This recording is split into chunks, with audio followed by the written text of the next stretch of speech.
Good morning, good morning, good morning, everyone. How are you today? Today is day 2 of the Biz Her Way Virtual Summit.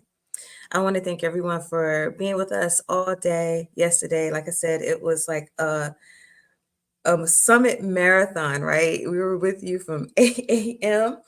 to 8 p.m., pretty much, or a little bit after. And we're bright and early again today, 8 a.m. to 8 p.m., you guys. And I have another lineup of expert speakers ready to empower you in mind, body, and business. I love yesterday. Yesterday was more like yesterday was the mindset day. We had a little bit of business in there, but yesterday was so mindset and wellness driven that it was a great set off, because at the end of the day, it is all about who we are and that holistic run of business that I feel like a lot of people kind of miss out on, right? We hear about, mindset here, mindset there, business here, whatever, right? But ultimately, we are our business. The foundation of success, really stems from what comes out in us, right? Into our business. And I love using this analogy, and I will use this. I'm a Marvel fan, right? And how many Marvel fans do I have out there? Any Marvel fans? Just throw, a cape or something. No. Who had a cape? Vision had a cape. Yeah, I'm gonna say, because Superman's not Marvel, he's DC. So throw a cape in there, like for Vision, right? Because Vision is who we're gonna talk about. In the Avengers movie, was the second one, Age of Ultron, right? And they had, Tony Stark's always creating something, and he created this body, right? He created this robot generated type of body, because it wasn't him, it was Ultron that did it. So anyway, Tony Stark's had the big, AI thing to cover the earth to help keep all the other aliens or whatever away, right? It'd be like a protection system. So anyway, Ultron came and he hacked the system, got in there, and then he took it just destroyed Jarvis and all this other stuff. But what he ended up doing was creating the body, right? And it was an entity. And that entity, was just empty until it was filled with everything that Jarvis was, or whatever else that made him who he was as Vision. And that's the same thing that we do within our business. We create the entity, because in every state, when you go to do your LLC or your partnership or whatever, your formation, it says, what is your business entity, right?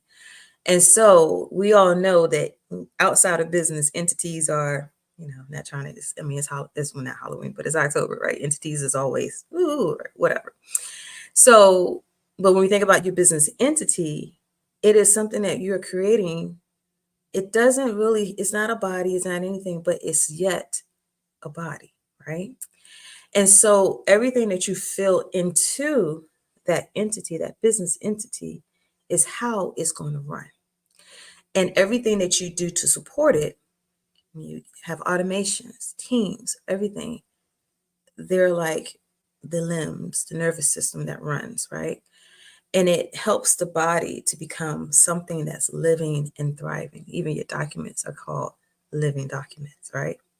So when you look at it from that point of view, or that perspective, then you're able to say, okay, what is it in me that I need to do to pour the right things into my business so it can be a healthy, thriving, profitable, scalable business that is sustainable. And I know you hear me say that word all the time. Sustainability, not just about being a green business, helping the nature and the world and everything, save on. Oh, sorry, my contacts kind of irritate. So if you see little drops, I'm not crying. But anyway, allergies this morning. But sustainability is about how your business can thrive in a way for longevity. Like we see a lot of corporations out here and they have, they've been out here for hundreds of years, like they're family owned businesses, like your Coca-Cola, like your Pepsi company, your P&Gs, your Campbell's, all those brands that we know and their sub brands. How have they been able to last all these years? Because they were sustainable. They did what they need to do to make sure that every first step that they did from the beginning of the business, they grew, they continued to add more resources, add more planning, everything there is to stay according to the times, as well as making sure that they take care of the people and keep thriving and growing. And it's the same thing we do. But once and foremost, it all begins within us. Okay. The blueprint of success begins with us and then what we do in our business. So that's why I'm so glad that it went the way yesterday for it to be more mindset energy driven. Okay.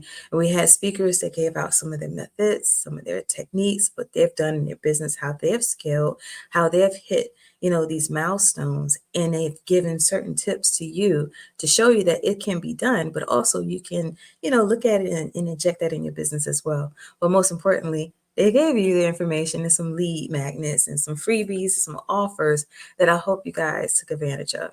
Now, I know that from yesterday, if you're watching, we have the event app and we will have all the information loaded for you throughout the day. So get ready, get ready, get ready. Now, we do have the giveaway. So we shut down the registration last night. We have the giveaway. We're going to spin names today. So periodically throughout the day, we're going to spin the names on the wheel and we'll have several of them. And then we will advance a certain number of names throughout the day. Okay. And then we'll have that final spin right after our last speaker.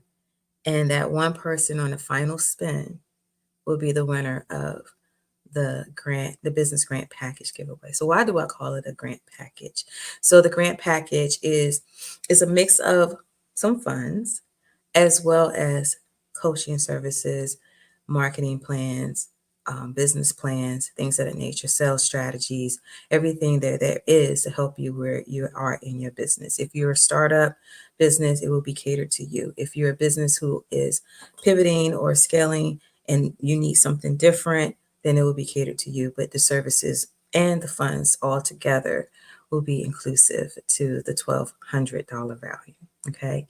So that's what the giveaway is. We wanted to be able to, use this first event to be something that not only empowers you within your business, but we wanted to also give as a way of paying forward and giving back because, a lot of us, we're successful in what we're doing. I know that you are successful in what you're doing, but it's always good to have some help. It's always good to have a push, right?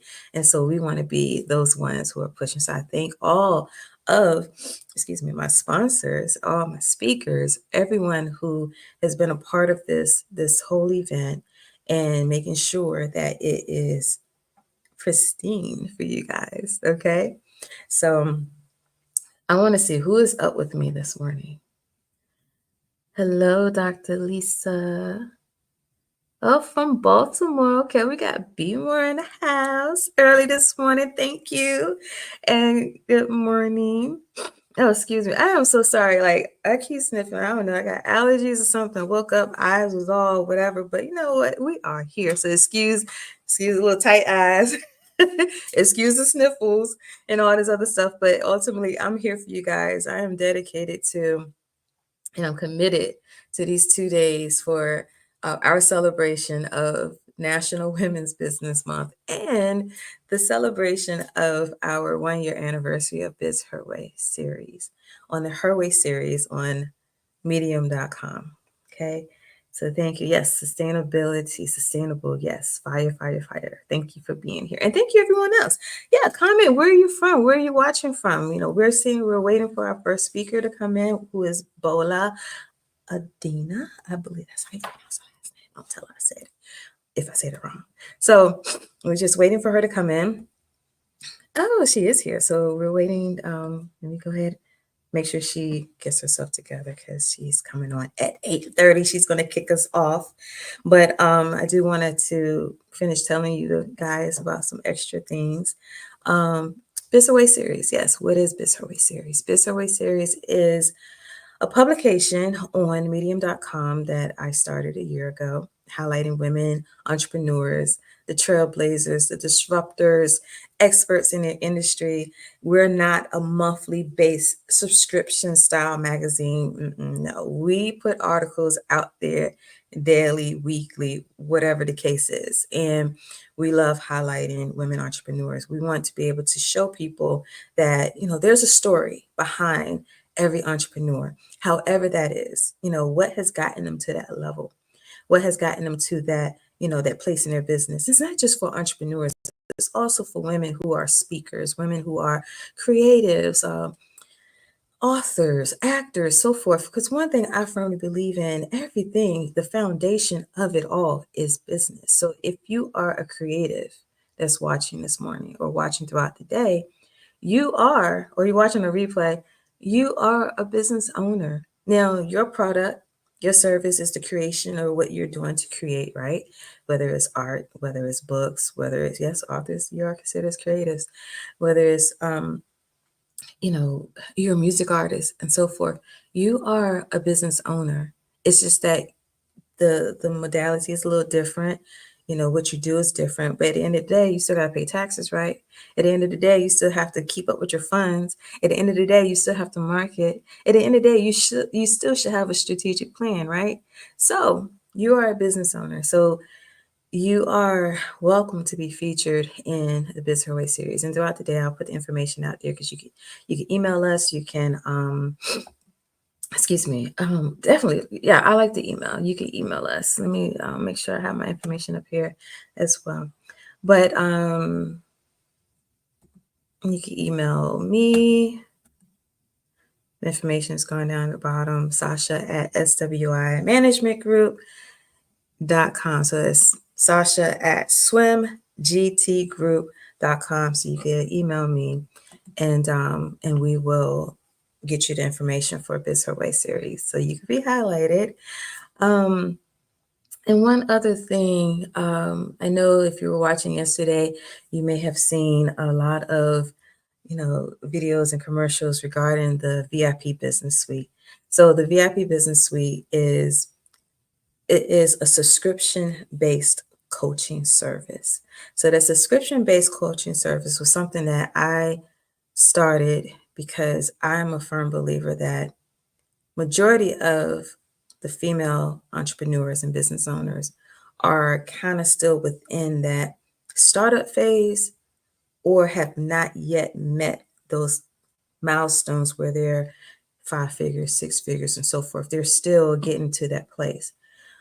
But they are also within that category percentage where they're either doing business by themselves, they're a solopreneur, they are tight on a budget, they need the help, they're DIYers, you know, because they just want to be able to save where they can as they're growing their business.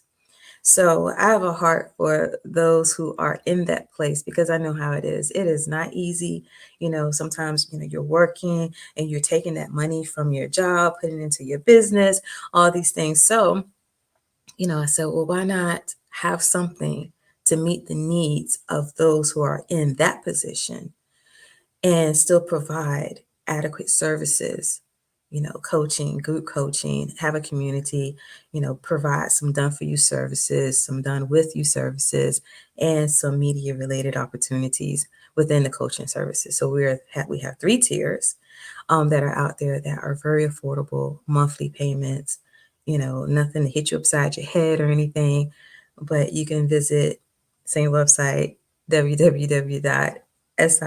Hold on, you know what am I talking about? I have my actual, I almost forgot. Look, you guys, y'all gotta keep me together this morning. All right, here we go. Over talking, I'm like, okay, I got information for you.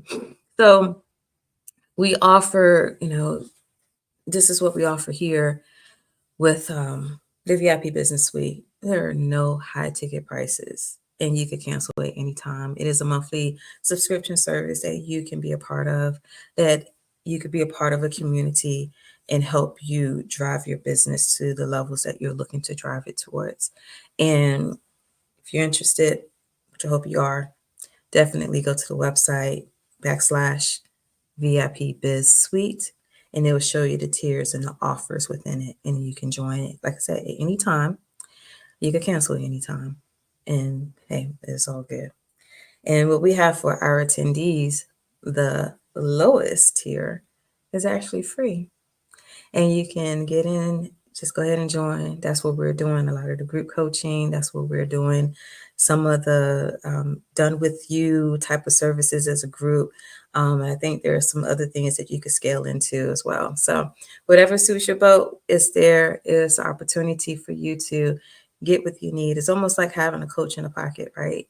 And being able to provide you with the steps to help you aim towards your target a lot better, a lot faster, and in that way to hit your goals in a very, very targeted way. So that is what we have regarding the VIP Business Suite. So throughout the day, you will see information about that. And let me come on back here. All right. So while we're waiting for our time to officially start, I am going to show you some videos and some clips, and I'll be back. Hello, I'm Sasha Walton, and I am back with you for another Power Minute. I am the founder of Biz Her Way series on Medium.com. I'm also the host of Biz Her Way Virtual Summit and the founder of and CEO of SWI Management Group, and I'm business strategist. And today, right now, I'm going to talk about AI use in your business. What are some tips to avoid AI allowing you to become a lazy entrepreneur? I've heard so many people say so many things about AI, and one of the latest things I've heard is like, oh, AI uses can make you lazy as an entrepreneur. Now, here are some tips. AI is really here to be a resource for you. It is not the do all for you. And if you allow it to do everything for you, then where is the human touch in your business, right? It is a resource, it is a tool. So this is what you do to not allow it to make you a lazy entrepreneur, but to use the pros of AI usage within your business. And it is create your strategies, allow it to help you, especially if you are a solopreneur. It can be, you having that small team and, you haven't been able to place any bodies in that particular position for you, but you can use the AI services. Now, for me, I love using ChatGPT, but I know there are so many others out there, and it really does help to minimize the time that it takes to do certain things within your business. So use it as a time saver is step number one. Also, use it as an opportunity, to help brainstorm. Now, a lot of times we can use a lot of time to brainstorm certain things, and then a lot of times we can procrastinate on that too. Now, if you're using the AI source as a resource to brainstorm, allow that to be your brainstorming moment with your usage of AI Or even if you're using like Opus Clips or Veed or anything else to help you create videos, to help you break down videos in a less time that it would take for you to sit at your computer to do this yourself. So it's not that it makes you lazy, but it does provide opportunities for you to manage your time a lot better. And like I said, if you're using AI specifically to do everything for you, then you're not putting yourself in your business. I'm gonna leave you with this. In my professional background, I have worked with, computer-based systems and so forth. And one of the things that my old supervisor told me, when you're dealing with computers and systems, that anything on the resource would be 80% system, 20% user, right? She told me that not to look at it from the 80% system use to a 20% business or user use. You want to look at it as 80% user, 20% system. So I'm going to share that with you, and something that you can take into your business when you're using AI functions or resources is to always remember it should be 80% human touch, 80% user capability, 20% system, 20% AI. And when you're using that, then you can minimize the AI detections. We have a lot of websites and online services that are now detecting AI use and will actually ban you, will actually, not allow you to use what it is that you're putting on that service. And then on some cases, you have the AI detection on certain platforms, and they're not really allowing you to get the views because there's AI detection that's actually not theirs. I'm not going to go into that one. But if you're on certain social media platforms, you probably can tell the difference, right? But anyway, remember that it's always 80% usage, human touch, user usage, 20% systems, AI. And if you want more information on how you can use AI resources in your business, definitely contact me and we can chat more about it. I am a developer myself. I used to be one of those type of people that say, you know what, I don't want to deal with any type of AI. And you have that narrative out there. AI is not good, right? It has its pros and cons. But if you are one that want to use it in your business, there are different ways that you can do it. Now, I know this is a power minute, but this is a very important subject. And so I want you to be able to, know how you're going to navigate the AI resources. And as I said, I am a developer. I have several GPTs out there, and I would love to talk to you more about it. On that note, this is Sasha's Power Minute.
Good morning. You're on mute. Good morning. How are you this morning? I'm doing well. How are you? I'm great. I'm great. We had a nice, beautiful first start. I I'm love it. here. We are ready to go, and I hope you are as well. Am I pronouncing your last name correctly? What Adina? did you say? Audina? Adina? Audina. Yeah, Adina. it's cool. Okay. Okay. hmm Great. Alrighty. So I know that you have a presentation. I'll go ahead and let you take it from here. Am I presenting myself I'll or you? I can present. yeah, you can present. I'll help you advance your slides. Okay. You can you're able. Okay, cool. Yes, Um, I'll pull it up for you right now. and how many minutes do I You have? have 25 minutes for the presentation, and let's do 5 minutes after for Q&A. Questions. Okay.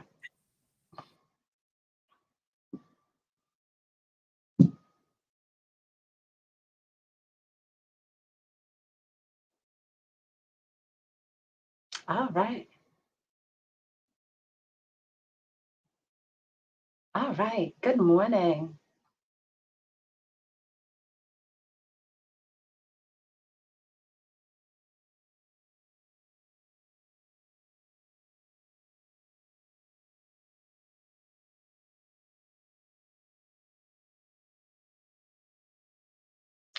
Good morning, everyone. I'm going to jump in and get started, or are you introducing? Okay. I'm going to go ahead and get started. Thank you so much for giving me the opportunity, Sasha, to do this presentation. My name is Bola Audina. I am the CEO and managing partner at MBA Growth Partners. We are a business advisory firm and management consulting firm that supports businesses from launch to exit. So, what that means is that from going to market, launching and growing your business, and then, of course, exiting, we're here to support your business. We primarily work with women and minority owned companies. So we really tailor our services and support by helping women and minority owned businesses grow. Today, I will be talking about business management by the numbers.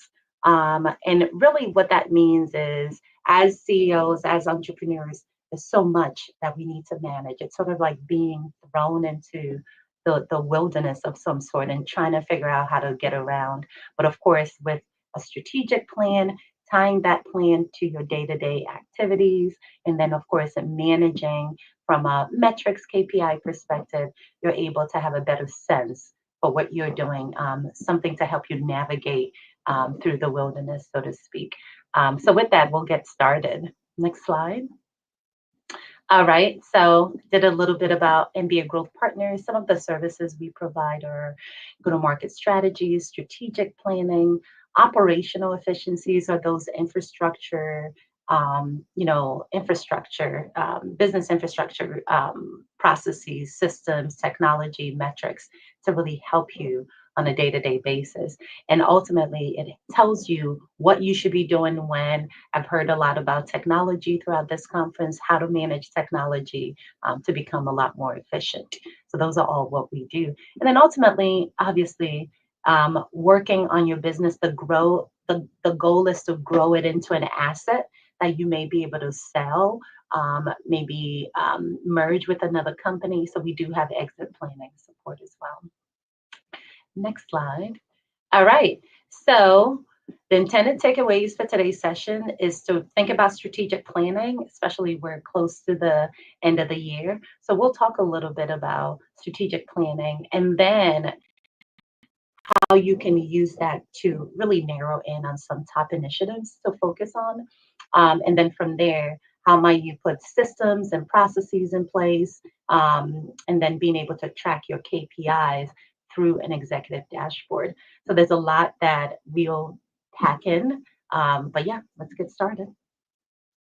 All right. So as a CEO, which is what we all are when it comes to our business, we really have to understand what is the playbook, right? What is the playbook that we are looking to run on a day to day basis for our business? If there's no playbook, then the business is running us. So, what that means is whatever is top of mind from social media, from email, what questions people have for you will run your day, and it makes it really difficult for you to really advance towards where you're going.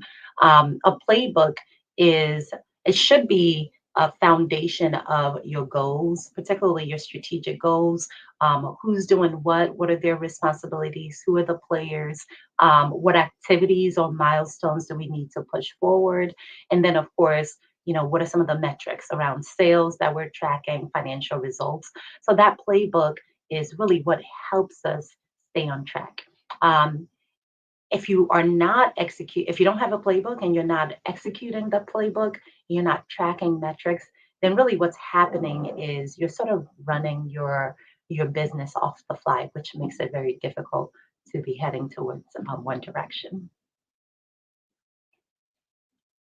All right. So the whole point of this is to say when you have your goals, your playbooks, and metrics, you're more likely to be successful. Otherwise, you're just really running your business from your gut. Now, a lot of us, we should be trusting our intuition, especially when new opportunities come, especially when we're thinking of potential partnerships. But you really still want to have a playbook because that's essentially what helps you get to where you're going. I always equate a playbook to sort of a GPS, right? You get in your car, you're trying to go from DC to New Jersey, you put that destination in your GPS, and then the playbook is there is a set of turns and moves that you can make that's displayed to you, and then every step of the way being presented with a specific action and activity to take. So with that, you're more likely to reach your destination in 3 or 4 hours. Of course, if you just get in the car and you're winging it and you're just driving around, you could drive around for 10 hours maybe and maybe not even get to your destination, depending on what's catching your attention. So that's really, what I like to equate a playbook to. Next. All right. So the case for strategic planning. Next slide. I think a lot of us really understand the purpose of planning for our business. That's probably why some of you are here today to get some information so that you can then use it to plan what is the next step that you're looking to take in your business. So as you're going through your strategic planning process, you want to make sure that you are assessing what your current business model is. Obviously, there's a lot of technology out there, AI, virtual assistants, subcontractor support, just a lot of different ways for us to really package our businesses and offerings together. So you want to really look into what your business model is. You want to align your strategy and resources. So whatever strategy you decide to take for your business will likely leverage the people, the processes, technology that you either have in place or that you're looking to put in place. So that's something for you to think about as well as you're going through your strategic planning process. Then from there, you want to create an action plan. You've assessed where you are, you've aligned it with your resources. Now, what is the plan? How will I be able to get to what I need to get to? And that's when you start to focus on the who, what, when, how, all of this will be undertaken. And then, of course, you want to allocate the appropriate resources, time, money to these goals, and then develop the metrics to make sure that you're able to track your progress. So we'll talk a little bit more around the metrics later in the presentation, but really wanted to set the foundation for why a strategic plan is important and how you might get there. Next slide. All right. So what I'll encourage you all to do, and throughout this quick presentation, there's some activities that I want you to think about. Post this presentation, what are your goals for this quarter, particularly as you're setting yourself up for the new year? And then think about how they impact marketing, sales, human capital, people, etc. So one goal could be, I am looking to double my revenues, from last quarter to this quarter. Great. So what that means is you'll likely need to do something with marketing. You'll probably need to do something with sales, maybe get a salesperson, get a new sales process in place, maybe some technology in place to support it. Human capital, who are the people who are going to help you get out there more? So let's say you have one person right now who's going out doing outreach. Do you need two people? Do you need to spend more time on selling? So really, you're taking a goal and deconstructing it into the various impacted areas. So I would encourage you to have 4 to 5 goals for this quarter as you get ready for the new year, and think about what parts of your organization will be impacted as a result of having those goals. Good. All right. So part two is once we have a sense for the goals, next slide. What we don't always do is think about the barriers to accomplishing these goals. Sort of like, wanting to lose weight or get in shape. And we don't really think about what are some of the habits or the ways we move that could potentially hinder us from accomplishing these goals. For instance, if I'm trying to count calories to lose weight, probably shouldn't have ice cream at home. So my love for ice cream or brownies could possibly hinder me from accomplishing my goals. So I need to really sit down and think about what those goals are and what are the possible barriers that need to be removed. So for your business, an example could be um, organizational complications, meaning your business is just structured in a very complicated way, which makes it very difficult for you to even know where to focus or what's happening, right? So you might need to think about that and figure out how to better streamline your business. Changes in strategy, we all fall prey to that every now and then. I know quite a bit for me. So much is going on, so much is being thrown at us. So we're constantly changing our strategy. I want to launch a book today. I want to launch a podcast. I want to hire people. I mean, just so much is happening, and you're constantly shifting your focus. And what that amounts to is having buckets of water, maybe 10 buckets of water and, small drops of water being dropped in them, but it doesn't really amount to anything. So it's important to really think about what your strategy is, and the habit or the tendency to want to constantly switch, and figure out how you might address that. Your decision making process could also be one that could hinder your progress. I know I tend to be slow to make decisions. So, what I've been doing is when I have certain goals, you could talk it through with people, and folks can help you break it down and see what you might be able to get started with right away. So that way, it doesn't become this massive thing that you need to undertake that makes it very difficult for you to move forward.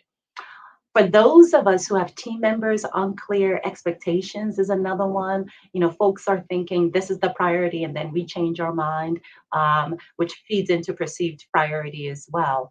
And then lastly, what all of this boils down to is lack of resources. We all know that, we have limited time, we have limited money, we have limited people, we have limited hands sort of helping to build this thing. So what does that mean? How can we accomplish the goals that we're looking to accomplish when we're really lacking in resources? So these are some of the things that we'll have to think about and potentially come up with ways for how to remove them. All right, so part two, as you're putting together your plan, um, think about the goals that you've identified, right?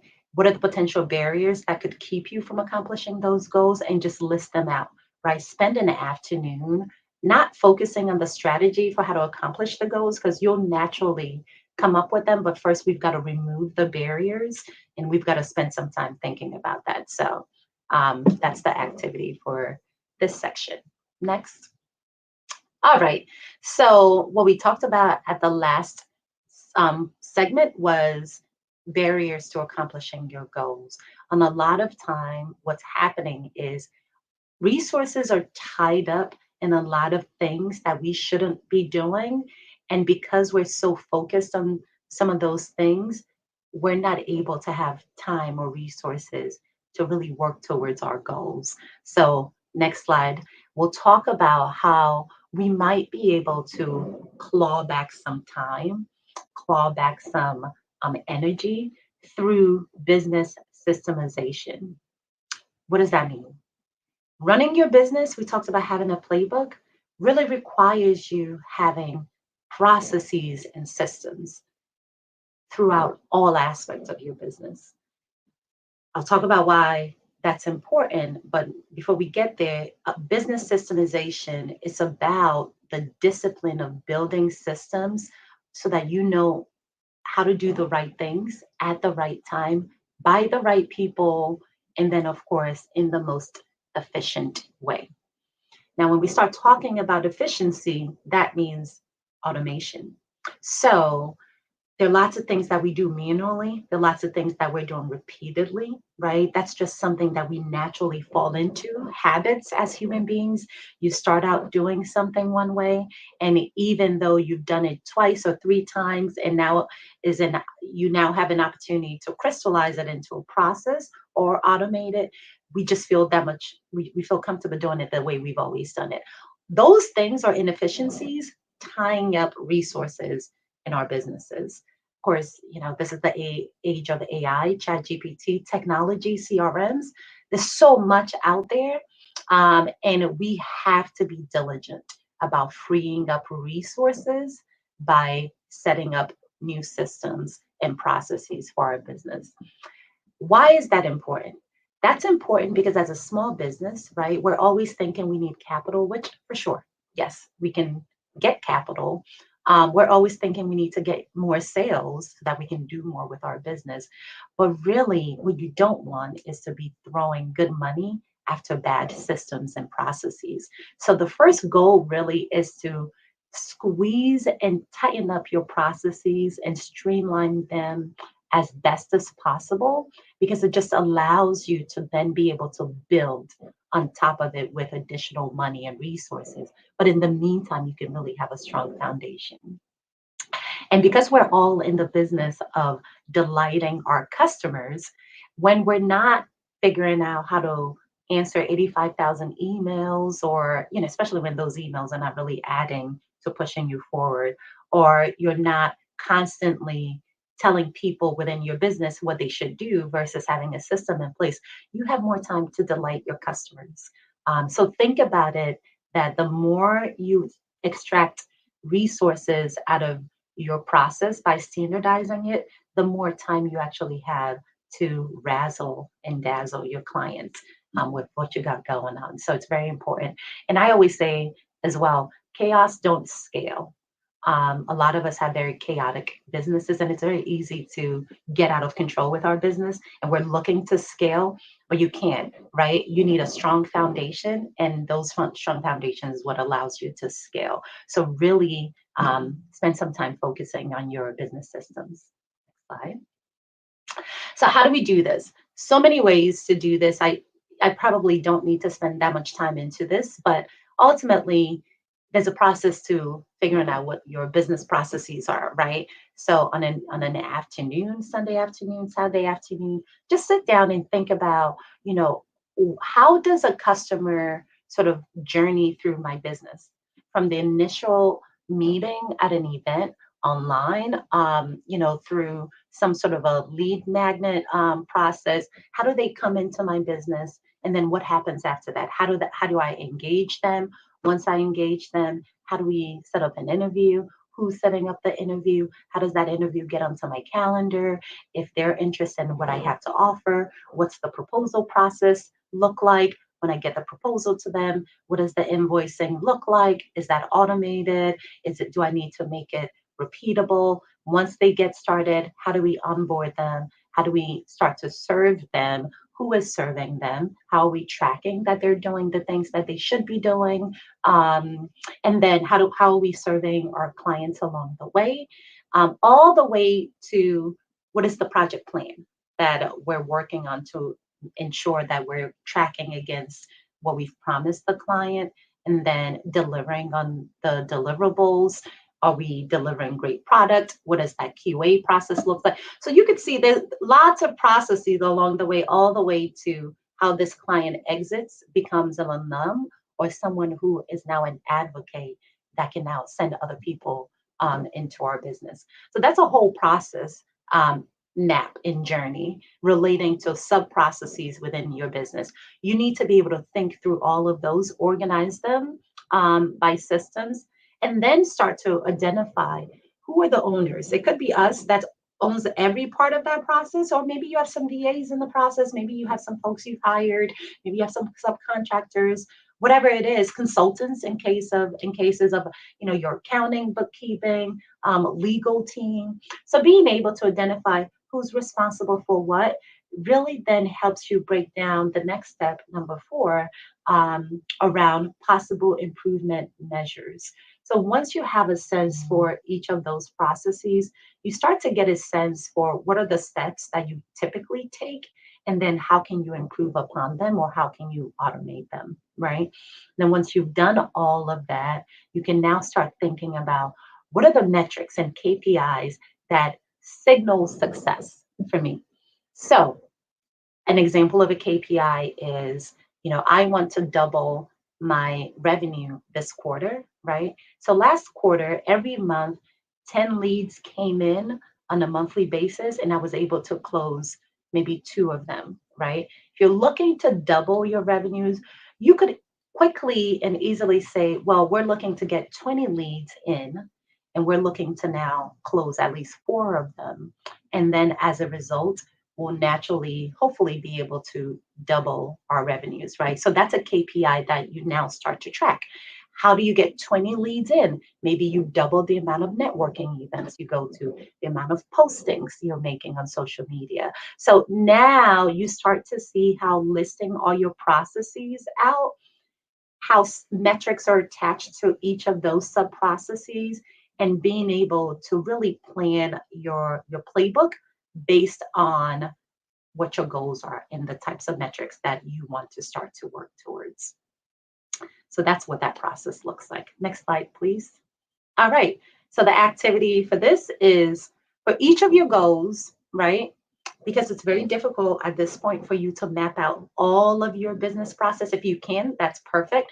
But because we don't have time always, or the resources to boil the ocean, I always advise, why don't you focus on creating your systems around your goals, right? So think about the goals that you've identified for this quarter, and think about the processes that may be impacted, and think about how you might be able to put systems in place, automate, as well as what additional efficiencies you might be able to capture from it. Cool. Great. Now, this is where the numbers come in. So insight-driven metrics. Next slide. Cool. So metrics are key performance indicators. We all have metrics throughout our lives. Some people walk 10,000 steps per day. That's a metric. Some people measure their blood pressure, your heart rate. When you're traveling to New Jersey, a metric is how fast are you going, right? Miles per hour. So there are different metrics that we measure throughout all aspects of our lives. The same goes for your business. And I know a lot of times we're used to measuring metrics relating to sales and revenues, but really you should be measuring metrics throughout all aspects of your business. So what the metric does is it just shows you the progress that you're making towards your business goals. How well are you advancing towards the goals? And those metrics should be tied back to your strategic plan, because it just helps you stay focused on the goals that you're working on, right? It helps to target your activities. So as you're pulling metrics together, you want to think about, what do we want to achieve? What's the time frame? And then how can we measure the progress along the way, right? Some of the categories of metrics that you want to focus on are sales, financials, project management, marketing, maybe customer feedback, employee feedback.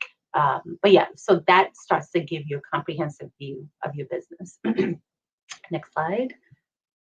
And then, because there's a whole array of metrics that you can measure, we typically like to start with 9 with our clients, right? And that 9 to 10 sort of just speaks to all aspects of your business, right? Qualified leads per month, lead to client conversion, cost of customer acquisition, sales revenue, gross margin, net profit margin, met and overdue milestones. What that does is it helps you think about, how many projects am I starting that I don't finish? Let's go back to that, those buckets of water, right? We have all these buckets out there, and how many projects are we starting that we're not finishing?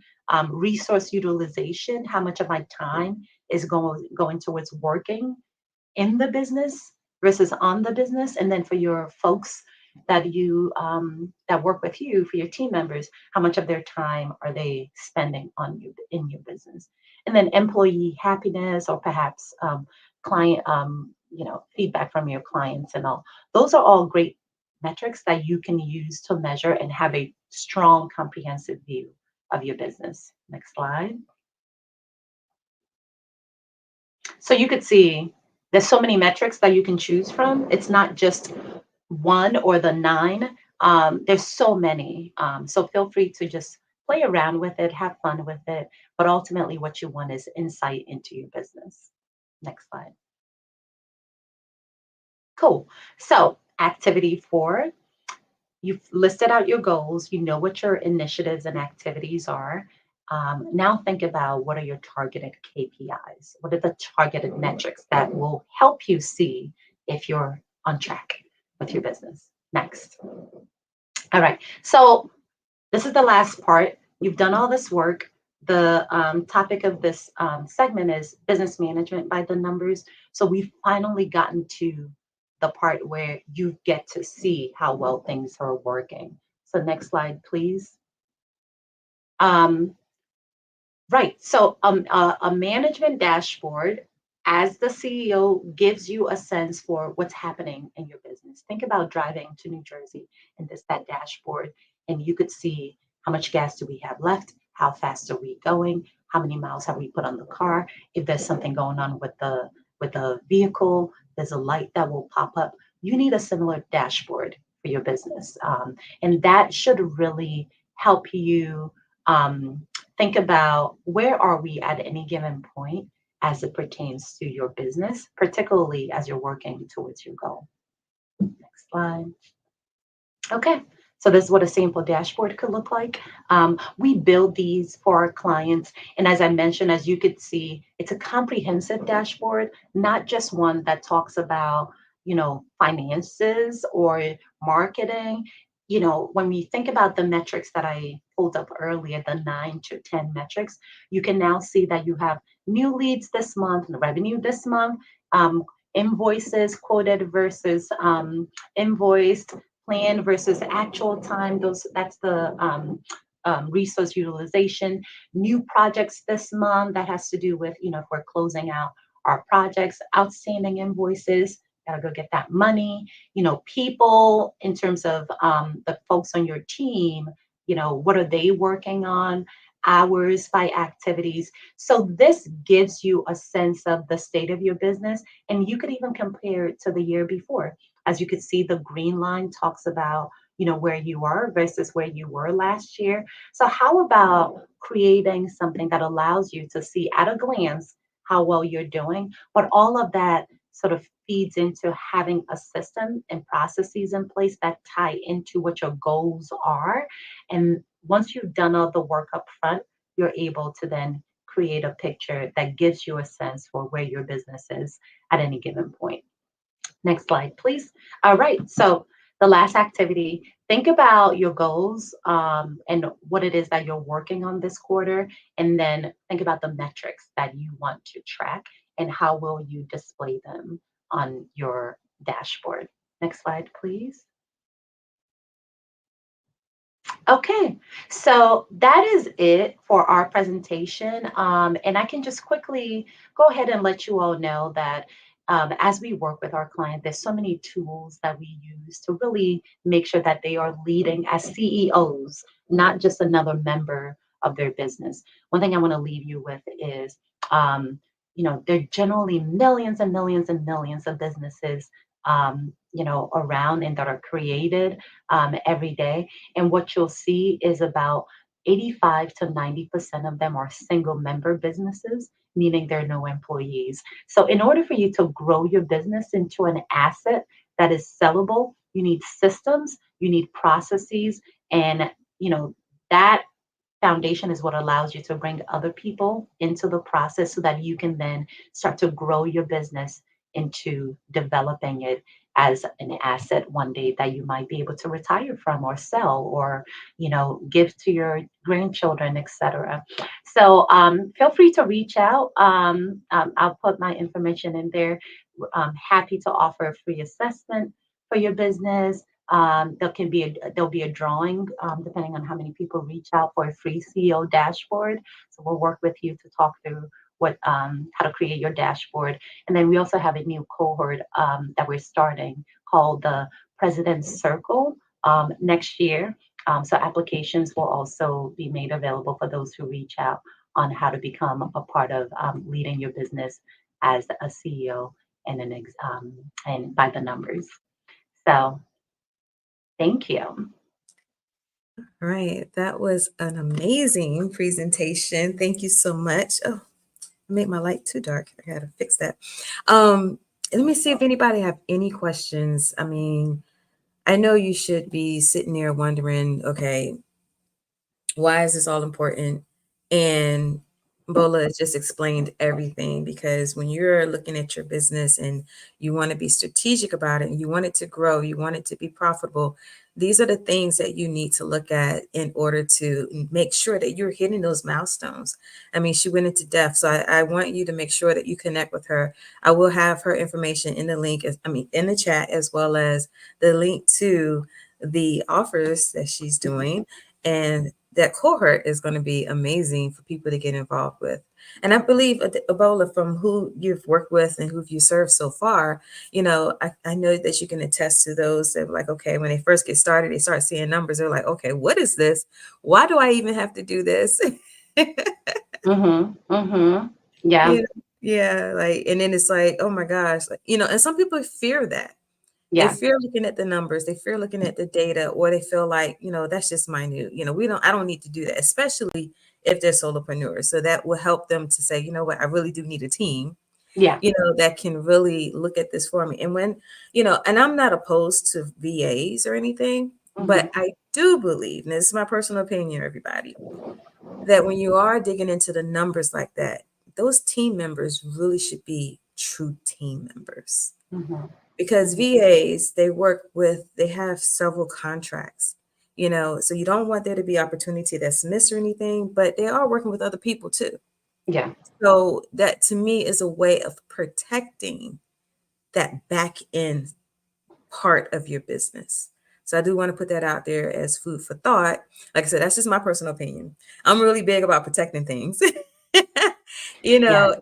yeah. And so you want to be able to do that where you have some more of control when it comes down to people who are on your team that are looking at your numbers, that are helping you to, put them to different goals to see how you are going to, scale or how to implement the next step or next phase. So, let's see. Anybody else have questions? Nobody has questions this morning.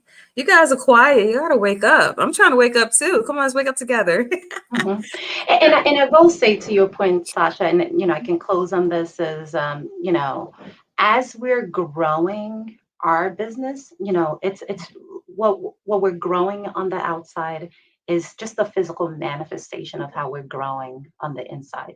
So it does make sense, and it's understandable that we fear it, we're feeling a little uncomfortable, but we just have to remind ourselves that anytime we've ever accomplished anything, it's been from a place of discomfort because you're Yeah. picking up new tools, new processes, and then you get into it. So I just think we need to give ourselves so much grace, right? Because a lot of times we opt out because we feel like we don't know.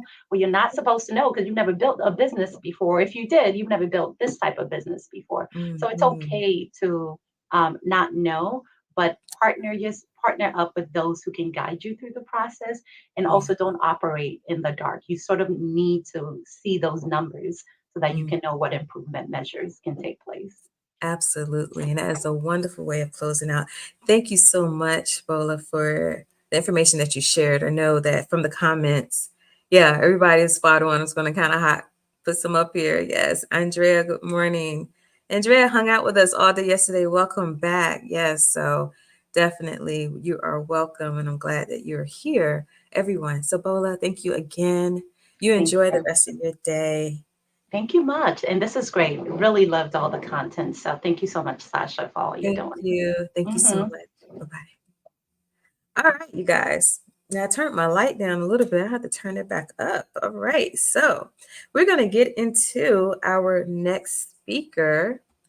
And let me get everything here all set up for Miss Denise. And where is her image? Let me find this. All righty. Here we go. All right.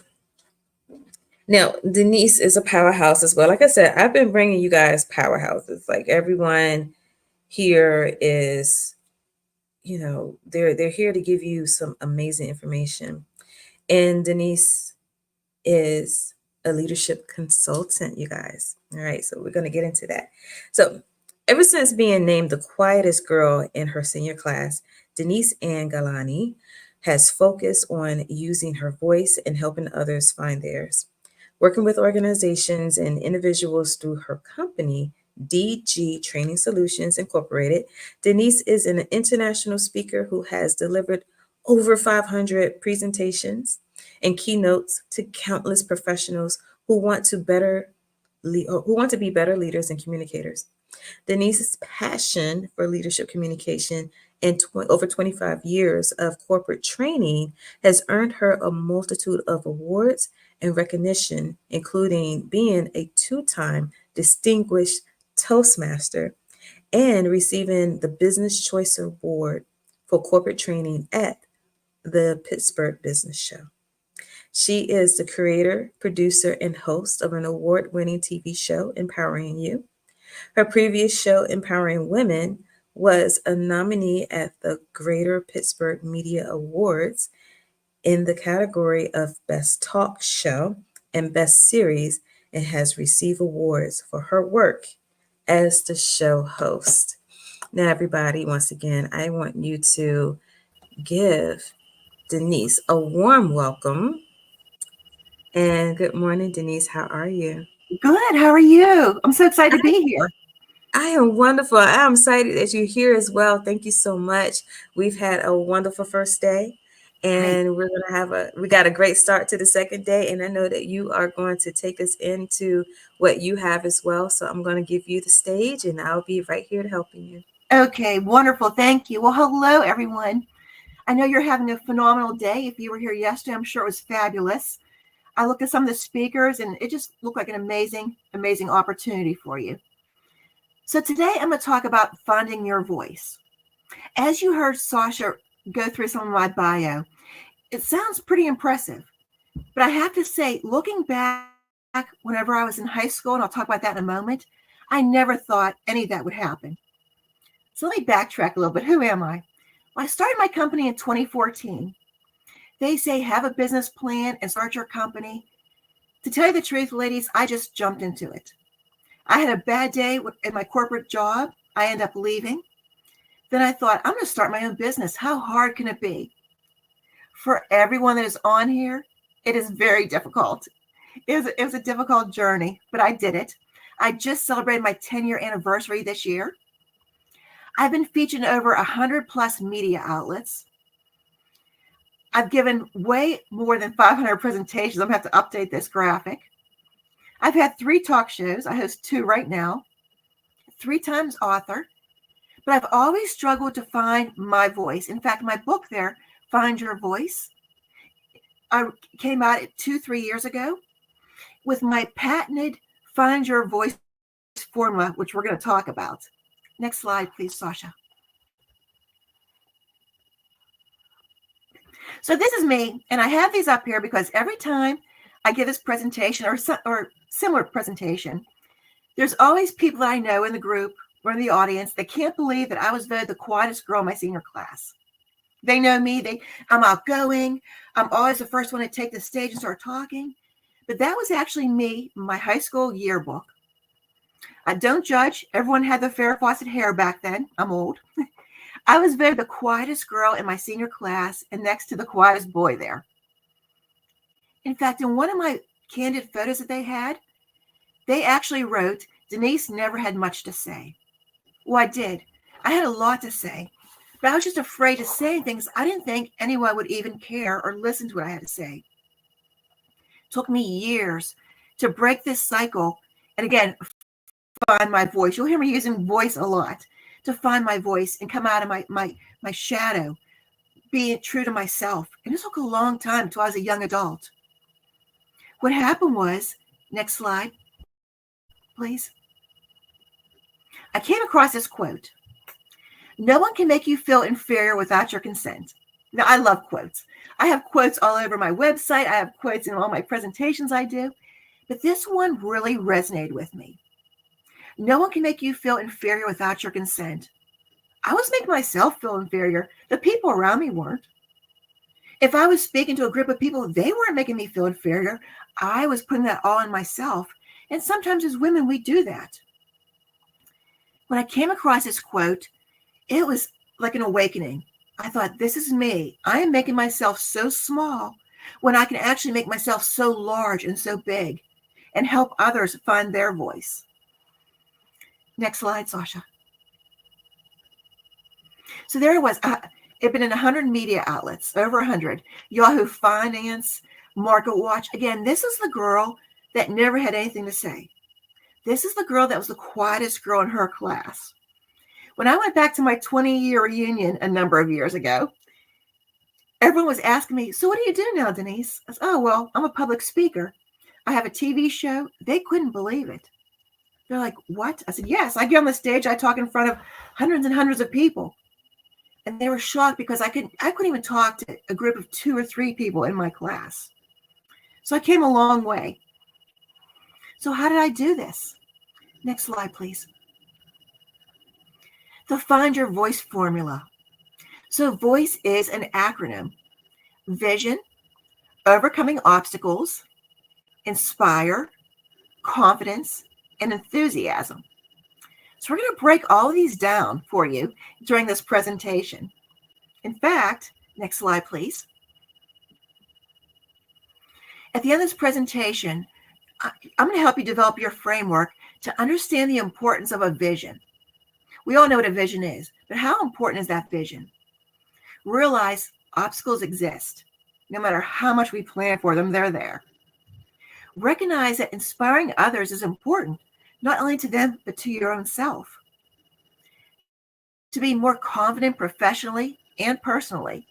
We're talking a lot about professionalism here in your business. I'm going to talk a little about yourself too. And learn how to be enthusiastic. Well, why is all this important, you may be asking? Next slide, please. It benefits you and your business. Confidence shows. We've all seen that confident woman walk into a room, and you can just tell she knows what she's doing. She has it all together.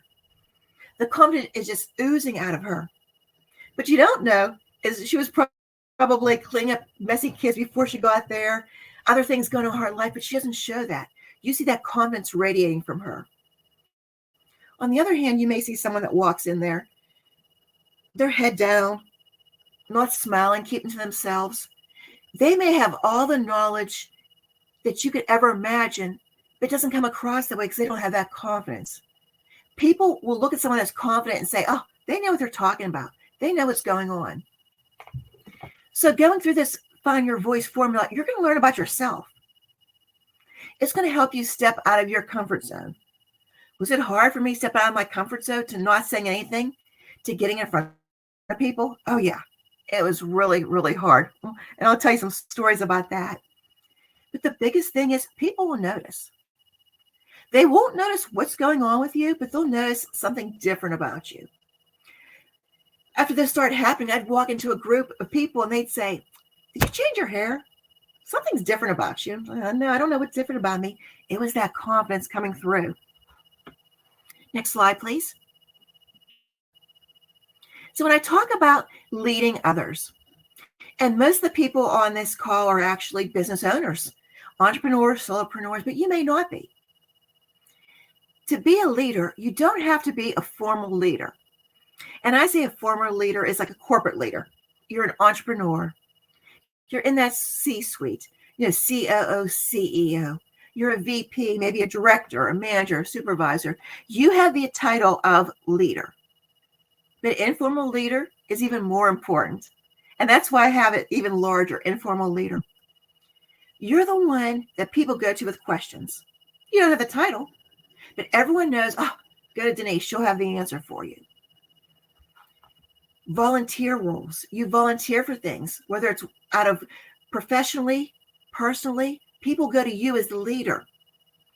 You may not be in charge of the group, but people know that you could help them. You could troubleshoot a solution. Networking, peer groups. People will ask you, do you know anyone that does this? I always say, I have a person for everything. So people will ask me, do you know who does this? I need help with this. Who can you connect me to? Be that connector. Always give back.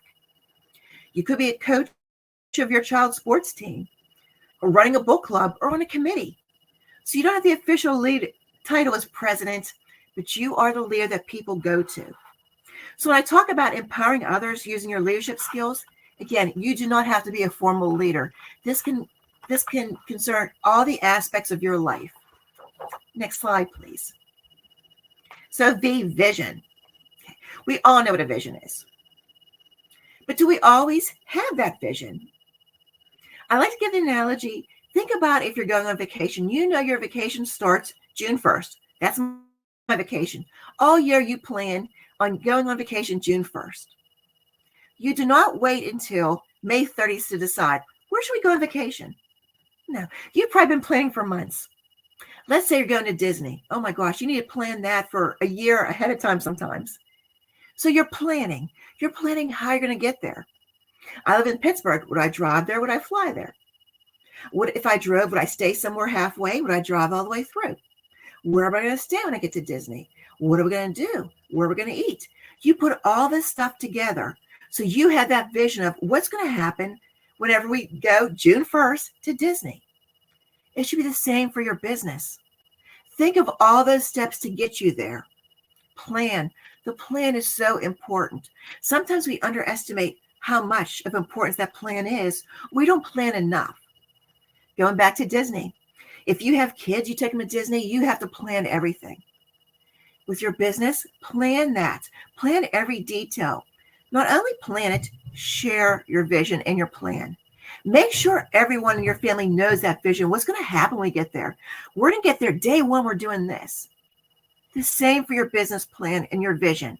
Make sure your team knows this is where we need to go. This is our plan. Don't be ambiguous about how we're going to get there. These are the steps that we're going to get there to do this plan. If everyone's on the same page, everyone can work together and you'll get there. You really will. Look ahead, not behind. We all have heard the rearview mirror is very small. The windshield is large. Don't look behind you. Look forward. Things may have happened the last time you had a project or this vision, or last time you tried going on vacation with your family. There might have been issues. Remember that. Keep that in mind, but don't focus on it. Think about what's going to happen this next time. How successful you're going to be. What a great time you're going to have in Disney. How this project that you're putting together is going to work because we're all sharing that same vision. And take it one step at a time. Whenever I first decided to start a business, I took out a legal pad and wrote down everything I needed. From a business name to a checking account, every single thing. It was probably 4 pages long. I was so overwhelmed looking at that. I thought, how in the world am I going to do this? Well, you can't look at that whole thing. One step at a time. The old phrase, how do you eat an elephant? One bite at a time. One step at a time. What's the first thing I need? Okay, the first thing I need is, I need a name for my business. Then I need a checking account. And I took it one step at a time. Don't overwhelm yourself looking at everything. I always tell people, get it all done on paper, write everything, do that brain dump. Because if you take it out of your head and put it on paper, you can focus on other things. Get it on the paper, but make sure you organize what's important for that vision. Don't get sidetracked. Shiny object syndrome. Focus on what you need. Next slide, please. Some mistakes we make when we talk about vision. We're not specific enough. And it could be, let's talk about personal vision. I want to lose weight for my high school reunion. Okay, that's not specific enough. I want to lose 10 pounds in the next 3 months before my reunion. Be specific. Sometimes we're not realistic. I can't say, I want to lose 75 pounds in the next 3 months for my reunion. That's not going to be realistic. Don't set yourself up for failure. But then again, make sure you aim larger. Sometimes the mistake we make is we don't aim big enough. I want to be a millionaire in 10 years. Will that happen? Maybe. What's going to happen is I'm going to work towards that. If I'm not a millionaire in 10 years and I have $750,000, I'm still going to be pretty happy. So aim big. Don't aim small. Remember, think big. Think big for yourself. We don't believe we can do it. There is no way I can make $1 million in 10 years. How am I going to do that? And don't listen to others' negativity. Sometimes our family doesn't want us to get hurt. So they're negative without even meaning to be negative. Maybe you should set those sights a little bit lower. Maybe you should say you want to make $200,000 in the next 10 years. No, this is what I want to make. Shoot for those stars. Again, if you don't get there, you're going to get pretty close. And please don't compare yourself to others. Social media, we watch everyone, what they're doing in their business. People always put the best things on there. Don't compare yourself. One of the best graphics I've ever seen was an apple in front of a mirror. Nice shiny apple. The back of the apple was all rotten. So don't compare yourself to what you think others are doing, because you may be surprised. Next slide, please.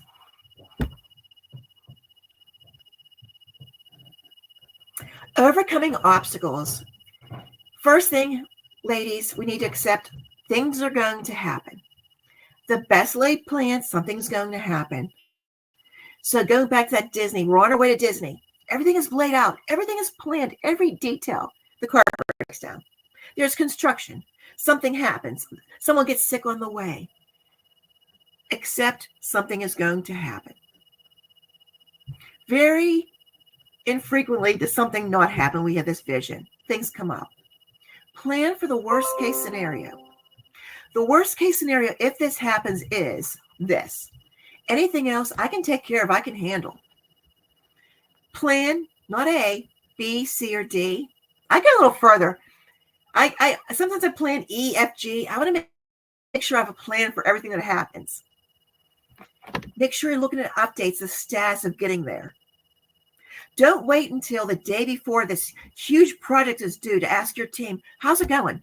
And you find out, oh, we had this issue. We're not going to make the deadline. Make sure you're always getting status updates from everyone. And ask for help. It's okay to ask for help. We all need help sometimes. Don't feel guilty about it. Don't feel like you're not enough by doing it. Ask for help if you need to. People are more than willing to help and give you their guidance. Next slide, please. Inspire. Always try to inspire people. Lead, not manage. We've all had those leaders that we work for. We've all had those managers. So make sure that you're a leader. Inspire others to be better themselves. Brainstorm with your team. Get their ideas. Guess what? Everyone wants to be heard. Get their ideas. You may not use any of those ideas, but they'll feel valued. Giving you their input and their ideas, use those. Or say to them, that's a great idea. I don't know if that would work right now. Let's put that on the back burner. Maybe we can use that idea or build out that idea. People love how you make them feel. Be that open door leader. Have people come to you with questions. And always mentor. The best thing to do is mentor someone so they can go out and become better at what they do. improve their life, improve their family's life. That's my goal. Next slide, please. So now we have the C, confidence. So what is confidence? Confidence means get rid of that white noise in your head. I'm going to explain that in a moment. Appearance and posture. Be confident. When you're on a call, sit up straight. Look into the camera. I have a little sticker next to my camera, so I'm always looking there. Look into the camera, show that confidence in your appearance and your posture. When you walk into a room, stand up straight and walk in. Don't walk in looking down. Don't look around everywhere. Look straight ahead. Learn. If there's something you don't feel confident about, take the time to learn this. Don't worry about other people's perception of you. A friend of mine always says, what other people think about me is none of my business. And that's what I go by. Don't worry about other people's perception. You know that you're a confident woman. You know that you can do this. Have that confidence. If you're unsure, jump in. You'll find a way. Next slide, please. I mentioned white noise. So what is that white noise? The white noise is, yeah, but. Denise, you did a great job presenting at that summit Saturday morning. Yeah, but I wish I would have said this. Yeah, but I wish I would have had a slide about this. Take the compliment and say, thank you. I worked really hard at it. Thank you for appreciating that. Imposter syndrome. We all know what that is. Why is she asking me to do it? There's other people that are better at this than me. You're the expert. That's why they're asking you. You've had a bad experience. I had the worst experience ever presenting at a conference in Chicago years ago. I'm talking 15 years ago, before I even started my business. Guess what always pops in my head before I walk onto a stage? That bad experience. I have to say, yep, that happened then. It'll never happen again. Get that noise out. Don't believe everything you're thinking. The audience isn't going to like this. I'm not going to get over the audience. Don't believe that you will. You're not going to get rid of that noise. Just be comfortable with it and put it in a box and say, yeah, okay, for later. Remember that quote, no one can make you feel inferior without your consent. Next slide, please.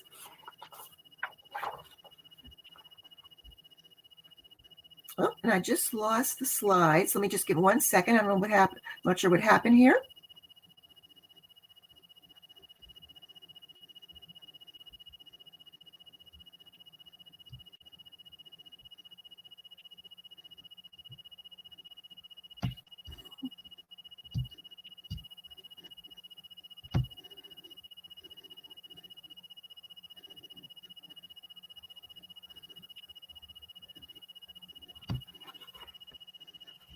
Okay.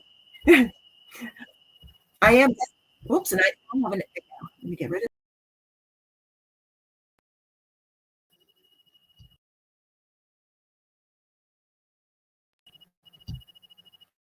it. Okay.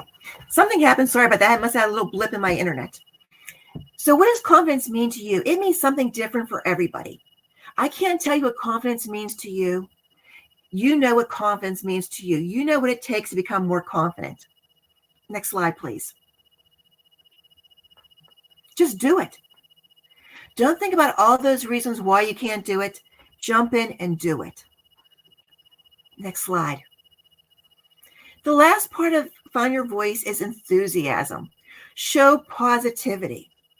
Always show your positive side. You may not be feeling it, but people don't have to know that. Show positive, smile. Be the person that people want to be around, that want to come to. Have visual reminders yourself. You may have a vision board sitting in front of you. Things that you're working hard for. Have that reminder. I always say, don't be an Eeyore. We all know Winnie the Pooh and Eeyore. Why me? Always me. How is this happening to me? Don't be that way. Be enthusiastic all the time. Take care of self-care, because if you're not taking care of yourself, you can't take care of your business. This is something I need to focus on. And say no if you need to. If it's going to take away your enthusiasm or your time, your effort, say no. It's okay to say no. Next slide.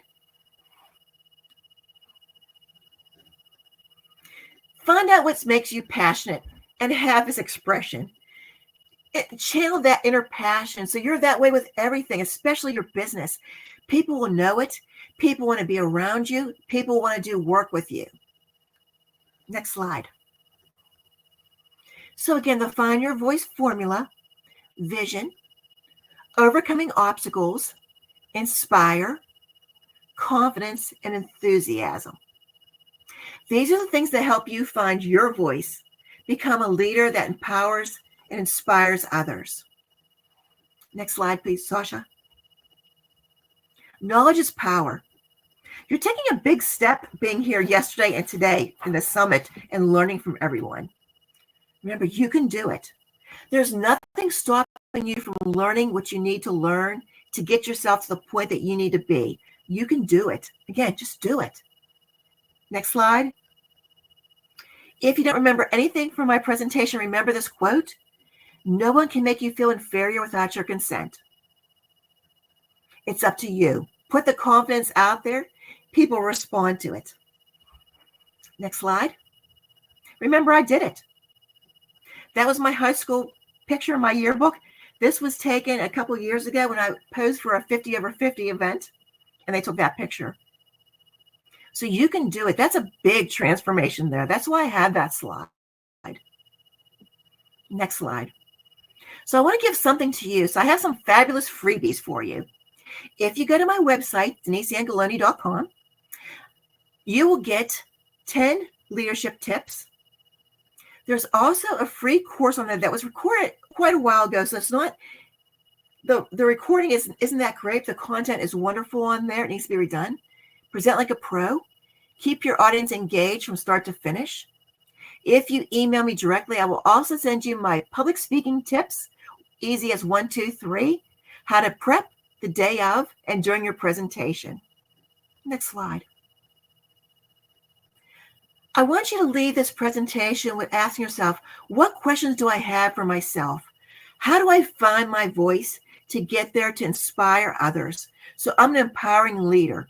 Those are the 5 keys, the voice, that acronym. Next slide. I want to thank you all for being here today.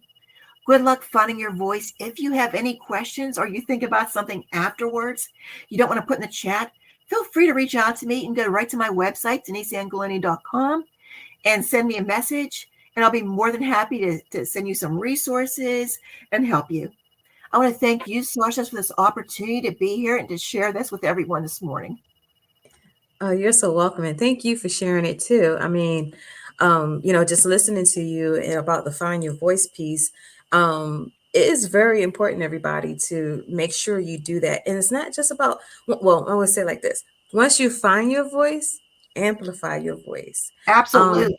Absolutely. Amplify it, yes, because there's so many people out here that needs to hear from you.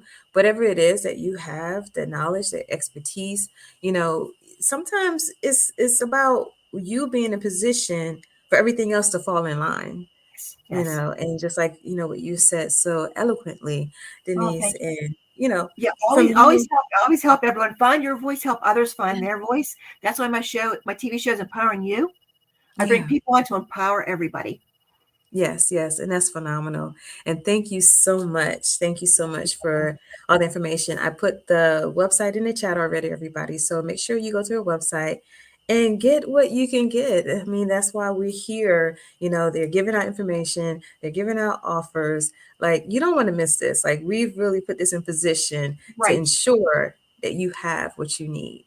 Right. There's no cost for any of that. That's why I call them fabulous freebies. Take advantage. That's right. Everybody likes freebies, right? Everyone likes freebies, right? And we have had 2 days full of it. So there is no excuse this weekend. Knowledge is power. That's it. Absolutely. Well, thank you again, Denise. It's been a pleasure having you here today. Thank you so much. Enjoy the rest of the day, ladies. Thank you. All right. Okay, everybody. You enjoyed that? I hope you did. I know I did. And one thing about, the finding your voice and amplifying it, and I will say this. So for me, when I relaunched my business, I know I told a lot of people my story yesterday. So if there's any new people that's here, I relaunched my business in 2021 well, at the end of 2021, right after the pandemic. And one thing I knew I needed to do differently was to be the face of my brand. And I was like, okay, I'm teetering this thing. I never liked being like that in the forefront of people or forefront of anything. I love being great. I love doing great things. And I was just like, okay, I could be great in the shadows. I could hide behind my logo. I could hide behind the work that I do for everyone else. But there was something for me to do that I had to step out, right? So when I relaunched my business, it was the first time I actually started speaking. And I went to a women's conference. I was actually a speaker at a women's business conference that January, and I relaunched in December. So no, it was February. So I was there for February in that conference, and one of the ladies, and I spoke and everything, and then one of the ladies that was there, she said, amplify. She was like, it was amazing what you talked about and everything, but amplify. So I'm thinking, oh, okay, well, I'm a little soft spoken. I am that one that does need a mic when I speak. And I'm thinking, okay, well, I'll make sure I project louder. I'll make sure I speak louder. But then she looked at me and all she just said was amplify. And she said it again until I got it. She didn't say anything else. You know how some people that come to you and they're like those one word wonders, like they say that one word and they know that what that one word should resonate and should shake mountains within you, right? And that's what she did.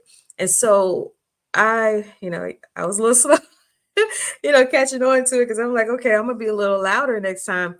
But I understood what she meant after the fact. And it was just like amplifying your voice is really having what you have in you and really speaking your truth, really speaking and not only just projecting, but projecting in a way that you have that strength behind it. You have that power. So be powerful in what you're doing. So when you find your voice, don't be afraid to just let it out. Don't be afraid to do the things that that's coming to you that you should say to other women business owners, and that is backed with knowledge, is backed with your expertise, is backed with experience. And a lot of times I would say this, one thing that I'm a firm believer of, and I actually work with my clients, is using a personal brand to leverage your business. And when you do that, that helps to grow your business in a way that you never expected to grow. So when I say using your personal brand, that means if you are out there speaking, if you are writing your books, if you are, I want to start a podcast, if you want to do that, if you're on stages, so forth, that's really everything that fall under a personal brand. So when you allow your personal brand to lead your business, people learn how to build trust with you first. And as they build trust with you first, of course, they're going to come to what's on your website, what services you offer, what products do you offer, all those things. But of course, you have to have all those things aligned perfectly, or not perfectly, but properly, because nothing is ever perfect. But you want to make sure that you're being strategic about the things that you're doing. Just like how Bola started off talking about strategic business management.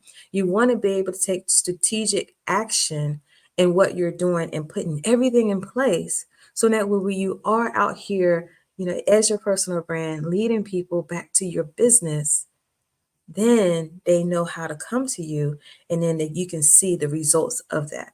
And so that's one of the things I really wanted to share with you. I'm waiting for my next speaker to come in. And but hey, while I'm waiting, I'm going to take over right now. So anyway, so I do have, a whole talk on that, and I would love to share that with you guys. So I'm going to put that in our Facebook group that we have, Biz Her Way. You all have the information on the email. Make sure you click on that link, join our Facebook group. I also have the event group that we have to still fill up for you guys. It's been a whirlwind of 2 days. We're going to the second day. And so we'll put the information out there for you to watch as well. And so you'll know, okay, this is what we need to do to leverage a brand. Okay, I'm just checking to make sure she's here or not here. Okay, yeah, so those are the things you want to do to leverage your brand to help grow your business. And when I say it's growing your business, that's profitable, it is sustainable, and also you grow, having followers. And another piece with that within the brand that I know I've been fortunate, I mean, so fortunate and blessed to be seen. Okay, that visibility. And I know yesterday Jasmine talked about it, and some other people talked about how that visibility helps you to not only spread your voice, not only show your expertise, but it also helps you to be, like I said before, profitable. It allows you to, you know, be seen in a way that you have opportunities, right?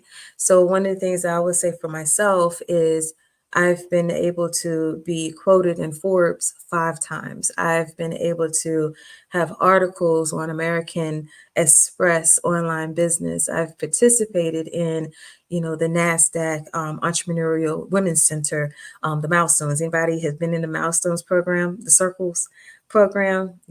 I've been in that program and have been able to be on one of their events talking about government contracting. These are the things that happens when you're leveraging your brand, okay? Right now, I'm leveraging a brand by having this virtual summit, bringing other speakers together, and we're partnering to empower you. But did you guys know who Sasha was before this virtual summit? Right? So, hey, I'm Sasha. Nice to meet you. Hello. So these are the things.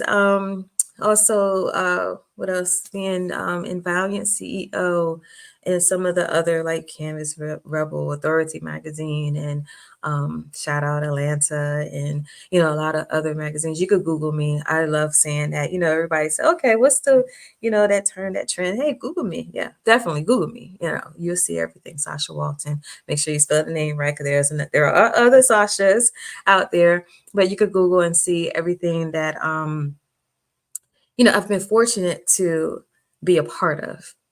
And that comes by way of allowing you to get out of that comfort zone, step out, amplify, and show up. There is an art to showing up. And when you get all of that extra stuff, that fear, or let go of the traps of the comfort zone, and when you say, what, I do have a voice, I'm finding it, I found it, I'm ready to amplify, get out here and do that. Get on the stages, get into the magazines, write the articles, start your own blogs. So many different ways that you can express your voice, but all those different ways can become streams of income. And that's what I love about, that, because that takes me to the next point. And I didn't really get, wasn't really anticipating doing all this, but yeah, we're going to have points. My next point would be those things that you can, set up for yourself are different streams of income, which becomes an ecosystem within your business. So what I do is, and I'll double back a little bit because I know I just got to talking. I'm just thinking everybody knows who Sasha is. I know it's on the screen. I'm a host and business strategist. But yes, I am a business strategist, and I'm the founder of SWI Management Group, CEO there. Been in business for over 20 years. My business has been established for that long. Started out in event production, along the way, help other businesses scale. Actually, have a creative side to myself. I manage independent music artists off and on for about maybe 10 to 15 years. But I've always had this firm desire of, managing a business, running a business, starting a business, and helping others as well. And so with that transition, or just a small pivot that I did when I relaunched my business, I said, okay, once again, do the personal brand. With the personal brand, I help women entrepreneurs get out of their head and take strategic action in business development and planning, marketing, branding, and how to fuse that together to create a wonderful ecosystem and be scalable, profitable, and then you have sustainable. The sustainability part for me is that longevity. And that's what you really want in your business. And with all three of those things, scalability, profitability, scale, and sustainability equals longevity. Okay.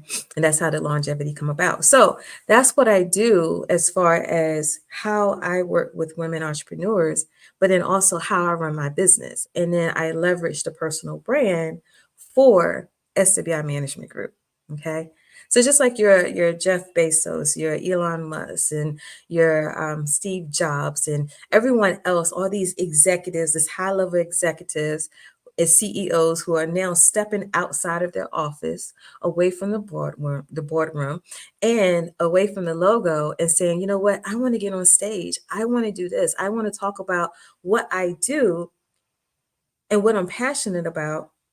But that circles everyone back to the brands, the companies that they're CEOs over. And you guys can do that too. So if you, which I know you do, want more information, definitely reach out to me. And I'm going to find out what my next speaker at. Definitely reach out to me, and we can have a conversation. I will put links in the chat. I know this was kind of like spur of the moment type of thing, but I love those things. One of the things that Denise just said, when if you were watching at the time, she was saying how to have those plans, right?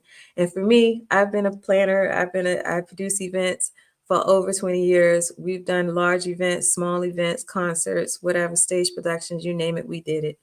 For corporations, for private businesses, small business, as well as government. And I know what it is to have that plan A, but you need to have B through Z right behind it. You need to have B through Z because anything can change at any moment. Okay. And then on top of that, if you caught me a few years ago, I'll probably be like, okay, well, let me throw up another video versus talking to you. But it's so important to make sure that, you're checking all the boxes within yourself. Like when I say that, you're checking off, like, where are you within yourself that, you have the limiting beliefs, the fear, the lack of confidence, the procrastination, that comfort zone. What keeps you in that? When you look at that versus your external boxes, what you want to do with your business, how you want it to go, how you want it to grow and go forward. And then what do you do to get rid of those things or manage those things that keep you hesitant from going forward? The ultimate thing is to really, get to a place where it's no longer there. But some things, yeah, we're going to admit it, it's going to still stick around. But how do you navigate past it? How do you keep it from allowing you to be stagnant from reaching that goal that you ultimately want? Everybody has a dream and a vision, right? We all do vision boards. We all do these things, but we have to implement what it is for that vision to come to pass. It's not just, I have a vision, oh, boom, it's going to pop and it's going to happen. No, you have to take strategic action. You have to take action, to set that play into place. Just like football team. I don't really watch football. I don't even want to go with that. Let's go with basketball. I play basketball. I watch basketball. No offense to all those who like football, but you have a game plan, right? So, if anybody's watched basketball, there's always a game plan as your coach. You have your plays and everything that you want to do. You could write that down on that board all day long. You could have your playbook and everything. But until those players take action based on that plan, that's the only way they're going to know whether they're going to win the game, right? So same thing. That's the only way if you're going to win in your business game, in your lane, in your race, is if you take action. And sometimes stepping back or just hanging back is not always the place to be. Trust me, I've been there, done that. And in some cases, it will keep you in a place of, I always want to keep using the word stagnation. I don't want to keep using that one, but it always keep you in a place where you're stuck, I believe that everything happens in its right timing. I know Monica talked about divine timing yesterday. Everything happens in its right time. But then there's also when you're slow to act, when you know you should act. That's when that whole intuition piece came in at from yesterday. When you know you should act, that's the moment in time you jump in because the waters is ready for you. And then there's times when you don't do it. It doesn't mean it's not for you. It might be another opportunity to come around, but where the waters be a little bit more rougher for you to get in. So would you want to be within the waters that are smooth, or do you want to get in the rough waters that make you work and tread water more, right? It makes you work harder. And when you know within yourself when you should step, when you know in yourself when you should just plan, or just being very conscious about how you move and flow, then you can hit those targets. You can get to where you need to go at the timing that is supposed to be happening, right? How many of you out there have ever been in a position where, you're like, I knew I should have did such and such? Definitely. Lisa, yes, Dr. Lisa, you want to flow. How many of you actually been out there and like, okay, yeah, I knew I should have did this at such and such time. I knew I should have did this. Oh, I'm hitting the laptop, sorry. I knew I should have did X, Y, Z. How many have been there? I know I have plenty of times. I'm like, I knew I should have did that when I did it. And then you try to scale back and you try to hurry do it again. And it's not the same type of flow that it was supposed to be when you really should have done it. But you still do it because it's still for you to do, right? Anybody can relate to that? Am I the only one? And I say these things because it lets you know that we all process things in the same way. The business owners who are out here, they show the fab, they show the glam, more so than they show, the grit that got them there. It's good to see and it's good to hear when people can be transparent. So that lets you know that you're not the only one to think like that. You're not the only one that can feel that way. So I just want to make sure that you are well informed about it. So let me be right back. I need to take care of the speaker that I'm looking for. She is maybe in the wrong spot, and I'll be right back, guys.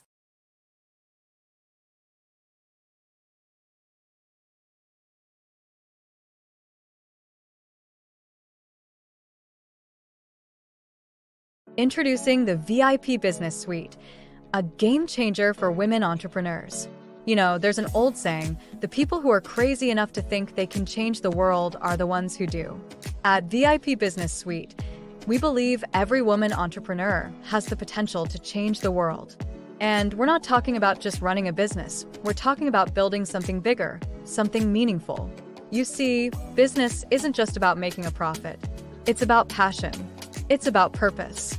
And when you can align your vision with the right tools and support, that's when the magic happens. The VIP Business Suite isn't just another coaching service. It's a movement. We're bringing together a complete ecosystem of business development, marketing, branding, and PR done with you and for you. Why? Because your time is valuable. You're building the future. You don't need more tasks on your plate. You need smart, strategic support that helps you grow faster and smarter. Here's what you get: monthly coaching that's tailored to your business. Not generic advice. Not cookie-cutter solutions. This is about you.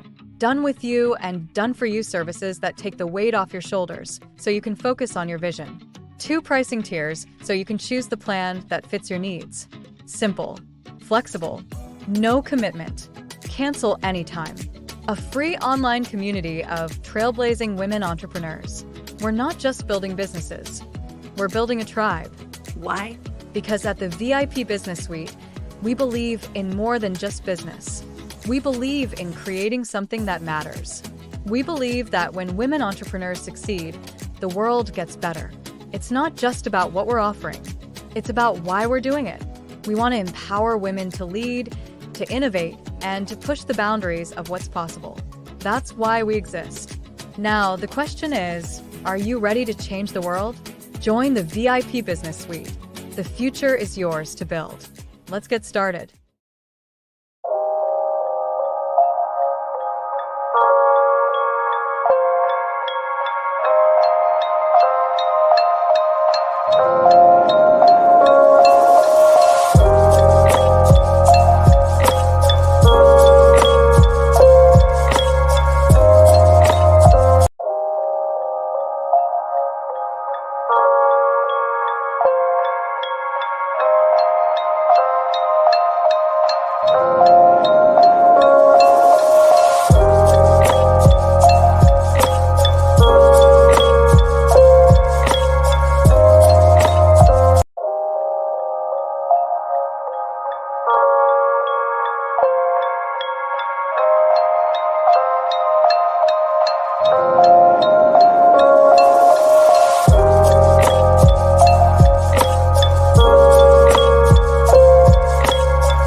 Pastor Rita, how are you?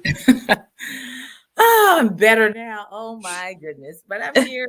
All right, I'm glad you're here. I'm glad you're here. All right. So let's go ahead and get into it because we want to make sure that we hear what you have to say and share all your wisdom and knowledge with all the ladies out here who are watching today. Yeah. And so we're going to talk about why be sick, take control of your health.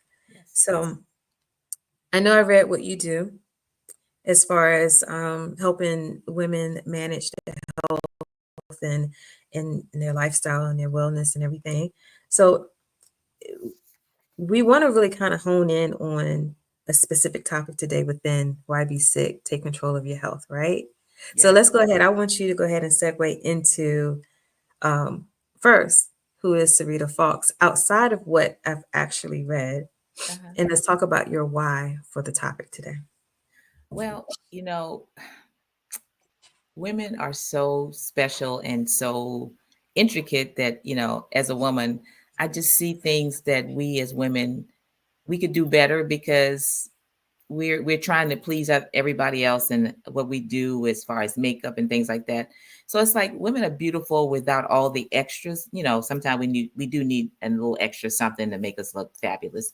But for the most part, we are just wonderful beings that a little enhancement will not hurt us.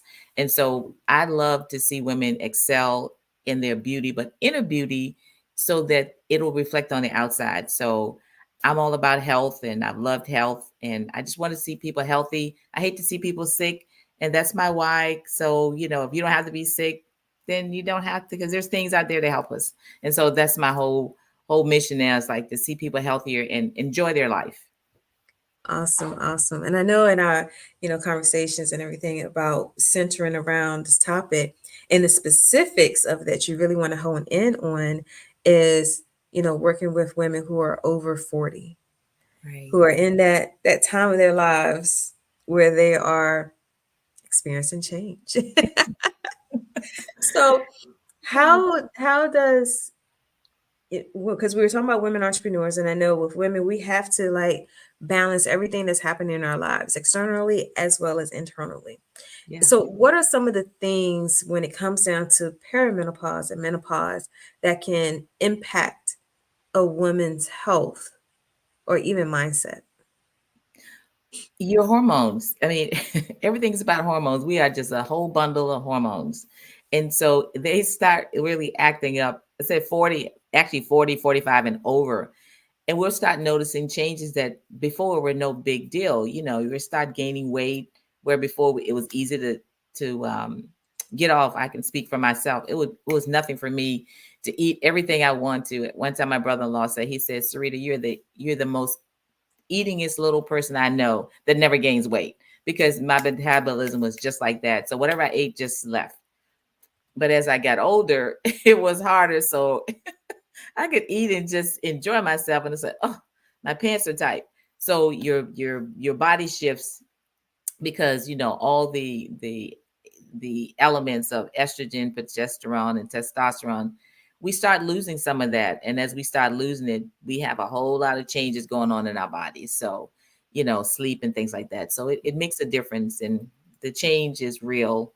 And, many people don't get the same symptoms as others. Some do, but, it's a journey we all do.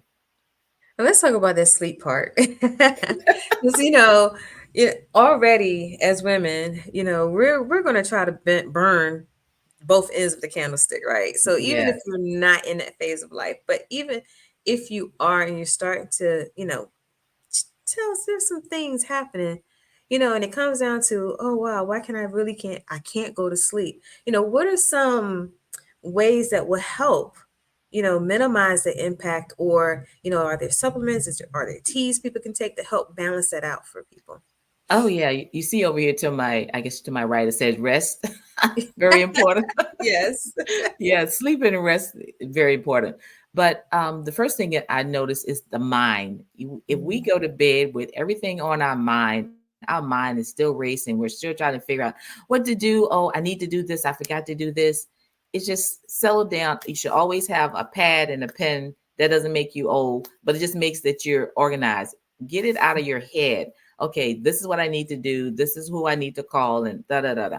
All of that, and let your brain rest so that when you lay down, you're still not thinking about things you need to do. Mhm. That is very important. And then go to bed earlier. I say that talking to myself. go to bed, go to bed earlier. An hour earlier. We easing myself back to go to bed early and Mhm. early. But you have to know how many hours of sleep that you need so you can have a good sleep, a REM sleep. For me, it's about 7 hours. Mhm. So that makes a difference as well. So that plus what you're eating before you go to bed. Don't drink stimulants. If you drink tea, some chamomile or something soothing. And there are supplements actually that will help you to calm down because you want to be calm. You don't want to be on your screens. Get off the Mhm. computer. Stop looking at your cell phone. Just relax. Do some deep breathing. All of that just helps your body go, you know, get yourself ready. Now, I know that, you know, pro proestrone, right? I think I pronounced it correctly. Helps to or kind of impacts the sleep disturbance. Yes. So, will those techniques and or supplements help to balance out the proestrogen? Absolutely. Yeah, there are certain ones that do it and, certain companies, but I have access to ones that will. We have a whole sleep system that will help you to relax so that the body can, it's like, okay, because everything is the brain. The brain is kind of paying attention. And one thing, your mouth makes a difference. So you can't say, I can never get to sleep on time or I can never get a good rest. Mhm. Change that. It's like, let your body know, let your brain know we're going to have a good night's sleep. And before you go to bed, it's like, I'm so looking forward to this good sleep. So you tell your body, your brain, like, we're going to sleep tonight. That's it. But yeah, there are some great supplements out there and I have access to some as well. Wonderful.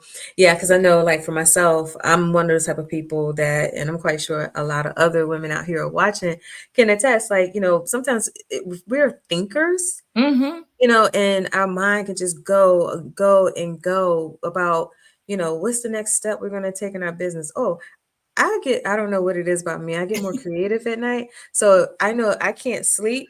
I'm on Yes. Canva.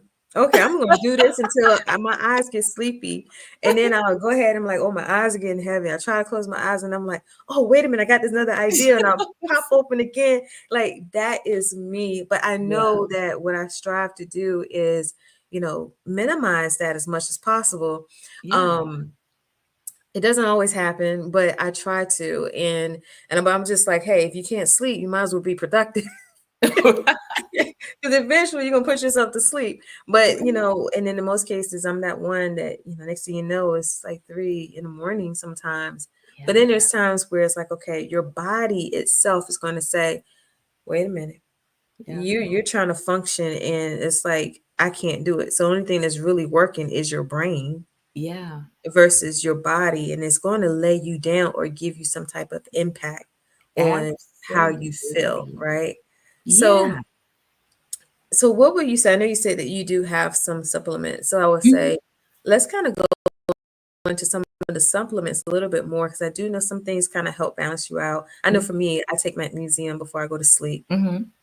And so what are some other ones? Well, magnesium, that's a good point. A lot of people are deficient in magnesium. That's one of the things between vitamin D, magnesium. But the key is that how much are you taking? And magnesium, all of them have what we call cofactors. So if you're not taking the right magnesium or the right portion of it for your body to use it the way it's supposed to, Mhm. then you really are defeating the purpose. Because we know at night when we sleep, the body restores and repairs itself.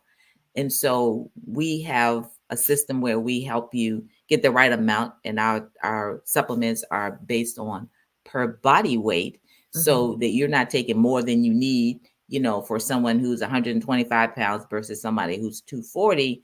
Mhm. You're going to need a little bit more on the higher side. But I had actually a client years ago. She said, I need some magnesium. And she went online and she bought some stuff, but she took too much. So it made her sleep during the day. She was so sleepy. I was like, well, I wanted to say duh, but I was like, I didn't. I was like, well, because that's too much for you, but you don't know how much to take. So that's one of the reasons why. But progesterone, magnesium is good Mhm. before you go to bed. But the key is that you can still override that by thinking. So Mhm. again, you being a thinker, and other people out there that are thinkers, yeah, get your pen and stuff, and the things that you want to be doing, your Canva expert and things like that. It's like let your creative minds let your Yes. creative mind flow earlier, and then you tell yourself, I'm going to bed by a certain time. Like I said, I'm preaching to the choir. I'm going to bed by a certain time. And so that that's like, okay, I got to get this done by this time. And then your body will comply. Your brain will comply because you're telling it, we're going to do this before I go to bed. Hmm. And it's amazing how that works. All right, you guys. So and I know somebody, Dr. Lisa said she loves Canvas sleep therapy. So all our Canvas sleep therapy folks out there like me, okay, let's discipline ourselves. Set a time. And it's easy to set that time for yourself, but you have to set that time to discipline Yeah. yourself to tone your mind down. Like if a Exactly. thought comes in, like for me, I have to work on that. So for me, it's like I can think about things on that time, like early, and try to calm it down, but a new idea is going to come, Yeah. So it's like I'll have to kind of like just really quiet my mind down. I do work on that. That's true. Yeah. Yeah. But you know what? We have control over our bodies, and that's what we don't realize. You have control over your body. So when you start telling your body what we're going to do this, you'd be amazed at how that works. So Well, I'm going to put it, I'm gonna okay. challenge you on that one.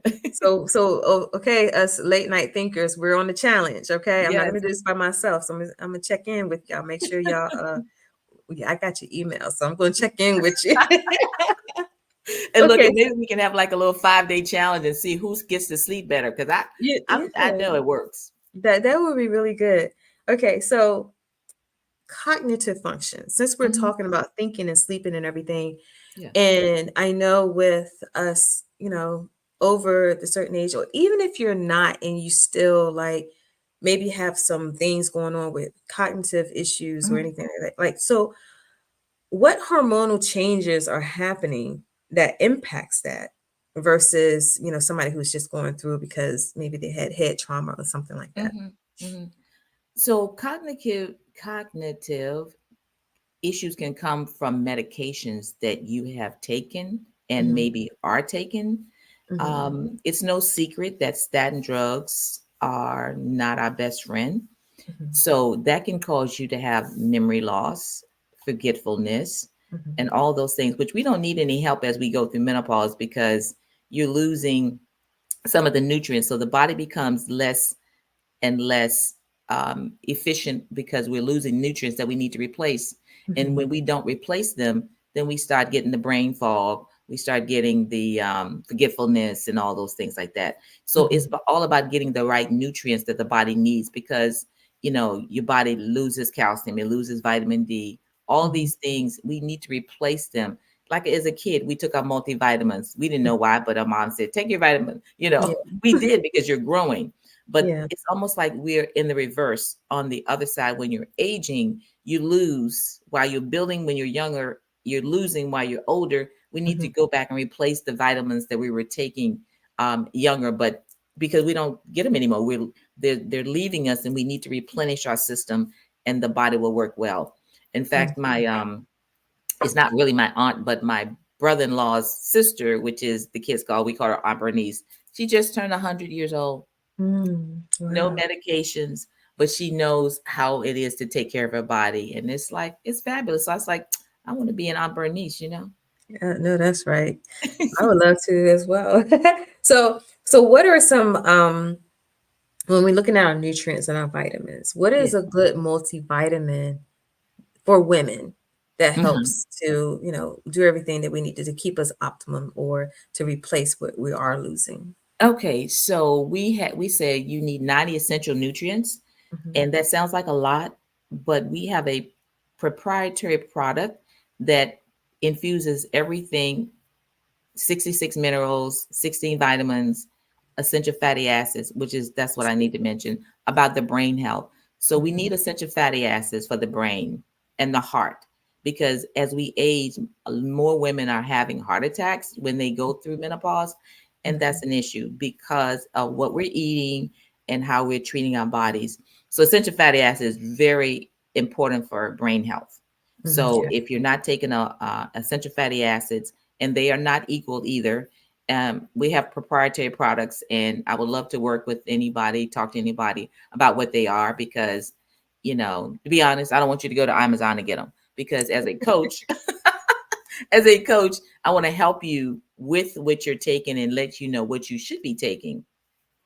But Mm, essential fatty acids are very important because a lot of them are rancid, and if you just open up, if you get something off the shelf at a health food store, essential fatty acids pretty much is fish oil, krill mm, oil, like that. But if they got that smell, they're not good. They're already rancid. So we have a proprietary method where we vacuum seal, nitrogen seal our essential fatty acids so that they're not rancid. So that when you get them, they're already solid. And when you take them, you don't get the burp of fish. mm, Yuck. So that is one of the ones. And the multivitamin is infused with all the things that your body needs, and it's your body says thank you. When people take it, it's like I can tell a difference, and they even sleep better. So it's mhm. like you got a twofer. That's good. Yeah. Yeah.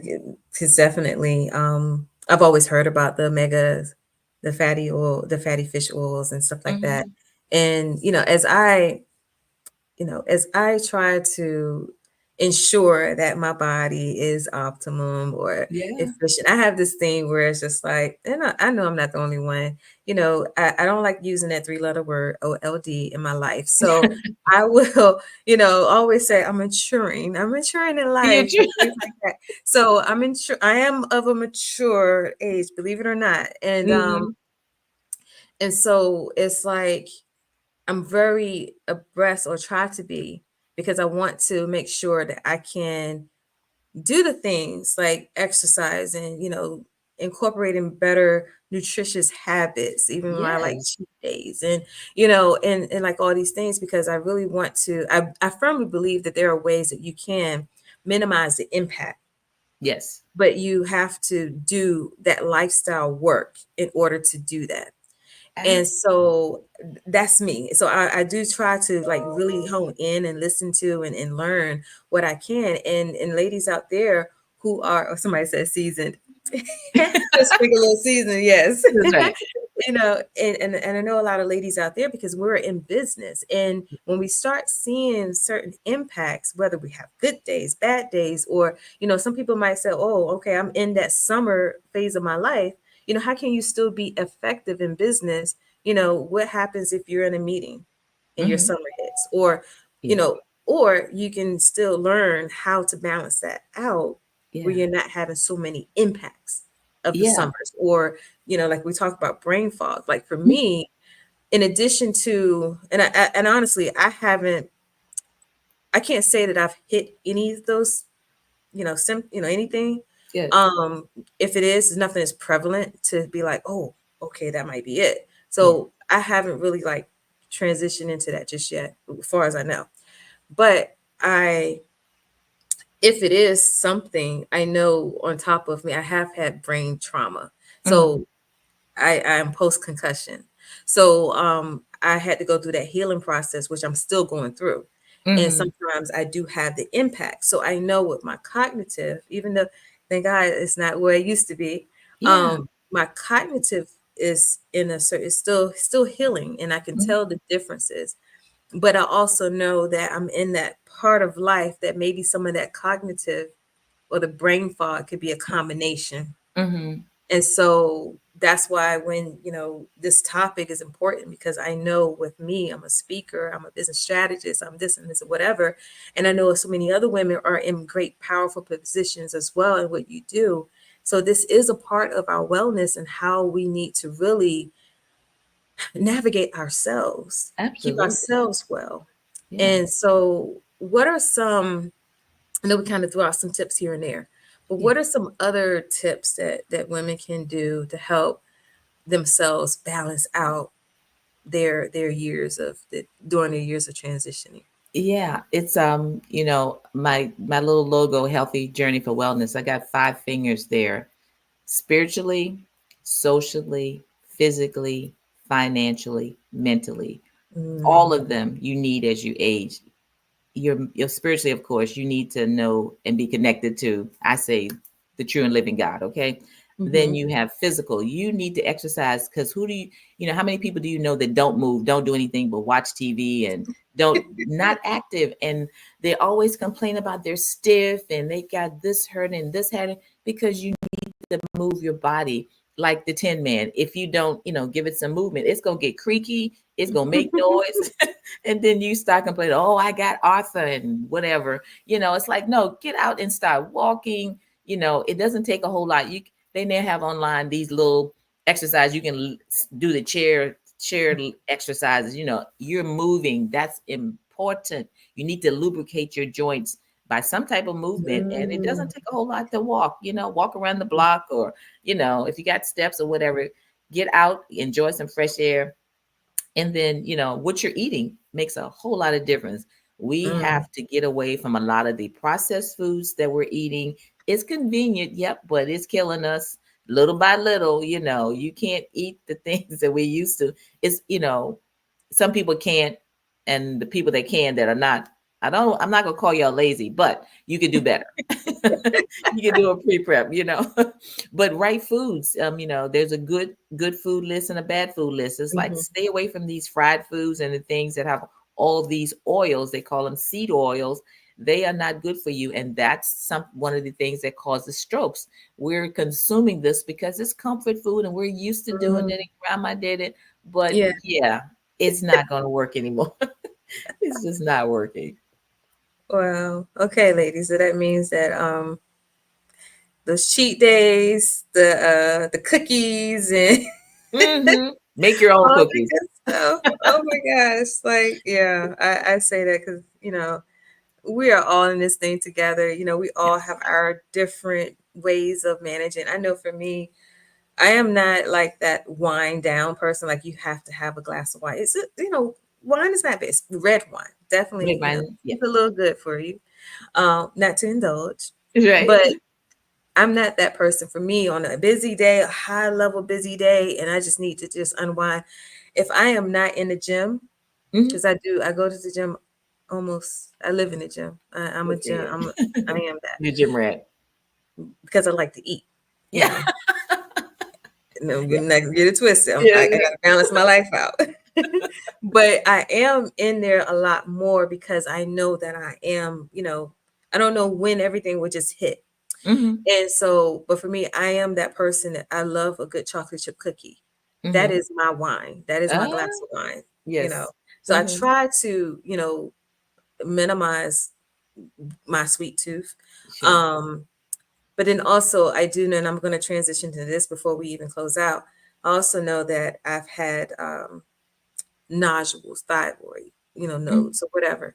So for me, and I'm quite sure a lot of other women, like we have these different things that impact our body. I know that we're talking about, perimenopause, menopause type of impacts, but the thyroid is another thing that impacts our hormones in a way that those Absolutely. things off too. And I know, like, if anybody have that overactive or underactive type of situation, then you want to look at like how are you managing everything else as well, like Sarita is talking about, like especially rest, and you're getting your sleep patterns in order, and exercise and your nutrition. Mhm. Because even if you haven't gone into that state, or you may have like a thyroid situation going on, and you're running business, sometimes we can kind of like get so in ourselves, like what's going on, or we think it's a health threat, that we may not be focused in business, Yeah, very and well. so yeah, so that's like for me. I when I got that, when I saw that I had it, and they did the testing or whatever, but for me, I did feel like the extra pounds was coming on. And I was just like, wait a minute, wait a minute, wait a minute. I've been able to stay a certain weight for a long time. So I knew something was off, Yeah, especially if I'm going to the gym like 3 or 4 or 5 times a week sometimes. yeah. And so in doing that, but I got it back together. So Hmm. it does mean that you have to do a little extra work, but how you do it and incorporate it into your daily life, and how Absolutely. you manage life and everything. How we, just give this like last point. How should somebody really create those healthy habits Hmm. in maintaining every hormone throw off there could be, whether it's thyroid related, medical, or you know menopause? Yeah. What are some great tips to close us out with? Okay, let me go back to something you said, and I'll tie it all in. What we're eating and what we're doing, because you can exercise and still not get there, because people exercise and still don't lose the weight. It's like, how come I can't?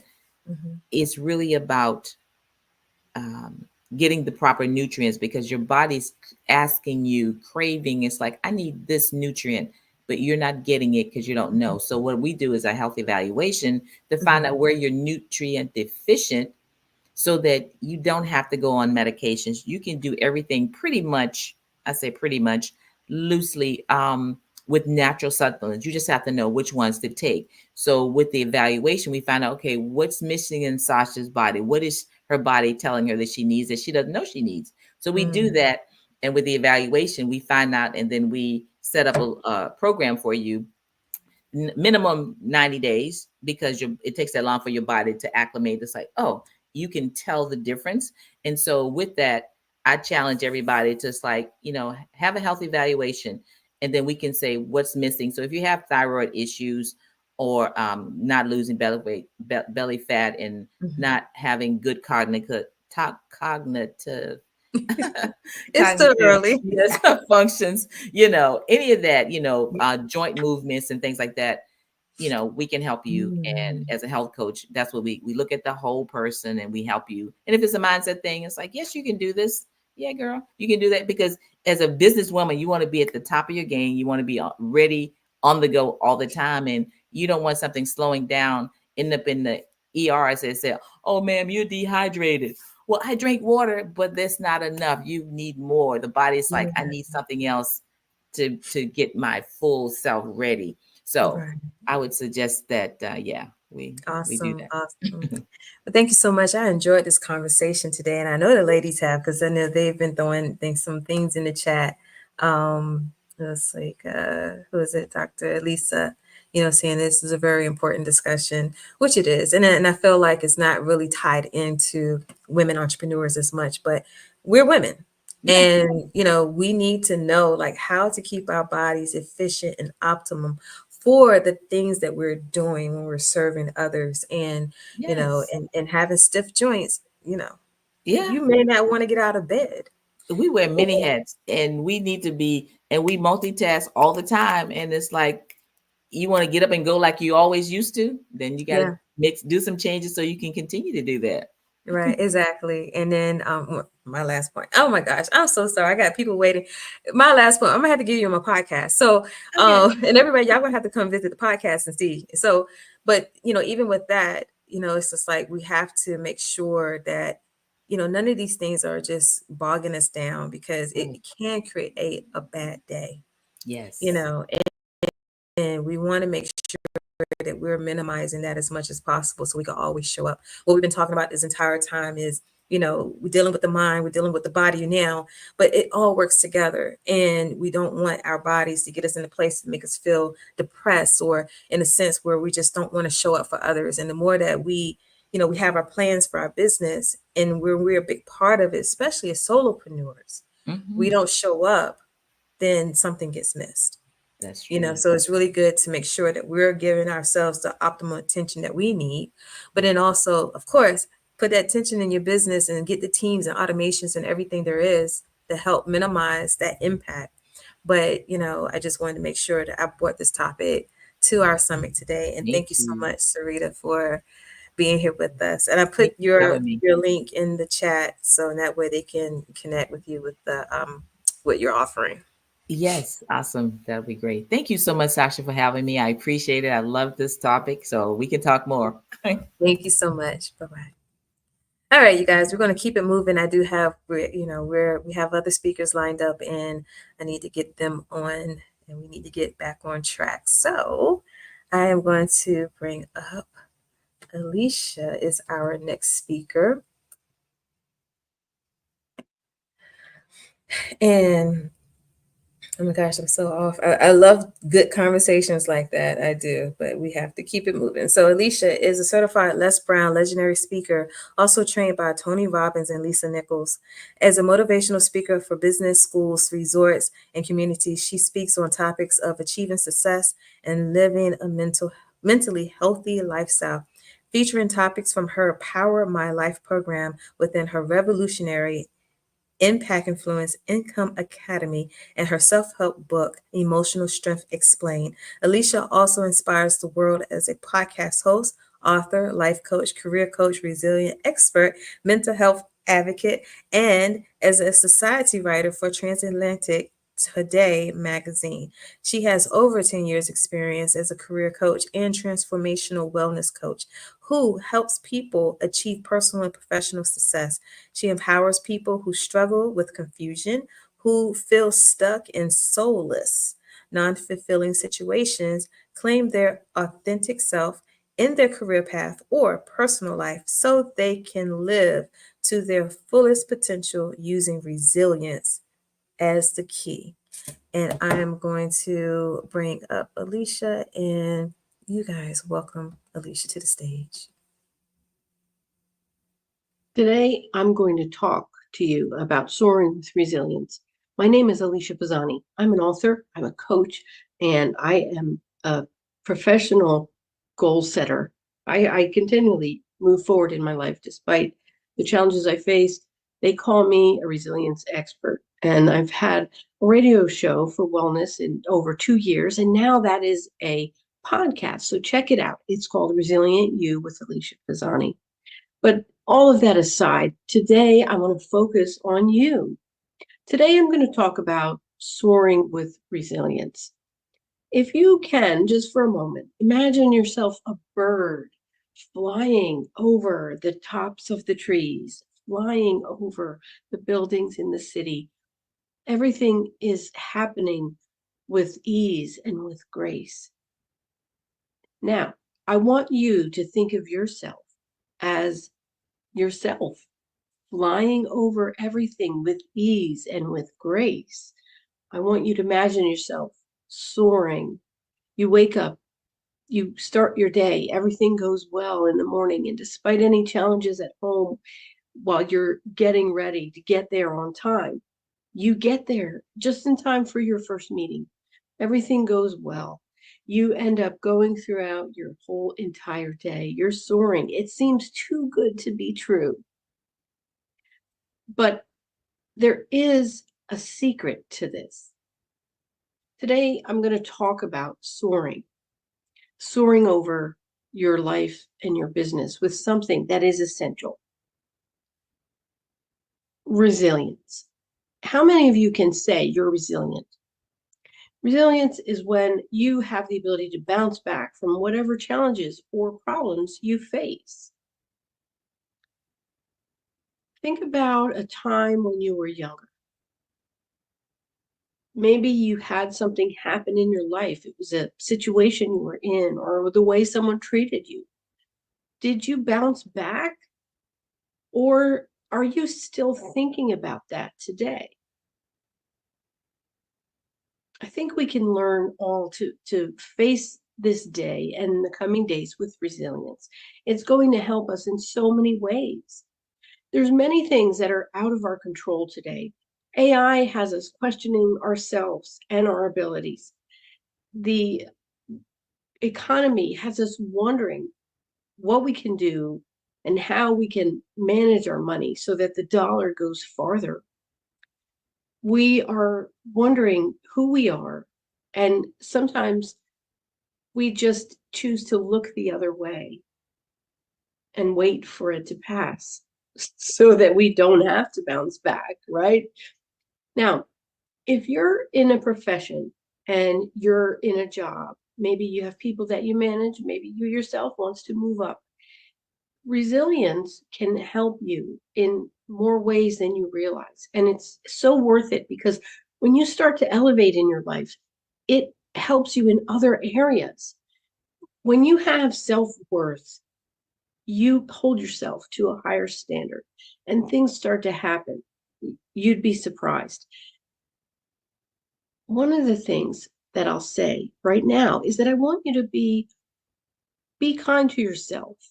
Think about how beautiful you are. When God made you, he did not leave anything out. And do something for me right now. And I want you to write this down. Repeat this after me. I am a reflection of confidence. I am a reflection of confidence. I'm comfortable with who I am. I am comfortable with who I am. I am worthy of success. I am worthy of success. I am loved for who I am. I'm loved for who I am. Again, I'm a beautiful creation.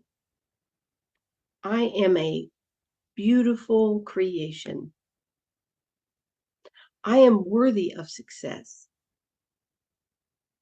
I am loved for who I am. I was told recently that I made it against the odds.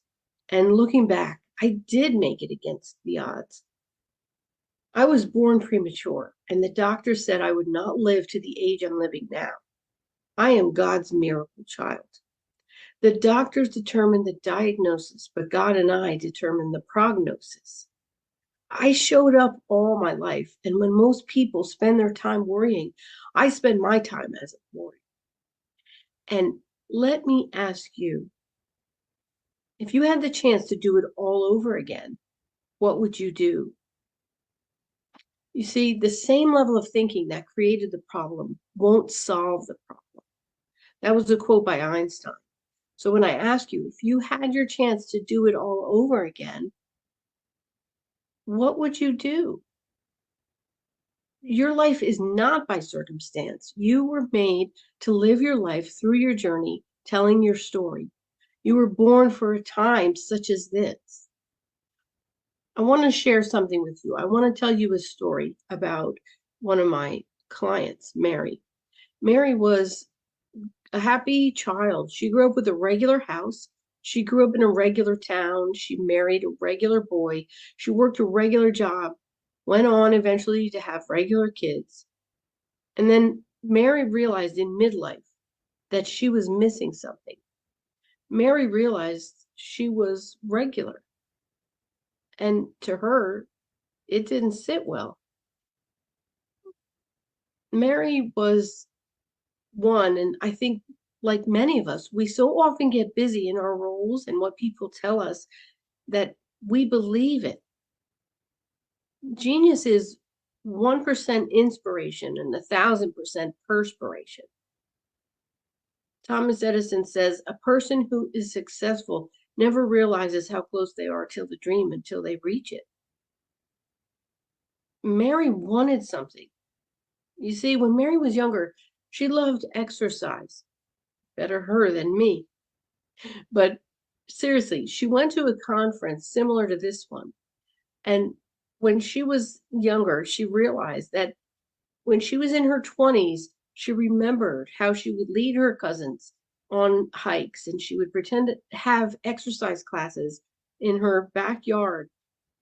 She even got invited to teach a class at the Y one day when they needed an activity for the kids. But see, Mary gave that idea up. She was taught that she was supposed to be a wife and a mother. Nothing wrong with that. And as women, we often have so many roles, but how many of them are the ones we choose? How many are those that align with who we actually are?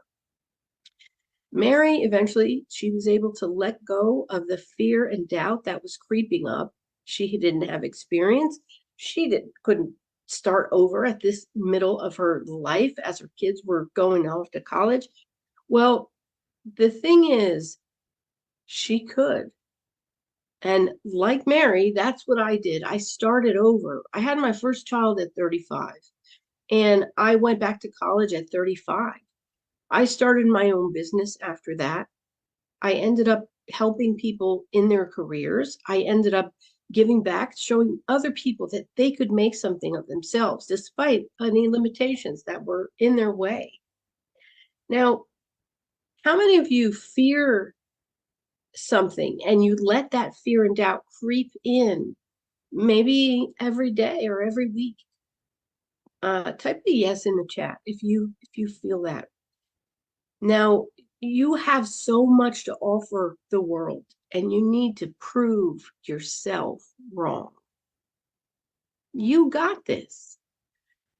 If something outside yourself can change your doubt, then you can change yourself.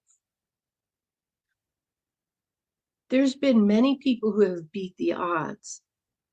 And the people I've coached people at all ages and stages of life. I've coached 20-somethings in their career, women in midlife looking to start a new career, senior executives who wanted to become board of director members.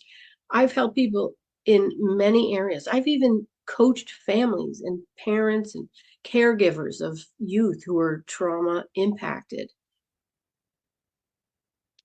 When I stepped into the room with the coaches in this practice as a behavioral assistant, I didn't know what I was getting myself into.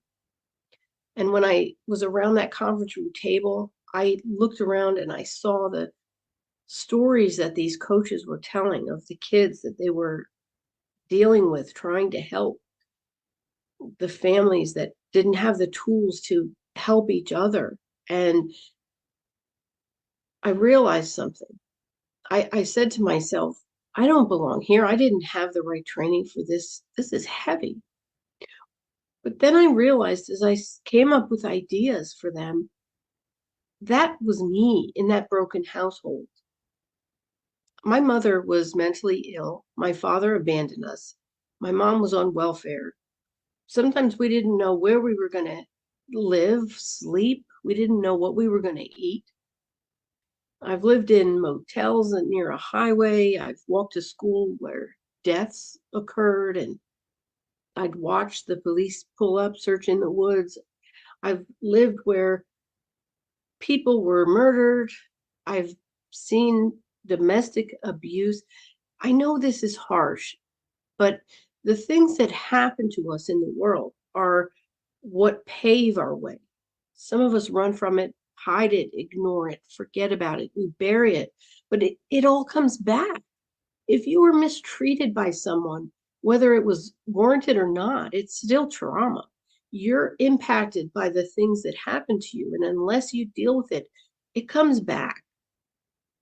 So if you have any blocks in your career, if you have blocks in your life personally, if you don't know why things keep happening over and over again, you need to tap into your resilience. And I'm not certified as a psychologist, and I eventually went a different path from that area with the coaches who were medical and psychologists. But the thing that stuck with me is that everyone in that room on different journeys that I've encountered all have one thing in common. They needed to use better communication skills. The world is so noisy. People want to relate to one another. They want to excel in their career and their relationships. We cannot be accepted. We cannot be appreciated. We cannot be elevated unless we learn to speak and have confidence to share our message. Your words have power, don't they? Some of you are saying yes. You see, I don't agree. I think that it's not your words that have the power. It's the interpretation of your words that matter. That's where power lies. In fact, the possibilities become endless. So when you ask, how do we beat the odds and soar to success? We can be honest with ourselves, use our resilience, embrace our gift. I was born a preemie with no chance, unhealthy, and yet I overcame. I was a fighter, taking steps and facing challenges to beat the odds. The possibilities are endless for me, despite all of that. And they're endless. The possibilities are endless for you. You can design the kind of life that you want. You can soar. Soar to me means see over all and get results. Soar over all and get those results. Yeah, it's going to be hard. You're going to face doubt, fear. You're going to face obstacles and challenges at every corner. But despite it all, you will never give up. You are exactly where you need to be here today. You are going to tap into your strength. You are going to begin. You're going to have the courage to face that thing standing in your way. You have something amazing to share with the world. When Bethany Hamilton, a surfer, had her left arm bit off by a shark, she kept her belief in herself, and she continued back on her board 1 month after to practice. She went on to winning a comeback award, SB. She won a comeback SB award, and there's many examples like this. Larry Ellison was the founder of Oracle, and he had many challenges, yet he made a huge success of his business. Oprah, she beat the odds by continuing to try things while constantly fulfilling her purpose. She came from an environment where they thought she was just going to wash clothes and clean up after people. And life was different then. Now, some of you may remember the story about the mouse running back and forth, thinking he would be trampled by this huge animal above him. He was ready to get stepped on at any moment by this massive elephant. The elephant was just floundering around, But it was the one chance the mouse took when he saw the thorn in the bottom of that trunk's foot. He pulled that out. Do you know what happened when he took that chance? Those two unlikely subjects became friends. He pulled that thorn out of that elephant's massive foot that could literally crush him. Yet they beat the odds. When we face our fears or face our doubt, our obstacles, we open doors and reach new heights. Hope and purpose can fuel you to do what you love as long as you make an identity out of the thing holding you back. I will warn you, you will not likely beat those odds the first time you try. I'm going to tell you another story. There was someone I knew, and he was a complainer by nature. He was too hot if the air conditioner didn't work, and didn't matter that he could open the windows in his car. He was complaining about a job that was too far away, and yet he was getting paid for his transportation. When he talked about this, I tried to show him he was getting in his own way, but he wouldn't see it. Now, we're all creatures of habit. So those practices you have, you may not even realize. The things that you do to get in your way, self-sabotage. Maybe you make a to-do list every day, and every day you never get to the bottom 5.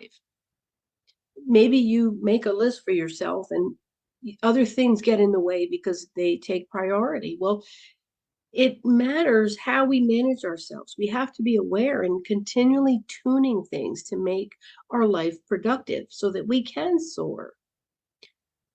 When you make your list, make it such that you have the top 3 things that are must-dos, and the bottom 5 are nice to haves, right? Maybe they're end of week tasks and you move them, but don't set yourself up for failure. I was put in an environment that I was made to fit in, but I didn't belong. I deserve more and better. And I'm here to tell you that you're born in a lucky time where you're able to fit in. You're able to stand firm in who you are.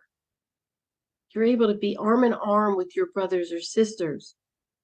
You can help make changes in this world. Beyond recycling, you can donate to something once a year, but you can make an impact. You can volunteer in your community. You can make connections. You can start soaring. If you listen, you will see that you have possibility right in front of you. Show yourself the same compassion that you show others, and be who you are. Men acquire a certain quality by acting a certain way. And that was said by Aristotle, a certain way. To win, all you have to do is get up one more time. And then when you fall down, get up again. Do one great thing every day. And if you can't do that, do one thing every day that scares you. That was said by Eleanor Roosevelt. It's up to us to make our lives what we want them to be. And in your abilities, you have to know that you are able to soar, just like I did. When you have the sun, remember the rain. When you have the clouds, remember the blue skies. When you have the oceans, remember the mountains.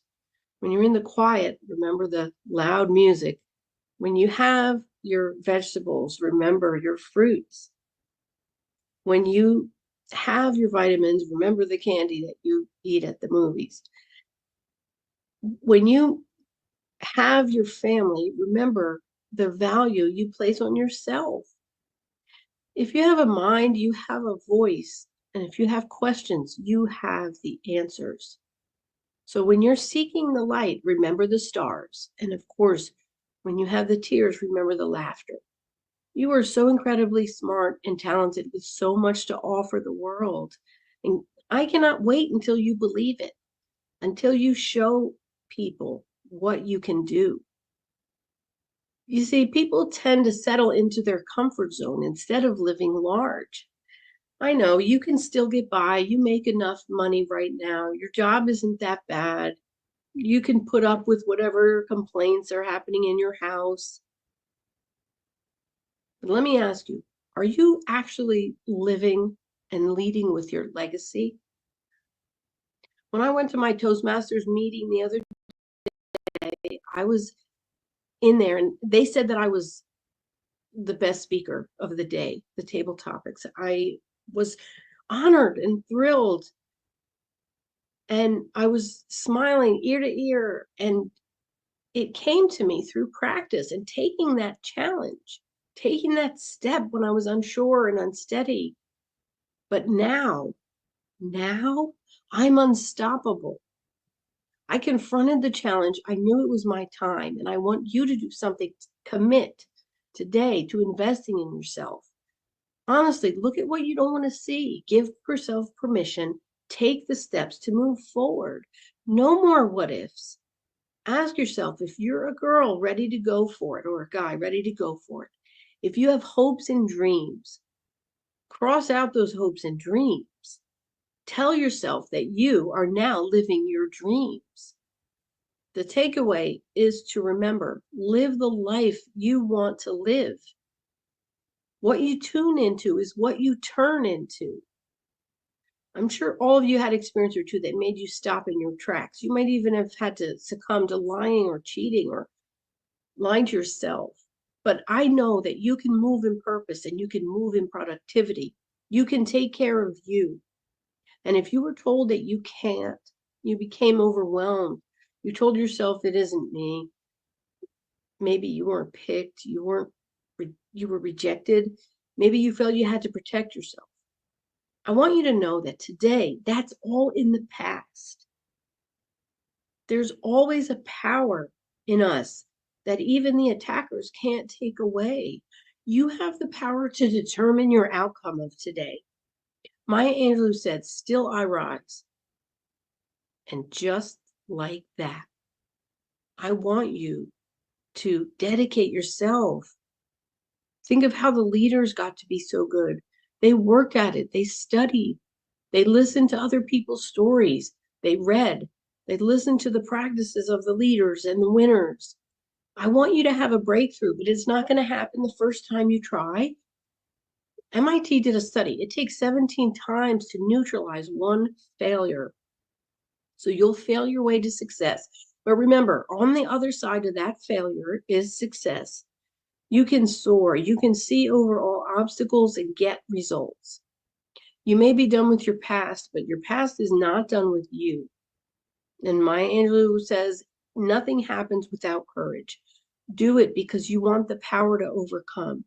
So if you've ever felt like you were brought into the world and told that you can't, if you're overwhelmed, if nobody picked you, if you were rejected, and you're in a mode of protection, I want you to know it is possible to soar. If you want to speak with your hard voice and bring your power forward, I have a gift for you. I am an experienced speaker that has been coaching people for over 10 years, and I would like to work with you. Change is inevitable, but growth is optional. That's a quote by James Baldwin. Just like a tree adapts in the storm, it's rooted in purpose. It thrives in the mildest conditions. So remember, if you choose your message, you can choose your future. The last thing I want to share with you is a little more insight about how I got here. I was behind on my dreams and on my bills. Each day I would pick myself up, rebalance the best way I knew how. And if you're imbalanced sometimes, put a yes in the chat. Yes, you are not alone. The fast-paced world has a lot to do with it. We need new skills to constantly adapt to a changing world. Here's what I want to say to you. I never knew my biological father. My mother was mentally ill. Despite all that, and then not ever going to college, I kept going. I kept staying curious. I moved towards my dream, even when I thought I got rejected or turned down. It's in those moments that you must remember your dream.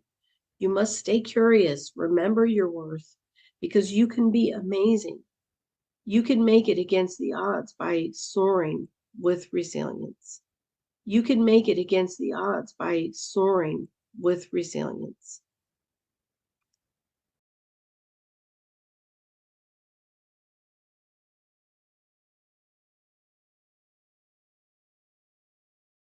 Thank you, Alicia, for that wonderful presentation. And I just wanted to give you an opportunity to come on live and actually, answer any questions. Hello, how are you? Oh, you're mute.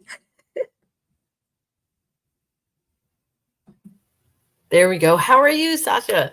I am wonderful, wonderful. Thank you. Thank you for those amazing points of, empowerment. And I just love your story and how, you've overcome so much. And the biggest takeaway, and I'm quite sure everyone had their own takeaways, but actually put your takeaways in the chat. I want to hear from you about Alicia's presentation because there was a lot in there. Resilience. Resilience is like the biggest key because you really do need that in order to, overcome challenges, kind of persevere through. Like if you don't have that resilient spirit, it's like you're just gonna just kind of fall to the wayside because you don't have that power to keep going. But when you need that in order to keep going in your life, whether it's personal, especially in your business, but if you have a business already, you have to combine the two and be resilient across the board. So I really do thank you for that and those affirmations. I saw people putting the affirmations in the chat, and that was really good. Let me see what we have here. We have one question here from Lauren Brown. And she says, what is the one thing you did that pushed you to overcome your obstacles? I love that question, Lauren. Thank you so much. One of the things that is probably the most influential thing that I've done throughout my life, whether in personal, professional, and in coaching people, it's the idea that you can persevere. So if you have an obstacle, you have something in front of you. Let's say you have a business, you don't have enough resources, you don't have enough money, you don't have enough clients. The number one thing you have to do is quiet that inner voice of negativity, right? Whatever is behind you, that's your past and it's meant to be in the past. When you have a challenge, you can handle it with logic. As women, we are gifted. We use both sides of our brains at the same time. So it's our job to make sure that we partner the emotion with the logic and we make them dance. So if you're faced with an obstacle, with a challenge, the most important thing to do is to accept this place where you are. Accept that you failed and fail fast. That's one of the greatest tips the leaders have given me. Fail fast. Then be open, be flexible to what may come. Don't get stuck on an idea. Maybe if you didn't reach one area, maybe you're meant to do something else. So being open, being flexible, and accepting the steps you've taken because they've helped to get you there. I think that's probably the guidance that I would give if someone's looking to overcome obstacles. And if you need help and assistance and you really feel it's beyond yourself, get a support system. There's a lot of free apps out there for motivation, for counseling. There's things that you can get for free. So don't let things hold you back if you don't have the financial funds. But again, the main thing is just know that every day you can start again. You can start again and you can make that thing happen. Trust yourself. That's amazing. Trust yourself is the biggest part. You have to trust yourself. That's the part that's going to really keep you going. And when people don't even, believe in you or anything like that, I mean, it's always going to be something. You're going to have some people that do, some people that don't, but you have to know it's in yourself to have that self-belief as well as trusting yourself, knowing that the main part about trusting yourself, I always want to say this, is when you don't have to second guess yourself. It's like you really trust yourself to that degree, because a lot of us can second guess so many things. and you can second guess your actions, your decisions, and you're like, oh gosh, I wonder if this is really it. And you feel like it is in yourself, and within yourself, but you still second guess yourself. And that is because you have to really get to that place of trusting yourself. That is really great. Alicia, let me see. Yeah, and one thing on that is when you have an idea, and if it's calling at you, and it's something coming to you every day, and you feel you want to do it, but maybe your partner tells you no, your family tells you no, the people in your circles tell you no, I want to tell you yes, because you're here for a reason. And one of the things in the speaking industry is that people that come forward with a message, they want to tell their story. And the reason that some people can have similar stories is that they're each unique. So you might come forward with an idea, but don't hold yourself back just because you think someone has told you that you can't do it or you shouldn't do it. You're unique, and if you have this calling on your heart, you must follow it. Yes, definitely. You have to follow it. Thank you so much. And that's like the perfect way to close out, is following your heart, trusting yourself, believe in yourself. Use those affirmations that, Alicia gave us. Like, you are worthy. You are so worthy of success. You are so worthy of the great things. You are magnificent. Like, all those things I just really love. And I love the stories that you gave. But to see yourself overcome all those challenges, even from when, the diagnosis in the beginning, at birth. I mean, it's like, you're a preemie. So many people would just kind of put people on the side. Oh yeah, I don't know if this preemie is going to make it on. But you just went against all odds from the beginning up until everything in the middle. And now you're the success that we see before us. And I just thank you for being here, being one of our speakers today. Thank you, Sasha. I appreciate it. And again, I know that everybody has a different story. And if I can leave one thing with the people listening, watching, come forward with your story. The world needs you now. Yes, yes. Ooh, I love that. The world needs you now. So you guys, you have some work to do. But Alicia has made it easy for you as well. Thank you again, Alicia. Thank you so much for being here. I really appreciate you. Thank you. Thank you. Great, guys. All right, everyone. Let's see. I got everything all mixed up back here. All right, here we go. Okay, so we're going to keep it moving. Keep it moving. I'll be right back with the next guest speaker.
Hey, Erica, how are you?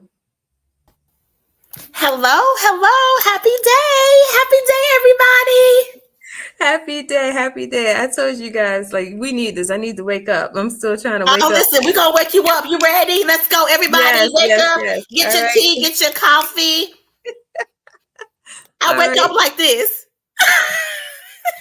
All right, power up, you guys. Power up. I love the energy. Thank you so much. Thank you, thank you, thank you.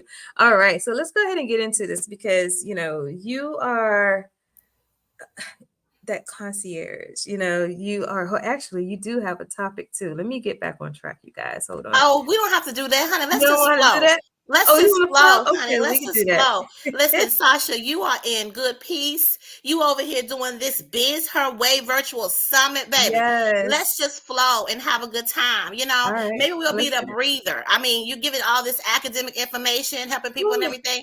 Let's Woosah. just breathe. That would call. Let's Let's breathe. breathe. Yeah. Thank you so Let's much. sit in our chair of joy right now. Yes. All right, guys. We Here can we go. sit, find your chair of joy, you all. Just sit there. Okay. And then as you sit in your chair of joy, I want you to breathe. Ooh. Give me a good deep breath. Ooh, just take it in. That chair of joy. Ooh. And after you do that, I want you to think about what's going on in your head. All this stuff happening in your head. I want you just to breathe it out. Give me a good deep breath as you sit in your chair of joy. And lastly, I want you to feel joy come onto your life, into your being. You like that? How that feel? It's so good. Look, don't take me too far out now. Y'all be like, what happened to Sasha? And fell out this chair. Listen, Sasha done went down, skipping down the street. She found her joy, baby. No, but this is your joy, Sasha. This is your joy. You are radical speaker, TEDx speaker. Always doing so many amazing things. Look at this. I'm looking at this like I'm so impressed to be here as a speaker. Yes. Awesome. Thank you. Thank you so much. You guys, this is Erica, and we've got connected on Startup Grind. Yep. And if anybody has ever heard of Startup Grind, it's a big, massive organization worldwide, chapters in different states that help entrepreneurs start their business and manage, and they give all these different keys and workshops and all these things. So Erica actually helps manage 2 of the chapters, and we got connected. I've been fortunate to be on a panelist with the first one that we've ever did. And then I came back and had my own talk with Startup And Grind. I will have her come back every time if I can get her. I mean, listen, I'm trying to get you to come and people pay you. Like, I really want, like, she's amazing, you all. Like, I don't know if she's going to be speaking. Are you speaking in this summit? No, I kind of did a little bit when I was kind of like a little segue. It wasn't meant to do, but hey, it happened. So that was my little point. But it's all about you guys. It's all about you guys. I can always do this all day long, but I want to definitely highlight other speakers and partners in this, and that's why we're here. Now, you could talk about me all day long. I know you can. Thank you so much, but I want people to know about you. And we have so many things that you have so many layers, but just like you, multifaceted. I need to get you hooked up with a lady named Eternity. She is a part of the Multifaceted Collective, and I definitely need to connect you to her because you are a multifaceted lady and have a lot going on, and it's great because you are able to do it and do it all with grace. Oh, thank you, ma'am. Thank you. Let's get into this mindset. Like, what got you into this place? Like, I know you are this Thrive concierge, right? This Go concierge. You're some of everything. I just read it off. So, what is it that has your personality tapping into the mindset that you can actually flow so much greatness into other people? I would have to say that I went from being young asking, like, what is going on here and how can I fix it? Yeah. And when that changed in me and recognized that I'm not here to fix anything, I'm here to overflow my own love and into the world. And then everybody else will get that naturally. So I just have to show up. That's amazing. But you just show up. People they don't show up. Yes. And then when they don't show up, but when they learn to show up, let's talk about how showing up is equivalent to thriving. and I know you have the thriving mindset. I want you to kind of get into that. Like, what are those steps to have a thriving mindset? Steps to have a thriving mindset. Okay, so okay, let me just go down this road here. Okay. So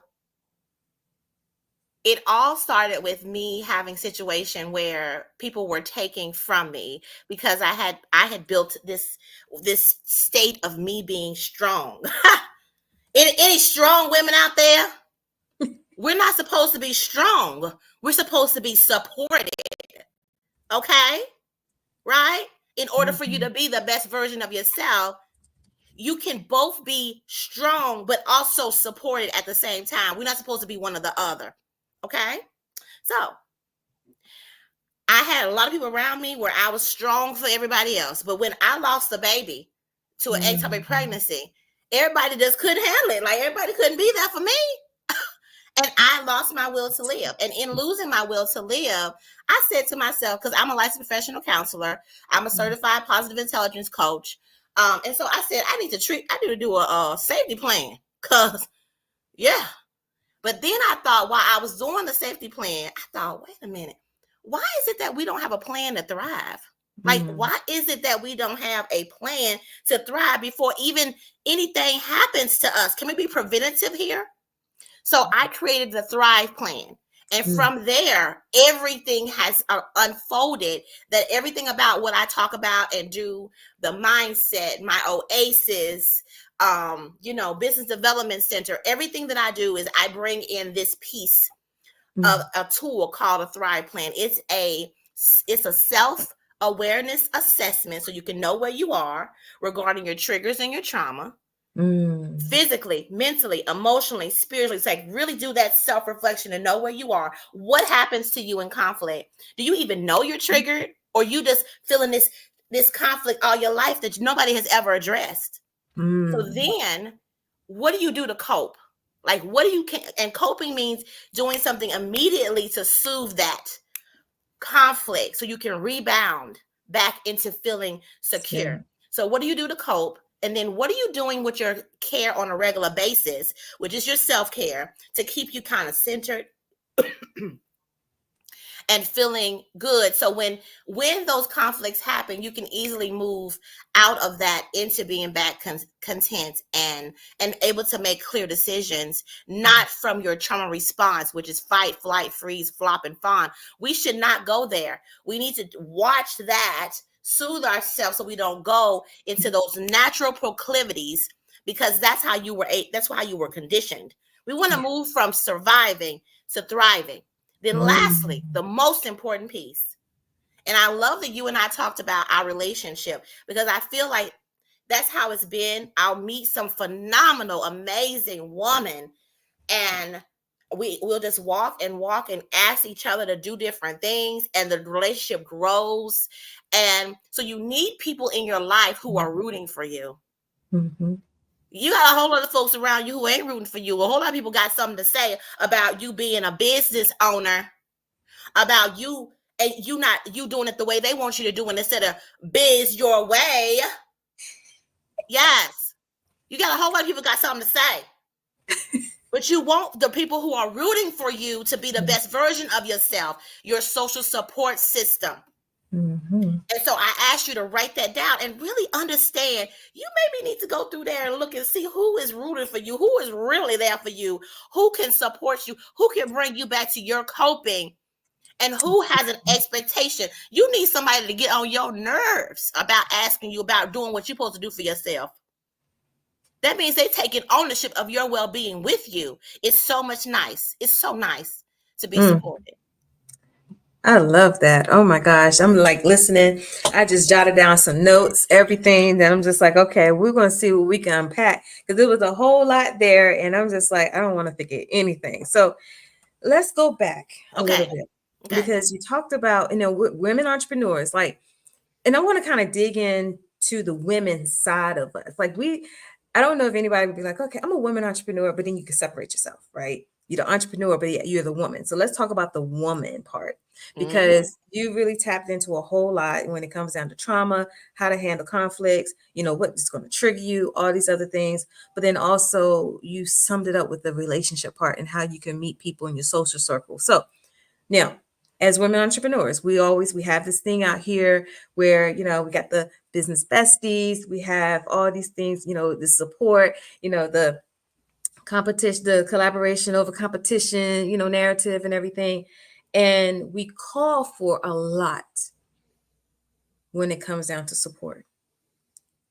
And I'm going to just do this, and I'm not trying to step on any toes. Come on with it. No, listen. But how many of us are very genuine about the relationships and the partnerships that we really want to build and how we can really grow as women entrepreneurs?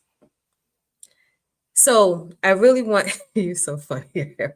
I got faces. How many people are genuine?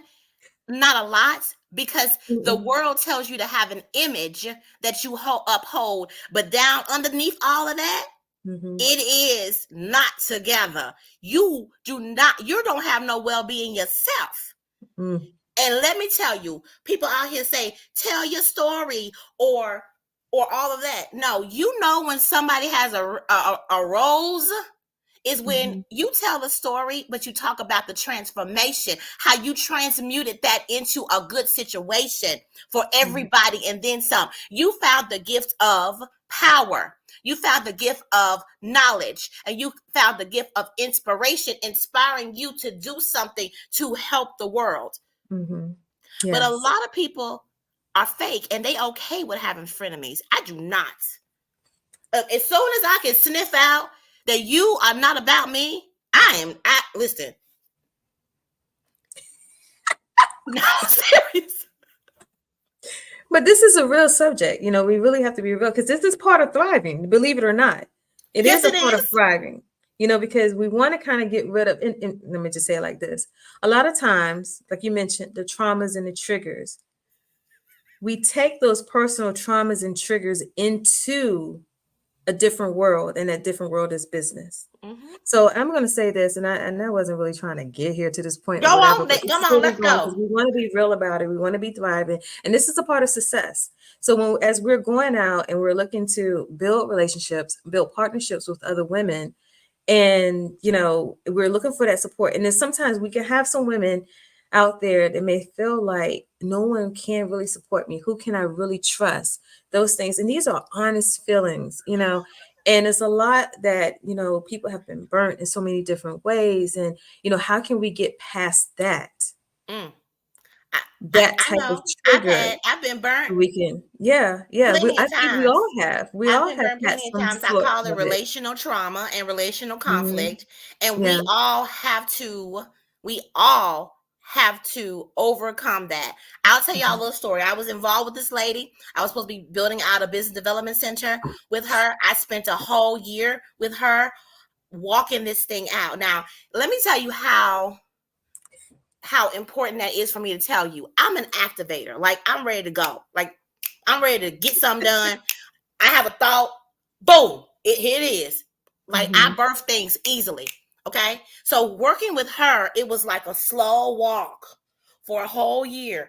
And then after that year, she says to me, I don't really want to do this. I just want to do consulting. That hurt me. It felt like a divorce. It felt like, wow, we've been doing this, trying to birth this thing, and you decided to walk away. Or actually, it wasn't that. This made me more irritated about the situation. I could feel it. I could feel. Going back, let me make sure I mention this. We are women, and we feel and we know.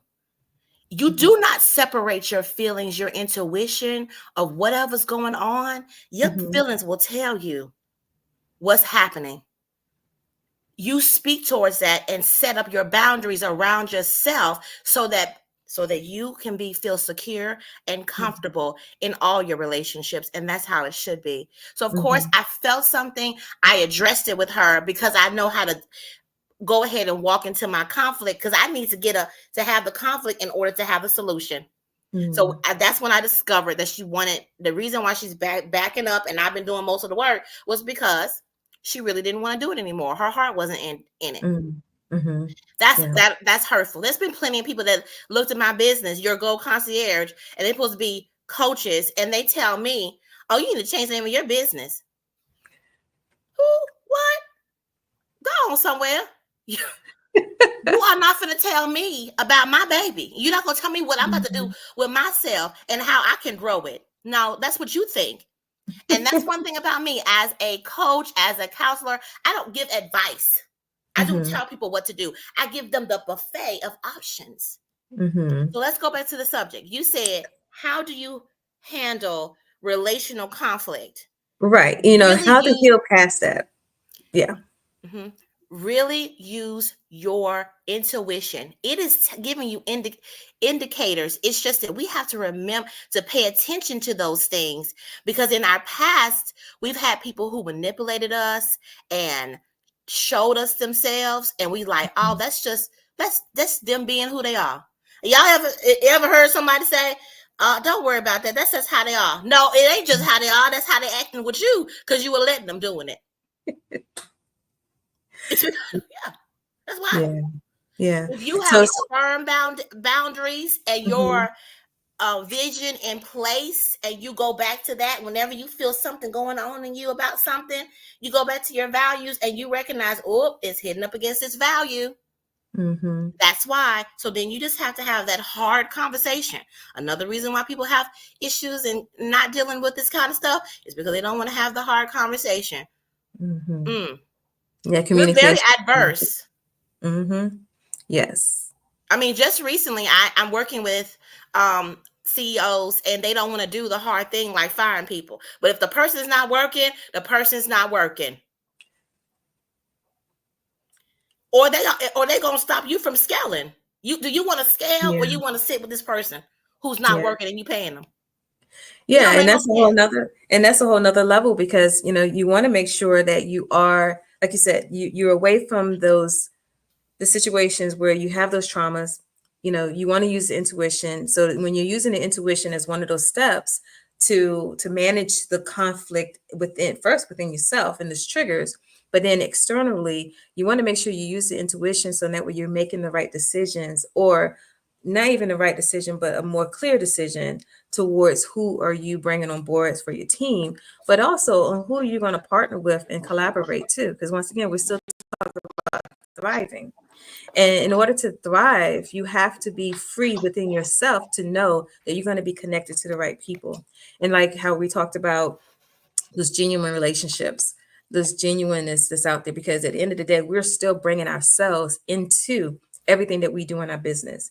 And I want you to kind of touch on this a little bit, because one of the reason why I was thinking this is because a lot of times people get triggered by things. Like we get triggered by, the team people not doing what they need to do, right?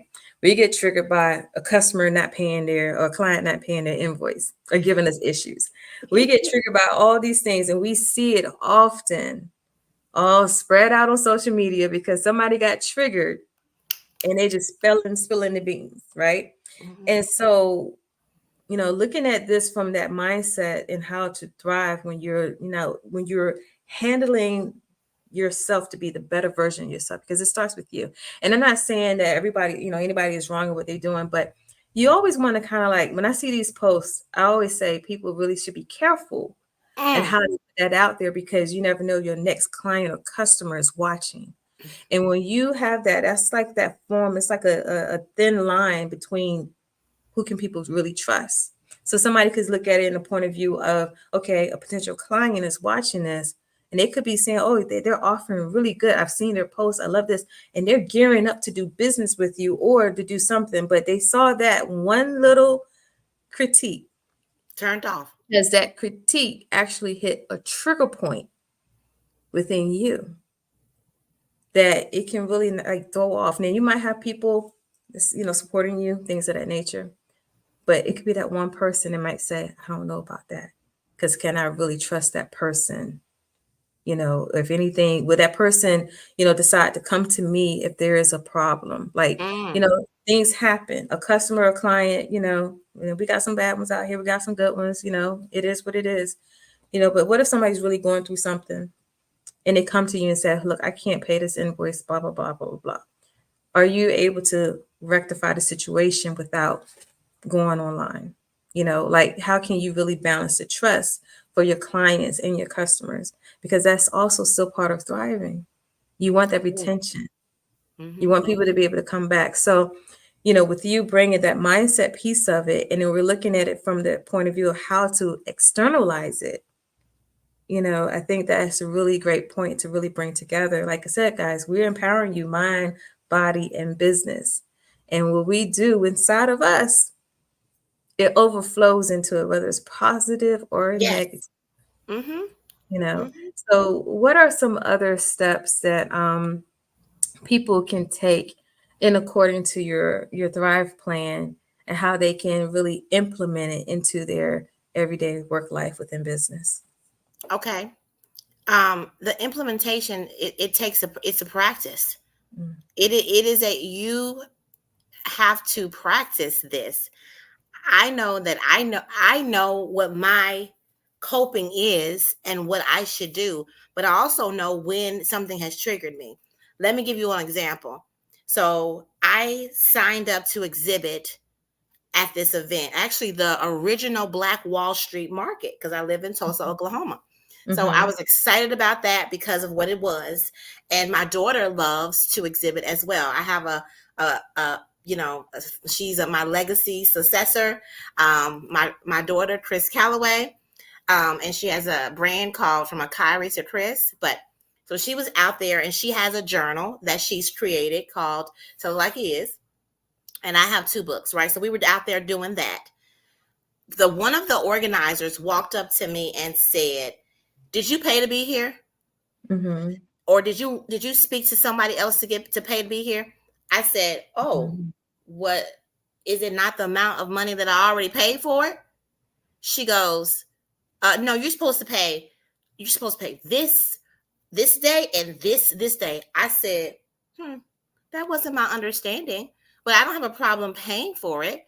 Mm-hmm. And then she's like, "Well, you're not from here. You don't understand. But most people, the people here, all the people here, they know better than that. They know to go ahead and pay for both days." And I'm like, okay, so this is coming from another situation that she had that she's bringing to me. So basically, she's throwing her trash at me, right? Mm-hmm. Okay, so I said to her, I just stopped the whole interaction, looked at her and said, "I don't like this. I'm not having the experience that I want to have. I will pay or I will leave. Actually, I'm not feeling really good right now, so I'm going to go ahead and pack up and leave." Then that took her out of whatever she had going on into being able to have a conversation with me, because she respected me being able to say, "Wait a minute. Don't come for me unless I call for you." I had to tell her. And so we were able to rectify the situation. She apologized to me and was telling me about what happened before that she brought to me. Mm-hmm. Going back to what you said, don't let what's happened before with somebody else, you go take it to somebody else, because it's not for them to have. It's for you to handle and be with yourself. Going back to the Thrive plan, she should have just did some breathing. She should have talked to a safe friend. She could have came to me as a friend and talked to me about this situation instead of telling me how I didn't do something and it caused me to get dysregulated. But I was able to bring myself back quickly by just stating how I was feeling and stating what I was going to do to rectify the situation.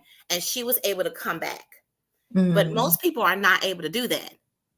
When you go come for them like that, baby, they're going to come back based on the trauma response. They're either going to fight, they're either going to run, they're either going to fawn and try to please you. They go to their trauma response because you came to them with yours. But you said a key word, the regulation part. When you're regulating yourself, okay, So you have to know yourself enough. Like I know we talked about some of the trigger points and everything, but let's like tap into some of the positive traits of who we are. And like you could take those triggers and those bad points of, because we all got a bad side. We all got that part in us and we said trigger and be like, hold on, wait a minute. But it's the regulation part of it to help us to be disciplined to allow the better version of ourselves to show. Yes. So when you're allowing that part, and that comes with self-work, because I know not everybody is like that. It does take work. It's not easy, especially if you're used to handling conflict and situations. And the only reason why we're bringing this up, and like, we talked about thriving and everything, but we want to thrive in your business. So that way you understand how to even handle conflict. It's about conflict resolution. It is. You can have conflict, and this is something in large corporations that they do teachings on, because we want the associates to know, the managers to know how to handle their teams in a positive manner. You get all the different levels. We all work. We all know what the handbook says. Like, what are the different levels? Who we need to go to? What is the chain of command? All these different things, and we know that. Okay, if there's a situation, how is it supposed to handle? Same way in small business ownership. Same way with you as a woman entrepreneur, because at the end of the day, it's about you operating as a large corporation, even though you're a small business, even though you're a solopreneur, still having that mindset of what a large Yes. corporation has will help you stay in position, will help you continue to know how to track forward, and how to really, every success level that you go into, it should be a deeper level on how you want to operate your business. That's part of operations. And then it's a part of management, because then when you start adding teams, Yep. or a host of VAs, how do you manage when something's not going right? How do you still keep yourself in a calm position, still being able to be assertive enough to put what you need out there, but keeping it balanced enough that it's not attacking your integrity, that's not going to look bad against your character, that's not going to make you, people want to go on Google and write a review, because they would definitely do that. And that can hurt you if it's a negative one, for real, because it don't disappear. Yeah, I have a company that actually managed that, and they manage the reviews. And so, it's like looking at it from that standpoint of how to do that. So regulating, what are some key steps? And it's part of well-being, because I want to take us into that too.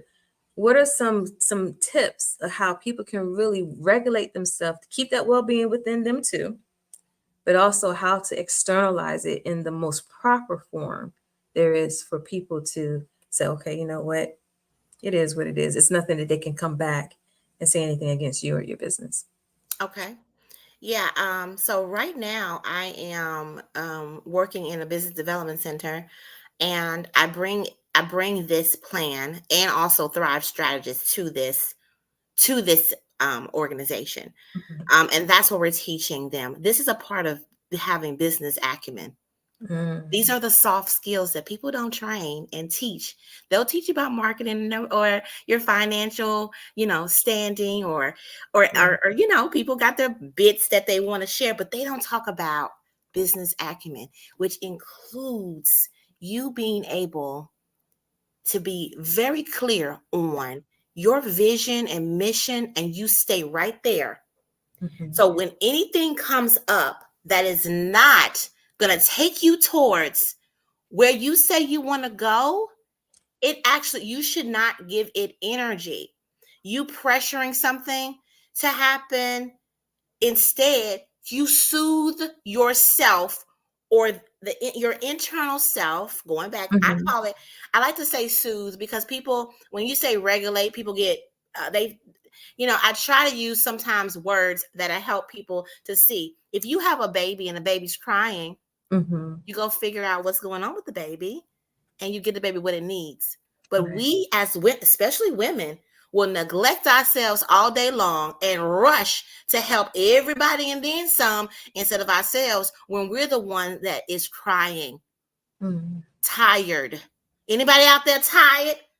Bone, all soul tired, because you're running around doing all the things for everybody else but yourself, and you don't know what rest is. So tips would be, you must have things that you have in place on a regular basis that keeps you content and have that peace that is beyond understanding.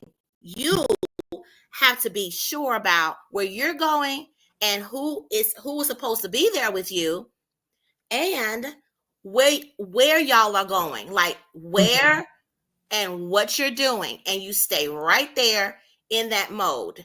As a multifaceted lady, I have a vision, which is to love and like myself. And we say in my business, we love and like ourselves so authentically and thoroughly that we overflow onto those who comes to be a part of our ecosystem. Because you see that we must do what we need to do for ourselves. Or what I do in my business is I sit people down. If I see you're not regulated or you're not soothing yourself, you need to go sit down, because basically you're doing harm to anybody you touch. Right. Anybody you touch. So basically, the way that you really do regulate yourself or soothe yourself is to actually treat yourself in a way that you would take care of a pet that's whining at the door. Take the baby out. You know what I'm saying? If your body is telling you, I'm not good, stop and take care of yourself. Your body is giving you all kinds of signals, your emotions, your body. I mean, even down to, like, one thing about me is my friends know, don't invite me nowhere and there's no soft seat. I'm not sitting anywhere with, have you ever been somewhere be all these hard seats and ain't no soft seat around? No, I'm either going to have to bring my pillow or what, because I deserve not to endure. And a lot of us are okay with being in our despair and enduring. And you think you're supposed to be running a business that way.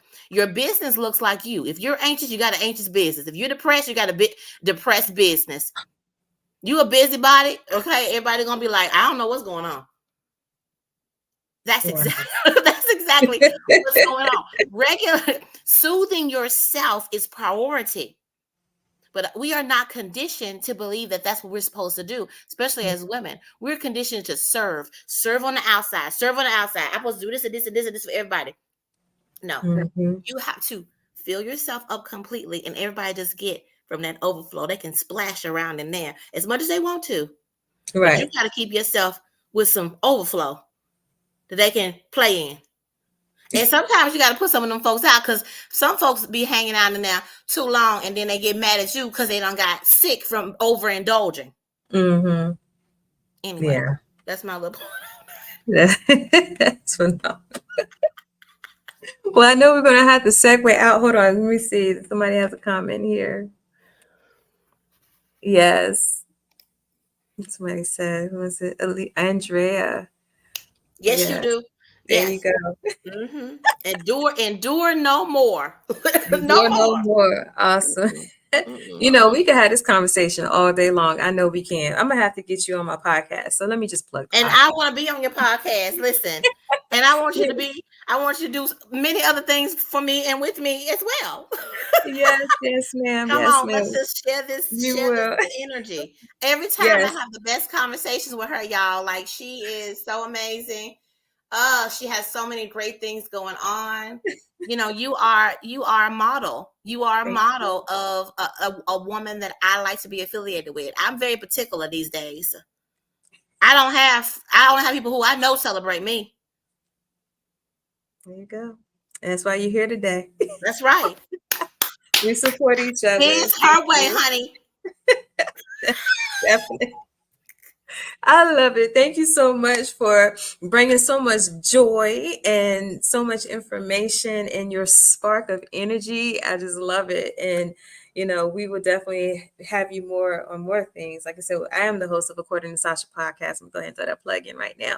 Our new season will start March 2025. So we will definitely have you, Erica, on the podcast. Thank you so much for being here. Yes, it was a pleasure. Thank you so much. You're welcome. Thank you. All right, you guys, we're going to keep it moving because we have some more speakers here that I want to bring to you. Did you enjoy that conversation? Did you enjoy it? All right. So I'm going to kind of refresh everything and kind of get us started. Let me bring up our next speaker. All right, Dr. Sonia. Let me get her bio for you real quick. Hold on, working from my phone as well as the computer. Okay, Dr. Sonia Nicole Levi. Okay.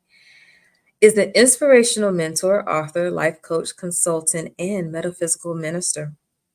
As a member of the Jewish Spertus Institute, she is part of the Ashkenazi Russian Jew. Hopefully, I pronounced it all correctly. I'm sorry if I butchered it. As an accomplished writer, known for her ability to weave together inspirational narratives and refreshing concepts, she has a background in philosophy and psychology. Dr. Levi is a member of the American Psychological Association and the Religious Naturalist Association. She offers a unique perspective on faith, spirituality, and personal growth. Through her work, she seeks to inspire others to explore new paths and embrace diverse spiritual traditions.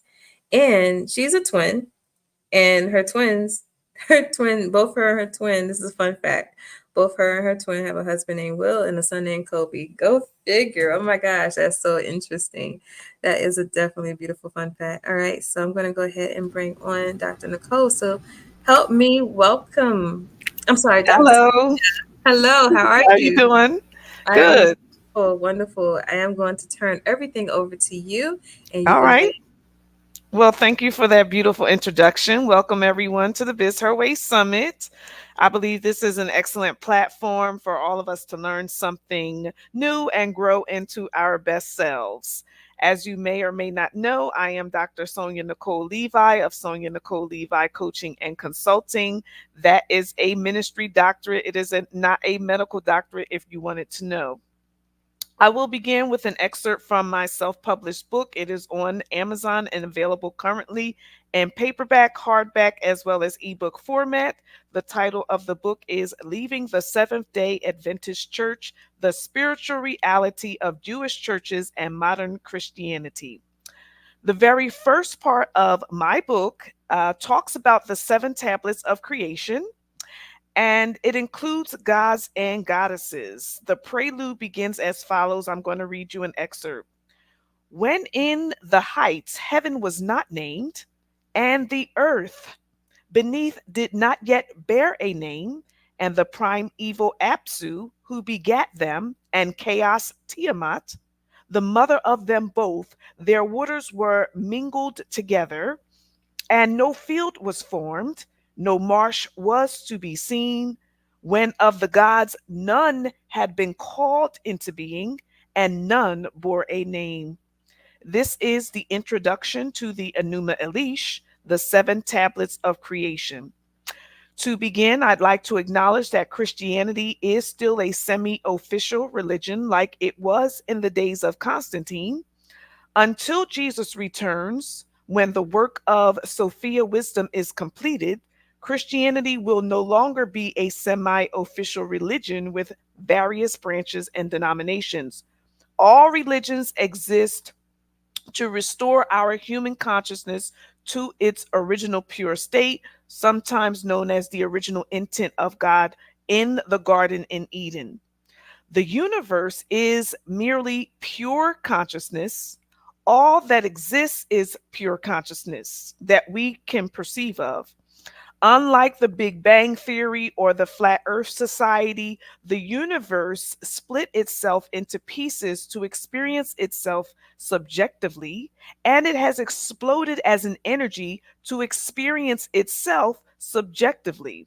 So the universe has feelings and responds to itself in the form of humans, planets, and galaxies.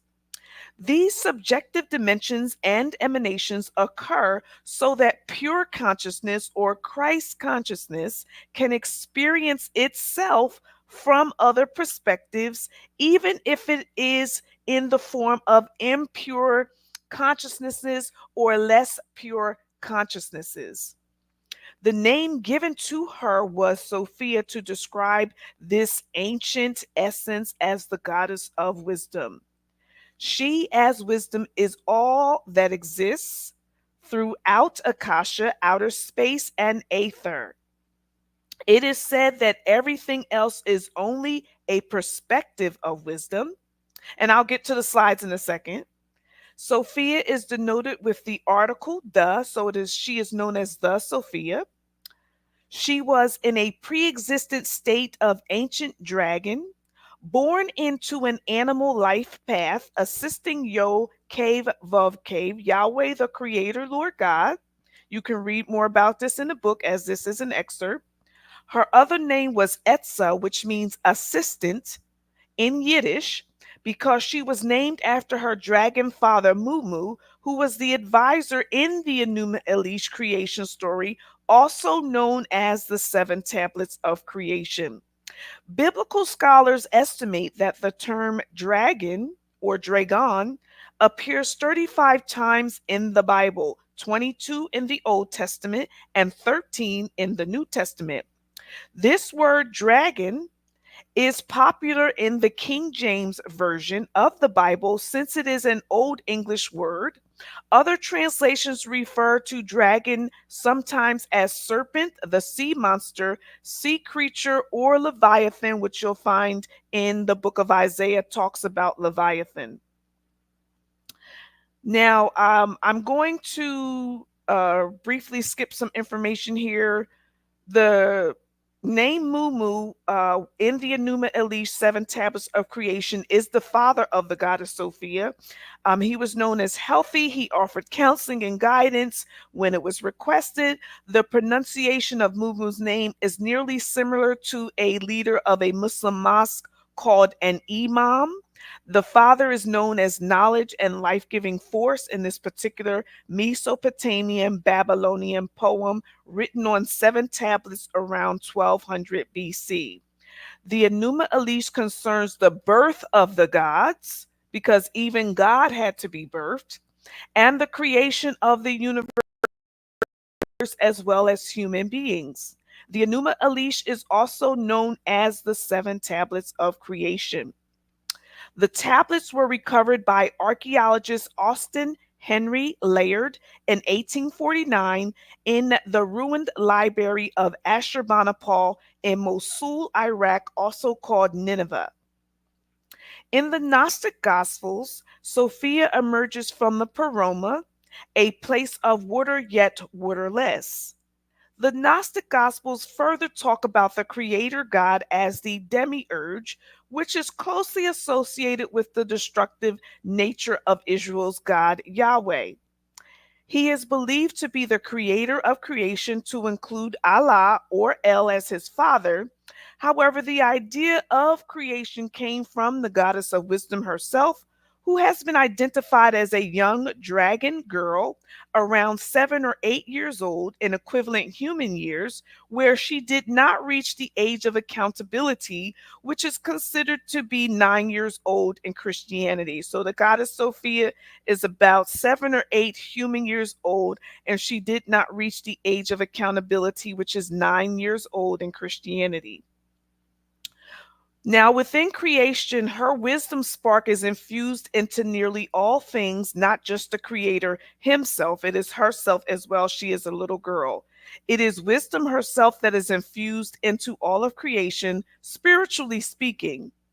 There are also significantly 7 archons very interested in this little dragon girl, spoken of in the Gnostic Gospels, as well as in the heretical books of Pistis Sophia. Archons are considered fallen angels in Christianity.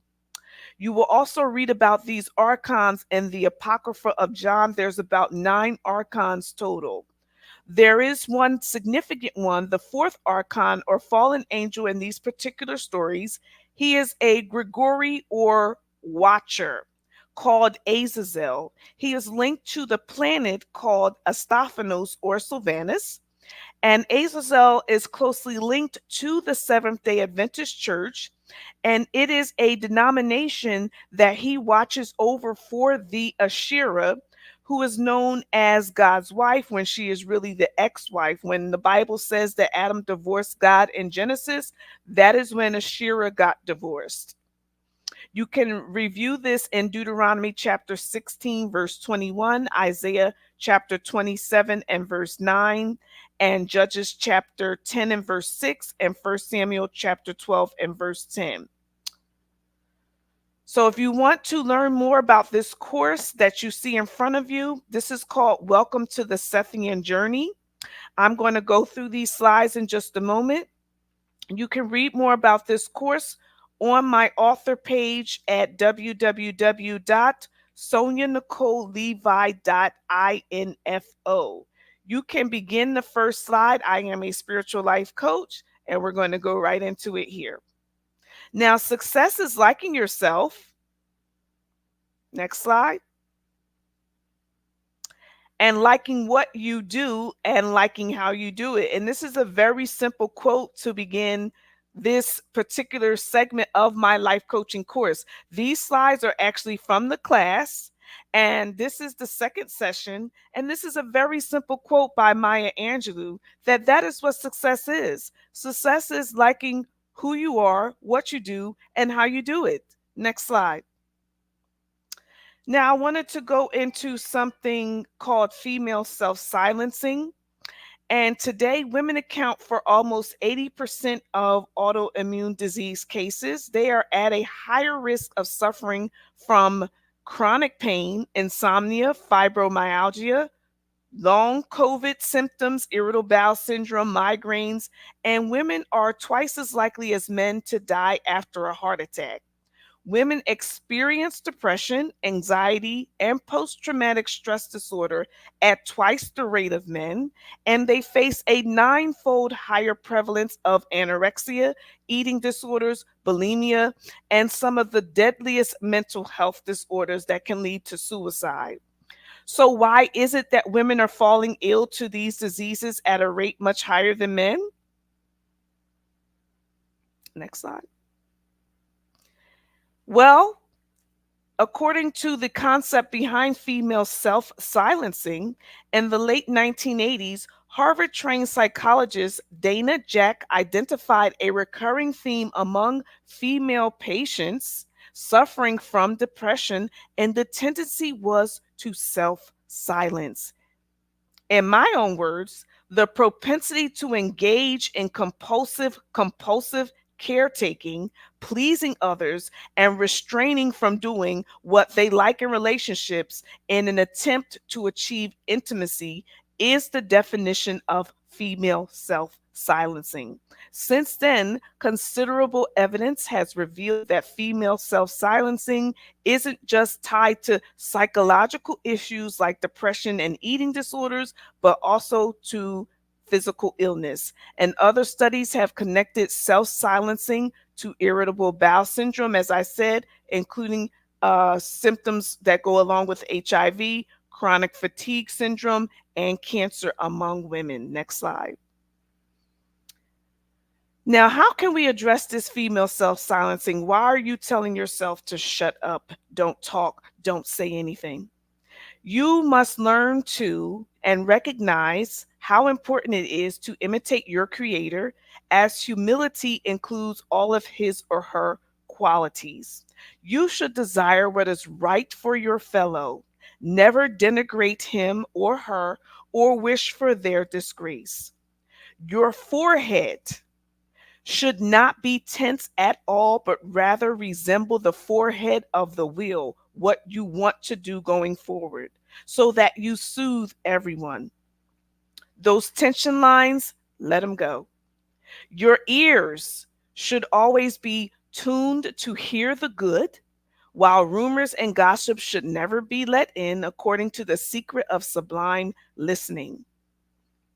Your eyes should not gaze at anything disgraceful.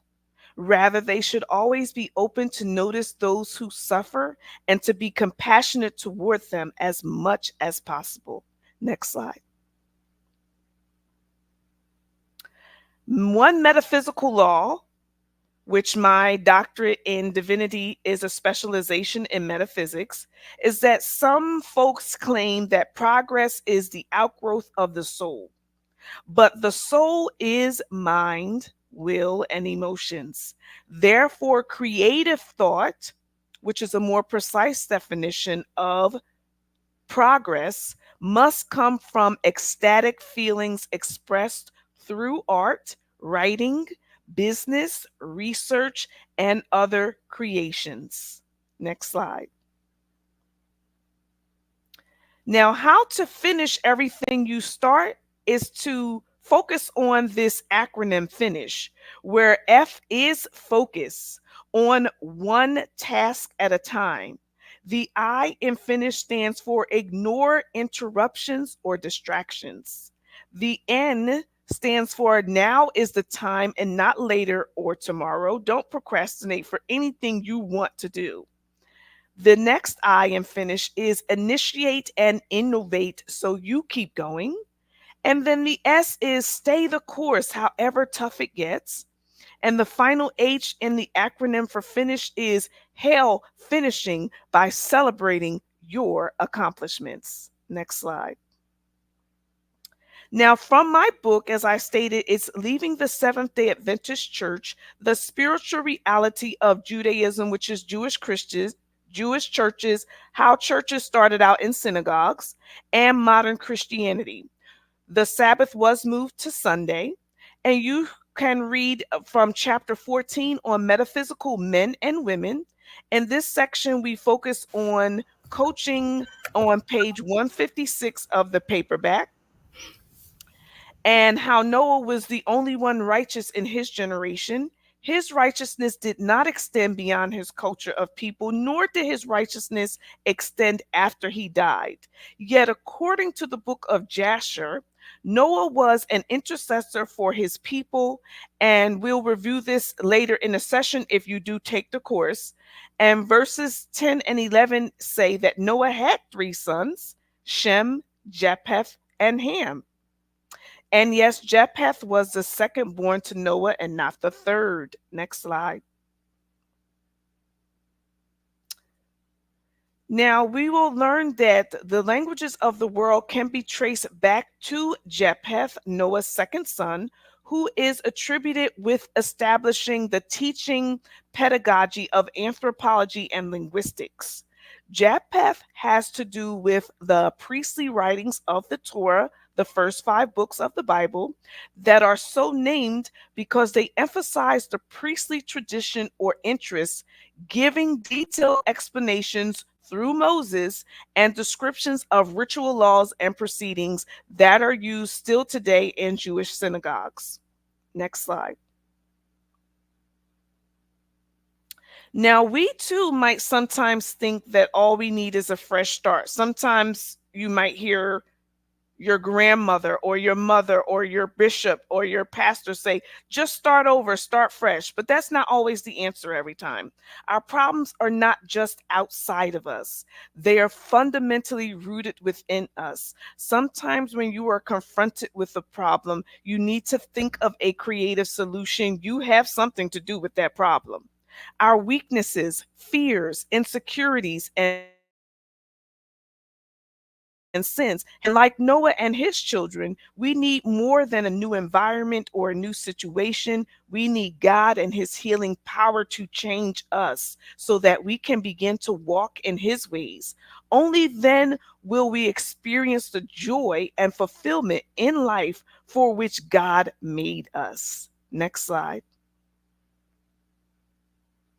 Now, we must go through Noah's second son, Japheth, in order to get to Seth, the reincarnated son of Adam and Eve. As you know, Cain slew Abel, and Adam and Eve were in mourning for quite some time until Eve got pregnant again with Seth, which is their third son. Seth was almost a replacement for Abel, whose Jewish name is Hebel.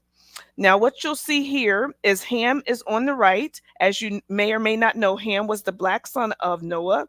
Japheth is the first one. He was the white one. And the Arabic Muslim one was Shem. Next slide, in the middle. In order for us to get to Seth, journeying back to Adam and Eve through Seth, because Abel was killed by his brother Cain, known as the first murderer. In order for us to get to Seth, who is Christ consciousness, we must go through Japheth first, the second son of Noah.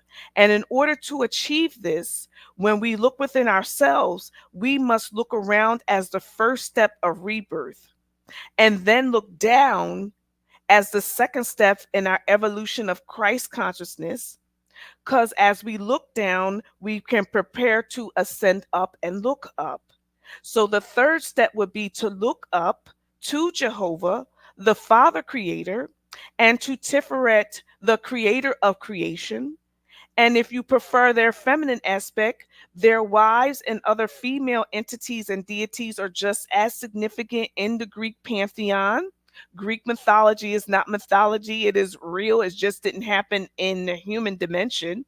Phaedra, Tiamat, Shahina, Shaheen, all are part of the Hebrew pantheon. But when you hear Greek mythology, a lot of people don't know about Hebrew mythology because that part of the Bible has been hidden. So you know that the New Testament is in Greek and the Old Testament is translated from Hebrew. So there's Hebrew mythology as well as Greek mythology. There's Jewish mythology as well as Christian mythology.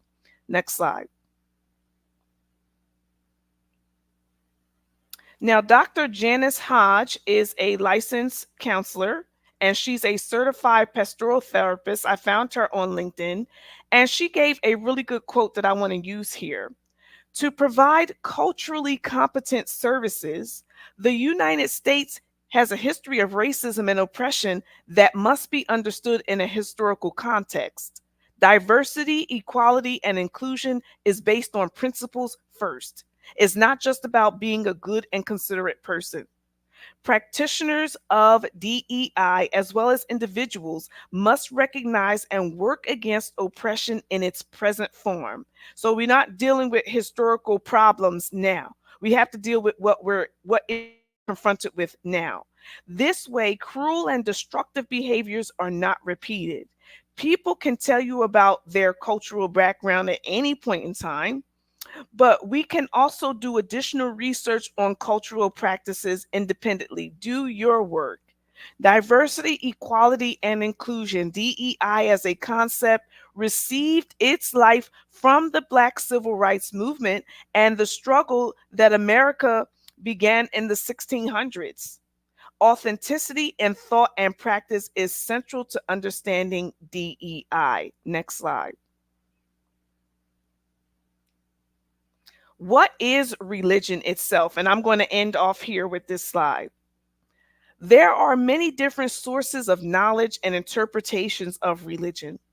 The cultural studies approach assumes that every source of knowledge is rooted in some aspect of history, culture, social groupings, and politics. So all religions will have some basis millions of years ago, not in the 1800s. Then a knowledge claim is made, which shapes the perspective of an already existing religion, so as a new religious interpretation becomes susceptible to being seen as absolute rather than situated and contextualized on the time period it emerges. Now, this Harvard professor, her name is Diane Moore, and she gave a very good explanation of what religion is and how it must be situated and contextualized around something else. There will never be a new religion. There are Oriental concepts and symbols in Buddhism. The three Abrahamic religions of Islam, Judaism, and Christianity have their roots in thousands of millions of years ago. Anything else is just a branch or denomination, essentially, of those four conceptual and situated religions. Anything or person claiming a new religion, again, as Harvard professor Diane Moore says, must ask this question: what perspectives are politically and socially prominent during the time of the new religion, and why? And I'm going to end there.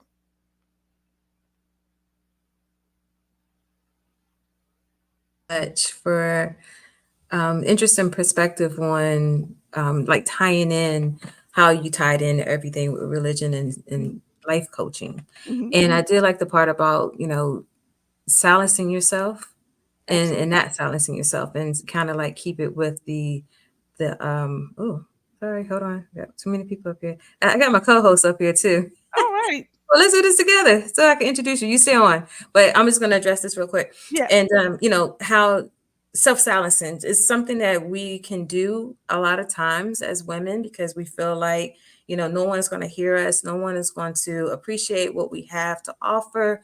And to overcome that is where you have to be in a place of, self-acceptance of yourself, Absolutely. self-awareness. And Absolutely. then once again, what we talked about in previous with Erica is, self-trust and Uh-huh. trusting yourself. Like, no matter who's gonna really, whoever's out there, because we have people who are out here who are, they're entrepreneurs, there might be speakers and things like that. But then it's like, okay, as they're getting their talks together, or they're doing the next presentation about the next big idea for their business, or something that people may not understand, Yeah.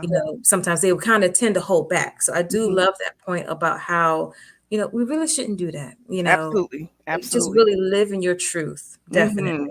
Live in your truth. I like that. Yes. So thank you so much You're very for welcome. an interesting perspective. I know it's probably Yeah. enlightened a lot of people to something that, no one is really aware of, but, Yeah. we always try to make sure that, life coaching comes from different ways of how people process. Yes. And And my so, niche is spiritual life coaching. yes. Yeah. And that's definitely something. I know a lot of people here have backgrounds in Christianity and so forth, or, Yeah. spiritual backgrounds. Mhm. And then when you're really owning that part of you, because one thing about spirituality, even if you're a Christian, Yeah. is understanding who we are, and we're made in Absolutely. the image of God. What our And identity is in Christ. Yeah. exactly. And then how we have that same creative power. And then Absolutely. he's also given us power to get wealth. Absolutely. So Yes. we're going to To silence make ourselves money. to make that Yes. Absolutely. money, but you can't you can't silence yourself. You have to be Absolutely. active in order for, for that vision and purpose. You Mhm. For can't be sure. And that activated in time. vision is something that's going forward. It's not your mission statement where you're just like, this is what I want to do because I like to do it. That Mhm. vision is casting a net wall all the way wide out there, and you don't know what's going to happen, but you're trusting and believing by faith that he's going to meet you at the place called there, Jehovah Shammah. That's awesome. So you have Yes. to have a vision for what you don't see, because our two eyes is telling us that there's more going on than what we can see with our two eyes. Yes. Mm. And how they say you got to see it before you see it, right? Before you see it, Absolutely. yeah. So I Mm. really appreciate you putting that together, because it is necessary. For It is sure. something that we do have for a lot of us out here. And that doesn't mean that, people who, if we have so many people believing in different things. You Mhm. have people with the For universe, sure. and we're respective of everything on this platform. Absolutely. However, I know that we are Christian based, Yeah. and we know that ultimately everyone still believes in the creator. And that Absolutely. way we know that he's placed those vision and ideas in us. And that's what we kind of been talking about Yeah. across the board, with that, and as long as with the energies and everything else and how it all works together. It And it does. takes us to that ultimate And plan. that's why God doesn't make sense to us, because we're in our human capacity, but we have to trust and believe that it will all work out in the end. But we're just Mhm. like, God, you don't make sense. He's like, I know what I'm doing. I know what I'm doing. I tell you every time I know what I'm doing. And we're like, you don't make sense. He's like, that's because that's what you think. I'm Mhm. making sense because I'm working the ending from the beginning. I've already done what I needed to do. You need to get on my page. You need to understand where I'm at. I'm going to get you to the place called there.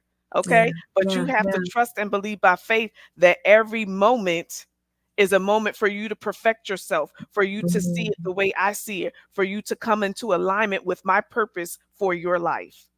Love it. That is, That's good. That's that's really good. perfect I in think itself right there. yeah, I think Yeah, as a woman in business too, I think that we have to trust God or whatever higher being that you believe in. absolutely. Mhm. Because that is what gets us to that next.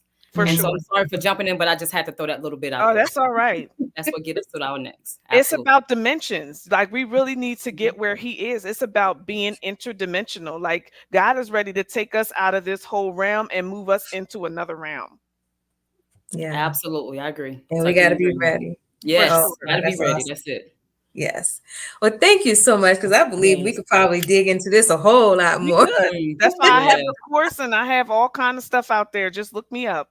Okay, definitely. We'll make sure your information is in the chat as well, All and right. and everywhere that we are submitting all the lead offers and Yeah, courses and everything. So, SoniaNicoleLevi.info is my website. And you can pretty much link from there anything else that you need. The course, the Maven course is on there, my Facebook life coaching group, and you can order the book as well on there.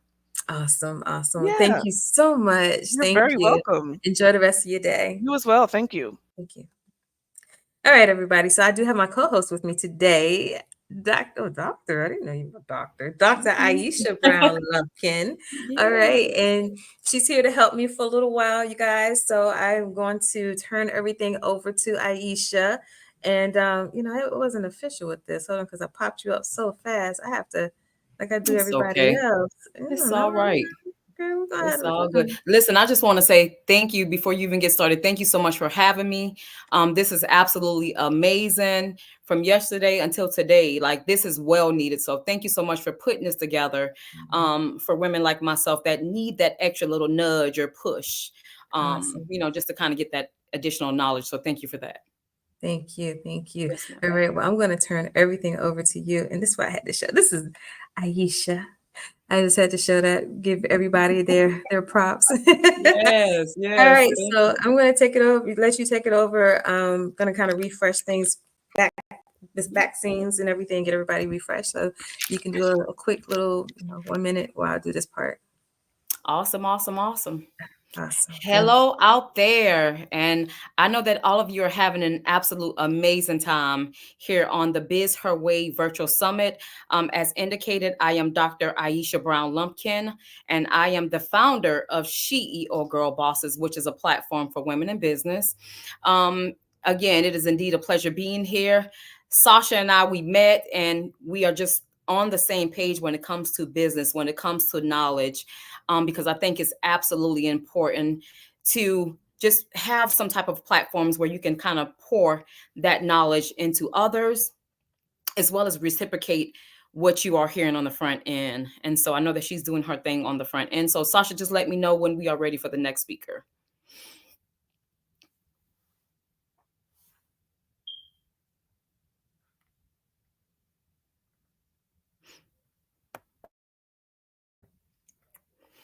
And so, ladies, if you need to get up and maybe grab a glass of something to drink or something real quick while she is doing her thing on the front end, then do that. I know that she will also be sharing the point of contacts for all of the speakers. Listen, this is a powerhouse. And so we are going to introduce our next speaker, which is Miss Sophie Zollman. And just a little bit about her. Meet the digital marketing expert, strategist, best-selling author, and speaker, Sophie Zollman. She's been in the digital marketing game for 20 years, and nothing fuels her passion more than helping coaches, CEOs, through leaders, wellness practitioners, and course creators reach the next level of success. She believes that when you get the marketing down, everything else falls in place. That's why she's dedicated her career to helping service-based companies create success strategies that empower them to thrive for years to come. And she's going to come in and talk about it's going to be a conversation of the 3 biggest marketing mistake business owners makes today. Listen, guys, this is going to be good. I am super duper excited to bring on Miss Sophie Zollman to the room. So please just welcome her. Give her a hand clap. Hello, Miss Sophie. How are you? Hello there. I am fantastic and getting better every day. How are you? I am wonderful. Blessed to be here. Blessed to be here. And we are so excited that you chose to join us today. I just gave a little bit of your bio. So if you can just tell us additionally who you are and what you bring to the table. So on the personal side of things, I'm an 80s pop, Stevie Nicks, witchy woman, Harry Potter nerd, poker player, okay. beach lover, and a grandma of a 3-year-old rambunctious little boy. And I live in Nashville, Tennessee. Yes. Okay. Tennessee. I love Tennessee. And I'm too a grandmother. And so of a little boy. And so I know that your hands are totally full. And so we are super excited about your topic that you chose today, the 3 biggest mistakes, marketing mistakes. And so let's get into the thick of things. So let's talk about how you got started with marketing. So my story goes back over 20 years as a stay-at-home mom of 2 young kids who needed to add revenue and income to the family, but didn't want it all to go to daycare. Yes. So I threw myself into this amazing online world well before it was a thing, and got a remote job before that was a thing, as a customer service rep for an e-commerce company. And I worked with that company for over 4 years, growing into the business manager, running a $500,000 company for a whopping $12 an hour. Wow. Needless to say, I was burned out, fried, and done. So I retired, became a stay-at-home mom again, but then the house started to break. We had to fix the house. I had to go back to work. Yes. So having learned the lesson the first time around, I said, we're not doing that again. So I got online again and I got into transcription.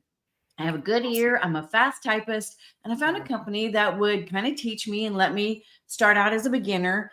And that is where I found the people I love and serve today, the online entrepreneurs who are coaches, consultants, service providers, health and wellness practitioners. I was transcribing their teleseminars, back before Zoom was a thing. Right. Back before webinars were a thing. Yes. Yes. Back then. And so I was inspired to relaunch myself as a virtual assistant, knowing what to charge appropriately for my skill set. And I got onto social media. I was on Twitter and Facebook. I lived on social media. My husband thought he was losing me to my computer. To your career. And he was like, what is going on? But I threw myself into it, networked, connected, shared my expertise, started meeting other virtual assistants who wanted to hire me. And I went, oh, okay, I guess it's time to start a business, because I can't be a freelancer anymore if I'm doing the subcontracting work for these businesses. Right. So Sophie Zoe, Virtually There For You, the name of my company back in the day, was born in October of 2009. Wow. And from there, I grew it into an agency. I got a few certifications and I went back solo. And then in 2018, against my intuition's judgment, I went exclusive with my one big client. I hit my 6-figure success. I was like, wow, that's amazing. That's amazing. I was excited. I was thrilled. And then a year later, they let me go. And I lost it all. But my intuition had been nudging me to do something else. I had soft launched a digital marketing agency concept within a couple of weeks before I was let go.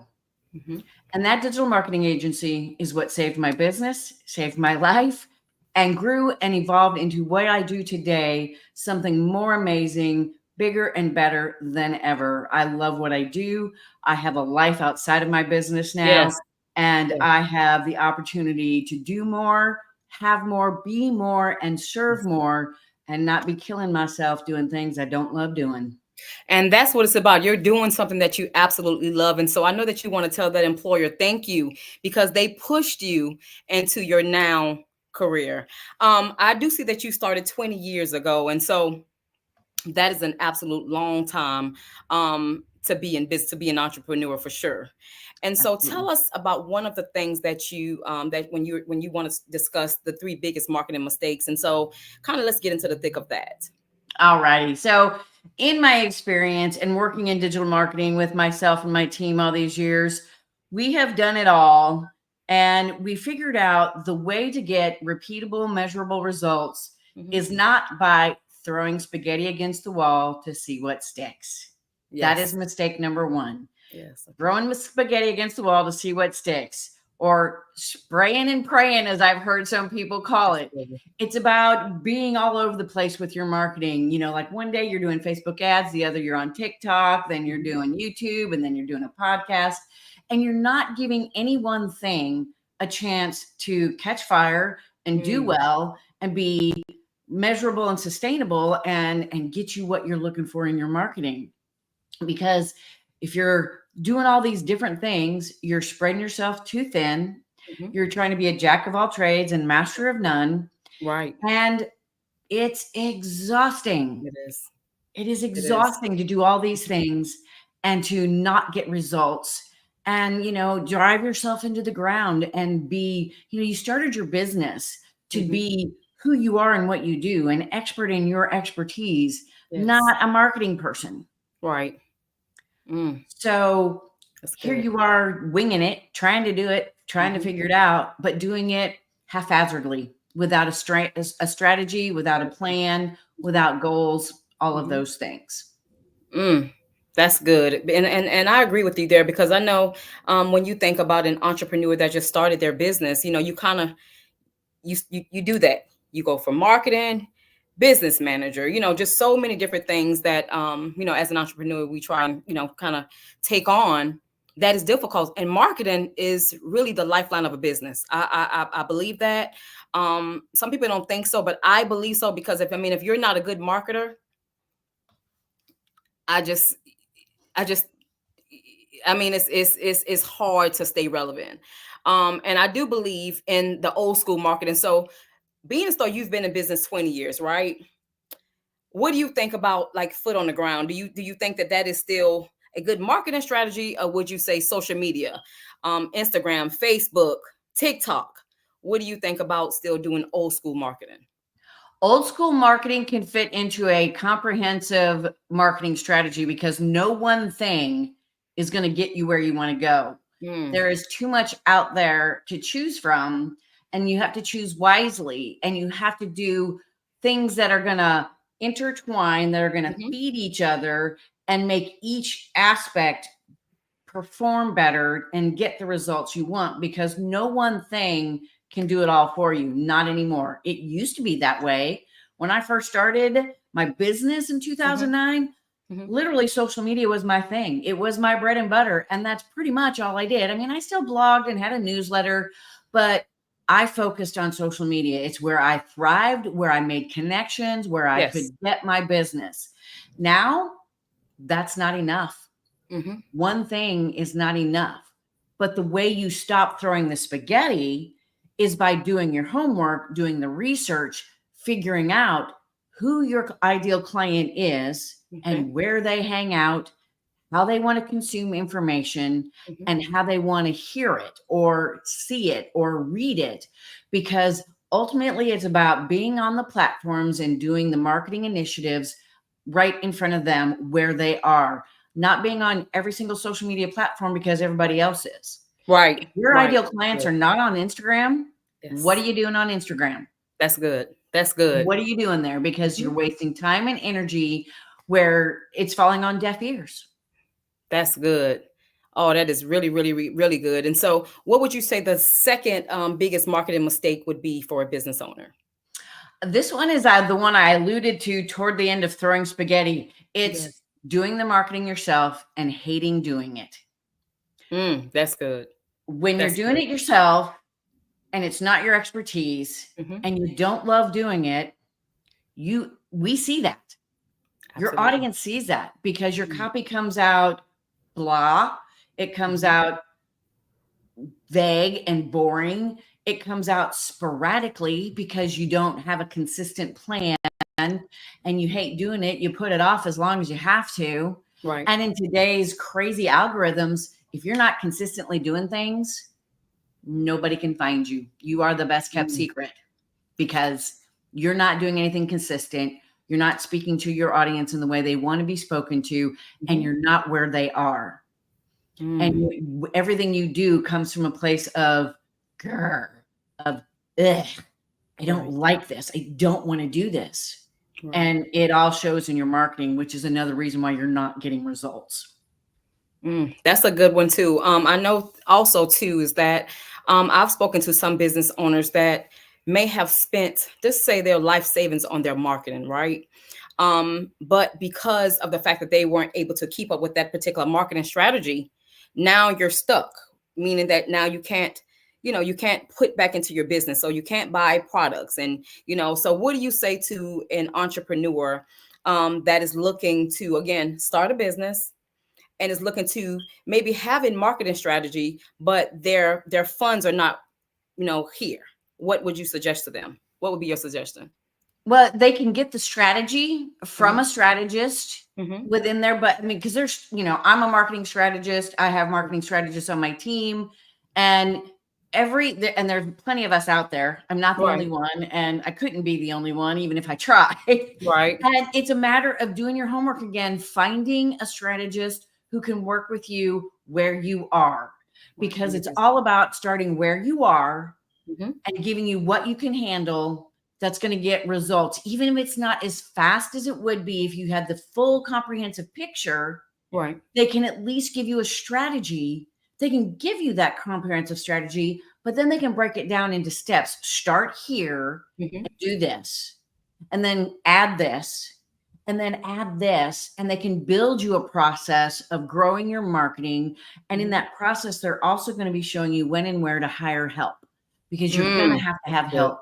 Even as a beginner, yes, maybe the first 6 months a year, you're going to do it by yourself. But even if you're generating any revenue, you need to hire somebody to take some of it off your plate to focus on the revenue generation. Because once you do that, the more you can give to those people, the more people you can hire, and eventually get all of the marketing off your plate completely. That is good. Ladies, I hope you guys are taking notes, because this is good.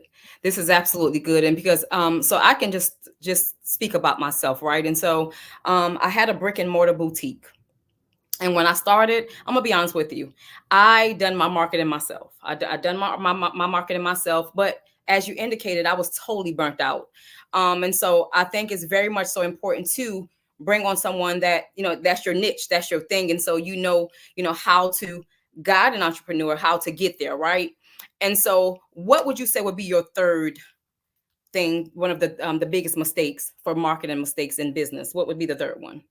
The third mistake is one of the biggest mistakes, because it leaves you clueless. Okay. And if we're clueless in our marketing, Right, we're dead in the water. sure. And that is not measuring your metrics, not setting goals and KPIs, and tracking the metrics of what you're doing to figure out what works. Because until you figure out what works, you can't throw your heart and soul into that thing that works to grow your business easily and sustainably. Oh, and by the way, then you can rinse and repeat it with your different offers, your different services, your different products, because once you figure out what works for your ideal audience, where they are, you can then rinse and repeat it and just revise it to fit the next offer, the next thing. Or if you even want to try different audiences, you know what to do, and you just revise what you did for this audience to fit this audience. And you just add revenue streams and offers onto your business once you have figured out what marketing works for you, your clients, and that kind of a thing. And you can only do that if you have a marketing strategy and implementation plan that has specific goals and KPIs to measure, to know what works. And then once you figure out what works, you maximize that, you tweak, fix, or get rid of the things that don't work, and you just continue to expand upon what works, and then you rinse and repeat.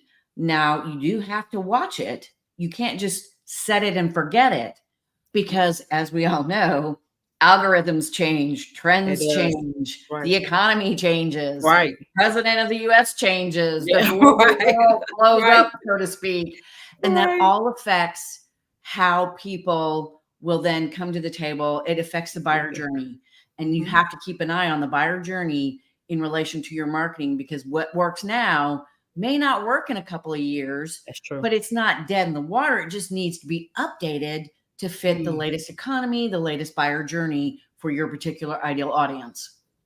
Wow. And I was just thinking about, so like I indicated, staying relevant. And so when it comes to marketing, I know that a lot of times you look at the competitors just to see, what they're doing, right? To remain relevant as well. And so how important is that, do you think, as far as like in the marketing industry? A competitive analysis is one of the key things to do in a marketing strategy. Yes, ma'am. It's one of the most important. And here's what I really want to drive home to everybody is, when you're doing a competitive analysis, It's not comparing yourself to others and going, oh my gosh, she's doing this. She's Right. making this much money. I must suck because I'm not doing that. No, that's not what this is about. This is an objective view of who your competition is, Yes. how you stand up to them and with them, but not in the, oh, she's a success and I'm failure. It's like, what is she or he doing that is, you know, that I can, you know, measure, because you're measuring what they're doing in their marketing. Right. And then you're going to be, okay, now how am I different? How can I stand out in the crowd and be the best known in my industry instead of the best kept secret?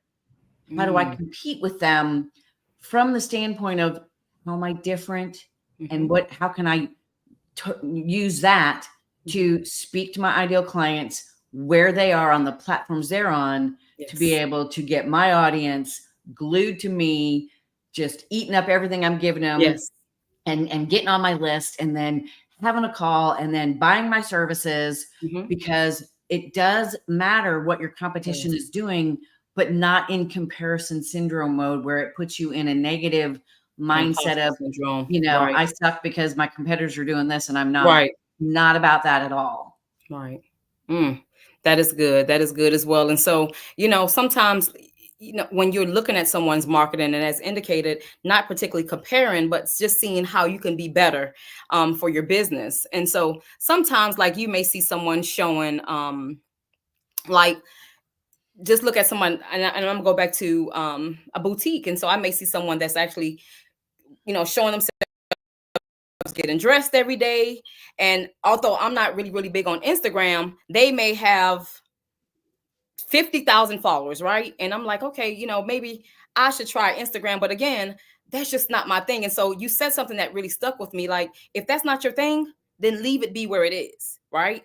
And so I think that that is important. You know, again, when you are in business, when you are marketing, whoever you're working with should know your niche, should know, you know, exactly what you do, so that they can give you the correct pointers to pour into your business. So that's really good. Absolutely. So if going back to marketing strategies, right? What would you suggest for an entrepreneur like myself, again, that has a boutique, or for someone that may be just getting into marketing, that may be doing websites, that may be doing landing pages? What would be your suggestion for them? Well, you know, you need a strategy. I mean, there's no way way around around it it. anymore. And the way you can build your strategy is, there's a few things you can do on your own. Okay. You can first, you got, like I said, you got to figure out, you know, who you're talking to, who's your ideal client. And it's not just about demographics, knowing that they're female, married, 5 kids, their business is this, that, you know, you got to know the psychographics, their attitudes, their aspirations, their pain points, their goals, all of the things that make them up as a human being. Because you're talking to a human being. You're not talking to a person in a job in a business. And then you need to get clear on what makes you stand out. Like we did, you do that competitive analysis, you figure out your unique value proposition, and then your marketing, your messaging is all about that. And your messaging is written or done in a way that speaks to your ideal client that you figured out. And then you pick the platforms where they're at, and you start delivering the content that's going to speak to them, that's going to resonate with them, that's going to draw their attention in and get them interested in you. Yes. And then, of course, you're going to be setting goals for these initiatives, so you know what works and what doesn't. And they need to be SMART goals: specific, measurable, achievable, relevant, and time bound. And get more clients is not a SMART goal, guys. Not a goal, not a SMART goal.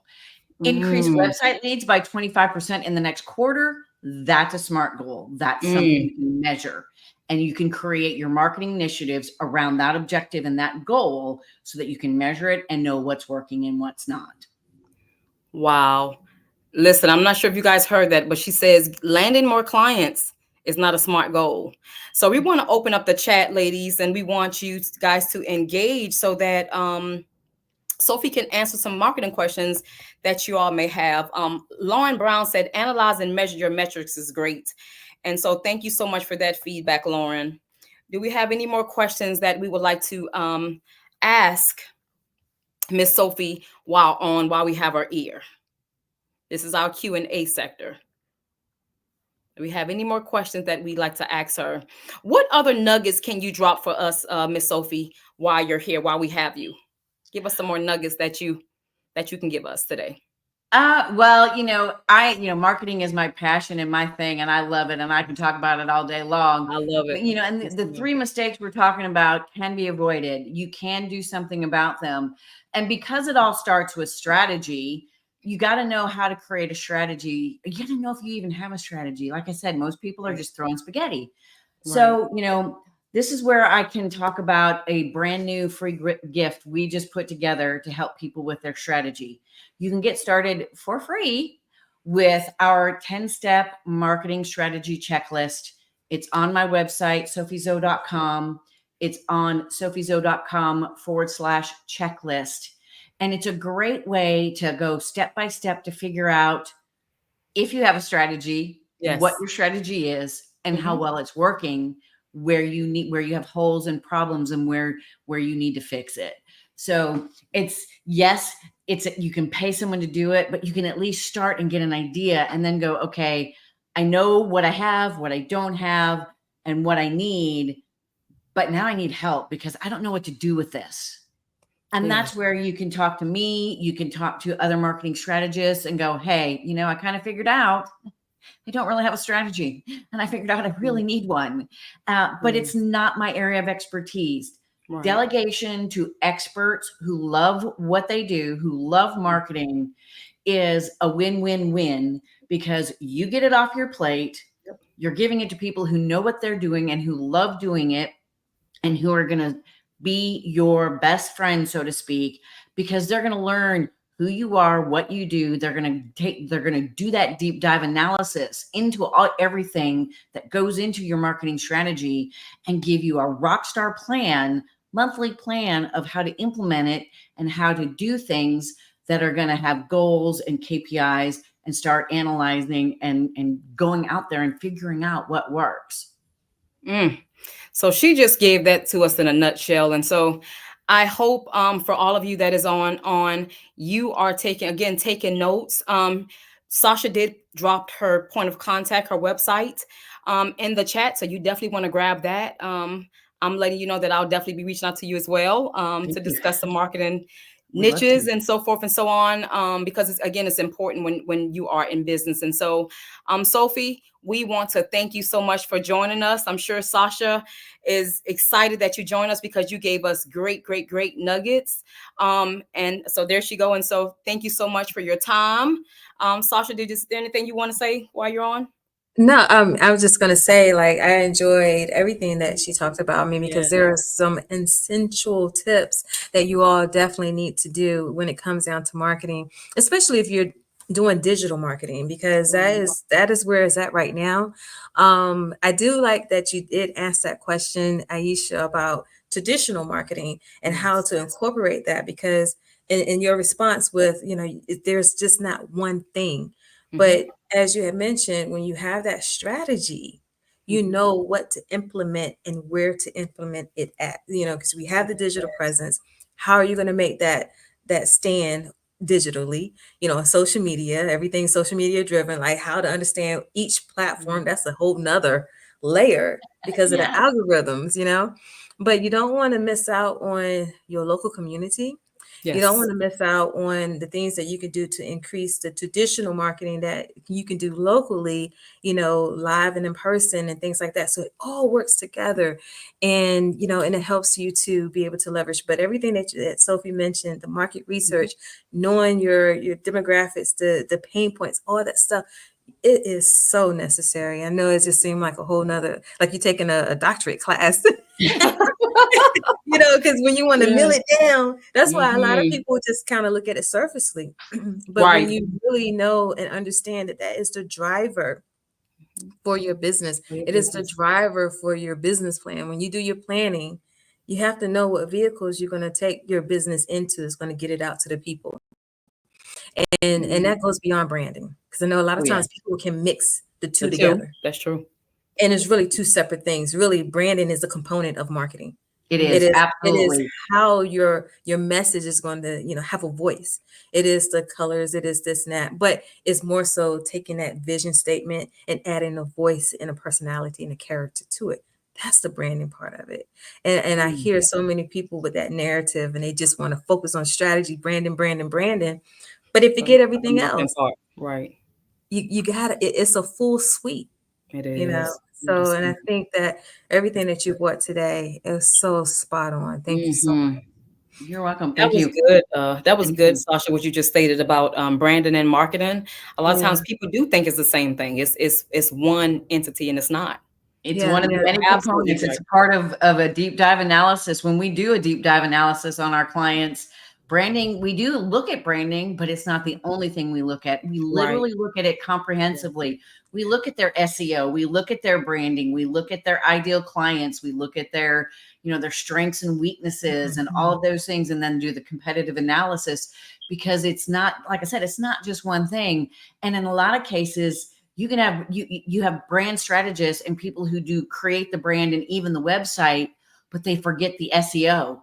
And if you don't have SEO on that gorgeous, fabulous website you just put together, it's for naught, because Google doesn't find the brand. Google doesn't find the pictures and the colors. Google finds the content, the keywords, who you are and what you talk about on that website. So it's just another illustration of how it all works together. And you can't just do one or two things. You've got to do the things that all work together, that fit you, your clients, etc.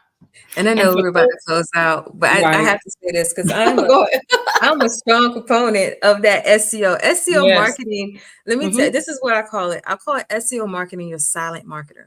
When you put the things in place, like you said, the content, the keywords, the key phrases, and when you understand all of that and you set it up, even if you have the websites, I'm just going to throw it out here, make sure your hosting sites have like an SEO wizard. Because if you're creating the site yourself, you want it at least to have a wizard that's going to help you do the work. But when you put all those things in place, all of it, it helps to really give your name even more power. It helps your website and your content to circulate throughout the algorithms on Google, on any search engine actually, but Google is the primary. And then it taps into all the extra trends that Google have to offer.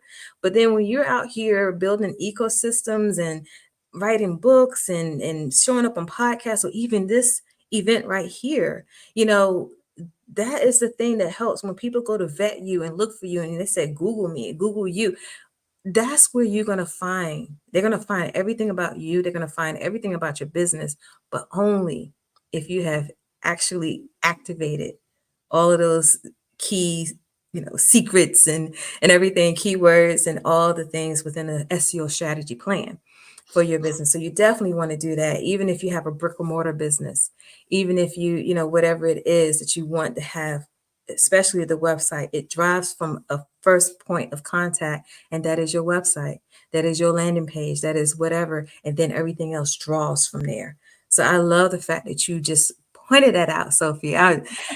We probably got to come back on another plug, you guys. According to This Sasha is podcast, good. Sophie, This is good. we're going Yes. to have a marketing marketing cipher. Yes. Let's do it. I'm all about it. I told you, like I said, I could talk about marketing all day long. We could do, a 10-part series and still probably not cover it all. I know. And so I know a lot of times people, like, I'm a business strategist, right? And but I am well versed in marketing and branding and everything, and I just fuse it together. So a lot of times people will hear me, they be like, "Oh, Sasha, you sure you're not like in marketing?" No, I ain't even claim it, but it is what I could do for other people. So it's like, it is something that helps to drive you. You have to level up your business in a way that you want it to look. Yep. And that part is the marketing is really essential to your business. So I'm going to just digress from there. This is good. Listen, I'm super excited for the when you guys do the marketing, whatever y'all gonna do, a cipher. But it's gonna be good. That's gonna be good. Thank you. Oh yeah. Thank you so much, Sophie. Thank you for having me. It's been a pleasure. Yes, ma'am. Thank you so much. You have a wonderful day. All right. That was so wonderful. That was Ladies, put a 1 in the chat if you're enjoying this. Put a 1 in the chat if you are enjoying this. This is good. Good, good, good, good. Mm-hmm. Yep, yep. And so we have another speaker that that's coming up. Do you want to give a couple of minutes, Sasha, or do you want to keep rolling? Let's go ahead and keep rolling because we're playing catch up with the time. Yes, yes. Well, we're doing it. All righty. So, ladies, meet Amy Michaels. And let's see who she is. Give us 1 second. Amy Michaels is the founder of Wolfpack HR, specializing in helping small businesses and entrepreneurs integrate AI into their teams for a competitive edge. As a certified AI specialist and business consultant, Amy bridges the gaps between traditional HR practices and the power of AI. Her approach emphasizes the importance of human intelligence, communication, and emotional intelligence in building high-performing teams. Through hands-on training and development, Amy equips business to thrive in an AI-driven world, making complex concepts accessible. She is dedicated to helping leaders leverage AI effectively while maintaining ethical practices and fostering team collaboration. Please put your hands together and welcome Amy Michaels into the room. Hold on. She's coming. She's coming. She's coming. She's coming. That means she's going to be phenomenal. Yes, Amy is phenomenal. Hey, Amy. Hello. How are you? I'm doing great. We're so in unison right now. How are you? Right. Are we? Well, welcome to the room. And today, guys, Amy's going to speak about prompt engineering work, enhancement of human intelligence with artificial intelligence. Listen, I know this is going to be good because can we just say AI is pretty much have already taken over everything. And so I am super excited to hear what you have to say. Amy, tell us more about yourself. Yeah, so as mentioned in my bio, I am a business consultant with a background in human resources and AI. So I have been working with a number of solopreneurs, entrepreneurs, and small business owners to help them start to learn, leverage, and launch with AI. Awesome. And so we know that you have a PowerPoint, and we are excited to see what you have to offer.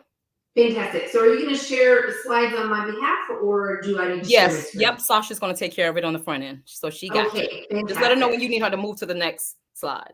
Yes, I will do that. So awesome. Thank you all for choosing to spend some valuable time with us here today. I hope that I can make an impact on your journey into enhancing your human intelligence with artificial intelligence. But I'd like to start on the human side by sharing the words of Desmond Tutu. My humanity is bound up in yours, for we can only be human together. And I share that because I care deeply about the connections with others, and I hope that you get the most out of our shared experience here today. And Sasha has already moved to the next slide. So some of you may know who I am, but for those who don't, I'm Amy Michaels, and I am an online business owner of a consulting firm specializing in helping small businesses, entrepreneurs, and corporate professionals harness the power of AI to gain a competitive advantage in today's rapidly evolving world. As a certified AI specialist and business consultant with an HR background, my approach emphasizes the importance of combining human intelligence, emotional intelligence, and artificial intelligence.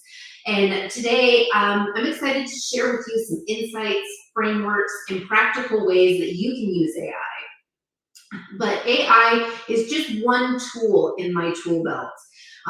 And as an experienced business consultant, I specialize in helping entrepreneurs and businesses navigate complex problems with their technology tools and their teams.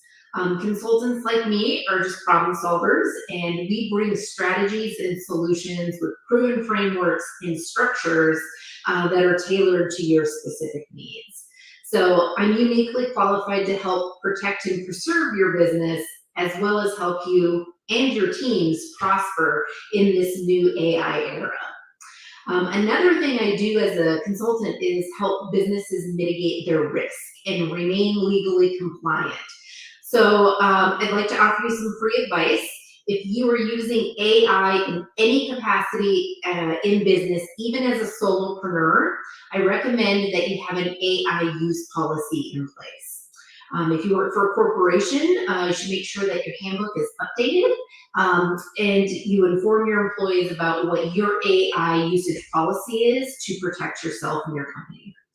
And I invite you to connect with me on my digital business card, Pitch 59, and you can get your own digital card using the code GETPITCH. It's just one word. So, Sasha, you can move to the next slide if you'd like. Now, I would wager that you probably fall into one of the following AI IQ levels. Level 1, meaning you're pretty much a novice or beginner, maybe somebody who has used it very little or has never used it before. Level 2, you tried it, you use it sparingly, maybe you're considered an intermediate level user, but still not really sure how to utilize it effectively. Or maybe you are a level 3 and you feel like you're very proficient with AI tools, you absolutely love them and use them more than Google. Although I would say even the users at this level may not be utilizing AI tools effectively or efficiently, which is what we'll dive into in more detail today. And go to the next slide. Regardless of what skill level you fall into, in order to effectively approach AI, it all begins with our mindset. So that is why I'm sharing this quote from Simon Preston. The biggest part of our digital transformation is changing the way we think. And go to the next slide. So now before we dive into how we can use AI to enhance our human intelligence and make our lives easier, let's clear up maybe some misconceptions about what AI is and what it isn't. One of the biggest myths that I hear is that AI is going to replace humans entirely. But I believe that AI is just simply a tool. And like any other tool, it can't operate alone. It needs a human to guide it or direct it in some capacity. And this is why I don't believe AI is going to replace humans, at least not for a while, but I guess only time will tell. Next slide, please. Throughout history, we have seen how advancements in technology have changed the way we have done things, but none of these innovations have replaced us. So if we look at the household dishwasher, for example, there was a time when doing dishes was a completely manual task. And for some people, it still is, like my mom. But dishwashers didn't eliminate us. They've only altered the way that we do this task and how it's completed. It saves us time and allows us to focus on other things. And I would say the same goes for AI. Think of AI as a way to expand our capabilities, not eliminate them. AI is here to handle the repetitive and mundane tasks that we spend a lot of time on, and it frees us up for the more creative, strategic work that requires human intuition and insight. So let's move to the next slide and talk about what AI can't do, at least not yet. AI can't explain its decisions. It provides generated answers based on data models and algorithms, but it can't always explain why it made a decision. And this is critical from a legal perspective because, just as an example, we have seen a number of lawsuits against employers by the EEOC in 2024 here for AI use in hiring processes when it unintentionally created bias. So it's more important than ever to know more about AI and how it works so you can ensure that you're using it ethically. AI can't make moral judgments. It doesn't know right from wrong. And as another example, a driverless car can't make a moral decision between swerving to avoid a pedestrian or into oncoming traffic. This is beyond its current capabilities, but I do believe it has the ability to make more strategic risk calculations in a matter of seconds, which is far better than we can as humans. AI can't feel empathy. While it can simulate empathy in a text response with like a customer service chatbot that might respond to a complaint with, "I'm sorry to hear that," it doesn't truly understand the response or feel the emotions. So with that, there is no substitute for the human element. It can't be creative on its own. While AI can assist with creative processes like creating videos, photos, or even music, it still requires that human guidance to produce something truly innovative. And at this point, it still can't fully replace human workers. AI can perform tasks faster and analyze enormous amounts of data that are beyond our human capabilities, but it lacks the nuanced thinking, creativity, and empathy that humans do bring to the table. And as somebody with a strong background in human resources, the department that is usually responsible for training and development within a company, I've seen firsthand how technology has reshaped positions and even entire industries. And I believe that AI is about to impact the workplace on a much larger scale, and I think it's coming very, very quickly.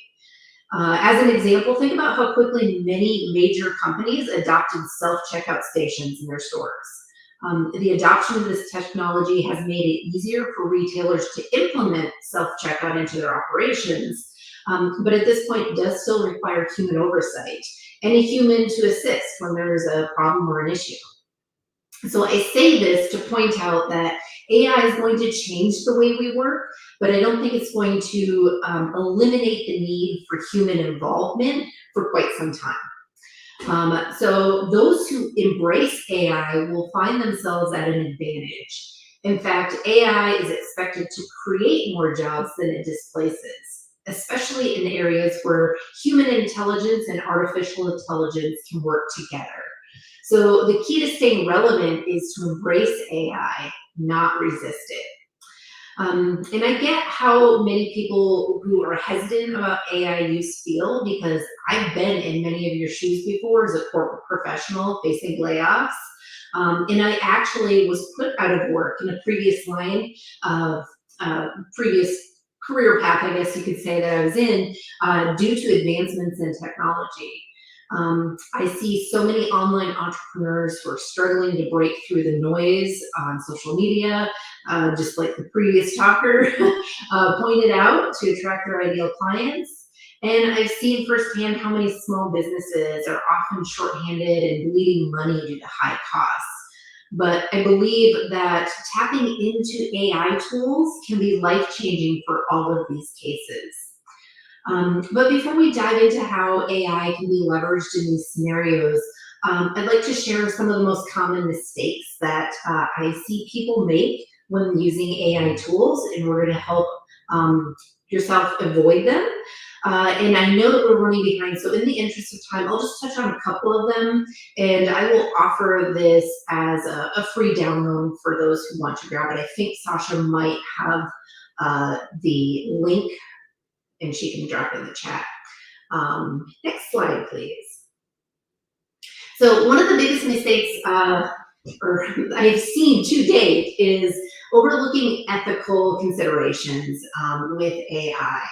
I had a client who, with the best intentions, thinking that they could save time and money by using ChatGPT, they used it to write their employee handbook. And this kind of opened them up to some legal liabilities, similar to what I pointed out earlier with the EEOC bias lawsuits, because employment law is getting more and more complex, and it is changing faster than AI is able to keep up with those regulations. So I would not recommend using AI tools for those type of things. By far, I would say the most common mistake I see people make is not having a clear objective to what you're asking the AI tool to produce, and using AI tools like you would a search engine, like Google. And this is where you may have heard people say that like ChatGPT was hallucinating because it's not able to accurately interpret what you're wanting it to generate. So with that, let's focus over on how we can maybe effectively and ethically use AI tools appropriately. So we can move to the next slide, please. All right, so who remembers this little guy? Yeah, that's the helpful assistant from Microsoft in the late 1990s. I myself thought it was annoying and always closed it when it popped up, but that was simply because I didn't know how to use it. I'm sure that many of you have heard the saying that we fear what we don't know, and after working with many different personality types, I would also add that we avoid what we don't know or what we don't want to know. Clippy was essentially just an AI tool, and had I known then what I know now, I probably would have taken it up on its offer when it popped up to ask if I'd like some help. Fast forward today, and AI tools have come a long way. There are a lot of tools available for everyone. Solopreneurs and business owners and corporate professionals can all leverage AI to enhance their work and their daily lives. Next slide, please. For solopreneurs, AI can be like having an entire team at your fingertips. Imagine automating customer service with chatbots or scheduling your calendar.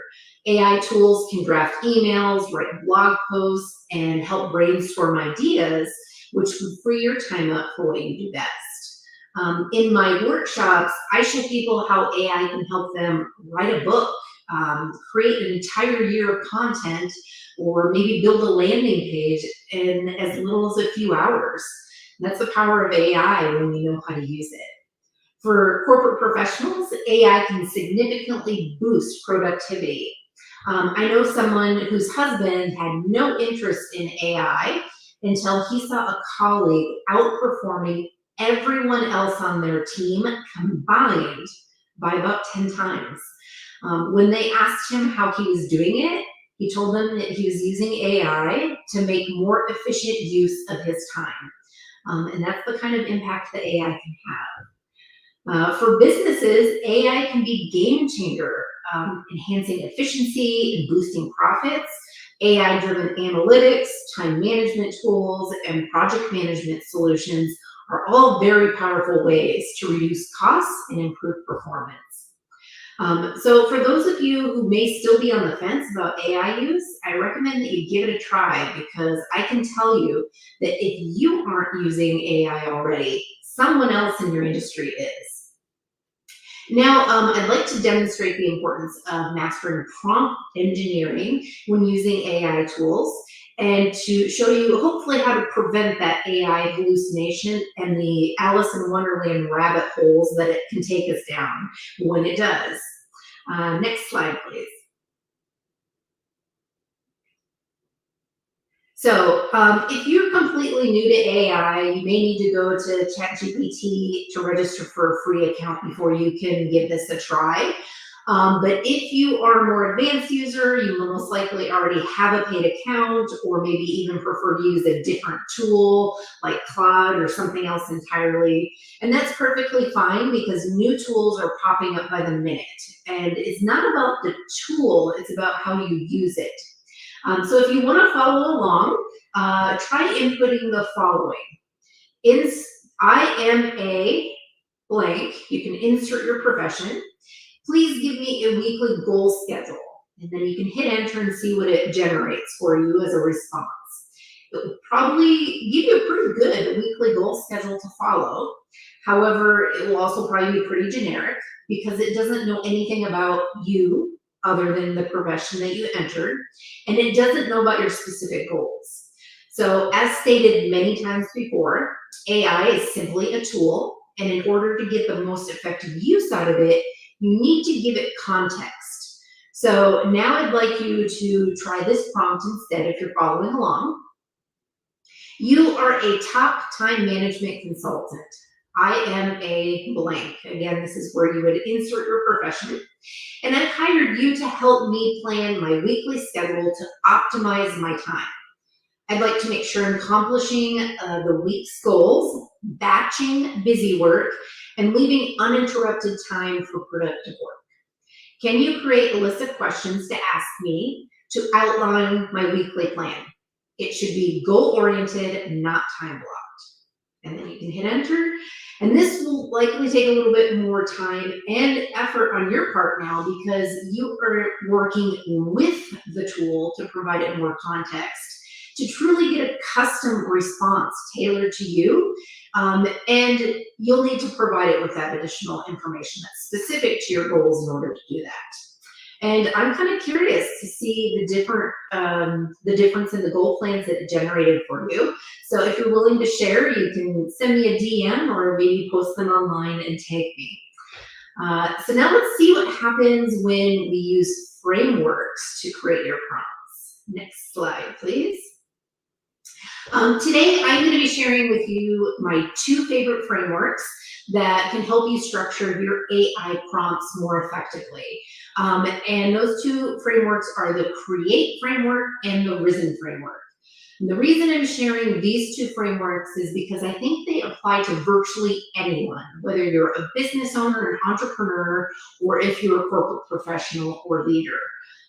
With the clients that I've been working with, I will typically refer to the Create method if they're an entrepreneur who needs to use an AI tool as if they were hiring a specialist for a specific project for their business. And I believe the Risen framework applies more to a corporate professional who is perhaps overworked, burnt out, and looking for ways to be more efficient and productive. So let's take a look at the Create framework first. Next slide, please. The Create framework consists of 6 steps. And so I have a prompt here that you could refer to and play around with it. But those 6 steps in the Create framework, step 1 being the context. You're going to provide a clear and concise context for the tool that you're utilizing so it knows what it's going to be creating. Step 2 is going to be the result. You're going to tell it what you want it to produce for you. Step 3 is E, the explanation, where you give it more details. Step 4 is A, your audience. You're going to tell it who you're making the content for. Step 5 is tone. So this is really going to come into play, especially anything that is generated with writing, or maybe if you're doing content, you want to provide it that context of what kind of tone you would like to use. And then step 6 is where you're going to expand, elaborate, or edit. So this might come after you've generated that response. You'll go back through and have it elaborate, expand, or edit the response.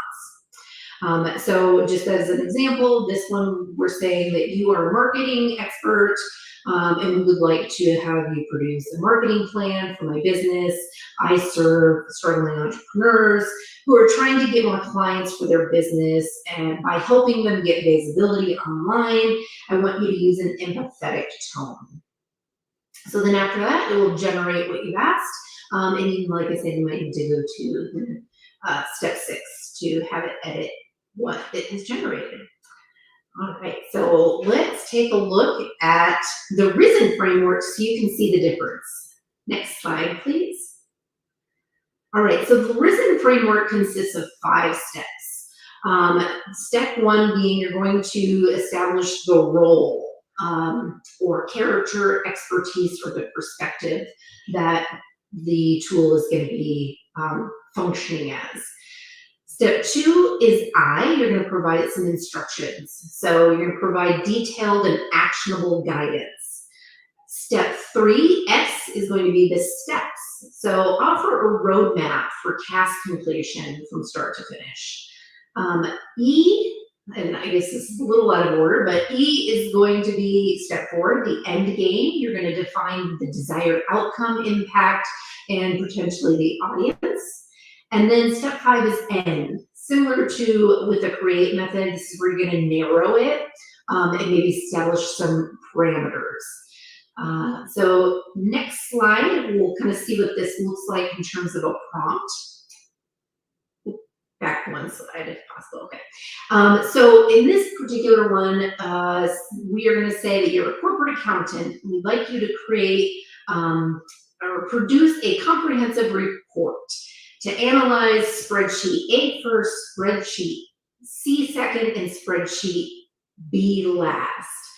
And then I would like this report for an annual meeting for the board of directors to understand financial trends of each department this year. And then we will move to step 5, where we make this clearly segmented by each branch, division, and department. And then hit enter to generate your response. And then you may need to repeat step 5 if you need to narrow it further. But that is an example of my 2 favorite frameworks and how they can be used with any AI platform to help you extract more relevant, detailed, and actionable insights from your AI tools. With that, you've experienced just a small taste of what AI can do. But if you'd like to learn more ways to increase your AI IQ, you can grab a copy of my upcoming Kindle book. It will be available for free download on the next slide. You can scan that QR code. And I also share AI 10 trends, tips, and tools in my private Facebook group. It's a free community of other like-minded entrepreneurs and professionals who are already enhancing their human intelligence with artificial intelligence. And if you found any value in the information that I've shared today, I'd love to continue to serve you and have you join one of my upcoming AI workshops, or you can check out the custom AI tools available through my agency at wolfpackaisolutions.com. That's WOLFPACK solutions.com. And that is available on the next slide. If you can, you can join my Facebook community or find out more about my VIP days. So I'm more than happy to stay on and answer questions if anybody has any questions, or you can reach out to me if I can help assist you in any way. I appreciate the opportunity to be here with you today. Hey, Amy, thank you so much for that presentation. And that's one thing I'm glad that you brought to the summit, because, you know, it is a high use in AI and in everything. And, you know, and it has its pros and cons, as you mentioned, but the things that I really love that you put out there is about the AI use policy and some of the legalities that people need to be aware of when it comes to using AI and how much you use it. And when you started out talking about how you really need to keep that human touch in it and all. Now, I know, like, for myself, coming from my professional background, I had I did like VMI inventory. So if anybody's worked with inventory, like VMI is vendor managed inventory. So you're doing everything through a system when you're managing inventory, right? I've done that in my past. So my supervisor told me, and I use the same analogy when it comes down to AI use as well. She said that when you're using a system, a lot of people would do 80%. The system is supposed to be 80% system use, 20% human use or user use, right? But she always told me, she said, but when you do is you look at it from 80% user use, 20% system, because the system can never identify trends, external trends that will, you know, when you need to level up the inventory or anything like that, right? So there was always, like, you know, shipping overseas, and there was like the Rhine River would freeze up and will hold back, you know, going to the warehouses and everything. And that's something the system cannot predict.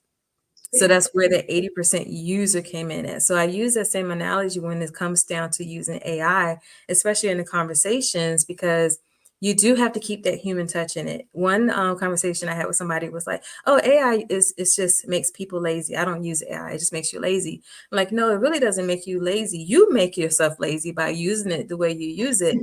However, it is a time saver. And you still have to keep your touch to it, use the prompting and everything. And when you learn how to prompt more, it gives you more output.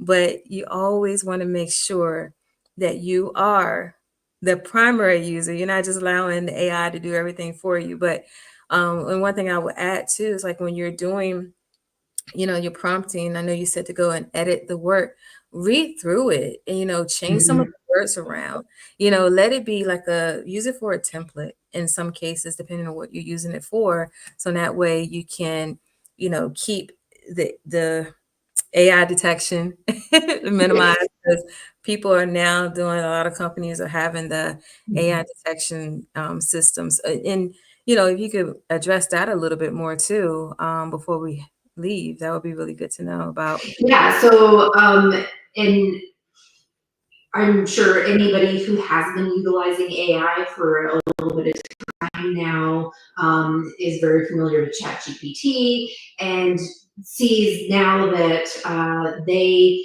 are constantly updating it, and they have a marketplace. You can go to the ChatGPT marketplace, and there's a ton of tools already available to kind of do that checking, in addition to there being private tools available.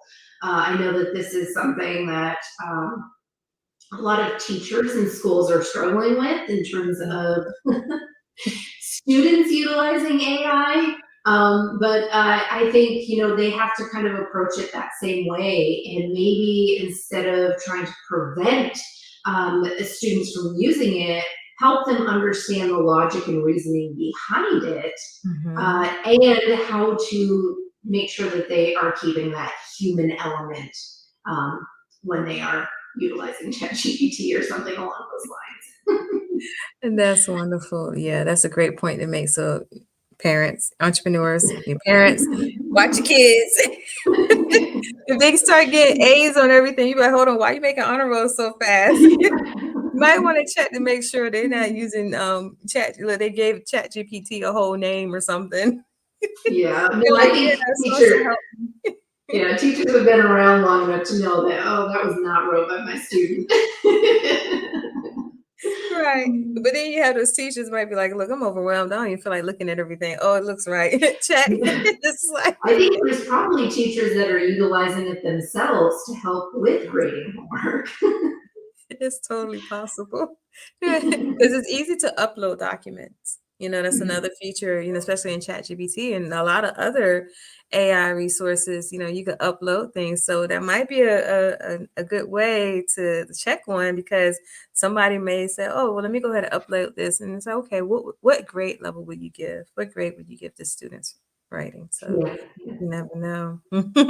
Well, thank you so much, Amy, for being here. It's always a pleasure speaking with you and collaborating with you. So thank you so much. Well, thank you for having me, and I hope to continue to be able to support you and your network and just be a resource. Thank you, and likewise. Have a good one. Thank you. All right, everybody. Are you coming back on, my co-host? So that was really good. How do y'all like that talk, about AI? She gave a lot of great points, especially with a lot of the prompting, a lot of the legality, some things that maybe you haven't even considered or even knew was out there, like the policy.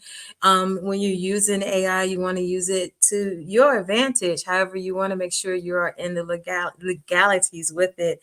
And I'm not sure, how many people watched in the beginning, but I did like a little small, power minute on the use of AI and not being a lazy entrepreneur when it comes down to it, and how it's there for you to be a resource. And, I'm a developer as well. So I have several Chat GPTs out there. And one of them, I'll put it in the link, and it's called Creative Strategist. And I love it. It is my brainchild.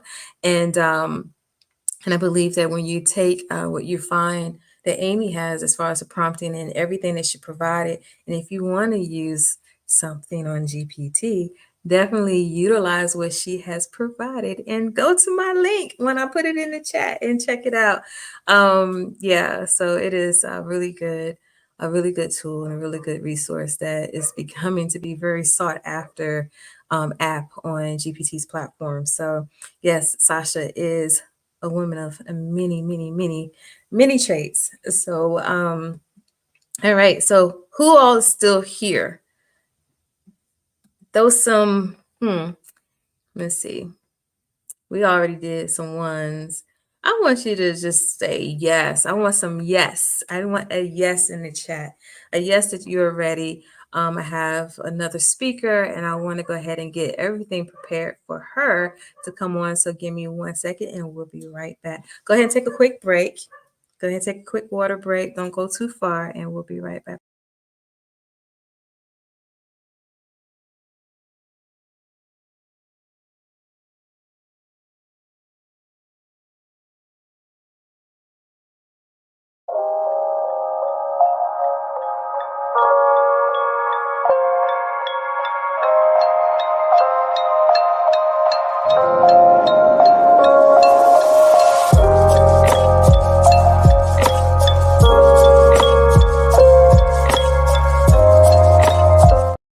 Introducing the VIP Business Suite, a game changer for women entrepreneurs.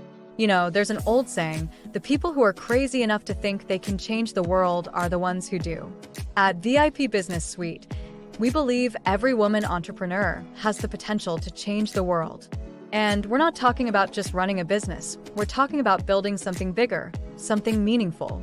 You see, business isn't just about making a profit. It's about passion. It's about purpose. And when you can align your vision with the right tools and support, that's when the magic happens. The VIP Business Suite isn't just another coaching service. It's a movement.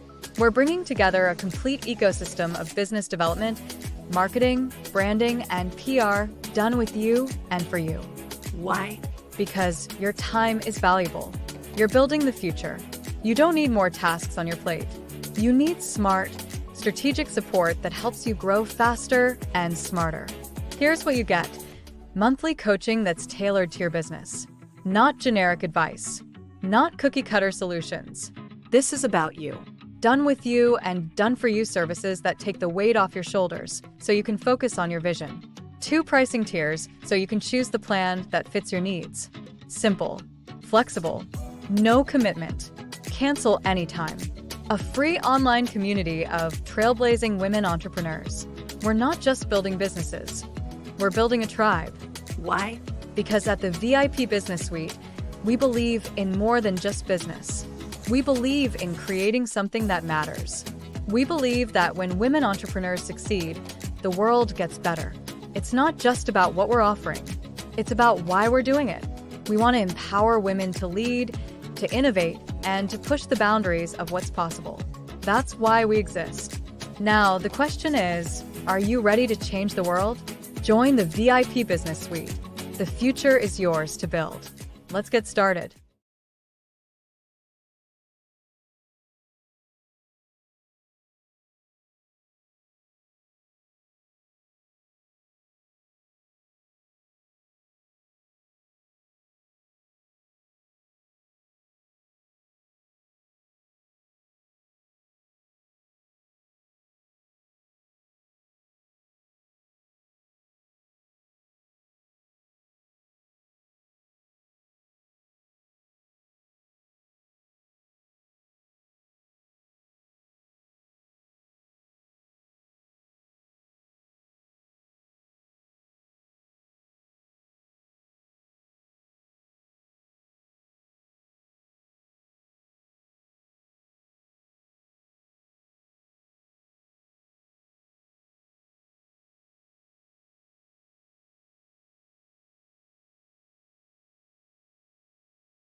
Hi, Tamika. How are you? Hi, Sasha. Good. Thank you. I just got a message. Could anybody hear me reading your bio? Because somebody said they couldn't hear me. I wasn't on mute, so I'm not sure what's going on. I didn't hear it either. No? Okay. All right. Well, I'll let you tell the people about yourself since we're here. So, Tamika, hi. Hi, I'm just going to start out with an affirmation first, right? Because I'm Okay. the affirmation queen, right? I love affirmations. So I am worthy of success, and self-love is the key to unlocking it. I'm going to say it 3 times because there's something about that number 3, completion, right? Mind, body, and soul. I am worthy of success, and self-love is the key to unlocking it. One last time. I am worthy of success, and self-love is the key to unlocking it. Yes. Hi, everybody. I'm Tamika Jones. I am an entrepreneur, newly entrepreneur. I'm a life coach, transformational life coach. I am a nurse. I retired from the Air Force 2022. I've served 23 years in the Air Force. I am a travel specialist, an author, and a single mom. Should have said single mom or mom first, right? I have a 7-year-old. She's the love of my life. So today we're going to talk about self-love and why it's important to cultivate self-love as a newly entrepreneur. And this is for mainly new entrepreneurs, right? Because I'm a new entrepreneur, 2 years in it. So new and aspiring entrepreneurs is who this message is for today.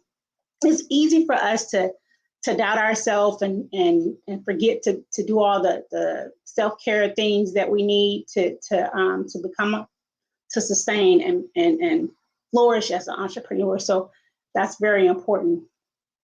My personal story. So when I started my entrepreneur journey a few years ago, I didn't have the confidence, and I will also have these self-limiting beliefs.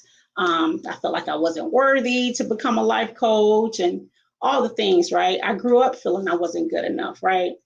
And I struggled, like I said, with lack of confidence and self-love. So after the military, after I retired, I had to find out who Tamika was as it relates to the meaning of self-love and confidence. So I hired a life coach, actually 2 life coaches, and they were able to walk me through my journey. And here I am 2 years later. It was a game changer for me. So now I walk with other women who face the same similar challenges as I did. And I help women live the abundant life they truly desire and deserve through my coaching.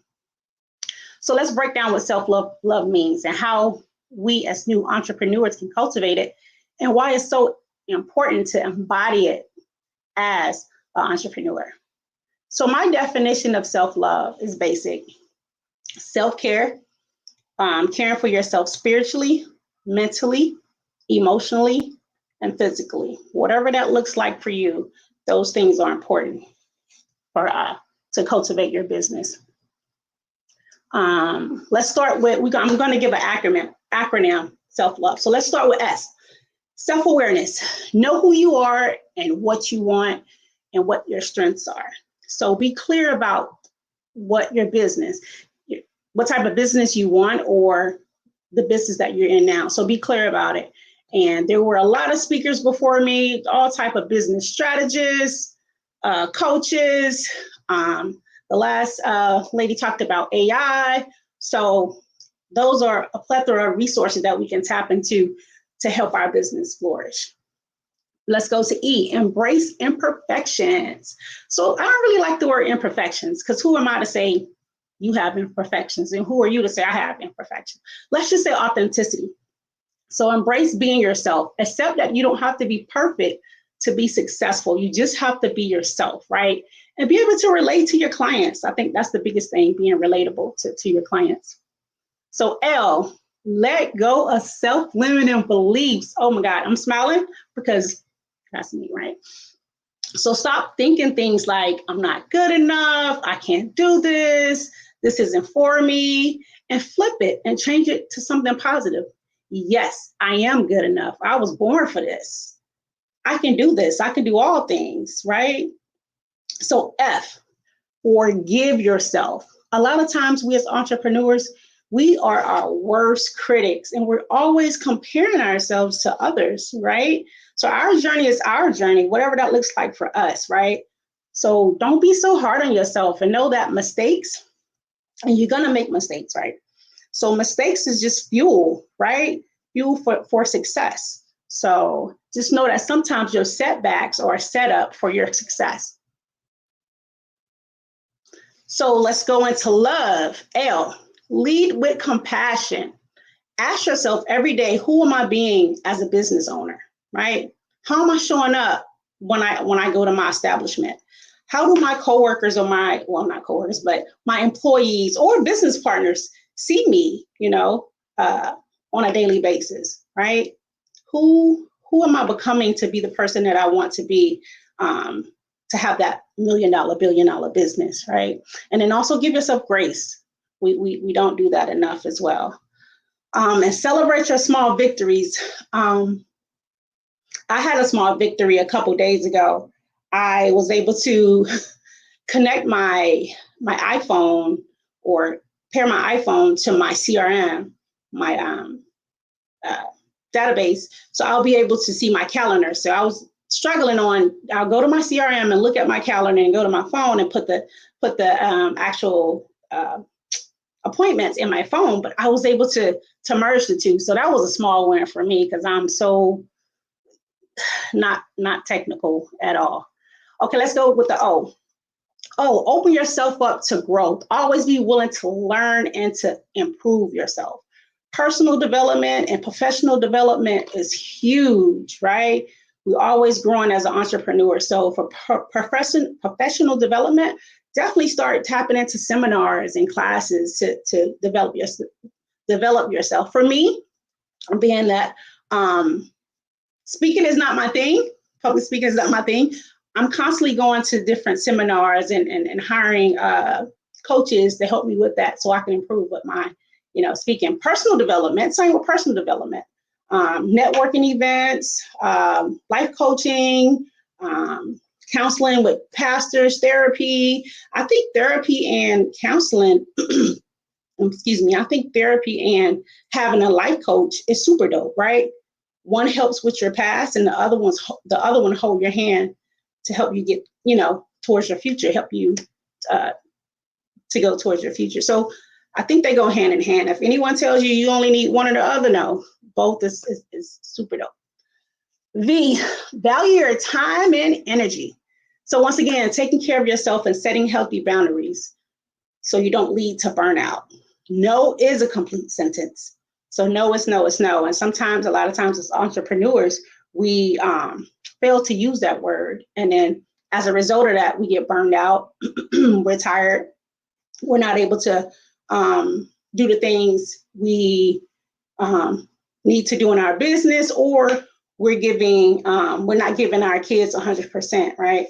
Because we're so wrapped up in everything else, right? So, excuse me, take the time to set boundaries and care for yourself, whatever that looks like for you. If it's just going to the park, going to get your hair done, nails done, going to the beach and sitting out on the beach, whatever it is that you find your zen, or how you find your zen, it's up to you, but definitely take time to do that, right? Because you can pour into everybody's cup.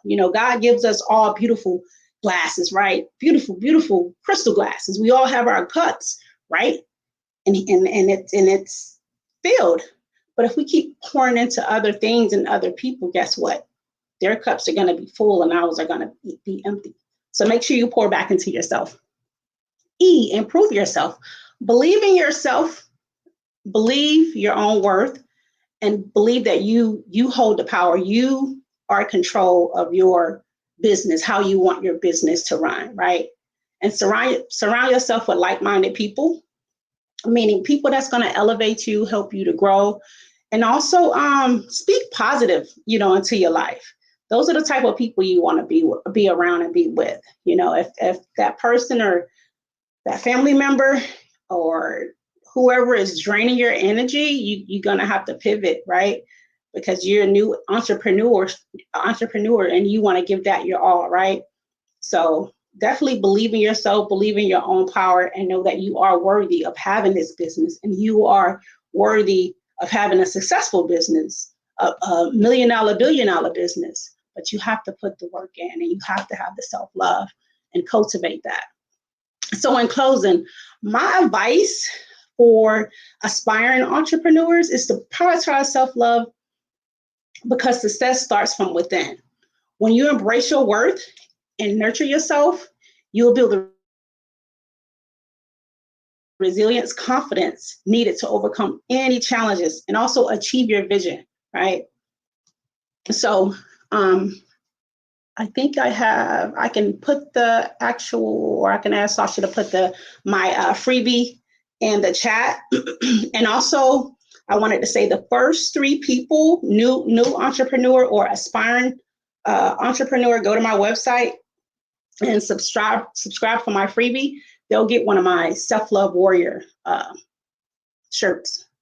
So I'm also a brand owner too, apparel brand owner too, but this is my Self-Love Warrior t-shirt.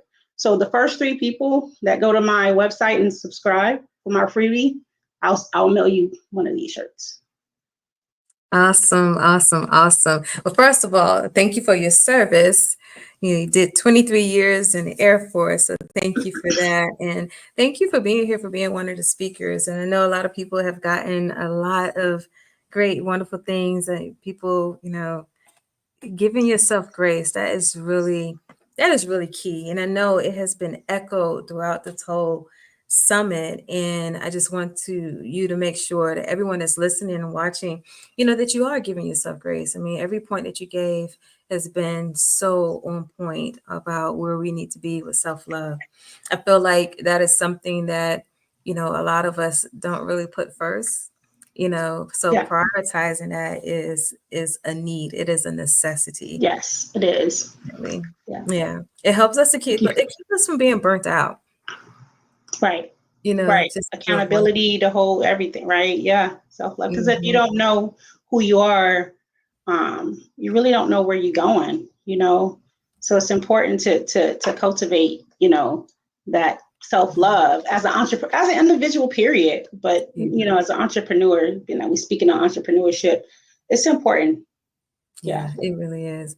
So just highlighting some of the sunshine. I just love that name, Sunshine Flowers. I love it. The right self-talk is helpful. Oh my gosh, that's so key. Because when we talk to ourselves, we can be our worst critic sometimes. And it's like yesterday, somebody talked about the inner critic being the inner champion.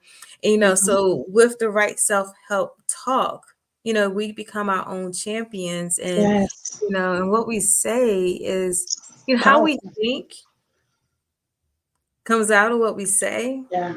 And then that impacts the world around us, and it actually reshapes and brings that negativity back to us. Yes. So yeah. So now, what's that quote? What's that quote? Watch our thoughts. Mm-hmm. It becomes our actions. Yeah, something like that. Something like that. So yeah. So definitely, you want to make sure. One thing I had I like watching is The Secret. There's a book called The Secret, but I like watching a documentary on Netflix. And one of the things that somebody says that your thoughts become things. Yes. And when we take our thoughts and put it towards our words, it adds the fuel and the power behind the things that are being created. And a lot of times, and also like us, anybody who is, Christian, we hear the word and it says life and death is in the power of the tongue. And to really understand that, when we think about that, we think about our thoughts and we think about our words that we put out, it's out there. It's there creating the experiences that's to come. And one thing you don't really think about or realize is how fast or how long that experience is going to come. So you could be years out and you could be wondering why something is going on. But then when you backtrack and self-reflect, you'll be like, I remember I used to say that a lot when I was younger, or to be so negative about myself. And not saying that's everybody's experience, but in not saying that things can't change, because you could put the right energy and the right words out there to help reshape all of that. But one thing is, when we understand it, we become responsible for it. So then it's like we always want to make sure that we're watching everything, including this Right. business and how we speak about our business. Yes. You know? Yes. And like I said, I'm the affirmation queen. I have them up in my mirror. I have them up, my bedside. But not only do I write them, but it's important that we have to embody it. We have to believe it and feel it, right? I am beautiful. I am an entrepreneur. What does that look like to me? I have to go in my imagination and visualize it. And not only visualize it, but feel it, right? Yes, absolutely. So yeah. Yeah. We are our own walking vision boards. Yes. If we really think about it, we put things out on paper. We take the time to cut out the images, or some people go as far as drawing or whatever it is. But in order for it to become active, it's helping us. It sets up that reflective, so we will know, like, we can really reshape our thinking. Yes. But when we think about it, in order for it really to come to play, it's the words we attach to it. So, for anything that you're looking to do out there, if you're ready to scale to the next level, you are that $1 million company. You are that, whatever figure you're ready to hit, and you have to get there. But still, go ahead and put it out there. Go ahead and put it out there. And then you're going to backtrack, take all this that you learned, and set the action steps for it so you can take every action to meet the words that you put out there. Yes. Yeah. I love it. Love it, love it, love it, Sasha. Love it. But thank you so much for being here. Thank you for having me. You're welcome. I'll put your information in the chat. The freebie. Okay. Yeah, so definitely y'all click on the link and get connected. Thank you so much. Thank you. Thank you for having me, Sasha. You're welcome. All right, you guys. So let's see, what time is it? I think I have my next speaker. She'll be back in a few minutes. So I think we're getting close to getting back on track with our time and our speakers. And so while we're waiting for her, I have some little extra things. Are y'all loving this? You're loving this, right? I hope that you are. Well, no, I'm not going to hope. I know that you are. Even if you didn't put it in the chat yet, I know that you are. And so wherever you're watching from, I'd love to know. Like those of you on LinkedIn, hello, drop some information. Like, where are you from? Are you enjoying this? Say yes, throw some hearts out there. My people here on YouTube that's watching, y'all here. Hey, y'all my support team right here. So make sure that you're still with me. Go ahead and drop some more love in the chats, guys. I really enjoy each and every one of you being here. And let's see what we're going to do next. All right. So let me go ahead and let's do another power moment with Sasha.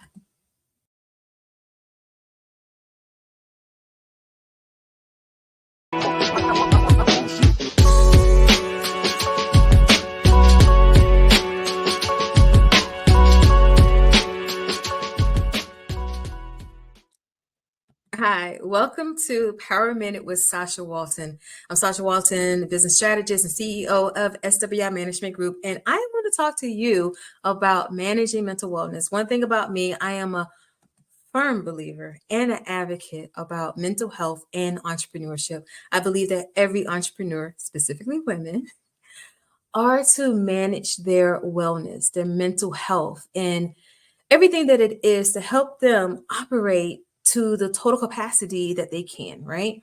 It is managing the wellness, managing self-care, managing self-love, everything there is to help you to avoid burnout, to avoid all those challenges and obstacles, whether it's health related or business related. Okay, so I want to give you 5 keys to managing mental wellness. It's based on my book, The Ugly Truth About Entrepreneurship, Keys to Managing Mental Wellness, on Amazon. So definitely go check out the book or order it. Thank you in advance. And let's go ahead with number 1. Know your capacity. Know your own bandwidth. What can you handle? Don't take on more than what you can handle. I know this seems very practical and you may have heard it so many times, but how many actually put this in practice for ourselves? So it is always good to hear it a lot, but definitely know your own capacity. Know what you can handle. If you're a solopreneur, don't take on too much business that you can't perform well. You want to make sure that you're actually able to match the business demand along with the performance. So you want your customers and your clients to walk away with a great experience, right? Number 2, ask for help. Don't be afraid to ask for help. That is outsourcing. That is hiring a VA or outsourcing certain tasks to a VA.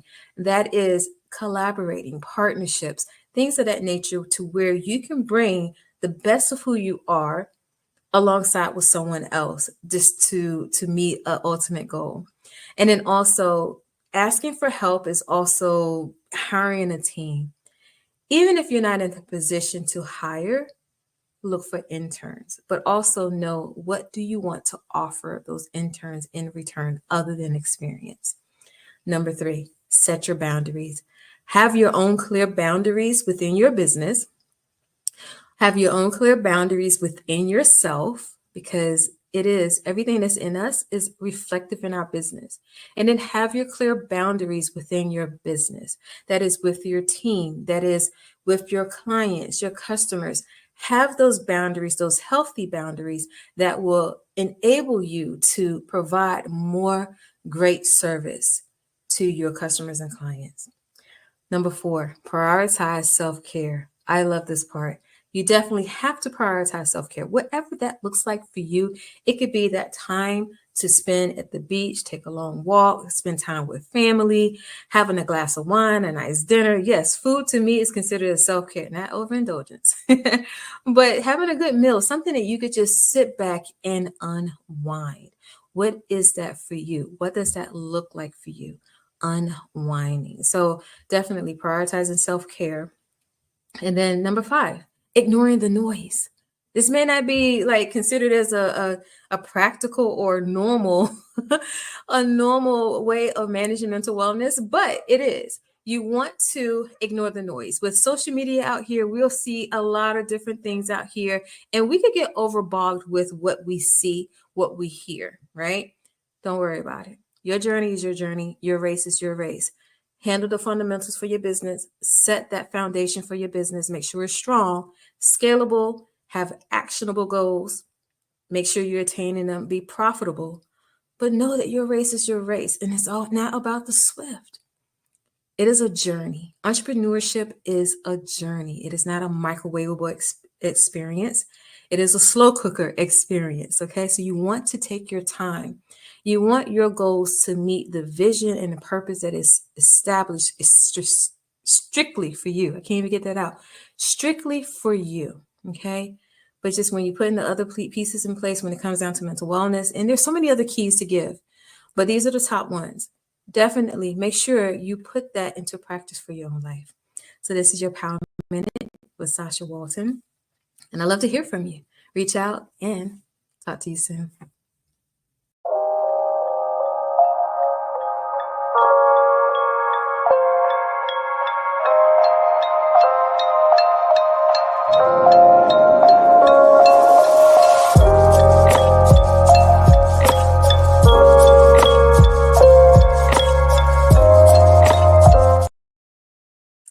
All right, how many of y'all really identify with that? You know, the keys to managing mental wellness.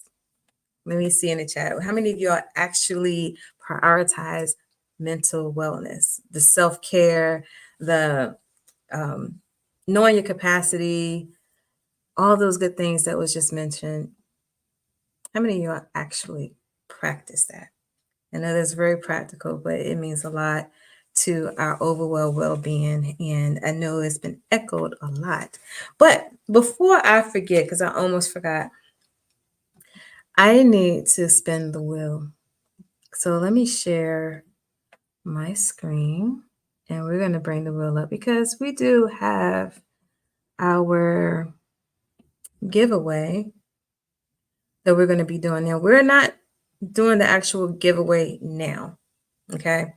So we're not doing the actual giveaway right now. However, what we're going to do is we're going to do several spins, and then we're going to advance a certain number of names each spin. Okay. So then by the time we end the summit, right after our last speaker, we will spin that wheel one more time, and that one person will be the winner of the business grant package. Okay. So last night I mentioned that registration, we were going to shut everything down at 9 o'clock. So Anyone's name that came in between that time, before 9 and before I actually did this wheel, I went ahead, did another list, export, make sure I get everybody in there. Because we had to have time to get everyone in there. And as you can see, we have a lot of names. And so we're going to go ahead and spin it. Let me make sure I have something here I can take notes. Okay. So we're going to spin it and let's say we're going to do 10 spins. Okay. So the 10 spins, whatever 10 people names that are listed will be the ones who are advanced to the next round. Okay.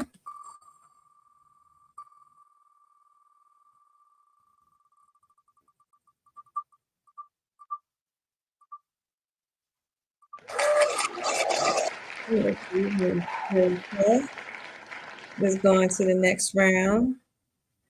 Let me make sure I got this so I can. All right. So we're going to remove. That's one.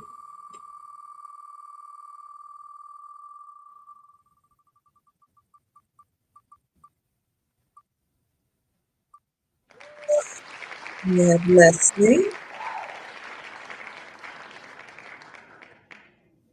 All righty.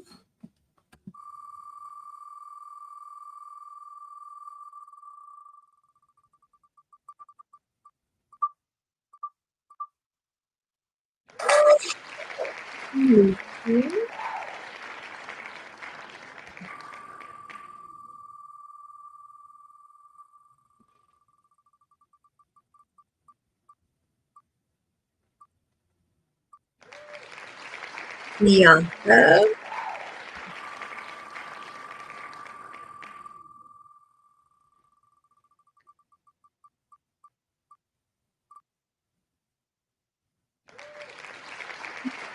No.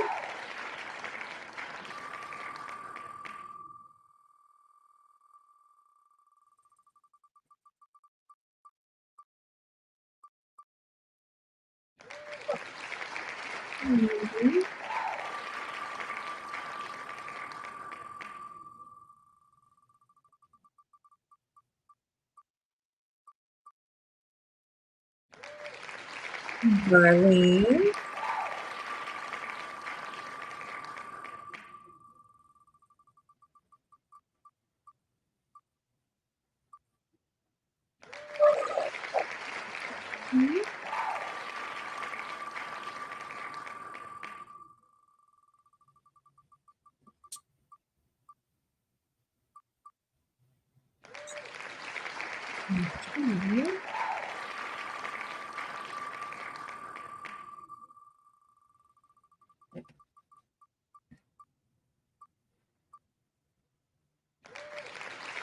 I'm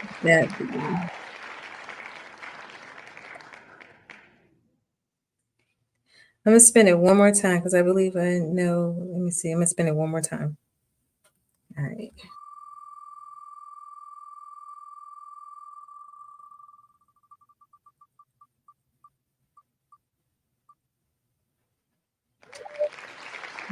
We have another.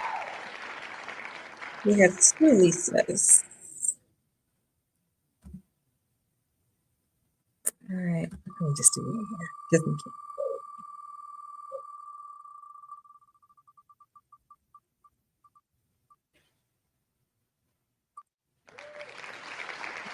I think some of these names are double. I'm gonna look at everything and be fair about it. So hold on. This is two more time.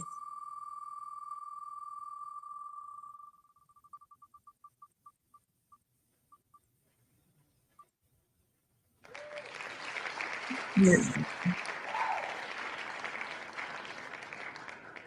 Okay, so we're gonna come back and we're gonna spin again. All right, there we go.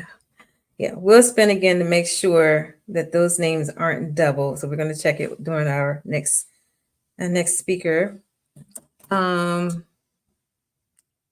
right, and she's here. So let me get everything set up and I'll be right back.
All right. Can everyone hear me pretty good? I just want to make sure you can hear me before I start reading.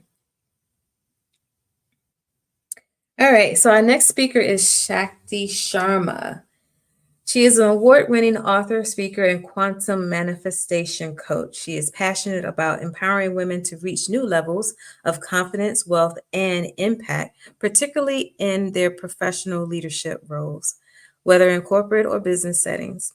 Her work is a movement, inspiring women to become an unstoppable force in their authentic, empathic leadership.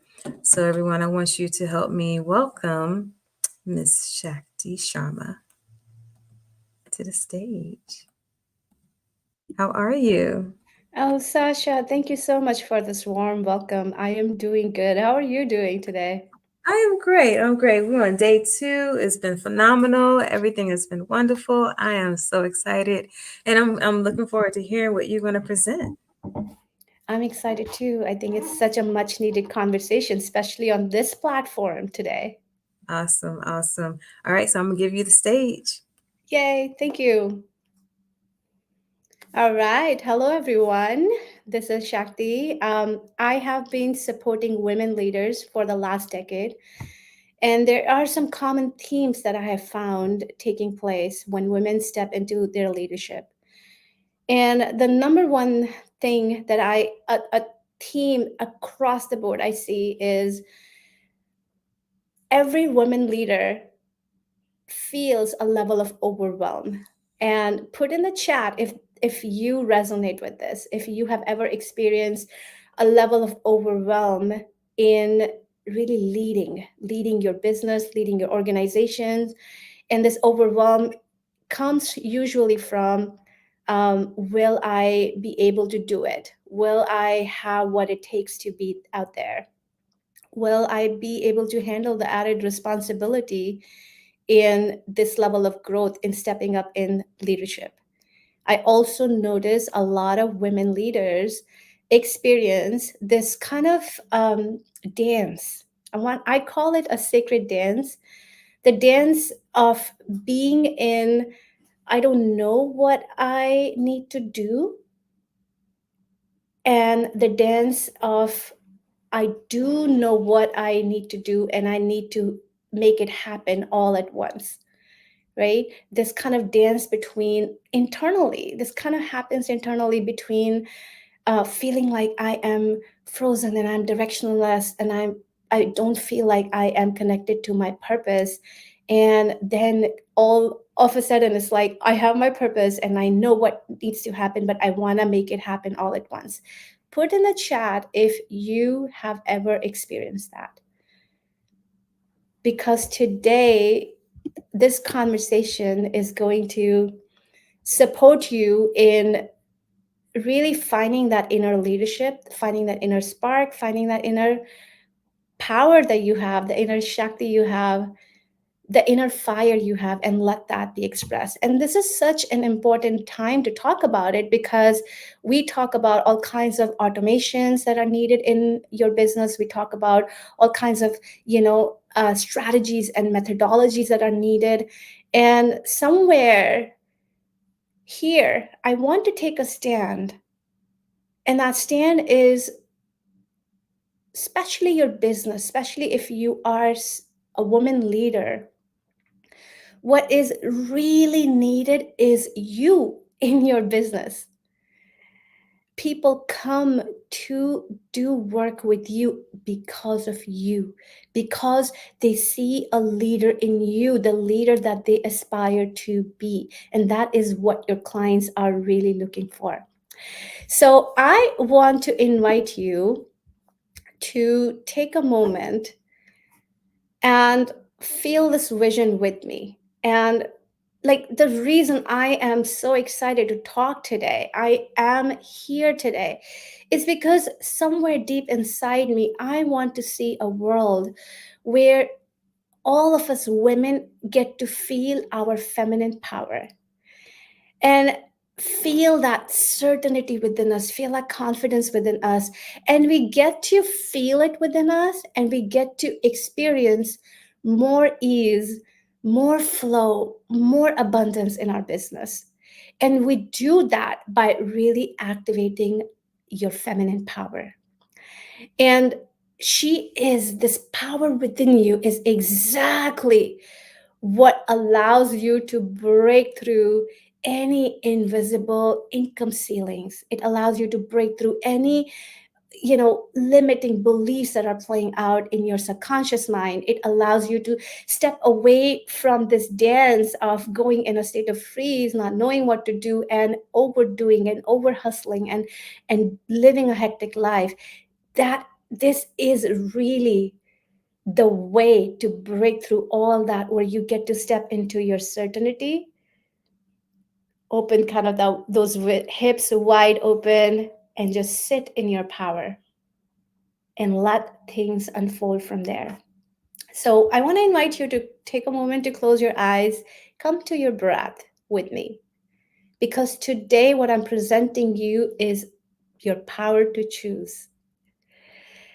And this power to choose really comes from your feminine, your relaxed feminine, your wise feminine, your making money on your will feminine, the safe and open to receiving feminine, the feminine that loves to travel, explore, laugh, play feminine, like kind of waking up every morning surprised and grateful for money kind of feminine. The feminine who is paid for her wisdom. She internally feels like the queen, the goddess that she is. She's feeling nourished, cared for, and loved. She's serving from that overflow of that nourishment, that care, and the love that she has within herself. The quiet, the soft, the compassionate feminine. And don't get that confused, because she is also bold, courageous, and fearless feminine. She is feeling, discerning, and responding feminine. And she is sovereign, free, and abundant feminine. The world is really caught up in doing more. You do this and this and this and this and this, and then success will happen. But the real success and the real abundance really can be unlocked by you being more of who you are, more of really tapping into that internal spark within you, tapping into that internal kind of fire, that light within you. And to be able to put that forward for your clients is all that it takes. So when you are really tapped into your feminine, here's what's possible. You get to be paid for your wisdom. You enjoy your personal relationships. You sacrifice less of you. And your business gets to support you in living your dream life. And I'm taking a stand for our community today that we all get to make at least 6 figures in our business. Because until we get to that point of making a 6-figure income, which is just barely full-time income, until that time, our energies are going to be constantly leaking and playing in the realm of survival. So put in the chat, how many of you would love to step into this reality in your business? Because I really want to see a world, that's my hope and desire, is to see a world where all of us get to make this our reality, at least get paid a full-time income so that we can invite more ease in our life. So for people who don't know me, I am a women's coach who specializes in quantum manifestation, wealth activation, business strategies. And it has taken me 10 years to create this body of work called Feminine Success Formula. And before I introduce what the work is, I want to invite you to take a journey with me. And this is going back in 2018. This is the time I stepped into entrepreneurship. The first time I had corporate jobs, I went to best schools, worked at top banks, and the spirit tapped on my shoulder and said, it's time to let that go, let that container go, and to really step into serving the community. And I was so motivated. I was so eager. I just started my business and I was ready to go for it. And then within 3 months, the reality hit hard because the growth in my business was so slow. And I knew that there's no way I can actually sustain myself. And I had to up level to create new growth. So there was a time in my own life where, I had to face kind of, have that real talk with me, because the business I had set up, I had yoga business back in the day, and I just felt very limited in the growth. I did not know where the clients were coming from. I did not have a good system to bring the clients in. I also had a physical space that was really constricting, because the physical space I had could only hold, at most 6 people in that space. And I was feeling like this constraint on my capacity to support and serve my community. So here's what I did. I took the time to really get real with where I was and where my business was. And I found out that, again, these capacity constraints were putting a roadblock on my growth. And I committed to change. I said, no matter what it takes, and at that point, there was a little bit of ego involved too. Well, I have all these credentials and all the experience. I gotta be able to do it. And what really unfolded from there is nothing short of a miracle. Basically, uh, I really tapped into my vision more. And I realized that my vision was small at that point. My vision needed to grow and get bigger. And I started playing in that vision. What is that vision? And that vision was, well, if I have a yoga studio, I need bigger space, number one. And I needed more people to join my membership and my classes. And I started to hold the vision of having a bigger space. And even though that couldn't be a reality back in the day, it wasn't available to me readily right away. I said, I'm not going to worry about how this happened. I'm just going to hold the vision that I have bigger space. And I started playing. I think this is the internal shift that I want to talk about, because a lot of times we look at our current reality and we say, okay, this is not possible and this is not possible. And a moment happened kind of within my meditative practice, my mindfulness practice, where I started to drop what is happening, and I started to think higher and above the reality. And I started to play in this field of potentiality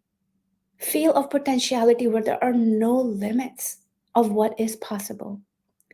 So I started holding the vision of bigger space, and I knew it may not happen right away, but I am holding that vision, and I will tell you that within like a month of just really expanding this vision, something miraculous happened. Our yoga studio, a little like 400 feet, 500 feet yoga studio, had other businesses running back in the day. And just miraculously, the space next door, which was a thrift store back then, it was a thrift store, they went out of business within a month of doing this. And I was like, okay, well, this business is going out of business. And while I was sad, but part of me felt like it kind of happened for me. And I was like, okay, let me find the landlord, let me find the lease, and all kinds of things were running in my mind. And I realized that the same landlord that I leased my current space from also was a landlord for this space. And that was like, woo. So I talked to him, and I was like, I have interest.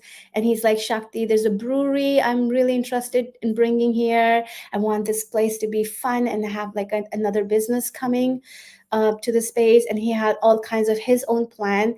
And I'm like, holy crap, this is never going to work out, right? There's no way. And first of all, there's no way this will work out for me, but also how horrible it is to actually have a brewery next to a yoga studio. Maybe it can work, but back in that day, back in 2018, that's what I was thinking. Like, it's a horrible idea. I'm bringing people in meditation space and people go to brewery and drink and then they hang outside.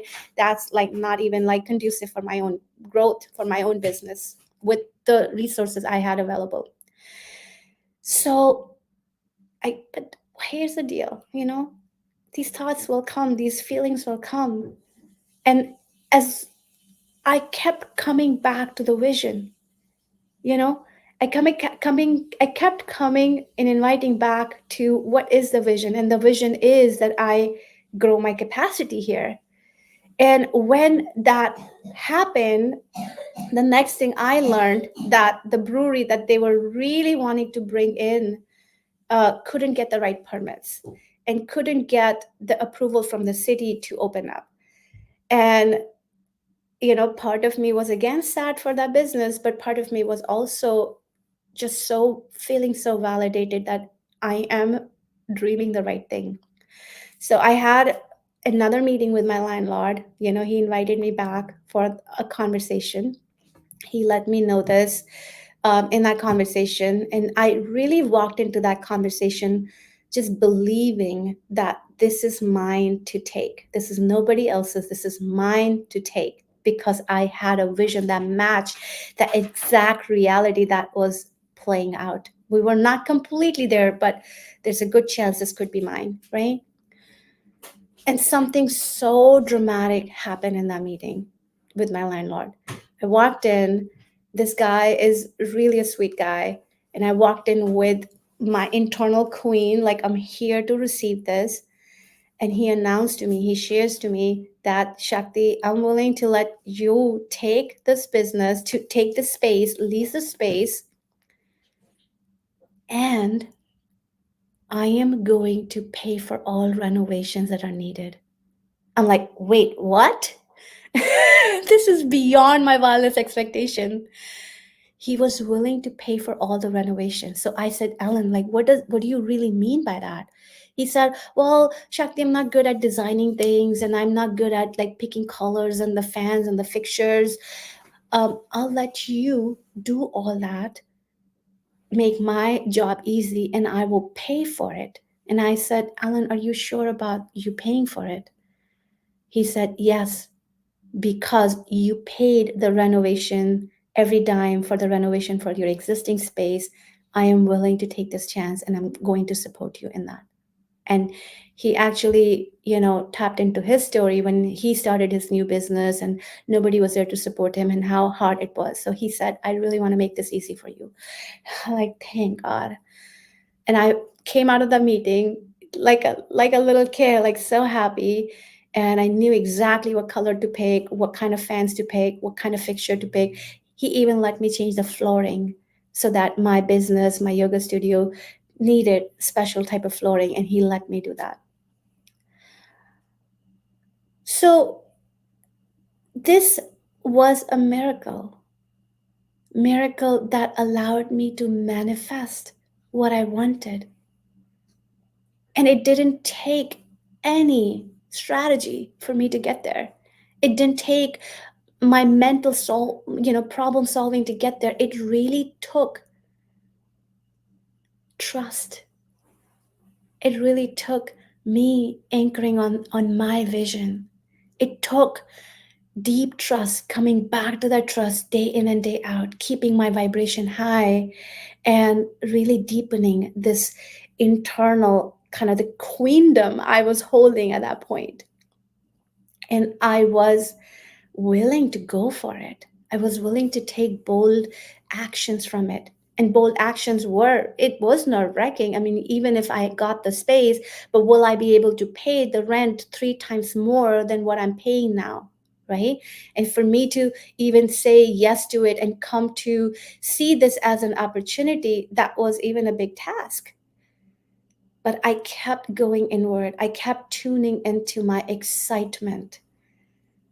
And I kept asking, okay, to match now that vision, what kind of business do I need to create? What kind of changes do I need to create? And I kept leaning into that trust into the unknown. So I did what I could. I looked at all my offering. Number one, I really found a way, my brand is called Spiritual Alignment. I, talked to my teachers, and we found a way where every class is going to stay true to the brand. And that means every movement class, every yoga class will have a healing component to it. We'll have beautiful kind of meditations embedded. We'll have deeper space holding so that people have easier time to get into their bodies. I kept creating more offerings around that excitement. I tuned into this is what my community needs, and really started to bring that secret sauce out, not only in my offerings, but in my marketing around it. And that aligned really well with my clientele so that they can be lifted up in every class that they take with my brand. So I rebranded my whole business, put a signage up, made all kinds of beautiful decisions. And the result was within just a couple months from me taking the leads of that place, I got to a consistent 6-figure income. And I designed the whole experience, a whole rebrand to support me in that. So I'm just sharing my story because this is not just my story. This is a story of what is possible for us as women when we tap into what is my vision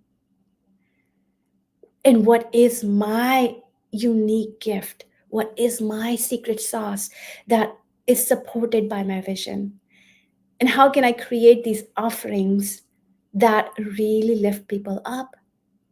When you just combine these 3 elements, you have a business that is profitable, that is free of hustle, that is free of all kinds of dances that take place in every business woman's life. So put a yes in the chat if you see yourself wanting this, if you see yourself having this. And if I may bring to you the feminine success formula, the feminine success formula is super simple. It really supports, it really is anchored on you and your brilliance. You have it in you. No matter how you feel in this moment, you 100% have it in you, because I know this for a fact, because every woman I have met in the last decade have shown up holding that brilliance in her. That brilliance may be, a bit buried, a bit have dust accumulating, a bit, buried under the overwhelm, or, forgotten or lost in this dance that take place in every business owner's life. But she has it. And from there, if you are a woman who wants higher impact, higher result, we create this formula. We help you tap into the formula to tap into your higher vision. We combine your wisdom, and this wisdom is your life wisdom. So we take your vision from the field of potentiality, when there are no limits, what is possible for you to experience, right? In that field of potentiality where there is no limit, what is possible, not what is playing out, what is possible. and be combined with the wisdom that you have gained in your life. And if you are a woman, I can guarantee you, you have this wisdom in you. Life has taught you so much. Life has taught you already so much. You have learned already so much. Life has been your PhD program, teaching you day in and day out. And we simply capture what that is, what that innate wisdom, that innate secret sauce is. And then we pair up really high vibrational offerings that support, lift up your community and help them feel empowered. Help them feel empowered. And that's it. Just these three elements can help you create the higher impact and the higher results you need in your business. And this is the formula that allows you to transition to higher level of income. And whether your goal is 5K, 10K, 50K months, I want to invite you to bridge this gap between where you are now and where you need to go, between your reality and your desire, by starting to own this formula and starting to implement this formula. And let me tell you something. That what really is involved, if I were to break this down in a common theme, where you are and how you feel will help you vibrating higher energetically, so that you don't see your current reality as your problem to solve, where mind doesn't get overwhelmed and fixated on solving problems, but you really start to see reality as, oh, this is what's happening. And if I were to go a little bit higher, here could be a simple way to really upgrade my what I'm really desiring. It involves a lot of deeper nervous system regulation, because life is going to throw you stuff. Life is going to throw stuff at you sometimes, and it can feel like, oh my gosh, this is another roadblock and another roadblock. And when we really work with our nervous system and we regulate it to a place where everything shows up in life, you don't have to react to it. You don't have to play and bring your frequency down in being real with things. You can see everything playing out as an event, a situation, propelling you to even go higher and higher in your vision, even taking you higher and higher. And no matter how dire these situations come, there's always a perspective you can take where you get to respond to these situations from your wisdom. There's also the emotional mastery. Especially as women, this is a big one, because it's not about the situations that come, it's about the feelings, right? Raise your hand and put in the chat, yes, if you are feelers, that things come up and they knock you out of your own center. And we start to build emotional mastery within you, so that these situations don't feel like a big beast you cannot ever fight off. You can start tuning into what is the higher purpose. Where are they taking you? Why could these situations be happening for you and not against you? This is what I invite you to really invest your time and energy in, because this is the path for growing your business. So I want to pause here. I see Sasha hopping on. Looks like on mute. I cannot hear you. Yes, this has been very enlightening. Thank you. I love it. When you said harnessing and like managing your emotional state, that is so important. It's so important. I just had to jump in. Yeah, this is so important. Thank you for just like taking a moment to highlight that, in how you're receiving it. Because if you look at it, when these situations come, these limits come, what happens is that we leave our wisdom and we revert into our child self, Mm-hmm. right?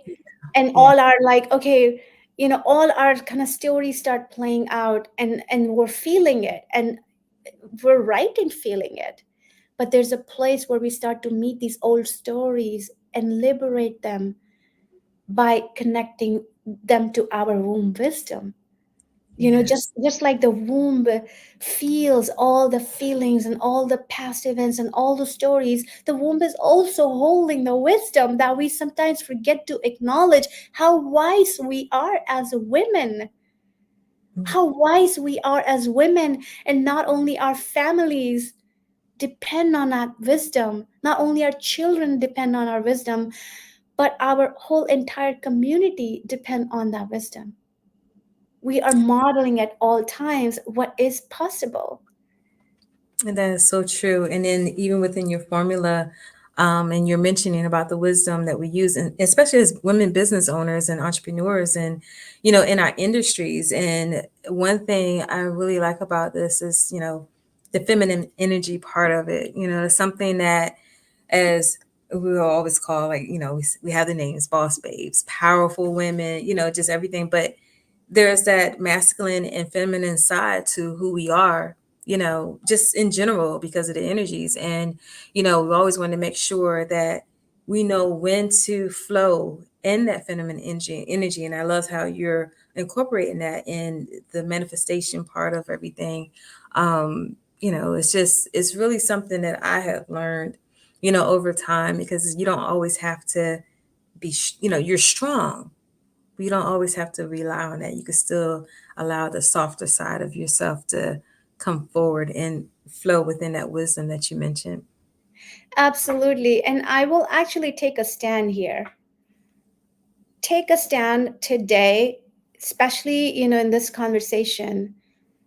If we have a woman's body, our job is to keep feminine first. Feminine first. That is when this body is going to be happy. If we put masculine first, your body's going to go in trauma because your body's not designed to hold masculine energy. Sooner or later, you're going to burn out and exhaust yourself. When you start putting feminine first and step into that inner wisdom, that inner queendom, the masculine strategies and the masculine ways are there to support her more to come out. Then even the men in your life are going to be so happy supporting you. And I have seen, again, woman after woman, I have supported, several thousands clients so far. Every time they have prioritized their feminine first, everything else has become a way to support that. Yeah, yeah. The softness is what really guides things forward. Mhm. And the one thing about balancing that softness with wisdom, and I'm going to pose it this way, okay, ladies, have you ever been in a situation where you chose, and you didn't know what you were doing because you're not really, let's say, like, we're not really into the whole, feminine energy and everything. You haven't gotten to that place of understanding. Today you have, but prior to that, let's say, you just said, I decided to just keep my mouth, just kind of do things a different way. And it really probably took more out of you to say, more control to say, you know what, I'm not going to approach this in an aggressive way or any type of thing. But you chose your words properly, you chose your actions in a certain way, and the results surprised you. And you're like, oh, that really worked. Yeah. When that balance happens, it's like when you're taking your step back from, doing, I don't even want to say it, like growing at, maybe like going at folks.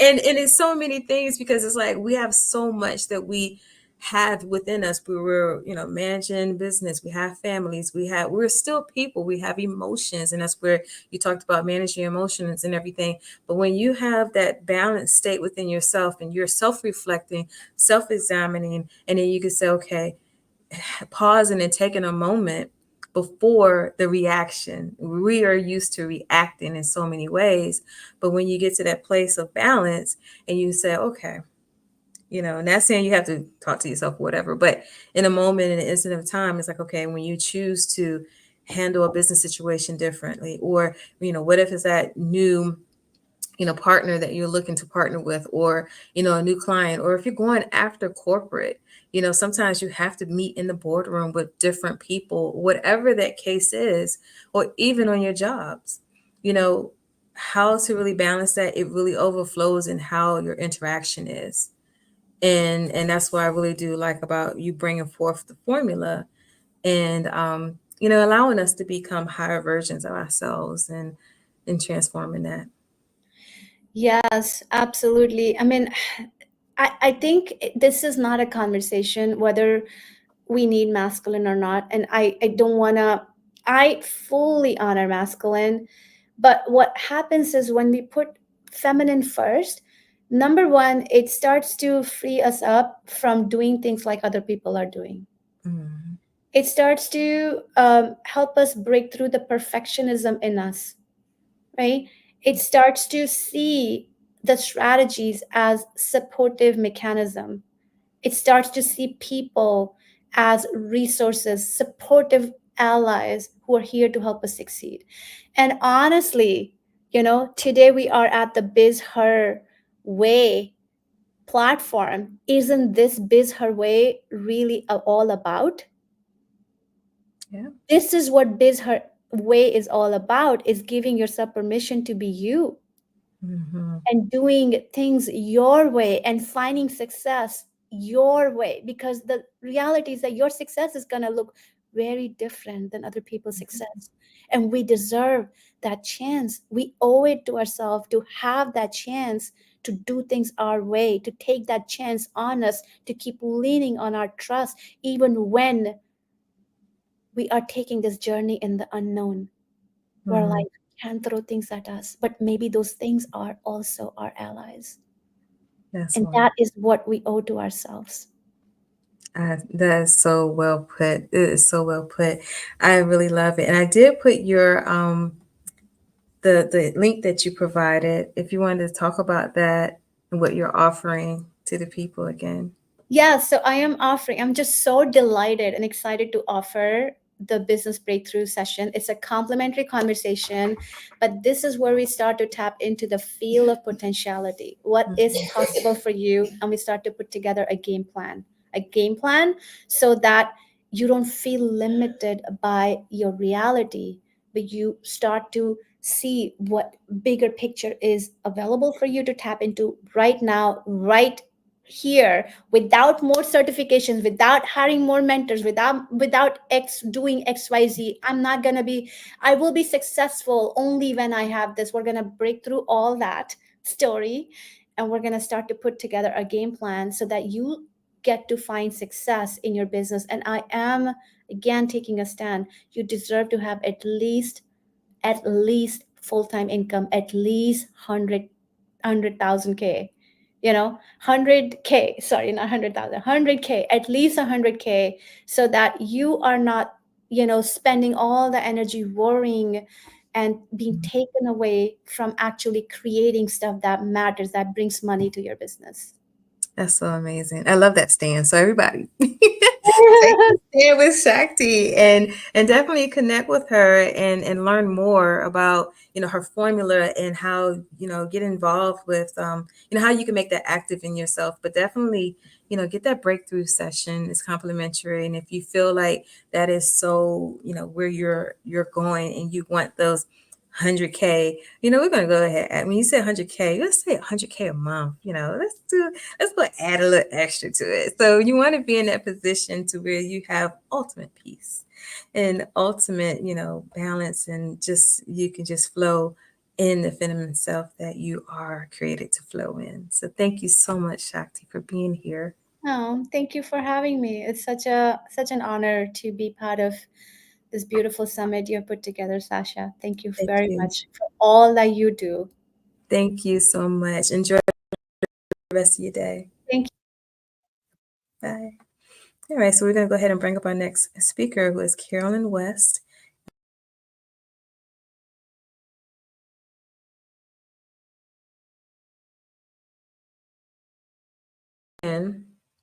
showcases the resilience and uniqueness of creative and neurodiverse women. So if you are out there and you're a whole part of this neurodiverse community, hey, she's another person that is definitely going to give you some information. And over 18 years, she's been in the childcare industry and had experienced some burnout and pivoted from that 9 to 5, or if you're in childcare, it's not really 9 to 5, right? But she pivoted from that and went into full-time entrepreneurship as a creative, as an artist, and her journey has been amazing. She is a powerful example of how personal transformation can lead to a broader impact, advocating for a more sustainable and beautiful world through her art. And I am so excited to bring Miss Carolyn on, and she is going to talk to you more about what she's doing. Hey, Carolyn, how are you? Hi, Sasha. I'm really well. It's so lovely to be chatting to you today. Yes, it's amazing. I'm so happy to have you here, and thank you so much. And let's go ahead and get into this whole chat and this whole conversation, because I know people are ready to hear, your methods, your steps, things that you can impart into them, and how they could go forth in their business and their creativity and all. So we're talking about overcoming burnout and following your dreams, right? Yes. Before we get started with all those amazing points, let's talk about Carolyn West. Who is Carolyn West? Well, I'm an artist from the south of England, and I've been creating my whole life. I just love creating. I have a bit of a crazy brain that I also embrace. And yeah, I've just sort of through various experiences, just gone on my journey, transformed from a normal 9 to 5 job. And just following my dreams and passions. Wonderful, wonderful. And there is something amazing about following your dreams and passions. And I know with you being an artist and you being a best-selling author, what was it with that burnout piece that said, you know what, time's out, I need to pivot. There is something more that is calling me to do more in life. So let's talk about that part. I think it kind of creeps up on you slowly, especially as a woman. I think you spend your whole life sort of just looking out for everybody else. You're like I was a wife, I was a mother, I was a friend, like a co-worker, a daughter. I mean, those are all amazing things. But sometimes I just feel like, for me, I lost myself along the way just through looking out for everybody else. And you just get to a point where you think, I just don't even know myself anymore. And for me, that just sort of came about with a bit of catalyst in my job. I ended up being a manager in a nursery, not a role that I particularly suited me, because I was an people pleaser and a perfectionist. And so I really struggled with a lot of aspects of my job, and it takes its toll on you in the end. And it just one morning I was just sobbing in the shower, and I just thought, there's got to be more to it than this. This is not what I want to do with the rest of my life. Yeah. It wasn't easy. Like when you came to that realization that this is not what I want to do, like, was it easy for you to really take those steps, or did you go cold turkey? Was it easy to go cold turkey with it, or how would it happen? It was quite frankly terrifying because, it was safe. Although I wasn't happy, I think sometimes you stay where you are, even though you're unhappy, because it's familiar and it's what you know. And the whole thought of doing something different can be terrifying because it's just unfamiliar to you. It's out of your control. So it took a while. It took a while of being really unhappy. I started seeing a counsellor and sort of really digging deep into myself, because I think there was a moment in my counselling when my counsellor said to me, what are your core values? And I think I was so far detached from myself that I couldn't even answer the question. I just didn't know myself anymore. So yeah, I think it was something that took a bit of time. Yeah. So how, from the time that you left the childcare industry to you going into full-time being as a creativepreneur is what I love to call it, how many months or years did it take for you to make that pivot? Well, firstly, that's an amazing word, which I love, creativepreneur. I'm going to use that one. Well, I left my job in, I didn't have anything to go to. I left my job in July of 2022. I just took a small part-time job in a supermarket, just to kind of like tide me over covering bills, so I didn't have a complete freak out. And then I've got a wonderful supportive husband and family, and then just slowly I started sort of I've been creating for a few years, but I just started sort of putting my work out there and started selling stuff. And then in January of this year I joined a creative program, and from there my business has really started taking off. Awesome. Awesome. And I asked you these questions because I know that we have a lot of people out there who are watching, whether they're watching here live with us or they're coming through the replay, and they may be an artist. They may be someone who is creating art. I know I kind of call it out like any type of art, but also there could be some who are, just entrepreneurs, and they're looking to make that transition because burnout is burnout. And a lot of people do experience that. And when you're looking at it from the place of the external part, your job, the demands that are coming forth with that, but then you have your internal part of it where you're just like, you're managing wellness, you're managing self-care, you're trying to do multitasking like you have mentioned. And it's just like, let's just do it. And I love the fact that you included counseling with that. So you kind of did that mindset check, that internal piece. And then going into your business and the steps that you have. And even though it did take a few years for you to take off to where it is, what steps, I know the steps that you mentioned, but if you can do it differently, or you were to counsel someone in this process, what are the top 5 steps you would give them in making that transition?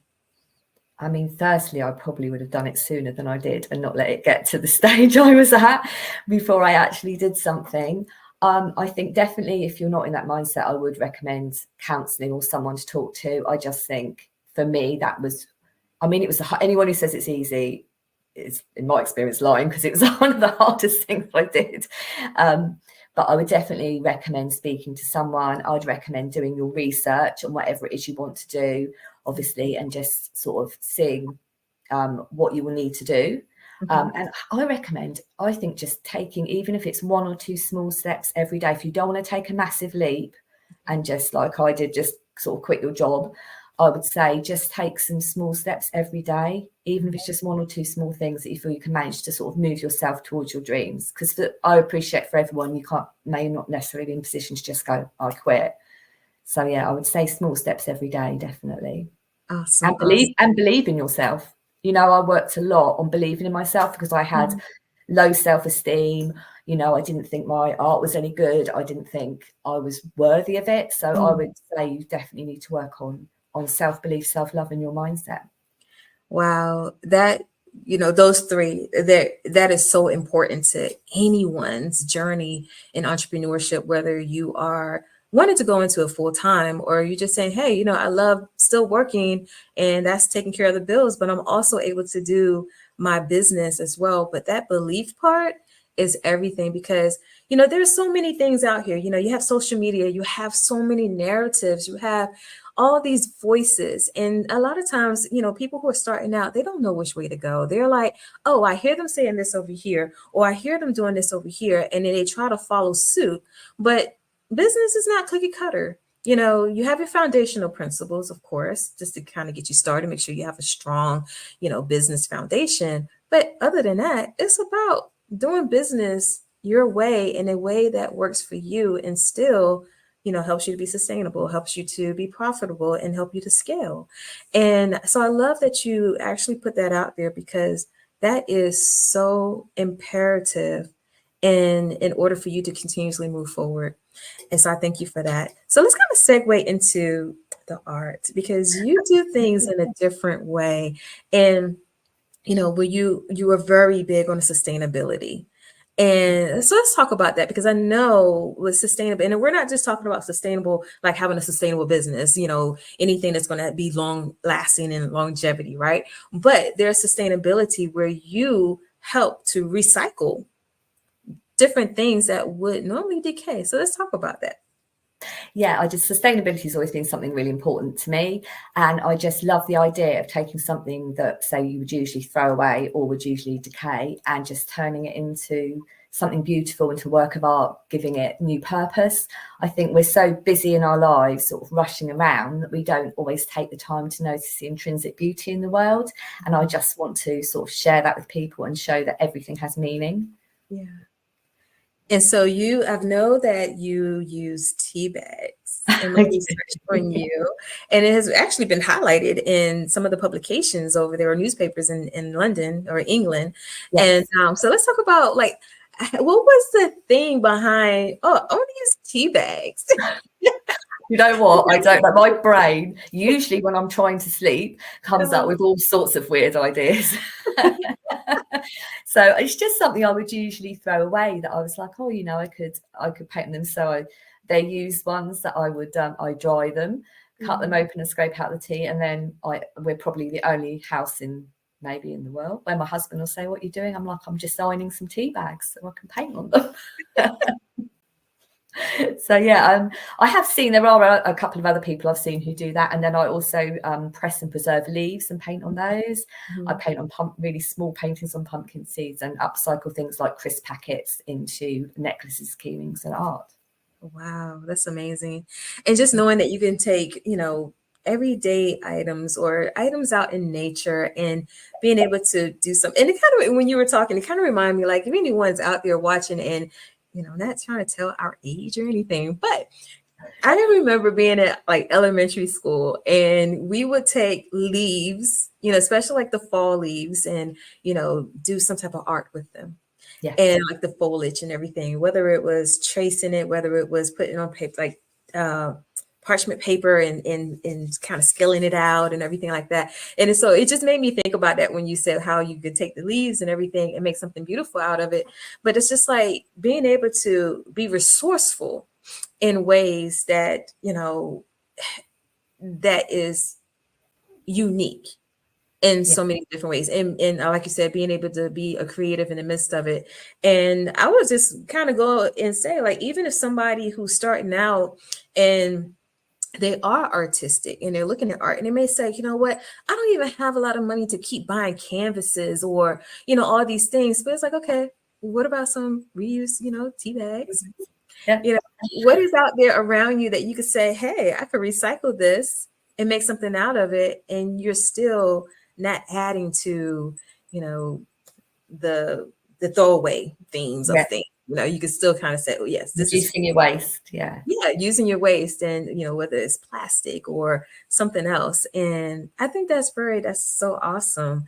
I wish we had some images I could just throw up here. I didn't even think about that, but I'll do it later.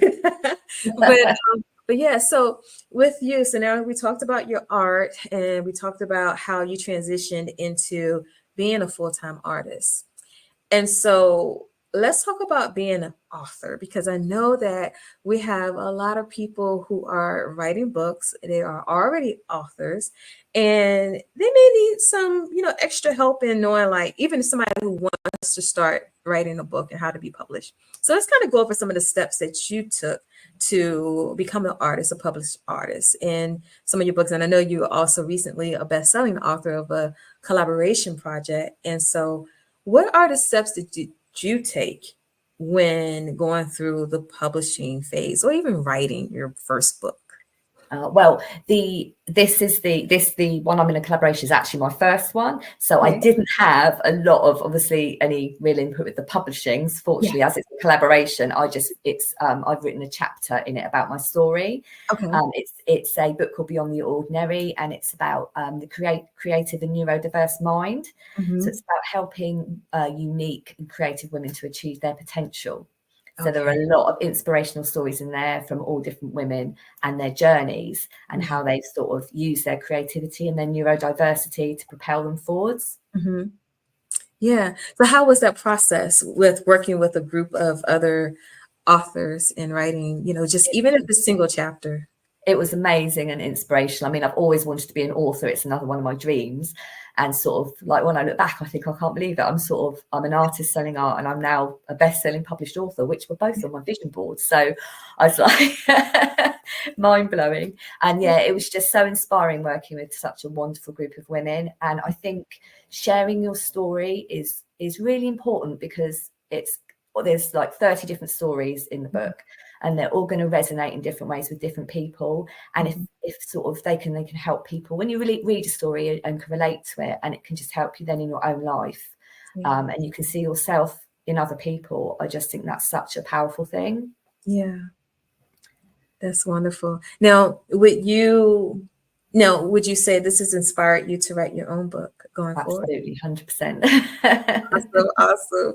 And I just want to say, because I know there are so many collaborative efforts out here, and I just want to tell the people out here who are, looking to get into, writing their first book. And it really is an easy way of being a published author if you just want to test the waters, because you're not so inundated with having to write multiple chapters. You just have one chapter to go less through. Stress. I think there's less pressure. You're just doing your chapter, and I think exactly a nice way to ease yourself in.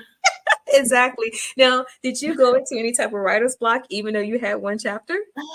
Do you know what? No, actually, I just sat down and banged it out in one go. I love writing. Yeah, just sat out, tapped it all out.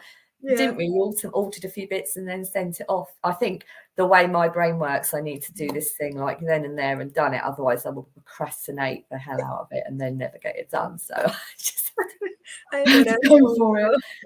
I know that so well. And I love the fact that even the book project you was a part of, Beyond the Ordinary, and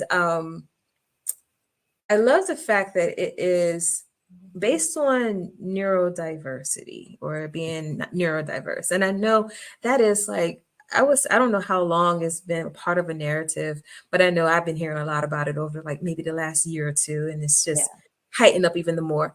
So with you having that mindset and it helped you, what are some of let's kind of dive into that, because we might have people out there that are watching that are the same way.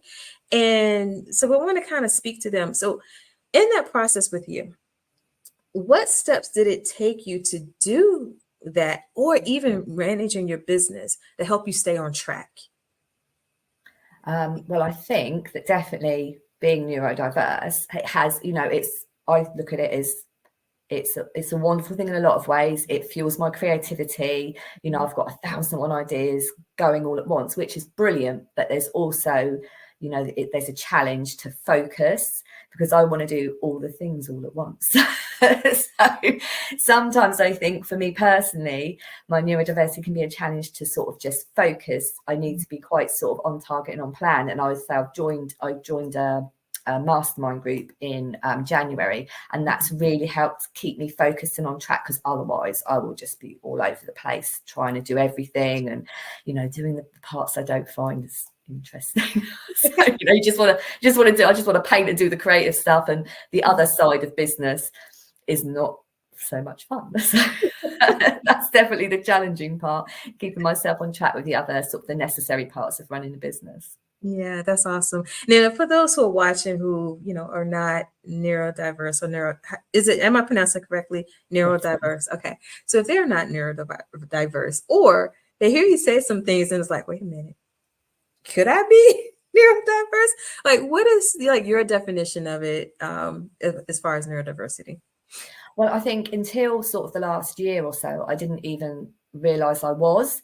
And obviously, the lady I'm working with on the mastermind, she specializes in creating neurodiverse women. And then I realized the more I read and learned about it, the more I was like, actually, that really resonates so much with me. I just thought I was really weird.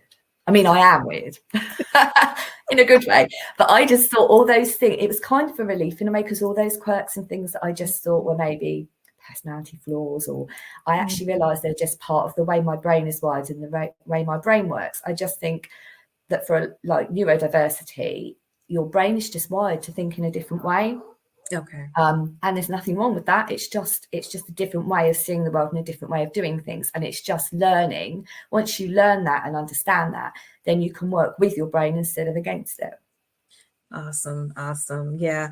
And I was just looking at the term as well, neurodivergent, and like you said, it is, it's like how your brain works, and I know that there is more depth to it as far as if they're like learning disabilities or medical disorders and so forth. And if I'm not mistaken, I believe it's like if you're working with one side of your brain more so than the other or something like that. And because you have your creative side, just to kind of make it, very minimal and understand, you have your creative side and you have your analytical side. Yes. Because you have, okay, you guys, before I get started in this, yes, I love biology. So yes, I'm going to kind of like break it down a little bit, but it's like, because you have your left hemisphere and your right hemisphere of your brain. One side is more controls your creative side, the other side controls your analytical side. And I looked into this even more because of hearing neurodivergent or neurodiverse, the word, and I'm just like, okay, so many people are saying this, and I'm like watching videos on Instagram and stuff, and I see people like acting out their day based upon them being this type of person. I'm like, wait a minute, could that be me? Because sometimes, I mean, I would say I'm a good balance between analytical and creative. And so, and like you, I have like all the million ideas. I have all the creativity, but I also have the know-how. So it's like me balancing it out. And it's like, and I will find myself doing so many different things at one time, or even say, okay, well, while that's doing something, I'm going to go do the other thing. So it really made me look at myself and wonder, it was like, okay, wow, and I know a lot of times people might look at the medical part of it. And like you said, you may think it's a drawback on yourself. And it's like, okay, maybe I'm not functioning correctly because I'm weird, I'm different. But it's not necessarily the weird or difference, like you just said, but it's the uniqueness of how you flow and operate. And you really can look at it as a superpower. I know I do. And so, so if anybody's out there that like really watching this right now and you are, kind of like teetering on that or trying to understand it or see yourself, or you have been diagnosed or analyzed yourself as being neurodivergent, just know that you're unique. You see Carolyn right here, and she's a living example. And I'm quite sure there are so many other people that you can come across and know that you can do it. Do the things that work for you. Put a plan in action, put some steps in knowing how to not say control it, but how to navigate it. And and then go from there and just work your awesomeness in it, and just stand out. I love it. And so now I do want to say congratulations on being a best-selling author with the Beyond the Ordinary. Everyone, the book is available on Amazon, and you will have the link in the chat to go check it out and purchase it. Carolyn is one of 30 women in there, and yeah, it is amazing. It's an amazing book. I had the opportunity to read some of it, and it is amazing. So I do want to throw that plug out there. Now, before we like segue out, is there anything else that's new in your world that you're going to be doing next? Well, I'm still working on painting tea bags. I'm going to be on television in the UK at the end of the month, sort of talking about my sustainability, my art. But really, that's what I'm following at the moment until my brain thinks of something else, probably. Awesome. How important is sustainability when it comes to other people getting involved in it, and whether it is with a creative art or if it is within someone's business, and how that correlates with the world and how we can do our part? I just think it's, obviously I'm not out to change the whole world, but I just think if everyone just takes personal responsibility, and we're all responsible for our own little areas, and it's just looking at how you can be more sustainable in your business, in your life, in your home. What could you reuse? How could you cut down on your waste? What products could you be using that are less harmful to the planet? It's just little changes, even like I said with my journey, just small steps. I think any small steps you can take will have a big cumulative effect. So it's just, you know, just looking at your lifestyle, whatever you can do to make those changes. That's awesome and wonderful. I thank you so much for your time and just being a part and just sharing your story and sharing the nuggets and the steps that everyone can take in their creative business or, you know, pivoting. And if you had like final last words of wisdom, what would you share with everyone? I would say to just be your authentic self and to listen to your heart and just follow your dreams and your passions, because it's just brought me so much joy and it's just led to opportunities and things I never thought it would. Awesome. Thank you so much for sharing that, Carolyn. Thank you for being here. And everyone, thank you for watching, you know, this part of the summit. And I know that we're full into our day, but if you know of someone that needs this summit, it's still not too late. Go ahead and send them the link, share it, because we're all day with you this whole weekend. And we want people to be able to, you know, answer questions, be a part of this experience with us. And then also even, you know, we're giving away a business grant package. So you have to be registered in order to participate in that. So if you are watching, you haven't registered, the link is in the chat. Go ahead and register so you could be a part of that. We will be announcing that one person after the last person speaks in this summit. So we will announce that person, but we have the opportunity to still get registered for it. And Carolyn, thank you again for being here. Thank you. It's been so lovely talking with you. Yes, likewise. Thank you so much. You know, he has over 29 years of leadership experience. He is a retired chief of police. And I mean, he has great things here. If you all see it, law enforcement education and training, but he is passionate about teaching and mentoring other people as far as effective leadership skills and growth and specializing in character-based leadership development. And I am not going to read anything else because I want to bring up Earl, and we're going to talk about this whole thing when it comes down to leadership and growth. And Earl, how are you today? I'm great. How are you doing? I am wonderful, wonderful. And thank you for being here. Thank you for being one of the speakers. And your topic and your subject that you're going to talk about, I really feel like it's so important. And especially when it comes down to effective leadership. And I believe a lot of CEOs, the small business owners, don't really consider themselves as leaders. And so I'm just like ready to get into it. Now, first question I have for you. And you won't, I didn't mention this to you before, so this is like this is the energy question. I want you to tell everyone out there, who is Earl Morrison? So Earl Morrison, I am I'm a born again believer. God's in control of things. Passionate about that. I am a former police chief. Spent 29 years in the criminal justice side of things. I'm a husband. I'm a father of 4. My wife Penny and I have been married 21 years. We celebrated that this summer. 4 kids, 18, 17, 15, and 6. That's the kind of reaction I get. Man, I'm just passionate about growing and developing others, from my family to anybody out there that I come in contact with. You know, planting seeds is kind of what we're about. It's kind of what I'm about. It's why I'm so passionate about the mentoring, the development side of things. You know, I get to practice that daily with 4 kids, but then I get to use that outwardly as well. Awesome, awesome, awesome. I love that. And so when it comes down to leadership, one of the things that I love about leadership is the servant part of it. What are your thoughts when it comes down to servant leadership? Well, I think it's key. I think we have to have that servant heart in everything that we do.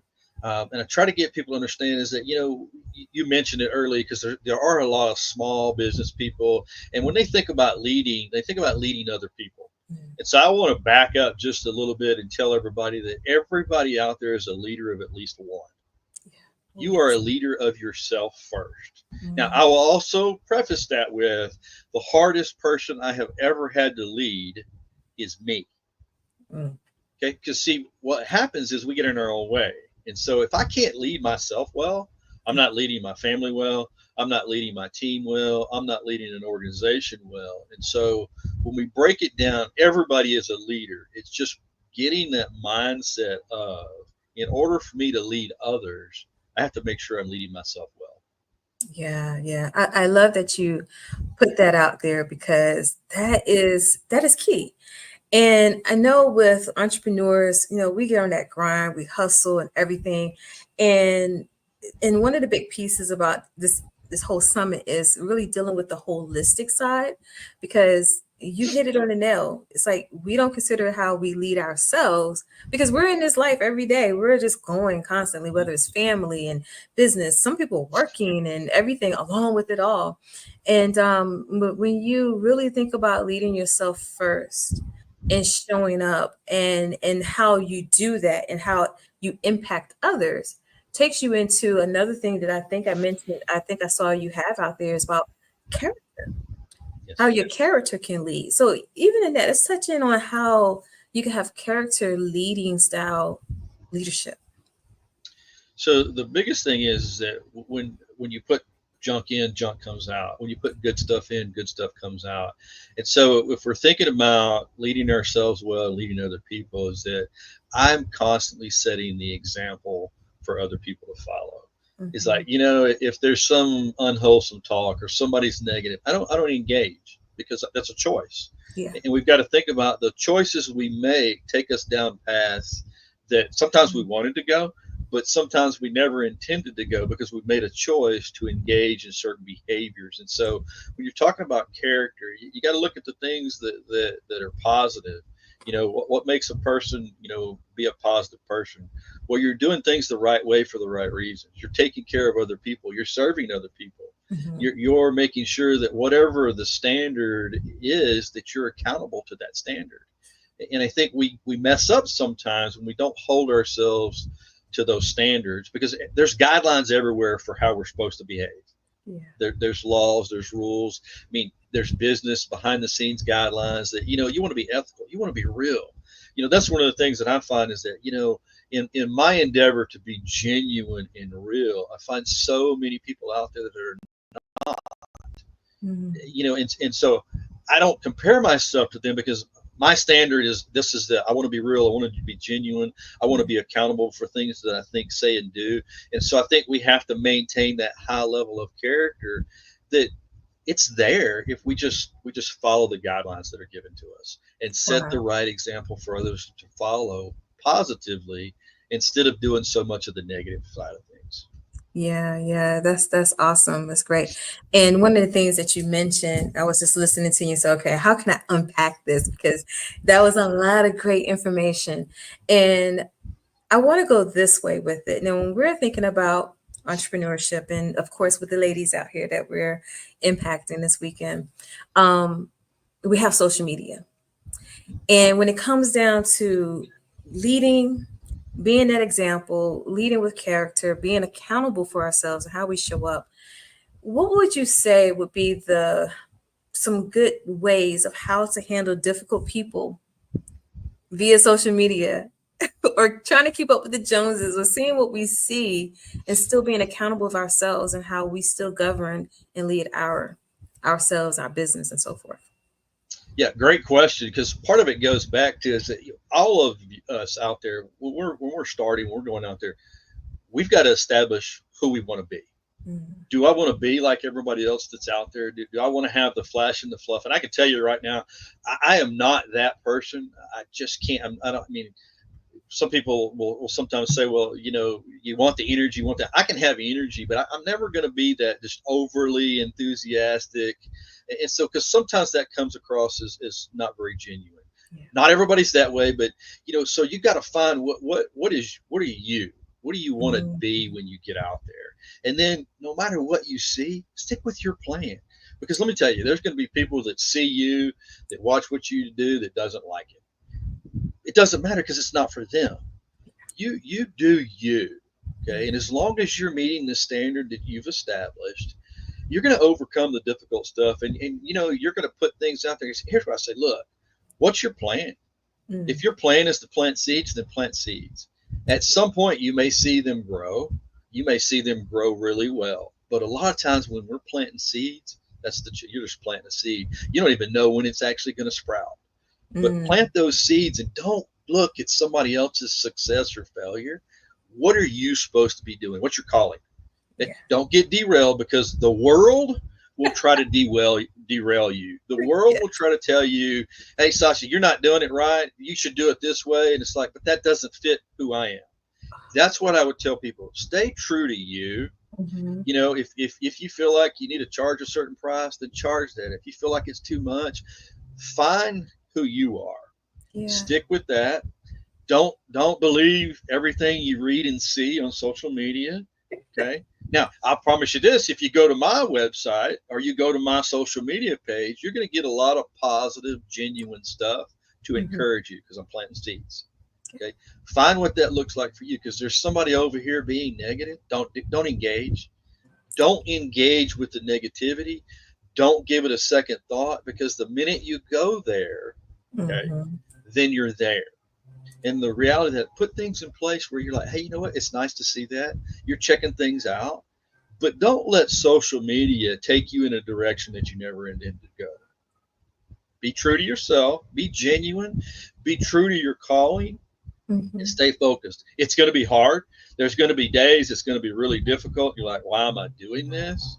And you're going to have to keep that mindset healthy and say, you're doing this because you're planting seeds, that somewhere along the way, somebody's going to get that little nugget and take it and go with it. Whatever world you're in, whatever business you have, I would just tell you, don't give up.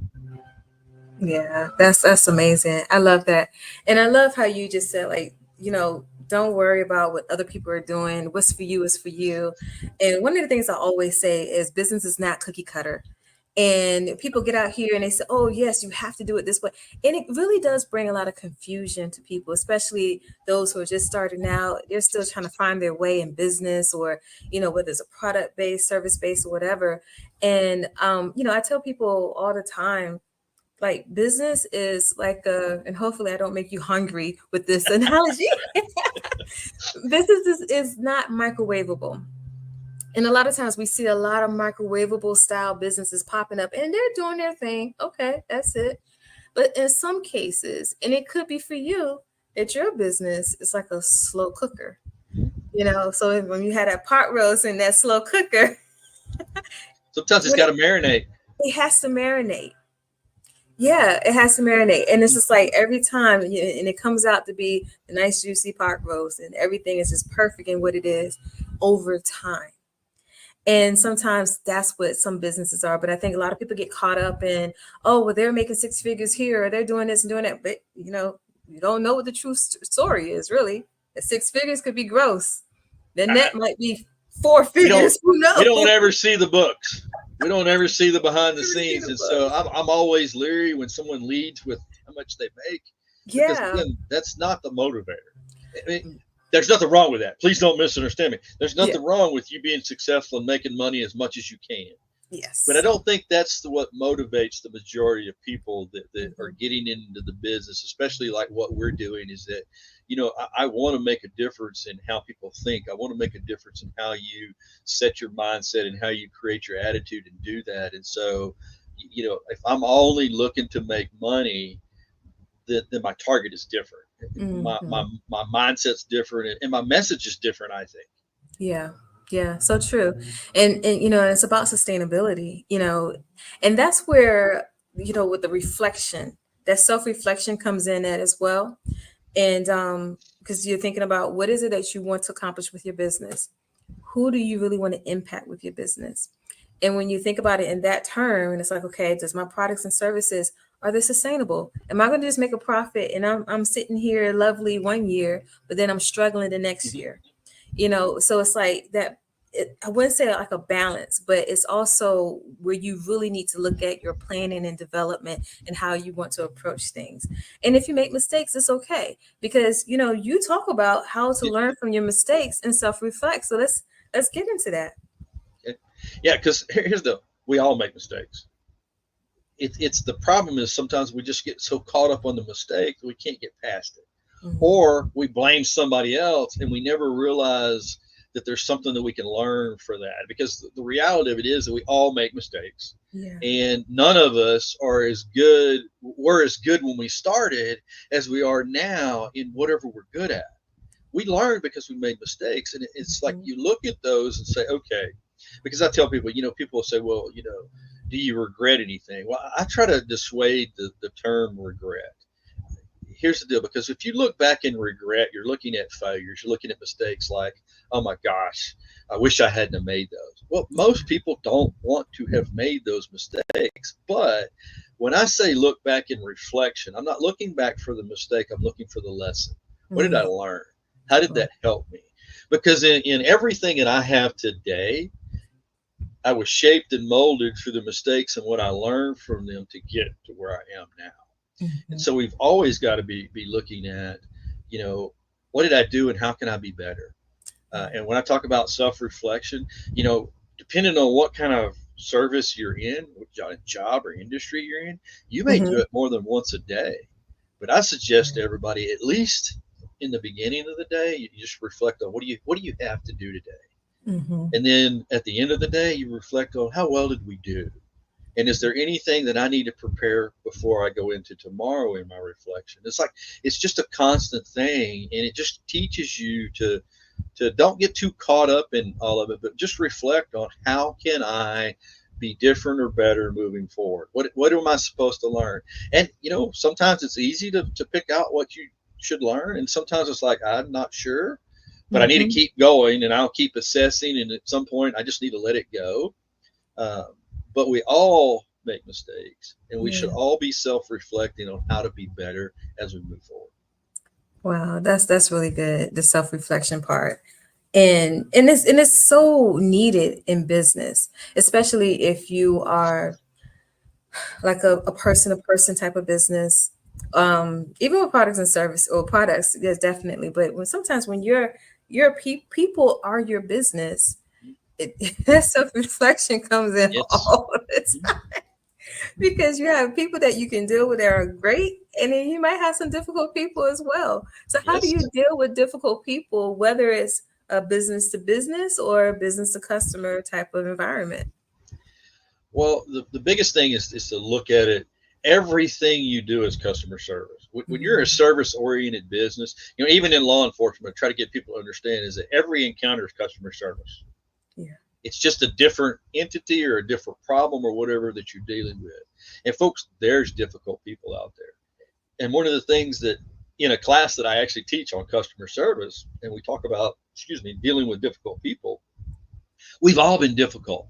We don't like to talk about that. We don't like to admit that. But it's like this, okay, when you get something new in and you're expecting it to work, let's say you got a new computer, you got to get it all set up and you're expecting it to work and it's not working.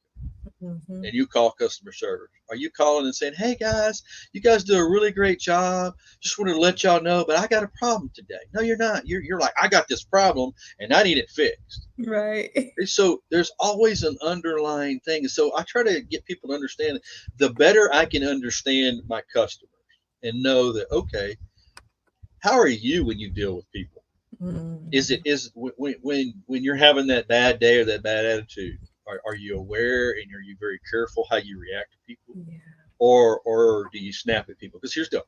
You can have the best attitude, you can be doing everything, and you're busy and distracted, and somebody interrupts you and you react to them a certain way, and it comes off way differently than you wanted to. Yeah. And so when you're learning how to deal with difficult people, I always say that look in that mirror and understand, how has it been when you were difficult? What was going on? Was it a situation where you're going through something difficult, which there's usually something there that's causing us to not be in our game? Yeah. Don't misunderstand. There are those people that just feel difficult. A lot of that is they've allowed those things to dictate who they are and how they're going to be, as opposed to everybody deals with adversity. Everybody has things and disappointment. And it's like, I can't latch onto that. I've got to overcome that. Yeah. And so you talk about difficult people, try to understand them, try to understand situations and know that, okay, when you're talking about whatever it is, what would be your mindset and your attitude? What emotions would you be feeling? Would you be all happy? Would you be upset? And so a lot of times in the beginning when you're dealing with difficult people, if you just listen and let them get their issue out before, because a lot of times we like to fix it because we haven't met, we think we can, we know we can, and sometimes you're like, I know I can, but sometimes just that listening piece will bring that difficult person to a different level. And then the other thing with difficult people is don't engage in the negative mindset and attitude. Don't engage in it. Just keep being positive, and sometimes you have to be bold and tell them, hey, you know what, that's kind of a bad attitude and I'm not going to engage in that, but you still have a nice day. I really wasn't ugly to them, but I didn't play into that role, because what happens is that we get sucked in, and then we're having the same people, same attitude, and the people we're dealing with, and then we're the difficult people. So just putting it in perspective. That's awesome. And then also when you're thinking about putting things in perspective and you're talking about leadership, effective leadership, you know, that is one of the things that, you know, we have to always self-reflect, because like you said, you know, you can easily be that customer. You know, you can easily be that person on, you know, that's on a team that could have that bad attitude or something, or for whatever reason it is. But when you sort of reflect on that, you know, it puts you in a position to say, okay, you know what, I wasn't my best. And what takes you even deeper, if you could be like, you know what, I apologize for my actions, for my attitude. And that's also taking responsibility of how you show up in your attitude, you know, especially like we were talking about, like, you know, outwardly, externally. But what about internally? If you have, you know, if anyone's out there who has an actual team, you know, we as CEOs and entrepreneurs, we don't always show up, like you just said, we don't show up as our best selves sometimes. But how can we still be responsible, you know, for our own attitudes, as well as even having control over our emotions and having emotional intelligence? Well, the big thing is, again, if you're part of a team, especially if you're the leader of that team, you're always setting the example. And it's supposed to be the good, positive example of how to work together as a team. And when I talk about, you know, there's a class that I teach that in a module on teamwork, you got to have good leadership. You got to have effective communication. You have to have accountability. You got to know the role and understand the role. And you have to have conflict resolution, which means we can have issues, but we got to talk to each other. So it goes back to that communication of, man, if you've hurt my feelings, I got to be able to tell you. If there's something you're doing that I don't like, or I think, hey, you know, maybe it really doesn't affect me, but it's affecting someone else negatively, I got to be able to communicate that with you. That's how you make sure your team is healthy. But you're also looking in the mirror, because part of that is that every person brings value to the team. That's why you establish the role and you know the role. What would happen if you weren't doing your job today? Would someone else have to do it, or would it just go undone? Would a customer realize that they're not getting their product, or would it cause bigger issues, or is it not an issue? But the issue is that what value am I bringing to the table when it comes to my team as the leader? And am I bringing value, or am I devaluing the team because my mindset's bad, my attitude's bad, I'm setting the bad example? We play this game of, you know, do as I say, not as I do. Okay. Or, hey, you know what? I'm going to do it this way, but you do it another way. And it's like, you know, that, I mean, sometimes we said that playing, but, you know, people took that and we latch onto those things. And before you know it, we're behaving that way. And then we wonder why our team is not functioning the way that it should. Well, we're probably not communicating well, because when issues happen, instead of addressing them, we ignore them, or we go tell everyone else what the issue is.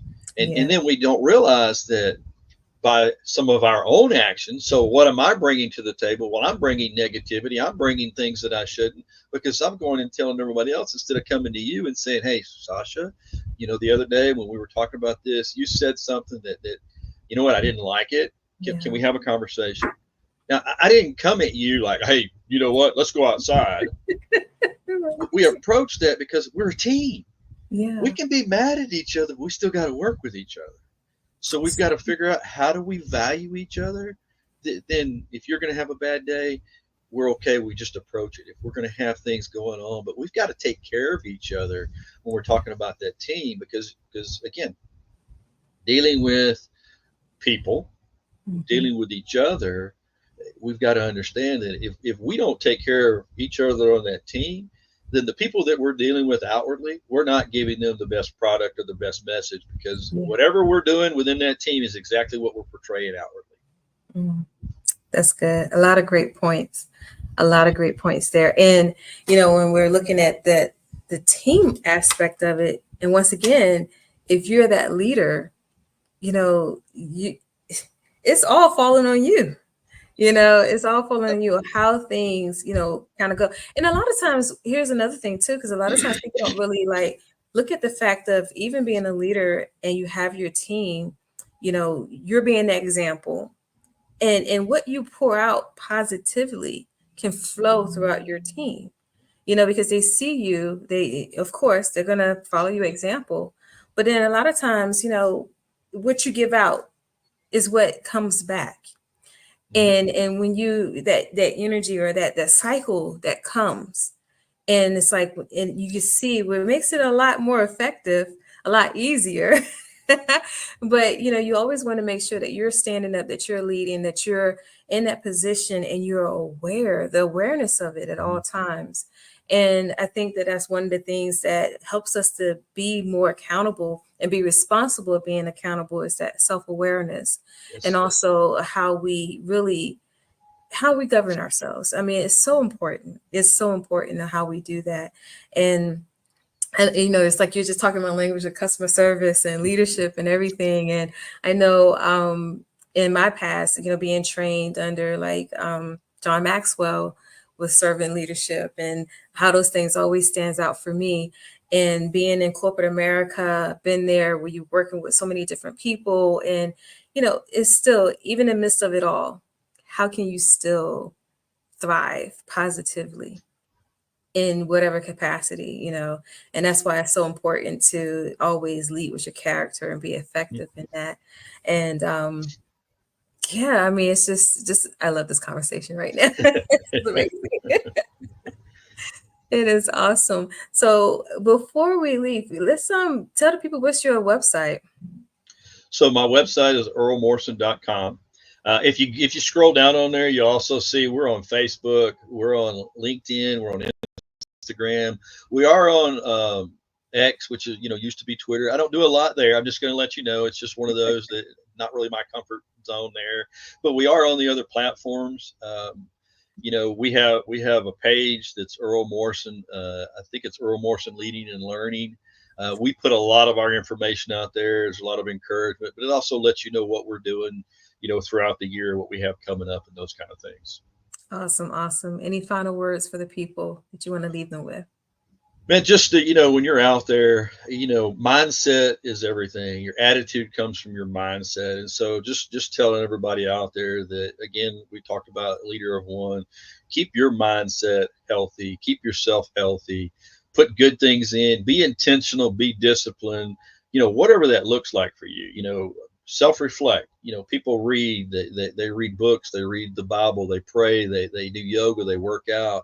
Find out what makes your body healthy, but also what makes your mind healthy, so that you're always taking care of that mindset. And don't play into the negativity. Don't go that direction. Choose the positive side of things. And again, be intentional and be disciplined to keep your own mindset and your attitude healthy.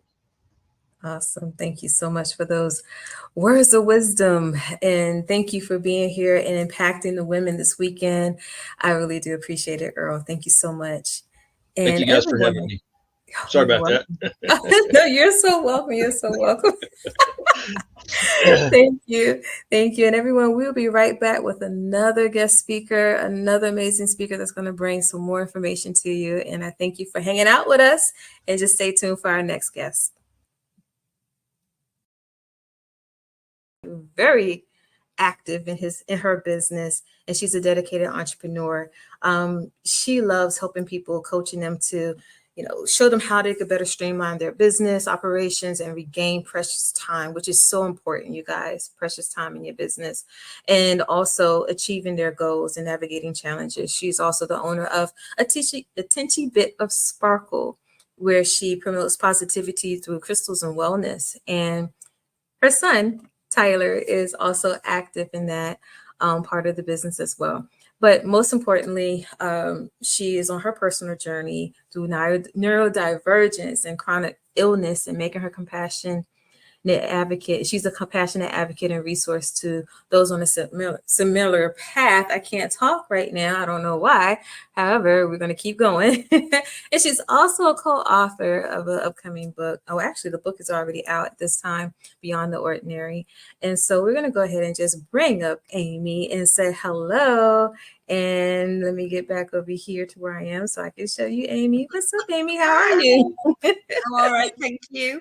How are you doing? I am wonderful, wonderful. We've had an amazing time throughout the summit, so I'm good. But I want to get to know you. I want the people to get to know you, and I want everyone to know, who is Amy Mandel? I've literally just been having this conversation with my son. Who is Amy? Simply put, me. So I am passionate, like you've said in the bio, about helping others. I'm a little bit of a crazy cat lady. I'm a sucker for a sob story. Here's one of the cats behind me. I'm a crystal fanatic. I love helping others. Like I'm very, very passionate about helping others and making sure that people get the treatment that they deserve. I think that's so important. And a bit of a advocate for people that aren't being treated correctly. I will happily step forward and kind of try and be their voice if they need that help. So that is me in a nutshell. That's awesome. That's wonderful. And when you say you were a cat lady, the cat, jumped up and said, "Here I am." Yeah. Made her appearance. She's one of 13. Oh, so wow, we've got a lot of cats, but there's me and my son at home, and we're in a 3-bedroom house. We've had a catio built round back, and yeah, a sucker for a sob story in more ways than one. I won't let a cat be put down when we've got room to feed them. So it follows through, the empathic side of me follows through to animals very much so. That's awesome, amazing. I mean, because they need to be cared for too. I love animals. I have a dog, but he's in his room right now because he would definitely be our co-host if I did not put him up and give him treats. Oh, bless. Exactly. But hey, we love them and they're part of family as well. So yeah, definitely.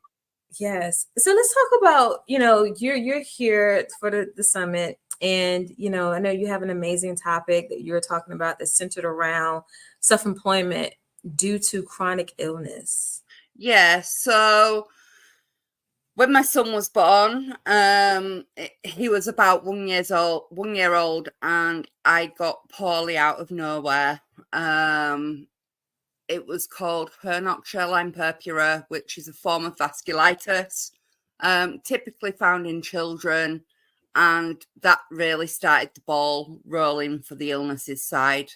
I was told that it'd last 6 to 8 weeks, and then it'd disappear, and we're on, you're 12. So it'll be 11 years later, and I'm still being impacted by that illness. I've also been diagnosed with fibromyalgia, chronic pain, chronic fatigue, chronic sinusitis. I literally collect the chronics at this point. And being employed was becoming more and more difficult. In 2018, I got made redundant, and that panic set in about having to go for interviews, and that's when Office Admin Solutions was born. At that point, it wasn't A&T. And I remember my mum saying, you're a single mum, you've got illnesses, self-employment isn't a sustainable way of living. It's not guaranteed income. How are you gonna survive? And I guess because my mum and dad have always been in employment, they couldn't wrap their head around how to make money as a self-employed individual. And that limiting belief and that kind of negativity kind of said, I see what you're saying. And I went for 33 interviews in the course of 2 weeks, and I was discriminated against. I was looked up and down and told, I don't know why you're here. You won't be able to walk up the stairs. Walking up and down the stairs is a big part of this admin role. It's pointless you being here. And I literally got even the job that I got, out of all the 33 interviews, I got offered one job. And even that one job, when I look back, I realised that I was still discriminated against. I basically, the normal 3-month probationary period was 12 months for me. And it's only when I sit and look back that I think, yeah, that's out of order. COVID hit and everyone got sent home because I'm clinically vulnerable. I started working from home, and Tyler said when he went back to school, I really like you being at home. He's been to nursery since he was 6 months old. I've always worked. And he very much liked me being able to take him to school. He liked his mum being able to pick him up. And that was it. Line drawn in the sand. I'm doing it. It's getting done. And I remember the first thing I always do when starting a business and helping other people start businesses is look on Companies House. I don't know if you need to do that in America, but in the UK, you look on Companies House to see if your company name is registered as a limited company. And Office Admin Solutions was already taken. So ANT for Amy and Tyler. Office Admin Solutions was then born. And yeah, I've never looked back. Like, I've helped so many people go through the process of starting a business, tick all the boxes off that they need to tick off, even if it's holding people accountable, and getting down that to-do list that you constantly have flowing around your mind and you can't pinpoint what you need to do. I've been able to help them with that. And it kind of follows on with a tinge bit of sparkle. So that came about because I was doing a 7-day live challenge on Facebook to kickstart my business. So obviously I was kickstarting the admin business, and Tyler said, can I join in? I'm like, yeah, if you want. And he wanted to share love and positivity with others that were in our position. We'd been shielding for 7 months at that point, and he wanted to be able to give people that little bit of sparkle that other people were thinking of them. And that's how a tinge bit of sparkle was born. He wanted to call it a little bit of sparkle. We did the Companies House thing. It wasn't there. It had been taken. And Tyler was £5.12 when he was born. So he always got the nickname Tinchy. And that's where the name came from again. So yeah, I've helped him along the way. He picks the crystals out, but I very much help him with the back office. And I mean, he's 12. So he was 8 at the time. He very much follows his mum in being entrepreneurial. And enjoys helping others. He's always been there for me while I've been poorly. And some days are easier than others. I'm not saying that it's a walk in the park. Business is hard, and people don't tell you just how hard it is. the thing with a chronic illness and self-employment is if you need to go and rest, you can work around being poorly. Yeah. And that is the bit that I couldn't do in employment. If I was falling asleep at my desk, I couldn't pick up those hours later on. Whereas my clients know about my conditions. And if I need to work while they're asleep, it doesn't impact on their work. So yeah, sorry, I went on a bit of a tangent there, didn't I? Oh no, that's absolutely fine. Like, and I enjoy listening to that. And I'm sitting here listening, I'm like, okay, which part am I going to unpack here, there, and so forth? It's so much.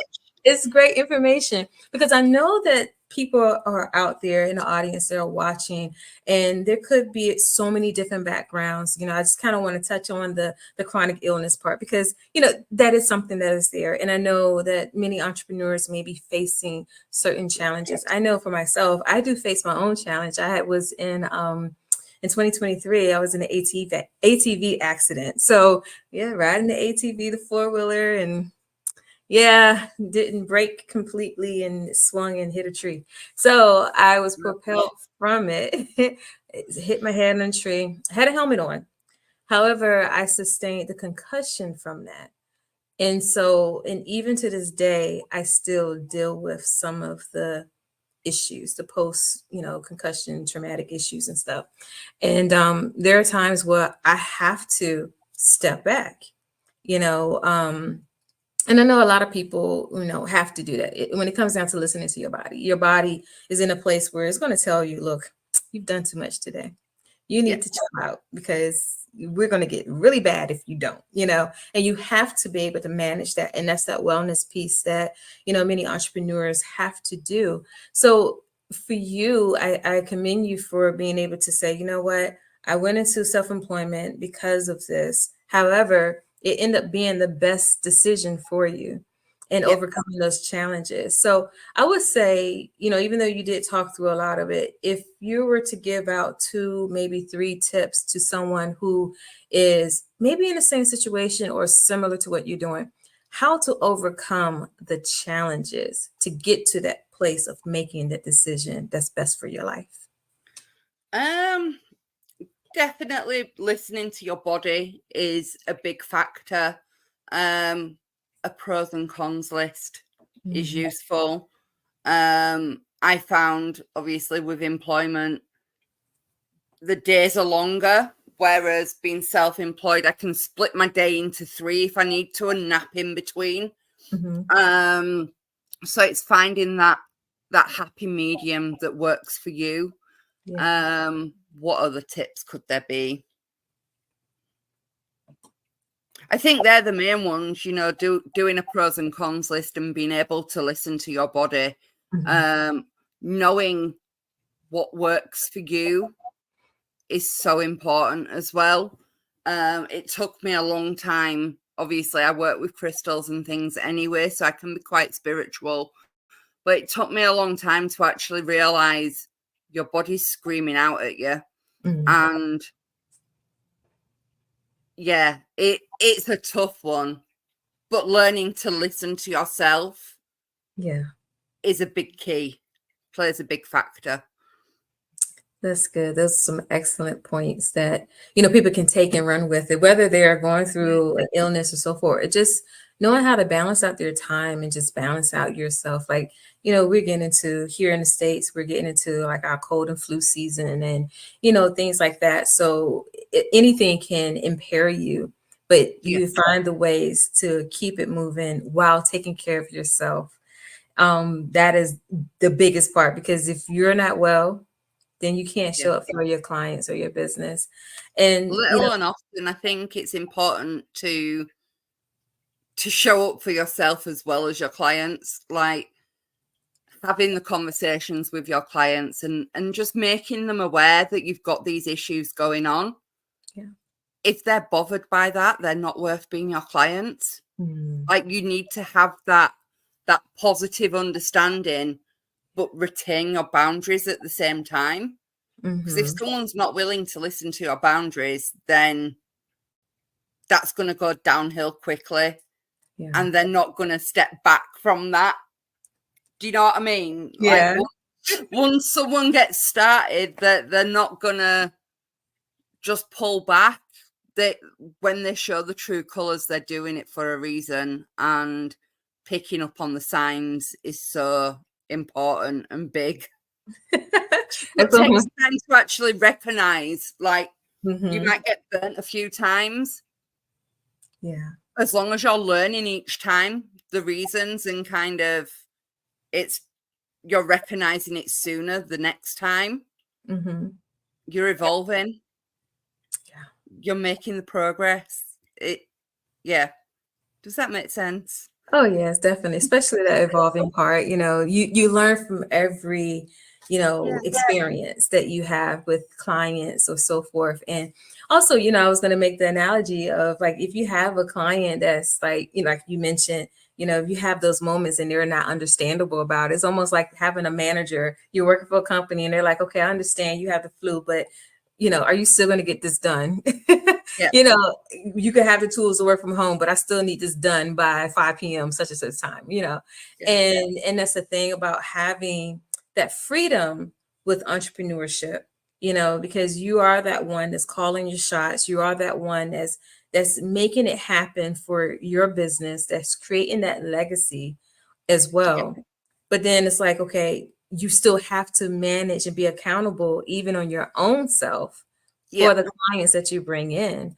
And it makes it, and it's everything when you do have clients who are understanding, who are, hey, like, you know what, I know you're going to get it done, do what you have to do, but I'm okay, and that's always the best part about working with those type of clients. I was going to say, when it's your business, when you bring in a client, you're both on a level playing field. It's not you're the manager and I'm the employee. You're working in partnership.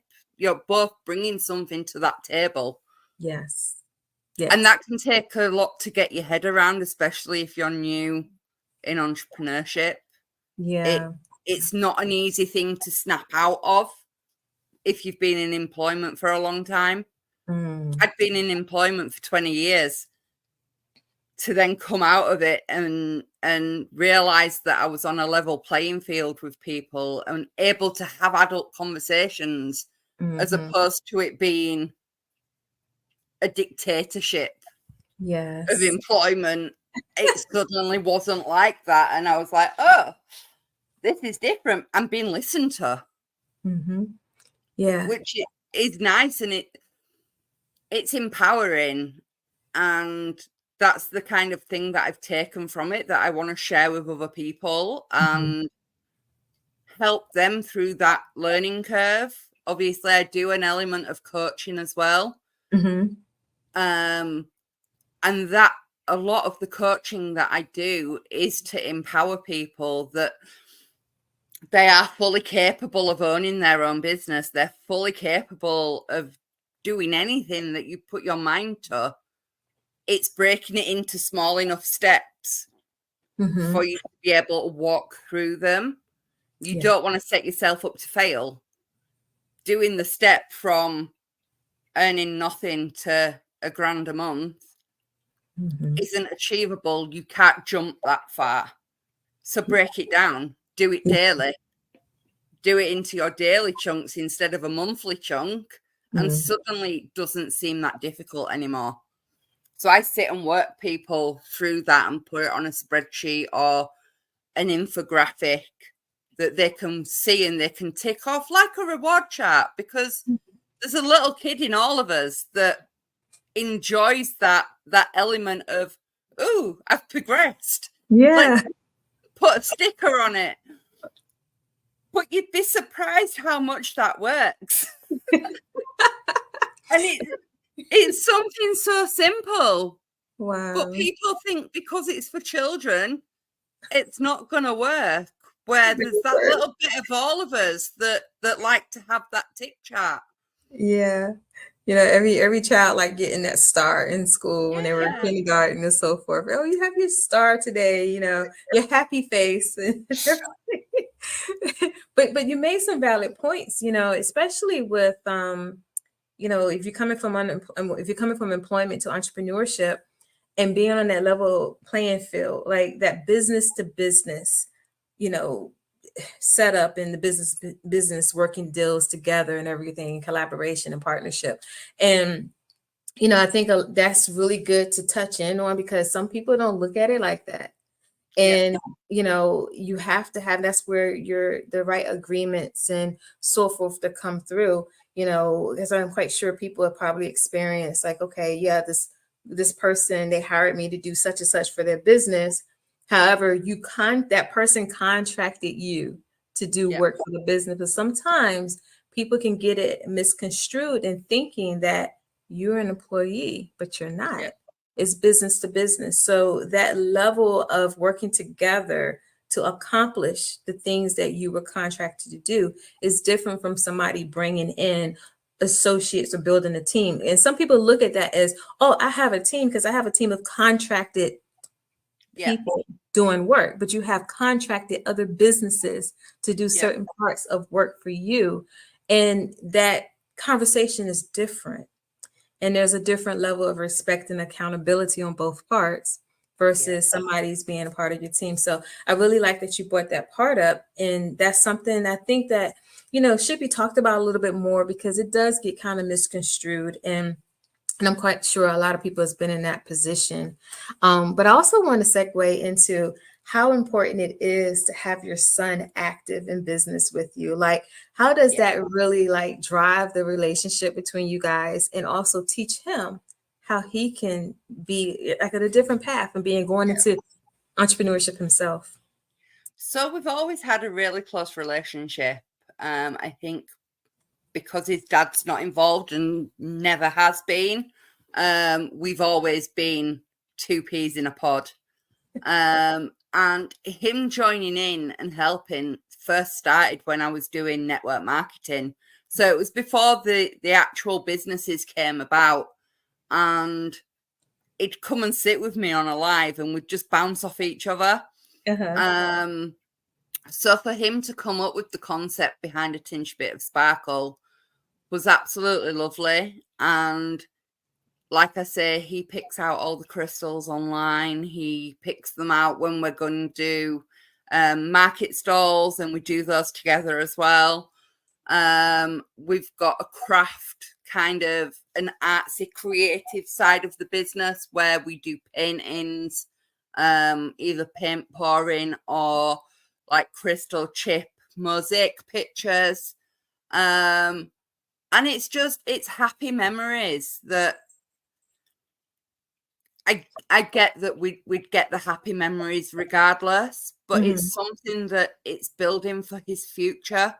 My aim is for when he turns 16 to 18, depending when he leaves education, to have A Tinge Bit of Sparkle fully fledged, up and running, and getting a lot of orders in, so that he can just walk into that business and own it.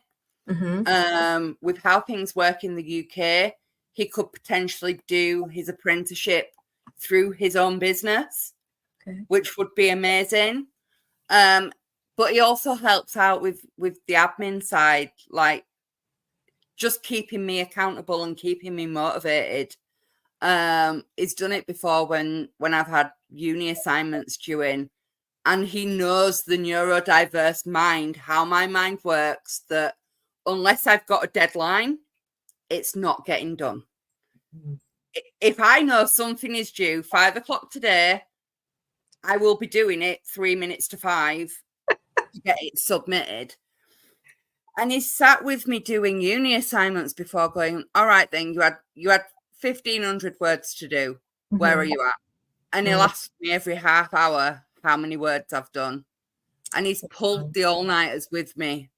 He'll be playing on his game or whatever, but he's doing what he wants and kind of making the most of that time to play his games. But equally, every hour, how much have you done? Have you nearly finished yet? Is it done yet? And he does it throughout. With the crystal side, he keeps coming up with new affirmation jars to add to the collection. And I love it. I don't think a lot of people have that kind of relationship with their kids. I'm definitely not one of those.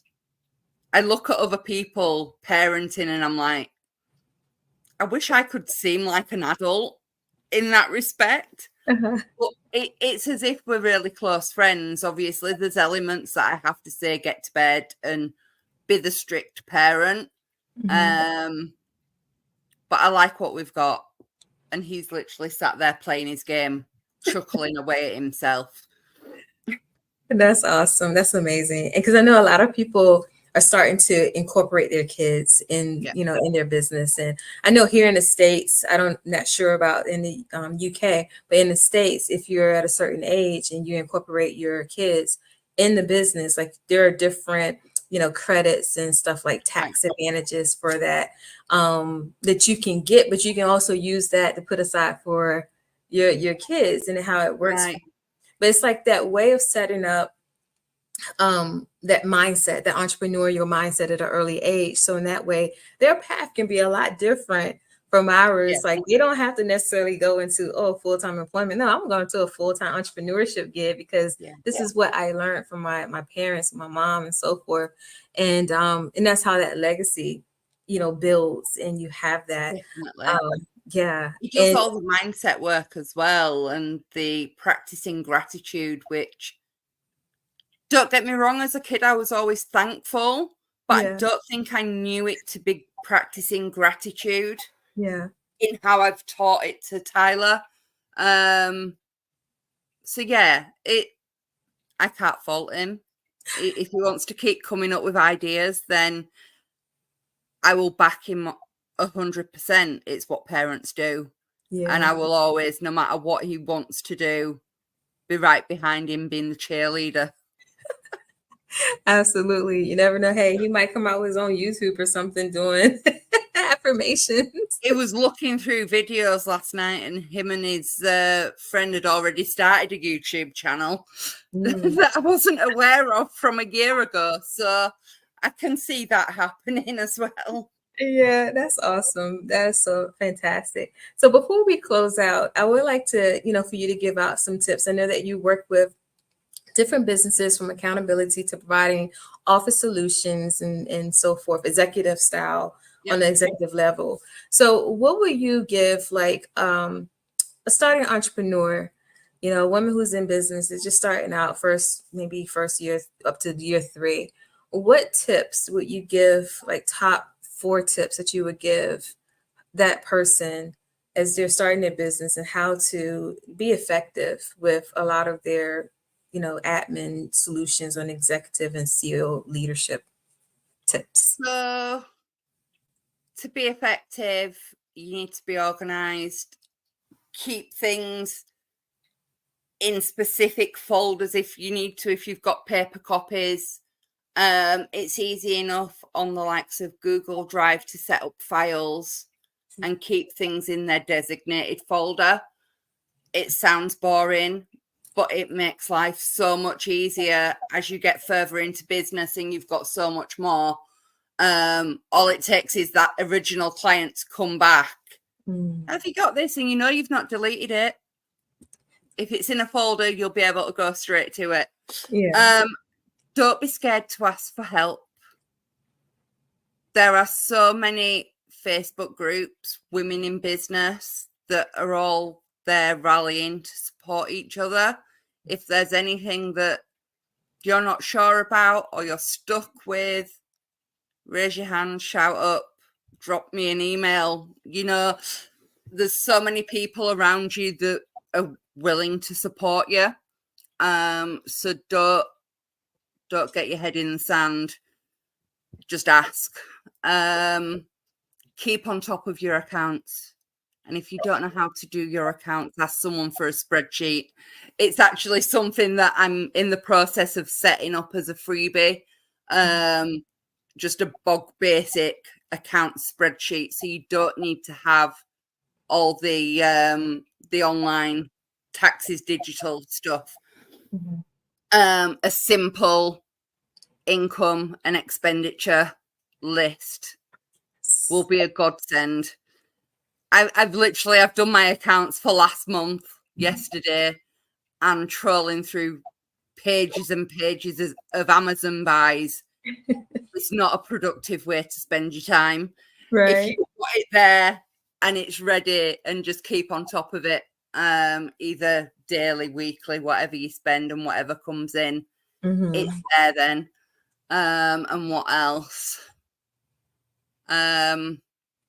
Using boards like Trello or Asana come in handy. Yes, it's an extra program to check in on, but if you're in a position where you're working with someone or you're about to bring someone in to help you, having it as a digital format as well as being on paper is handy as a go-to to look at. And like I say, it is an extra process, but it's a process that's worth doing to keep you on track. Awesome. Those are amazing, amazing tips, especially the extra like digital processes like Asana and so forth. Yeah. Awesome. Thank you so much, Amy. Thank you, Amy, for being here, for, empowering the people with everything that you said. It was so lovely. I enjoyed this conversation with you. Thank you. You're welcome. And thank you, everybody, for tuning in to this part of the summit. We'll be right back with another amazing speaker.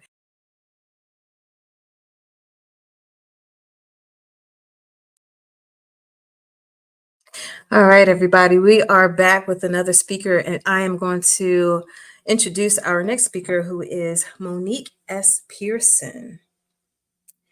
And she is renowned for empowering female leaders globally with a rich background as an Army veteran and federal employee. She inspires women to break self-imposed limitations in male-dominated fields. Monique's impactful keynote speeches have graced major platforms worldwide, reaching millions through virtual and live events.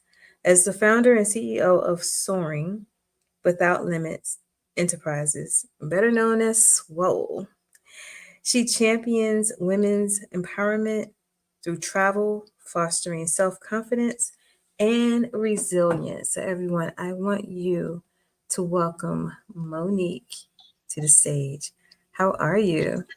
I'm well, Sasha. How are you? So happy to be here. Thanks for having me. Good. You're so welcome. It's good to see you. One thing I'm going to add, and I was going to open it up this way, but I'm going to add that Monique was also one of Biz Her Way series top 25 to watch for 2024. So yes, Monique is here representing. Thank you for the feature. Happy to be here today. And I've been popping in throughout the day. This has been awesome. So I definitely want to say thank you, Sasha, for this platform, for allowing entrepreneurs such as myself to be able to have a voice and to be able to share all that we know and what we do and continue to work with those who we are able to help. So kudos to you. Thank you. Thank you. Thank you so much. All right, let's get into it. You're going to talk about empower your presence, unlocking the power of confidence. That is something that's so needed. And one thing I love about the way the summit has gone yesterday for day one, and so far for day two, we've been really tackling, it seemed like day two has been more so about confidence and self-love. And, but it's really needed in this entrepreneurial journey. And so I want you to kind of get into like, what is that all about, unlocking the power of confidence? One, I think it's owning your power and owning that you are that woman. I think we sell ourselves so short and discount and nitpick and look for everything where we fall short of and our shortcomings and the negativities. Like that's the first thing that we go to versus celebrating those small wins and what we do right and what impact that we make. We can see all of the goodness in everyone else, but are the last to see it and celebrate it for ourselves. I definitely am guilty of that. And it took me a long time, I think, to be able to be like, Monique, you are doing it out here. Like, celebrate that. Like, this isn't just regular stuff. Like, this is you stepping out, and just to truly celebrate that and not see that as being braggadocious, not seeing that as being too much and continuously trying to dim my light.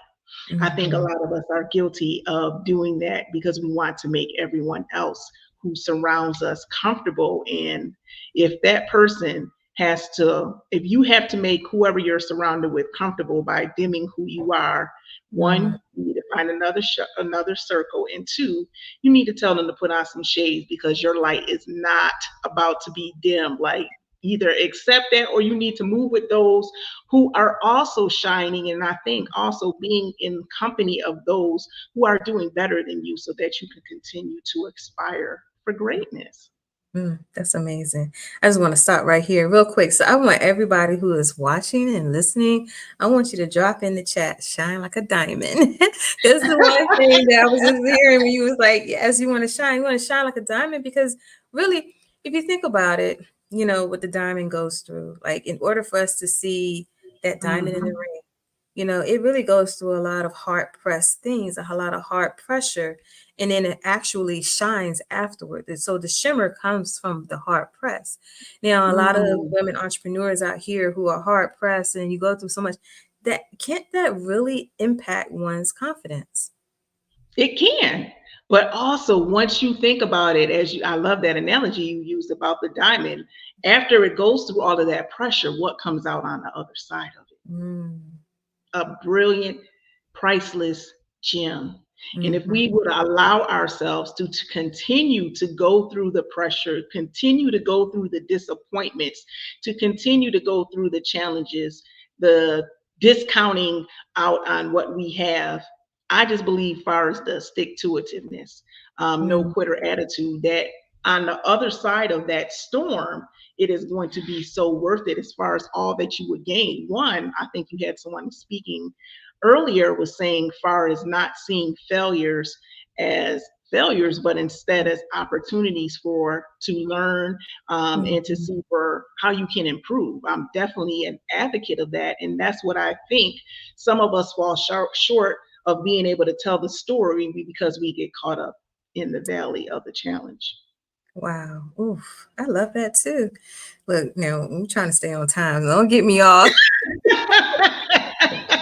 Look, I'm telling everybody right now, everybody is on. Look, my podcast is going to start in March 2025. So anybody who wants to hear these speakers again, I guarantee you most of these speakers are going to be on that show. Y'all keep up with me because y'all going to get the links. So anyway, we're going to try to save some of this for the podcast. Oh my gosh, this is so good, you know, because it is the challenges that keeps us kind of like, you know, until we can really exercise that confidence muscle within ourselves, then we will continue to be bogged down by all those challenges. And, you know, what is, you know, you can overcome it, but I also know that there's a way to embrace it. How do you do that? To be One, you don't have to do it alone. And I think when you self-isolate, that makes that harder. So I'm thinking like the first product offering that I had, it was crickets. Like, you put in all this work, all this time, and all this energy, and you know, up and down, oh, I can't wait to offer this to the market. It's gonna blow up. Oh, it blew up with nothing. So I'm thinking like, I gave all this energy and I was stuck in my little feelings. But I was like, Monique, take a step back. How can we learn from this? And what I did learn, and what I like to share, like with the new entrepreneurs, is don't just go off of your own thoughts of what you think that people want and need. Talk to the people. I failed to do that. I went off of my assumptions. I didn't do any market research. I didn't do any of that. I was like, oh, this is what they want. This is what they're going to get. And I got crickets, because that is not what the people wanted. But after I was able to get out of my feelings, it really gave me a valuable lesson early on in business to make sure that I am speaking to those who I am serving, to make sure that I am serving them with what they want, not what I want them to have. So in the same thing, in the same gist, to be able to help you make it through those times is having your business besties, as I like to call them. Those who understand the struggle, you're walking hand in hand, the ups, the downs, they're celebrating you, they're uplifting you. And then having your mentors who are also going to probably help you from walking through those pits of grenades that you can avoid because they've already been there and can give you some hindsight walking that path to entrepreneurship. So that you can do it more successfully with not having to learn as much from your mistakes. That's really good. Yeah, and just like you said, it was just like initially we're going to always, well, until we really come within ourselves and looking at it differently, that's like the first thing to go through. It's like, oh, I'm a failure, this didn't do right and everything. I know I felt like that, and that's why I'm glad about people who are being transparent about portions of the journey, because people need to know that it's okay. The failure part where you think is a failure, it's a lesson learned, or you can take that as an example to go back to the drawing board. When you mentioned about your offer and what you were pitching, I mean, a lot of us will it's a trial thing. We don't know unless you are going to do the research. But sometimes even if you do the research, is it the now thing? True. Or is it something for a different season? So it's like, it's always that place of navigation. But when you get it and you can see the results of it, but you have to get there. And that's where, navigating through that self-confidence and trust makes all the difference. Oh, definitely that. Because I think sometimes you don't trust your brilliance. Like you question everything. Oh, that was me. So I'm just like, just telling the script of who I was that. Even starting the business, I was like, who gonna buy me? Who gonna listen for me? Everything was questioning. Everything was questioned. Like I didn't walk into this with any piece of confidence whatsoever, like discounting my 20 plus years of doing this work, maybe not in the form of a business, but this is what I did. But the fact that I was at the helm of this and my name was behind it, like I didn't trust myself to be able to lead me and to serve people. But that's what I also believe in, doing it afraid. That's exactly how I did this. And until I got some evidence, like, okay, working with my first client and having them affirm like this was everything that I wanted it to be, just by you stepping out on faith and still doing it afraid and getting that affirmation in the midst is going to continue to encourage you and inspire you to keep moving forward. And that's also going to boost your confidence to a point where you are like, I had everything I needed inside of me all along. I just needed to take the blinders off so that I can see it. That's good. That's good. Now, how is it now, all the women entrepreneurs that are watching now or via the replay, like what are some ways that they can identify within themselves or how to exhibit confidence? One, I think you can make a list of some of your greatest achievements. What I say is running back your highlight reel. I think most times we forget how awesome we are and all the things that we have accomplished. So I would like them, one, to make that highlight reel. And then two, go to those who know you best and who have worked with you, or as far as even your family and friends, and ask them, like, what are the top 3 traits that they see within you, and what do they see that you do well? And then when you take that list, the list you made, the list they give you, tie in all of those common factors. And I would say, as far as starting there in those inner, that arena, that is probably where your gifts lie, because you're seeing it and it's connecting with others who are seeing those same gifts within you as well.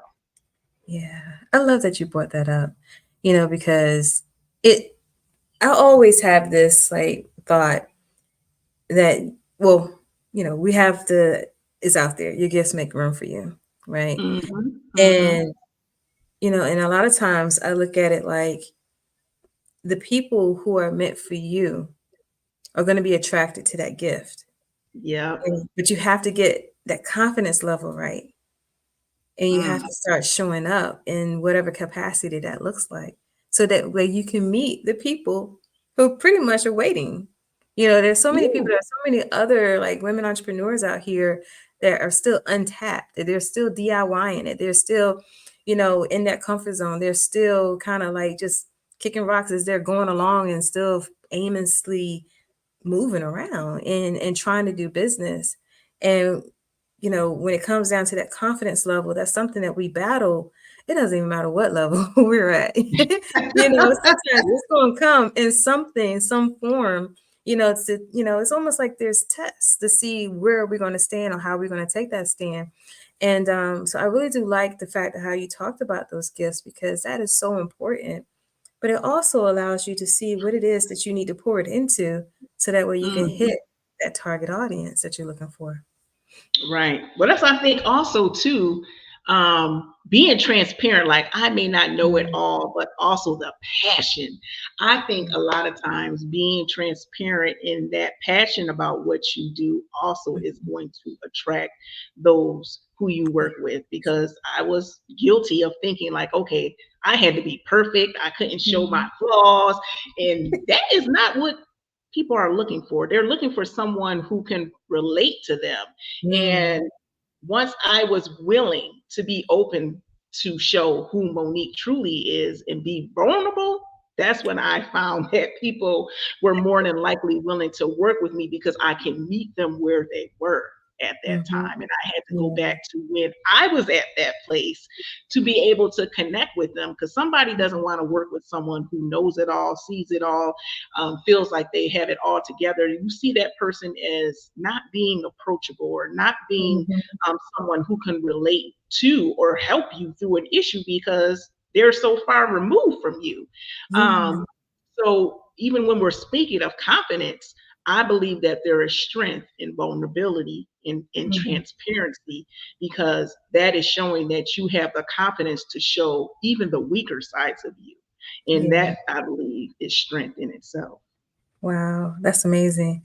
When you're saying that, I'm sitting here listening, I'm thinking of an example, and I'm going to say the example.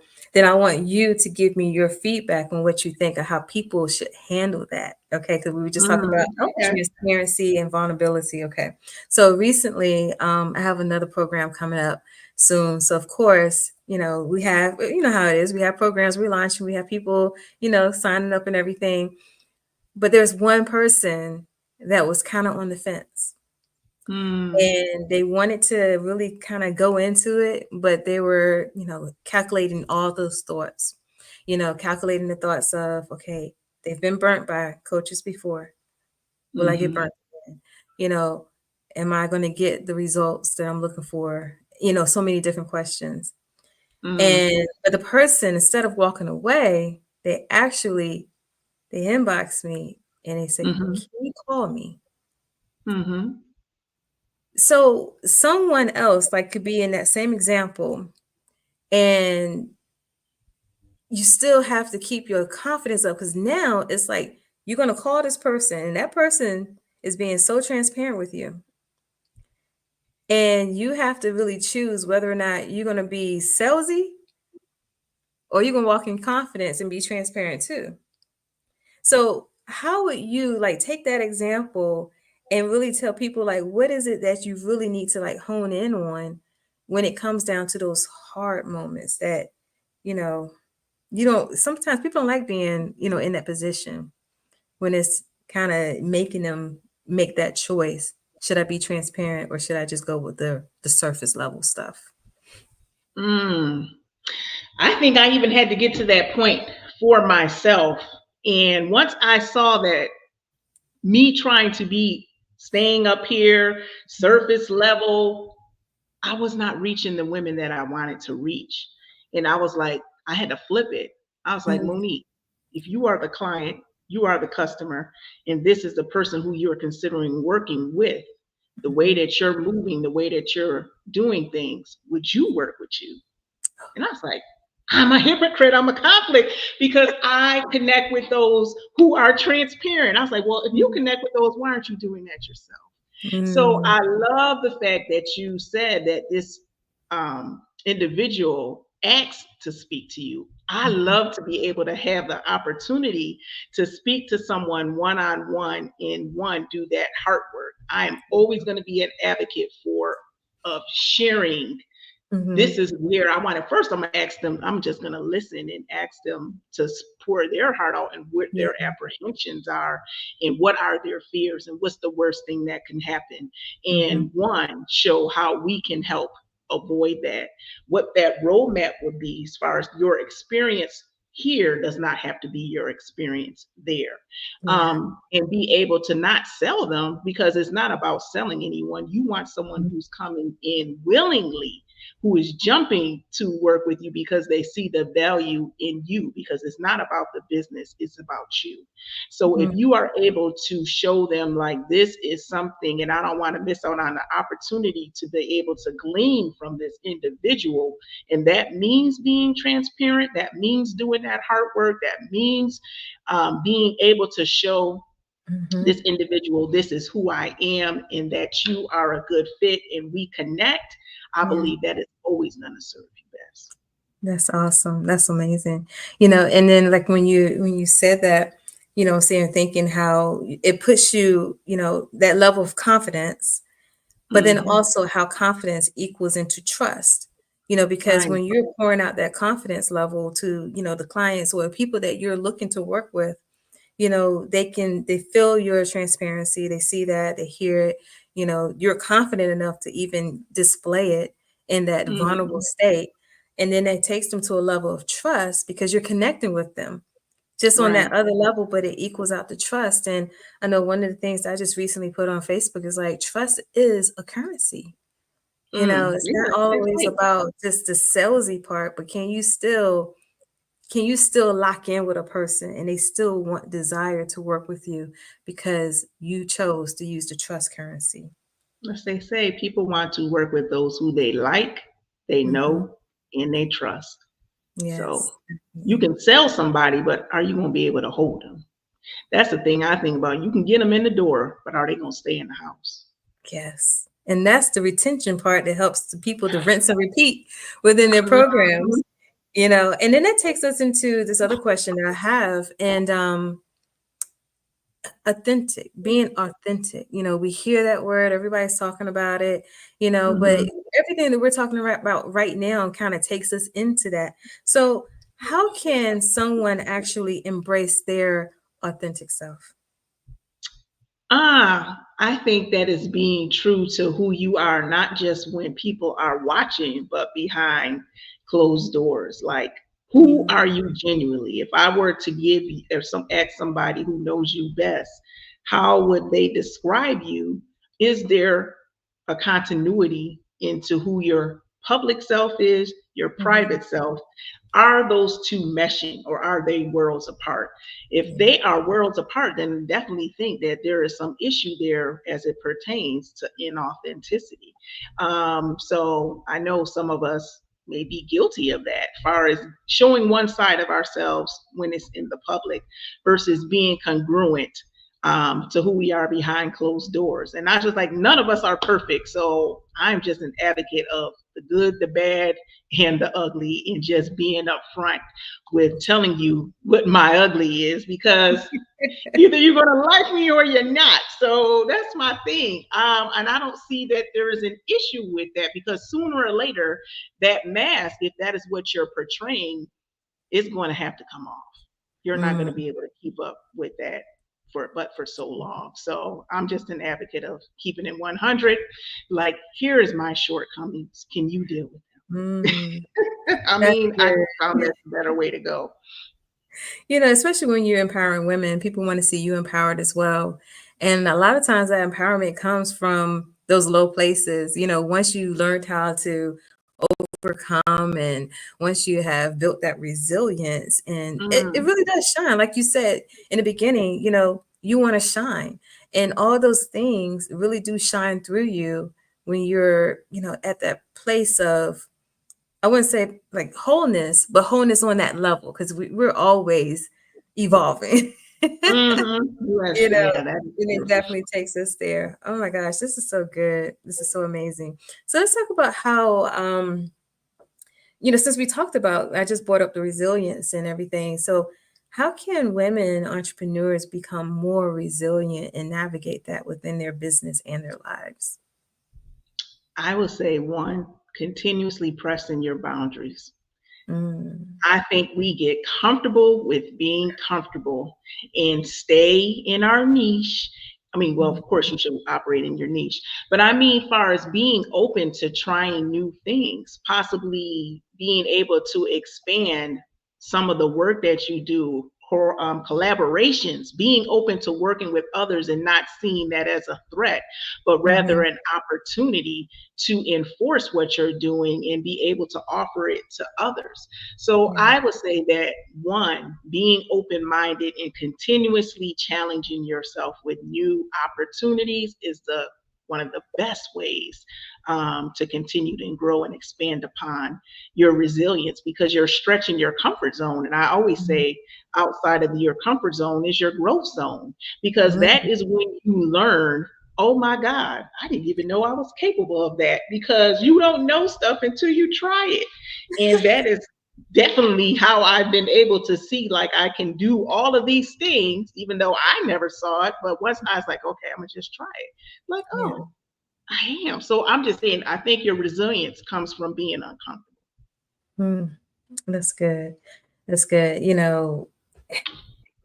Because we don't like being uncomfortable. But when you can push past it, like for me, I've talked about it so much throughout this summit, talking about that Mhm. comfort zone. Like you said, when you're outside the comfort zone, you go into the growth zone. But you think the comfort zone is really like that safe place, right? You think Mhm. it's safe. You think it's, you feel good when you're there. You just like you can't get hurt, you can't get burnt. It's like all these things that could be going around in so many different people's minds, right? But it's actually not a safe place because it just holds you back and it Mm. keeps you from wanting to move forward in growth, like you said, taking you into that growth zone. So what would be like some practical ways if people are just really dealing with that, you know I want to come out of this comfort zone, but I'm just a little fearful. I understand this whole confidence thing, but I just don't know. What would you give them to help encourage them out of? One, I'll be like, what is the worst thing that could happen? Mhm. Really sit in that. Like, I think a lot of time we have a fear, but we don't get to the root of what is the base, the foundation of that fear. And is it valid? Mhm. One. And then two, I would say, far as you don't have to overcome it and step outside by yourself. There is so many resources out here, and free resources at that. One, I would say, score.org, getting Mhm. a mentor, which is free from Yeah. the Small Business Association, in alignment to what you would like to try. The NASDAQ Milestone Program, which is free for Yeah. entrepreneur for women. And then they also connect you with accountability partners. So I am big on walking together to be Mhm. able to face fears, go through comfort zones, building your support system. That maybe Mhm. sometimes your family is not going to be your support system. Mhm. So you have to make your business family who understands those challenges that you're going through. And those are going to be the ones cheering you through and continuously helping you to walk while you are afraid. Right. So those will be what I would share far as for tips to help you get through those moments, because I use them for myself. And so when you use them for yourself and we see exactly where you are right now, ladies, just know that it works. So you want to make sure you connect with Monique and her programs. And I believe that you're offering something as well. You want to say? Yes, I'm actually started an online community, the Triple E Tribe, and it's for women who are in male dominant industries. I found, like, I've always been the only one, oftentimes the Mhm. only woman of color and the only woman in missiles, ammunition, and weapons. And I always had a yearning for over 20 years to have someone who either looked like me in leadership or someone who was a colleague that I can speak to about those issues, and there was none. Mhm. Mhm. So if God placed it on my spirit to be the one to start that. So December 3rd at 7 p.m. Eastern Standard Time, I'm having a free webinar, the Triple E Masterclass, which stands for Elevate, Expand, and Explore. And we're going to get into those issues that women in male-dominant industries have and what support and resources we can offer you in the Triple E tribe to be able to combat that. Oh, that's amazing. That's awesome. Now, anyone who's watching and you are in that male dominated industry, whether you are working or if you're in entrepreneurship and in whatever industry it is, the men are like, especially like trucking or, warehousing, anything logistics or, anything else. But if you're like on that level where, you do work with a lot of men in whatever capacity, and you're maybe one of the few females, you want to get into this mastermind. Monique, it's been such a pleasure speaking with you today. Thank you so much. Thank you for having me. Definitely been enjoyable. Love to be here. Awesome. And I'll get you on that podcast, and I will have your link in the chat as well. And thank you. Okay. Well, thanks for having me, Sasha. It's been a pleasure. All right, thank you so much. Bye. All right, you guys. I hope that you enjoyed that talk, and I want to make sure you still hear who's still shining like diamonds right now, and really like take that and really hone in on that and really feel it, because we really do need that level of confidence in anything that we do, especially if we're going into male dominated industries and what we're doing, and just in general, we just need that type of uplifting and type of training. So all right, so I'm going to go ahead and get our next speaker ready, and I am going to bring up Miss Liz Stebley. I hope that I'm pronouncing your last name correctly. You did. Awesome. And it's my pleasure to introduce a true pioneer in the world of solopreneurship and independent consulting. Liz is the founder of Two Thriving Businesses and a passionate advocate for self-employed professionals. Her journey began in 2004 when she stumbled into self-employment and quickly discovered its many benefits. Since then, she's made it her mission to help others achieve similar success. As the founder of the Proco agency, Liz has built a multi-million-dollar business connecting top-tier independent consultants with Fortune 500 clients, recognizing the need for education and community in this space. She co-founded the Professional Independent Consultants of America, or PICA, in 2018. Liz is a published author with her new book, Succeeding as a Solopreneur, just hitting the shelves last spring. She's also the voice behind a popular blog, Successful Independent Consulting, and a contributor to Inc.com. With both bachelor's degrees and an MBA from the University of California, Liz brings a wealth of knowledge and experience to us today. As a daughter of an entrepreneur, she always knew what she wanted to run a business. Well, she always knew she wanted to run a business. But her true calling is teaching others how to launch and grow theirs. Please join me. Oh my gosh, I told you I have powerhouses this weekend, you guys. Hey Liz, how are you? Hi, Sasha. I'm so excited to be here. I'm so happy that you're here, and thank you so much for your patience and everything. And let's just go ahead into this whole thing, this whole world of entrepreneurship. And I love the fact that you're coming from that solopreneurship mindset or the start, because I know there are a lot of solopreneurs out here. All right, so what is a solopreneur, and how is it different from an entrepreneur? Well, they are very similar in that you're starting your own business, but solopreneurs have really no intention of growing beyond just them, right? So you're not going to be producing a product. You're not going to have staff to create, to do inventory and manufacturing, or in the case of like management consulting, you're not planning to grow it into be like a boutique agency or anything. You really just want to do the work that you love and make a good living doing it, and doing it kind of on your terms. Okay, wonderful. Now, based on this, going to be a little piggyback off of this question. So, based on that definition, what if someone who is kind of misconstrued that definition of solopreneur versus the difference between solopreneur and entrepreneurs, because they do have the intent, however, they don't have the resources or a team or so forth. How should they like navigate that? And what are some healthy tips to give them to get them into that place where they're considered a true entrepreneur? Yeah.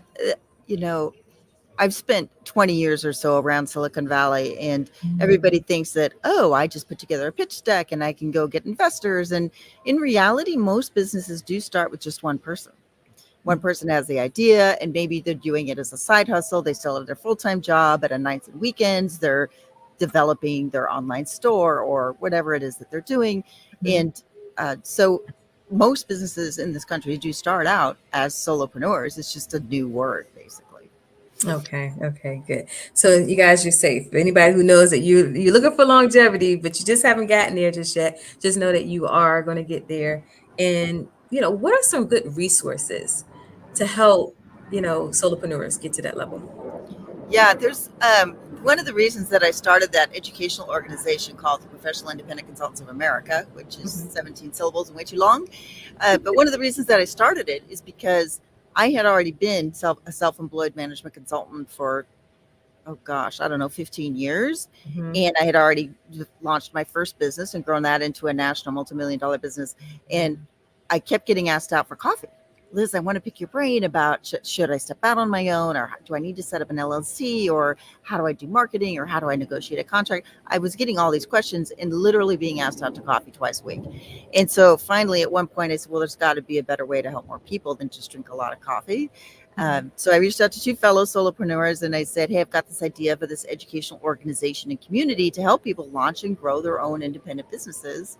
What do you think? Because I can't find anything out there just for us. There's lots of resources for entrepreneurs, right? There's the Chamber of Commerce. There's that organization called SCORE.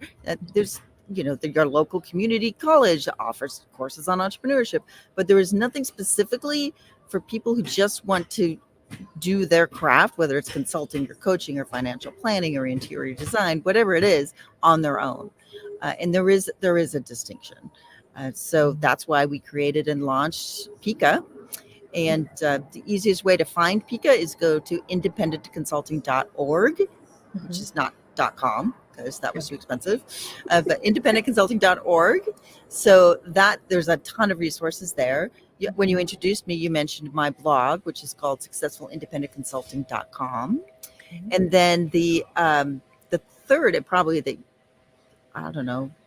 I was going to say the least expensive option, but is my new book, right? So it's called Succeeding as a Solopreneur, 6 Keys to Taking the Leap, Winning Clients, and Building Wealth.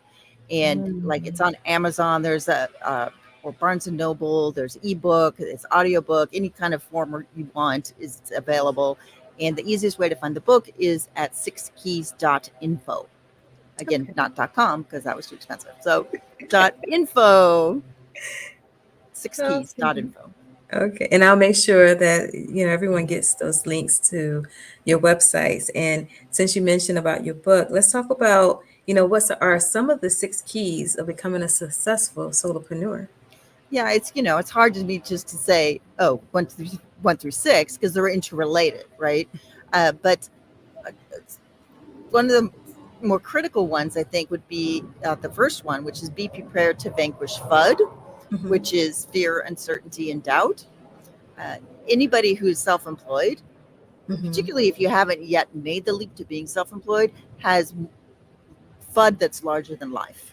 I actually call this the FUD monster because I imagine this little creature that talks in my ear, and we've all been there. Some people call it imposter syndrome, but this little voice will say, Sasha, who are you to produce a 2-day virtual event? What do you know about producing a 2-day virtual event? Or what do you know about negotiating a contract? Or who are you to step out and start your own business? We all have that little voice, which I call the FUD monster. So the first key is to learn how to mitigate that voice in your head and realize, okay, I don't know everything there is to know about starting my own business, but I'm smart enough to figure it out. I've got these resources where I can go and get the help I need. And it's another trick I have. It's called name it and tame it. So when you feel that little bit of uncertainty or anxiety, you're like, okay, wait a minute, what am I actually feeling? Is it fear? Am I uncertain about something? And if a lot of times it's just uncertainty or doubt, and you're like, well, what can I learn about that'll make me understand this better? And then go research that and learn more about that, right? So when you first started this virtual summit, right, you probably thought, okay, what's the best platform to use? And you figured that out, right? And that gave you more confidence. So name it and tame it. If you're hearing that voice in your head or you're feeling uncomfortable, pause for a second, say, what am I actually experiencing? Is it fear, uncertainty, or doubt? And if it's fear, how can I make this less scary? If it's doubt, what do I need to know to increase my confidence? And go do that and chip away at it. And that FUD monster shrinks. Okay. Becomes less powerful. I like that, because what you're, saying is giving us the reverse thinking of that flight, because we can hear the little fudge monster and, then we can, not get into that place of naming and taming it. But when we name it and tame it, it helps us to lean into it and go towards it and flesh through it versus just saying, you know what, it's just not it. Let me just go ahead and table this. I don't know how it's going to work, and that's really good. I really love that, those points. I love the person who was just on your virtual summit prior to me, Monique. She said that, outside of your comfort zone is your growth zone. Yes. And when you're going to step out on your own, or you have stepped out on your own, you need to get comfortable with pushing those boundaries. And okay, I'm a little uncomfortable, but this is good. This is where I'm going to grow. And there's a lot of, like, in education now, there's this thing called the growth mindset, and you want to instill your kids with a growth mindset. Well, we need to practice what we're telling our kids, right? So step into it. How can I make this less scary, and increase your confidence? Wow, that's awesome. I love that, and that's the thing. It's all about confidence and how you can really step forward in that. Because if that's kind of shaky, it's going to be hard for you to really like hone into everything else that you're really wanting to accomplish. It's like that desire. The desire is there, but then everything else is fighting against it. So it's like you have to grow that to where the confidence is the fuel, and your trust and so forth, and get into that. That's Yeah, really and good. every time you do something, you learn something else, right? So every time I do a radio interview or a podcast interview, I learn a little something else, and I just incorporate that and keep going and keep going and keep going. So so you asked me what the 6 keys were. That's probably the most important one, is how to tame that FUD monster, the fear, uncertainty, and doubt. And the second one is be memorable and become known for something. A lot of people think that if they're going to go into consulting, let's say, or they're going to become a coach, they want to be available to as many projects or opportunities as possible. But actually the reverse is true. You need to narrow your niche and be known for something, because very few people are out there looking to hire a consultant who's a jack of all trades. They want to hire Sasha Walton, who is the expert at producing live streamed events. Right? But if you're going to market as I'm a producer, and I'm a content strategist, and I'm a social media planner, and I'm at this and this and this and this, people are going to say, well, is she really the person we need for our live stream event? Right? So it's important to narrow your niche and be known for something. It doesn't mean you can't do lots of other things, but you need to be memorable, because I know thousands of solopreneurs, independent consultants, financial planners, whatever, and they all,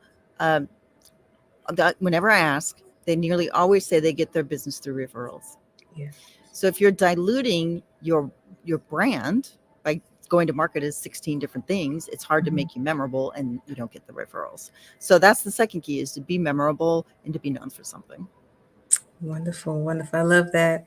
And then, it gives people, especially if they're starting out, that direction to kind of like focus on that. Because I know sometimes, you hear people say, go ahead and just focus on that one small niche first, get that going. And then if there's something comparable, then you can go look into the next thing and the next thing. But you really want to kind of like hone in on something first. You need to be a specialist at something. Because if you put yourself on the client's shoes, they want to hire somebody who's an expert, not somebody who's the jack of all trades. So, I already used the example of you as a live streaming virtual summit expert, right? Yeah. And it doesn't mean you can't do in-person live conferences too, but you need to be known. You're known for one thing, and then you can expand. Yes, definitely. And see, for me, that was because I actually come from the live event world, and that was pre-pandemic. And Right. so I've done a couple of live events since the pandemic, but something about virtual. This would be like that was like for clients. So as far as for me doing my first virtual, on this scale, I was like, okay, yeah, let me take all my live events experience and plug it in. So sometimes when you make that pivot and that shift, you know, it doesn't mean that you leave your experience behind, but you Oh, could take that back into it and still put it in something that you're actually niching at this time and moment. And so that's really wonderful. I love that you drew me into your example. And well, and you were with again the guest before me. You were talking about being authentic. yeah. I mean, a lot of people want to be self-employed, and they feel like they need to stretch to become or something that they're not. And the Yeah. answer is no. You already have all of these years of experience that you've been working in your career, and you have certain Mhm. skills and certain um, t- talents, expertise. And how can you take all of that and Mhm. make it into something to move your career forward? It's not Yes, yeah. about changing who you are at all. Yeah, and that's how you still stay true to yourself. Especially now, let's talk about that a little bit because when people are staying true to themselves and they are now, I know we always talk about niching down a little bit, but just thinking about skill sets in general. How can somebody who is like multi-skilled kind of narrow that down and still be true to themselves? Yeah, I lead a live workshop on this called Know Your Niche, Mm-hmm. and it's hard, but the trick is to sort of figure out what the umbrella statement is that Mm-hmm. all of these things fit under, right? So I know people who are um, excellent at stakeholder engagement and communications and driving change and strategic planning and all of those types of skills. Yeah, yeah. And then it's about figuring out, well, is there a certain market segment that you do that in? Do you do it just for biotech? Do you do it just for consumer packaged goods? Or do you do it just for small companies? You do it for Fortune 500? And how can you figure out what all of these variables are and then come up with a branding statement that that covers your niche? It's Yeah. hard work, actually. And it's very hard to figure out on your own. I do have a chapter in my book and some Uh-huh. exercises that helps people to start to think through this. But Yeah. yeah, it is hard, and it shifts over time. I have Mm, people come that's back and do that workshop a year and a half, 2 years later, and they're like, true. "Yeah, I've been at it for a year and a half, but I don't like doing that kind of work anymore. Now I'm going to move over here, so I feel like I need to adjust my branding." And Mm-hmm. yeah, it's always evolving until you retire. Yes. Yes, that's true. That's a key word. Always evolving. Everything is changing. And it's good that when you can acknowledge that and evolve in that evolvement state and change right along with it. Because sometimes people don't want to change. No, They don't really want to. They want to kind of keep everything stuck in where they are. But it's good to keep pushing that forward. And yeah, it I just love that. it depends on what you want out of life, right? And why are you working? So a lot of people come to me because they're on the fence. Should I go out on my own or should I not? And the Yeah. first thing I ask them is why. You have to know your why. Why do you Mhm. want to do something different? Why are you thinking about going out on your own? uh, because it will be the hardest job you've ever had, because you have to continually push your boundaries, continually learn new things, continually to do things that you haven't done before, right? Which Mhm. we've already talked about. So you Yeah. have to have a very clear purpose of why. And you know what? There's nothing wrong with staying in your corporate job and Mm. working your 40 hours and having a total Mazda motor life, which just hums along evenly. That's great. It's lower stress, believe me. but but if you want the flexibility of being able to coach the youth soccer team and work out every morning and not do the 2 hours of commuting every day, and then you need to push your boundary and know your why, so that Yeah. when you do have those tough days or tough weeks, you can go back to that. I call it the North Star document, and be like, Mhm. oh, right, this is why I need to push through, because this is the life I really want for myself. Right, right. And I love that comparison because you're like, okay, if you're working, you're doing this, you have a lot of stress here. But when you come to the world of entrepreneurship or solopreneurship, you have that flexibility. But it's a whole nother level of work. Well, you can Because work when any you 7 days you want, right? It's like, but you have to be disciplined. yeah. So that's the disciplinary. And I know I hear a lot of people always like, oh, I'm just ready to come off my job. I'm ready to just go full-time entrepreneurship. And I was like, are you really ready? You know, because you shouldn't just jump out. And I've seen some people that say, oh, I thought I was last year I went full-time, but I don't know. I think I might have to look for a job this year. You know, so it's like you really want to have that plan. So, and you went into self-employment. What was your, what was I your didn't have trajectory? a plan. Don't do it the You way didn't I have did you jumped in. it. I fell into self-employment in 2004. Yeah. And this was before the word solopreneur was even invented. Yeah. And it was just serendipity or fate or I don't know Mhm. what. But I had started my postgraduate career as a consultant with a large global firm, and I was with them for about 5 years till my daughter was born.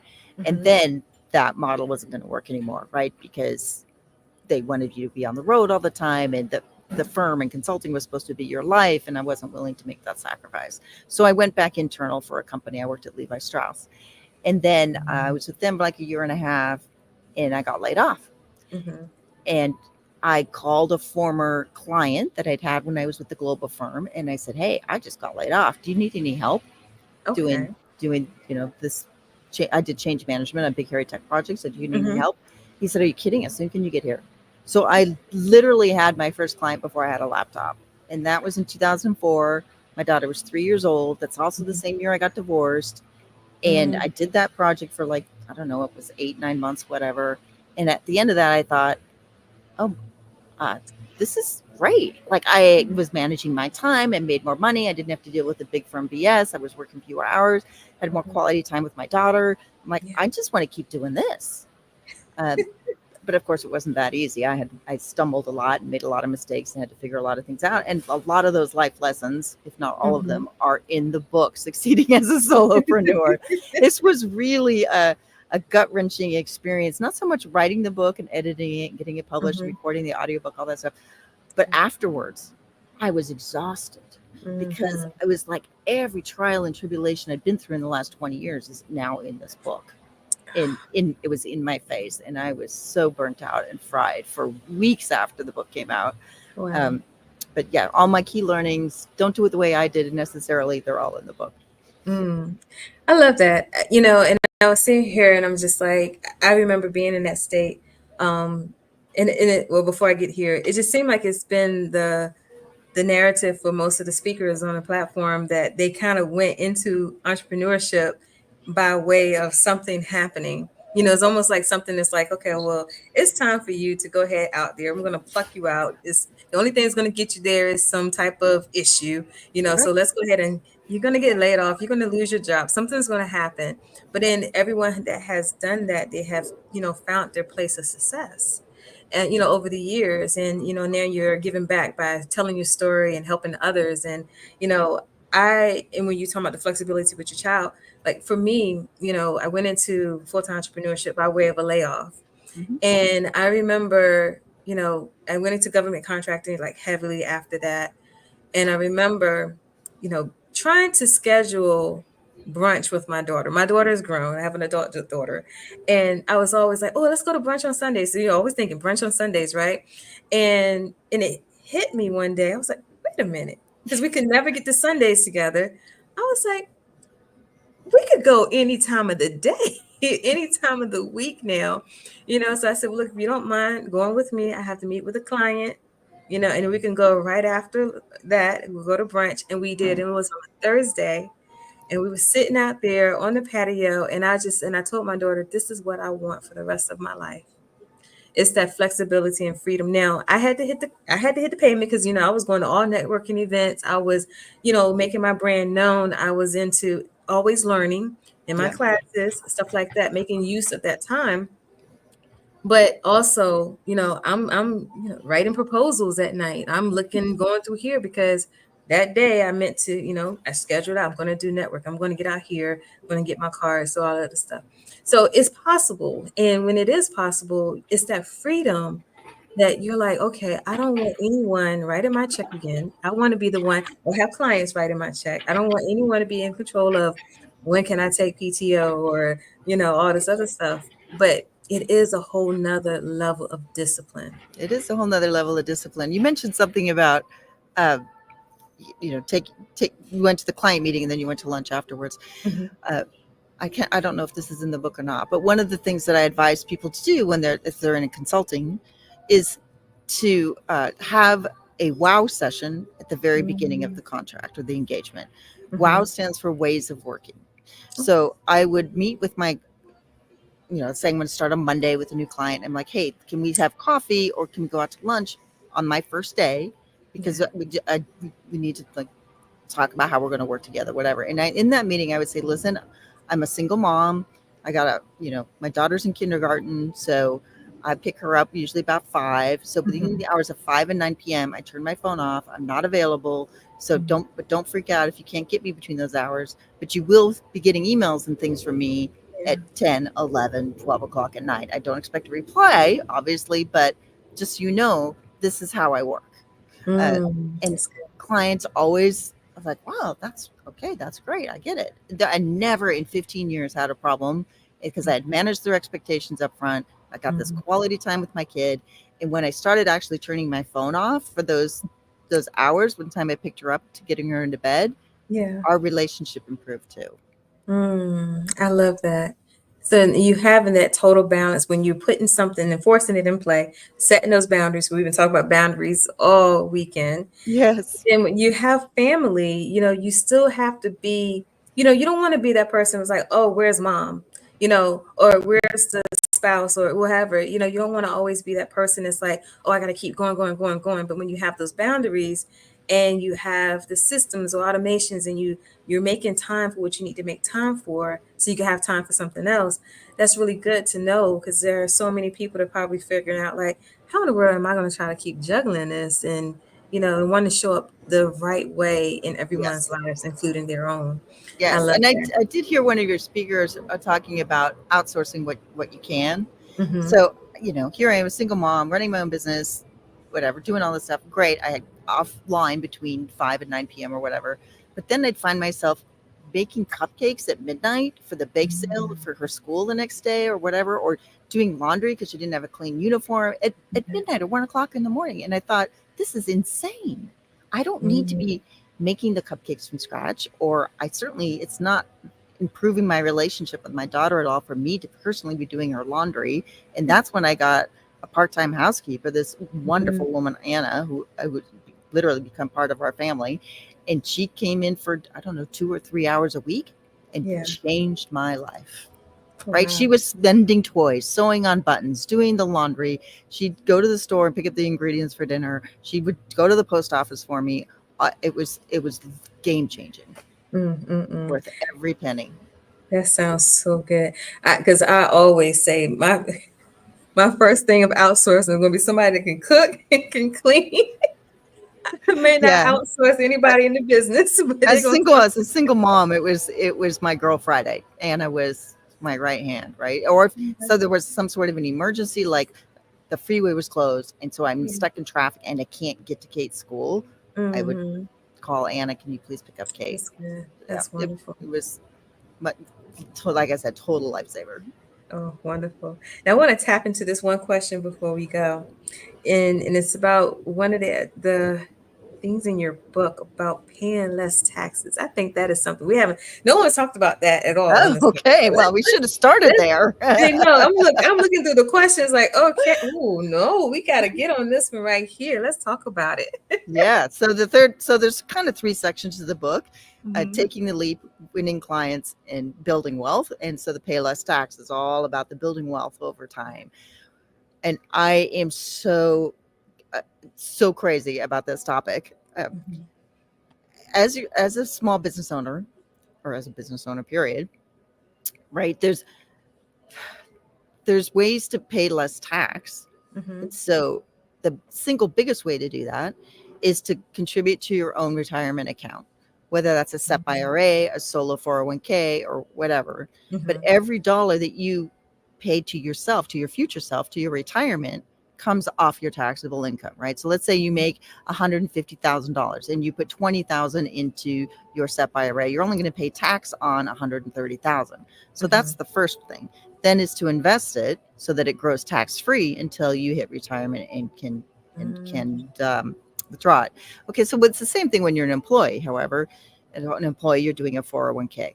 Right. But the limits for how much you can save when you're self-employed are like 3 times as high as what you can put into a 401k.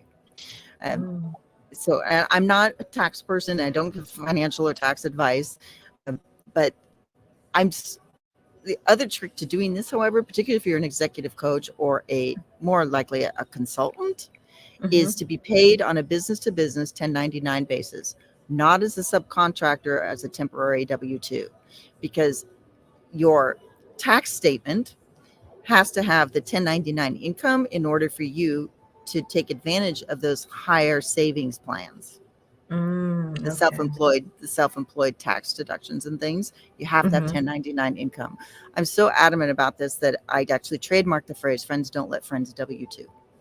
Because if you're a consultant and you're making over 100K a year, you need to be taking advantage of your business owner tax deductions and your retirement saving options. Another big one is, well, not as big, but is the health spending account.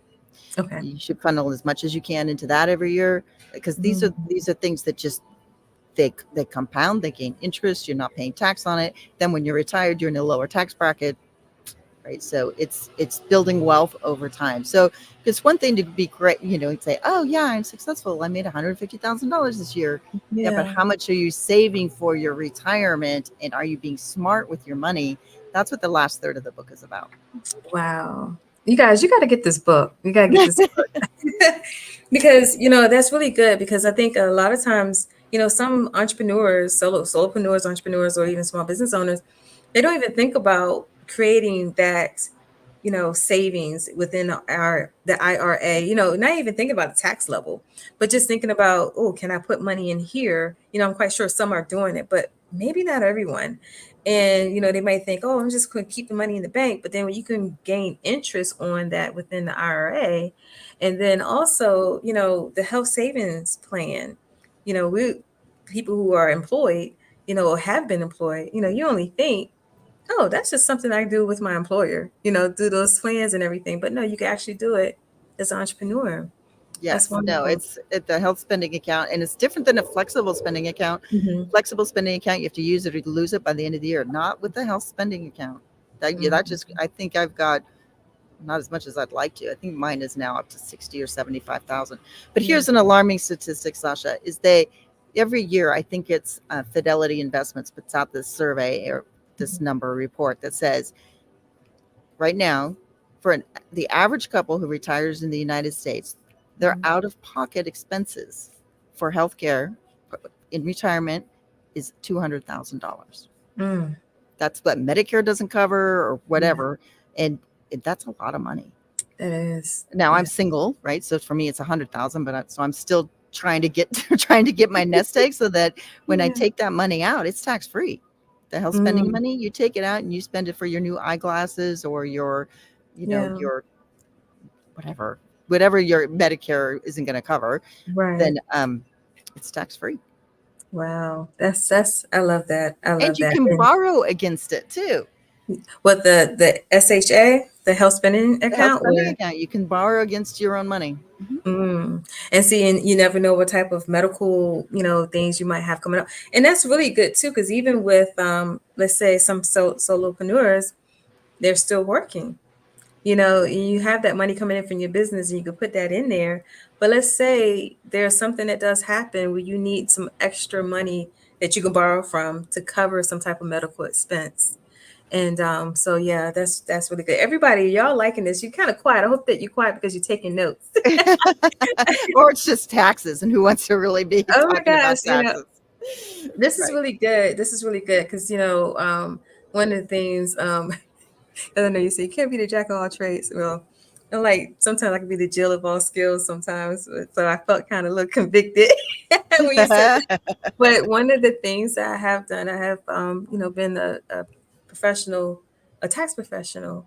over, I don't know, like maybe 10 years or so. I haven't done it in the last few years, but I've done about at least 10 to 15 years. So that's why when I saw that question, I was like, oh, wait a minute, we got to talk about this, because I know that there's so much out there, or even more, like you just added on the whole retirement in the health saving account, that people really need to know, that they can build and compound their money. Yes, but earning the money is one thing. Okay, so another one of the 6 keys to success is to charge what you're worth. Make sure that you're charging enough. That's probably the single biggest mistake I see people make in the solopreneurs, is they're not charging enough. Okay, so there's a whole chapter in the book about that.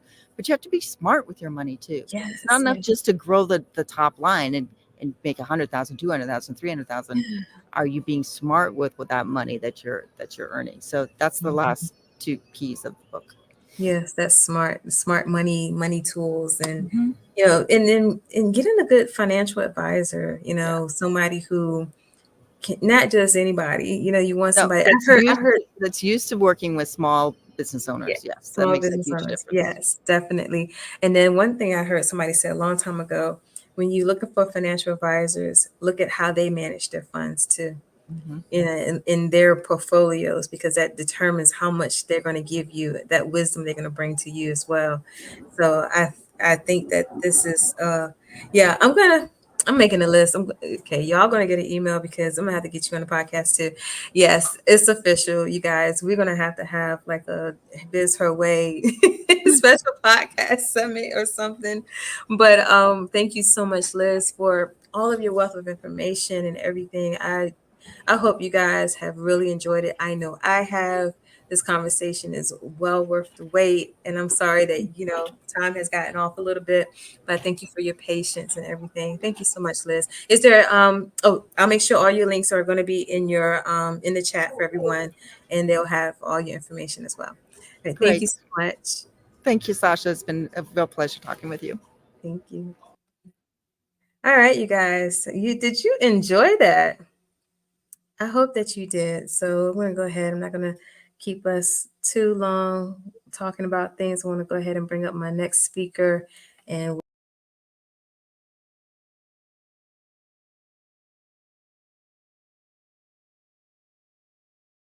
hi, everyone. I'm Crystal Renee. I'm a serial entrepreneur, speaker, author, business coach, and brand strategist. And I'm the founder of Simply Slay Hard Every Day, where we help our clients achieve 10K months by creating a lead generation machine. So today's topic, evergreen lead generation in your online business, is one that I love, and I'm excited to present that today. Without further ado, we're going to go ahead and just dive right in. All right, so today I'm going to be sharing the importance of lead generation, the definition of a lead generation math, evergreen lead generation itself, evergreen content examples, and then we're going to touch on how to generate automated sales. So hopefully you guys are ready for the truth and the facts of the matter. Nobody out there is going out of their way to find you. People are not waking up thinking about your business. They are on social media, because most of us are advertising on social media. They're on social media for the social media experience, right? So they're not going out of their way to really find out about your business. But we have to think about, how do we get people interested in what we have to offer? How do we continuously attract new people that are our ideal clients and move them through the sales process in order to be able to become a client? We need a process to generate leads. We need to have a way to attract people towards us. Your business needs leads daily to survive. That's really the importance of lead generation. And the definition of lead generation is, or lead acquisition as it's sometimes called, is the process of attracting new customers and moving them through your sales process. If your business doesn't have a process for acquiring new leads consistently, eventually your revenue will stop and eventually your business will stop.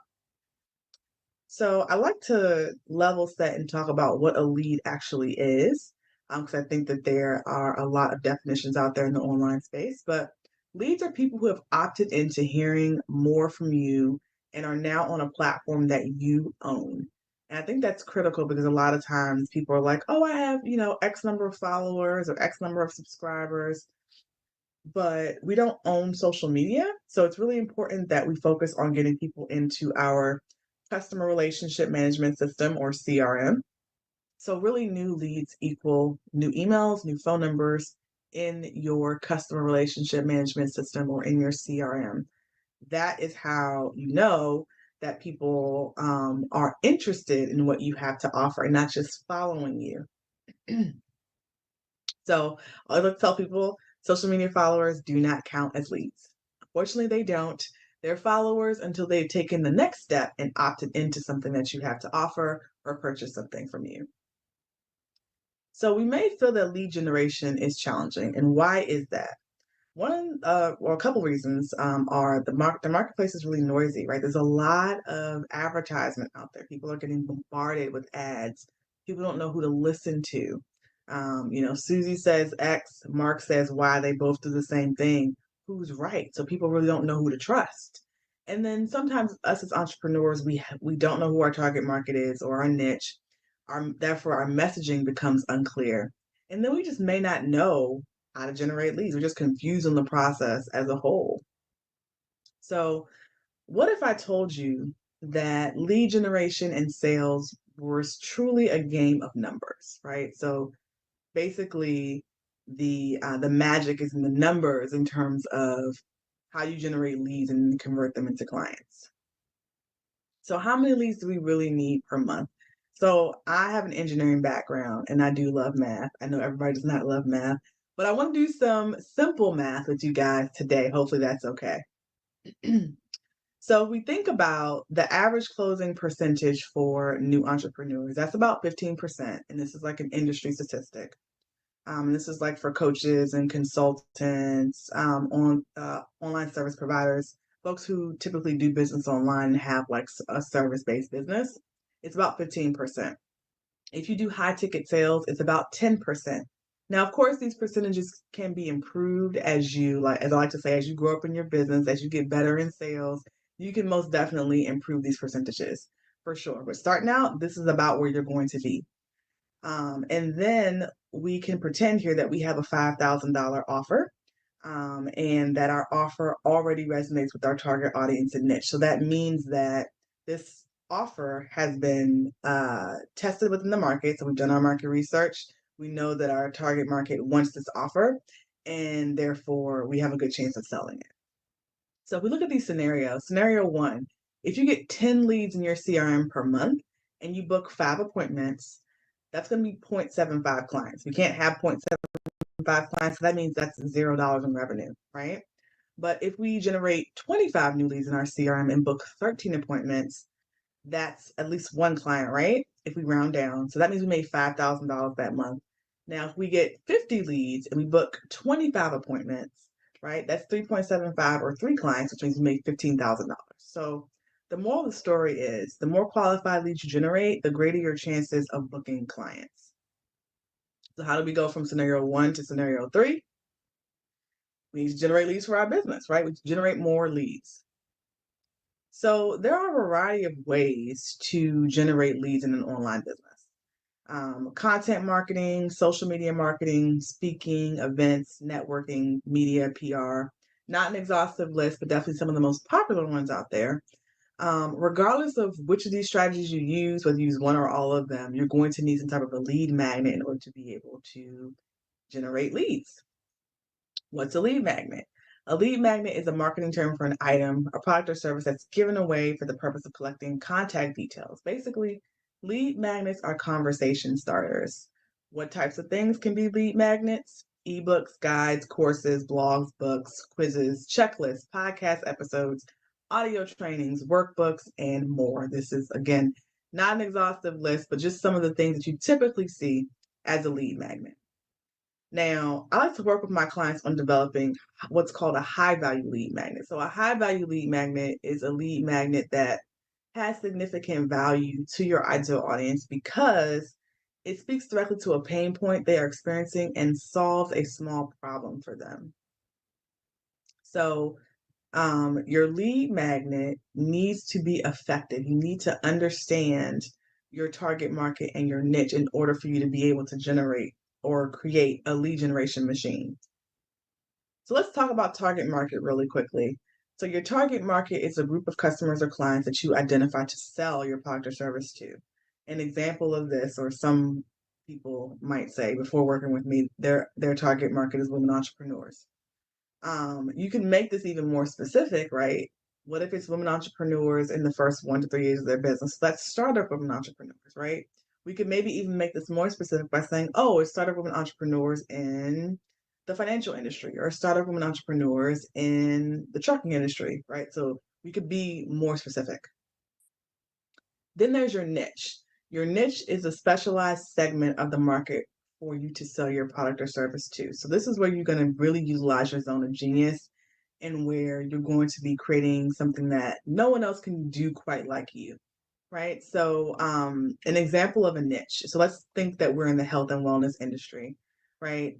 Health and wellness industry is a huge industry, multi-billion-dollar industry. There's a lot of different things people can do, right?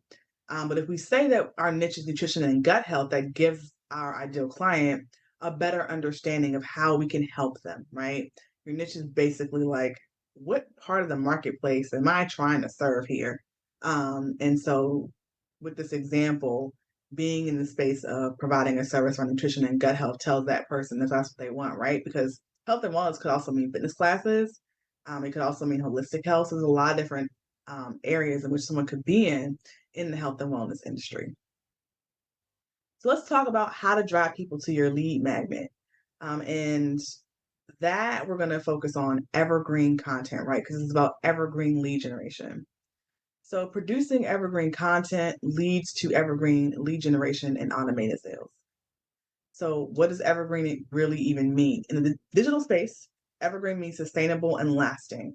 So similar to evergreen trees that retain their leaves all season, evergreen content continues to be relevant long after the date it was published. Why produce evergreen content? Traffic to the content is going to increase over time. You're going to be increasing your brand's visibility. And having content that's always relevant to your target audience and niche will help position you as a reputable source, aka build brand authority. So potential clients searching for these topics will continuously associate your brand with the problem you solve, generating leads for your business. So examples of evergreen content formats that are that I guess suit evergreen content really well are how-tos, lists, top tips, videos, articles, blogs, podcasts. So making content in this format doesn't automatically make it evergreen, but this format works well with evergreen content creation. So keep that in mind. Examples of evergreen content by platform. With YouTube videos and YouTube shorts, short form video is really hot right now. So creating YouTube shorts, definitely where it's at. Pinterest is great for evergreen content. The average shelf life of a pin can range between about 4 to 9 months. So you think about posting something on a feed post on Facebook or Instagram, that's about 24 hours. Pinterest is more of like a long-term thing, 9 months. And also Pinterest is a search engine, not really social media. So when you think about Pinterest, think about Google and how people are searching for things. And so having a pin and have people repin your pin is definitely going to help you in terms of putting your evergreen content out there. LinkedIn articles would definitely serve as an evergreen form of content. Blogs, podcasts, Facebook. If you're going to use Facebook and Instagram, definitely the Reels feature or the video feature. But Reels for Instagram, of course. And the reason why I say this is because of the way that the Reels feature functions on both platforms. So Reels are pushed to users days and weeks after posting. So regular videos and feed posts, once you post it after a few hours, it's kind of like it's gone, right? But Reels, actually, the algorithm pushes your content out to people over time, which actually serves as a form of evergreen content. So how does evergreen content generate leads? Basically, evergreen lead generating content has a few elements. So it solves an immediate problem for your target audience. It's quickly consumable, educational and thought provoking. It will be relevant for the foreseeable future, positions you as an industry authority, and it starts a conversation, which is really important when you're trying to build that know, like, and trust factor with your ideal clients. So let's look at an example of maybe an online service provider. So let's pretend this person is a social media manager and they focus on their niche is Instagram marketing and growth. So they could create an Instagram reel, or they could create a video on how to make an Instagram reel. And it could be a 60-second video that's educational and thought provoking because it teaches their ideal clients how to use a feature on Instagram, right? It'll be relevant for the foreseeable future because Instagram has converted all their videos to reels. So, and it's also been said many times as a great way to get in front of new people. It positions you as an industry authority because you provided your audience with timely and valuable information. And then it starts a conversation because you can ask your audience if they've made a reel yet, what types of reels they have, what they're struggling with, and so on and so forth. Looking at an example for a coach, let's pretend this person is their target market are women in their late 20s and 40s looking to date or marriage. Their niche is relationships, dating, and marriage, right? So they could create like a guide for their audience, or they could create they could create a guide that talks about how to ask the right questions on the first date. So, is this quickly consumable? They could come up with a list of questions accompanied by a video to explain in what context to ask these questions, right? It's educational and thought provoking because it teaches women how to have an effective conversation on the first date to decide if they want a second. It'll be relevant for the foreseeable future because let's face it, first dates are always going to be awkward. It positions that person as the industry authority because they're providing timely and valuable information. And then it's a conversation starter because you can ask your audience if the questions helped, what other topics may have come up, and would they like more from you, right? And then lastly, let's look at a consultant example. Let's pretend this person, their target market is companies that need IT infrastructure, setup, monitoring. So their niche is tech systems, network security, help desk, right? And they create maybe an assessment, or they have questions around to see if their particular ideal clients, if their system or infrastructure is prone to like a data breach or a hack, like they can like assess themselves. So this solves an immediate problem for their target audience because it tells that particular company their IT systems need to be updated. It's quickly consumable because if they come up with questions or a quiz, that gives them their company a score, right, with the recommendation. Educational and thought provoking because usually companies are worried about their IT infrastructure, and you can give them some guidelines on what to look for. That could lead to a data breach or system failure. Will it be relevant? Companies that support employees with technology will always have need for IT in some capacity and to make sure their systems stay updated. And this positions you as an industry authority because you provide your audience with timely and valuable info, right? And then this also is a conversation starter because now you can gauge your audience's IT needs, what types of services will be more helpful that you can actually provide. So what's next with all of this? So after we have our lead magnet, we have our content, then we want to automate our sale, and we can do automated sales in 5 steps. So putting this all together, we create our lead magnet, we create and post evergreen content, we collect leads on a platform that we own, our CRM and in our email list. We automate emails to our list, and then we make an offer. So for those of you guys who have listened to my talk today, I do have a free gift for you all. It's the 4 Figures with Less Than 1,000 Followers course that I have. And if you just take a picture of the QR code, you guys will get that for free from me.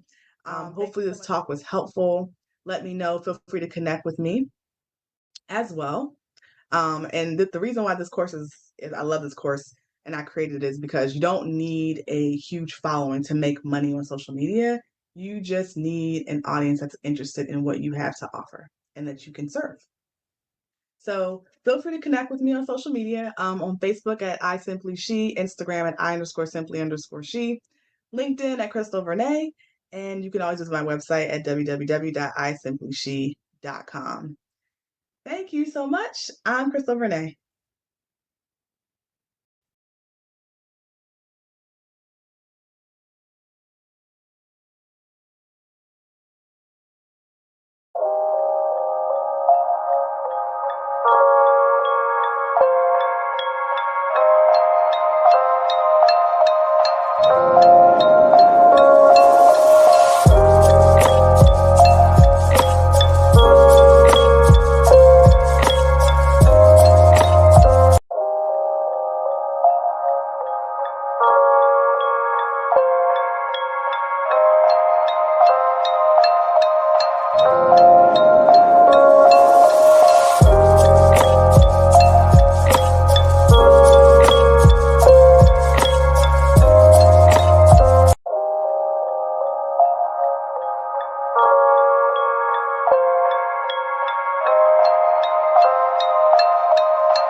All right, everybody. I am going to introduce our next speaker is Dr. Deetra Payne.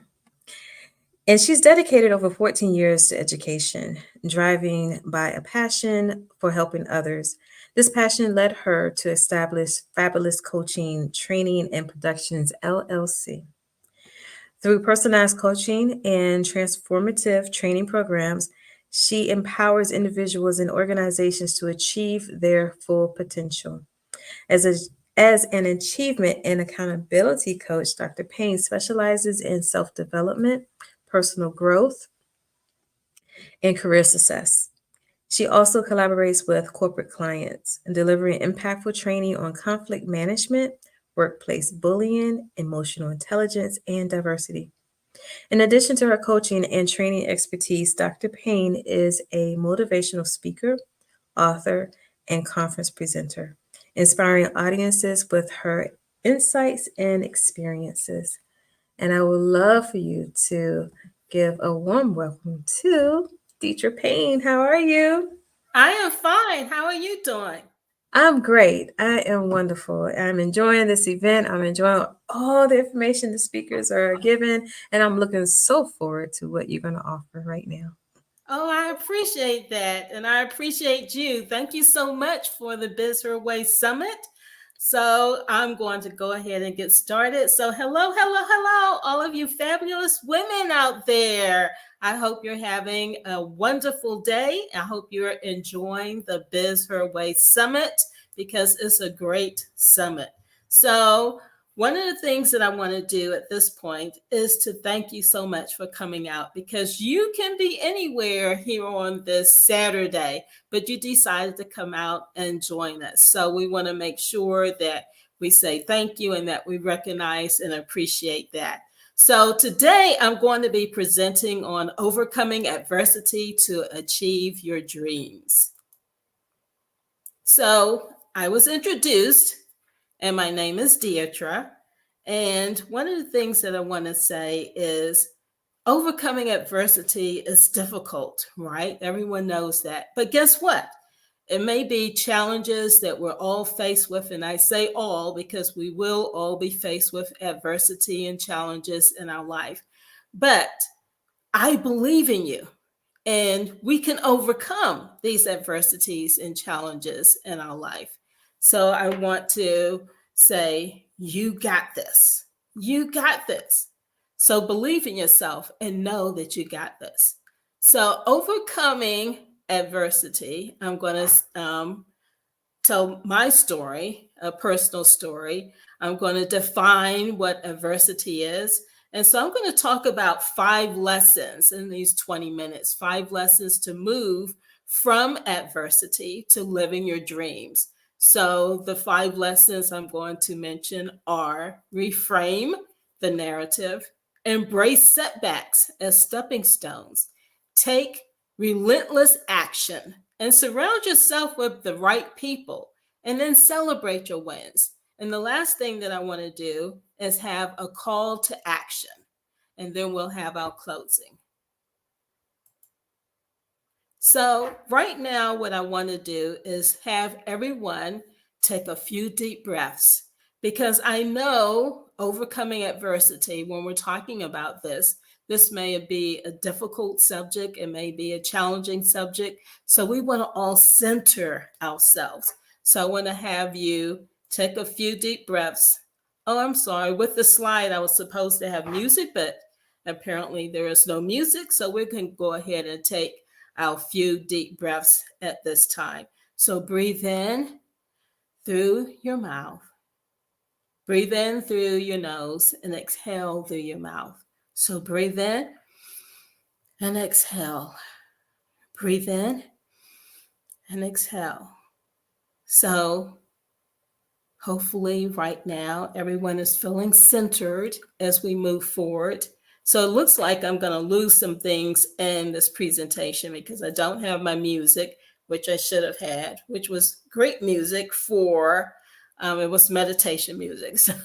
So for the breathing exercise. So right now I'm going to go ahead and talk about my personal story.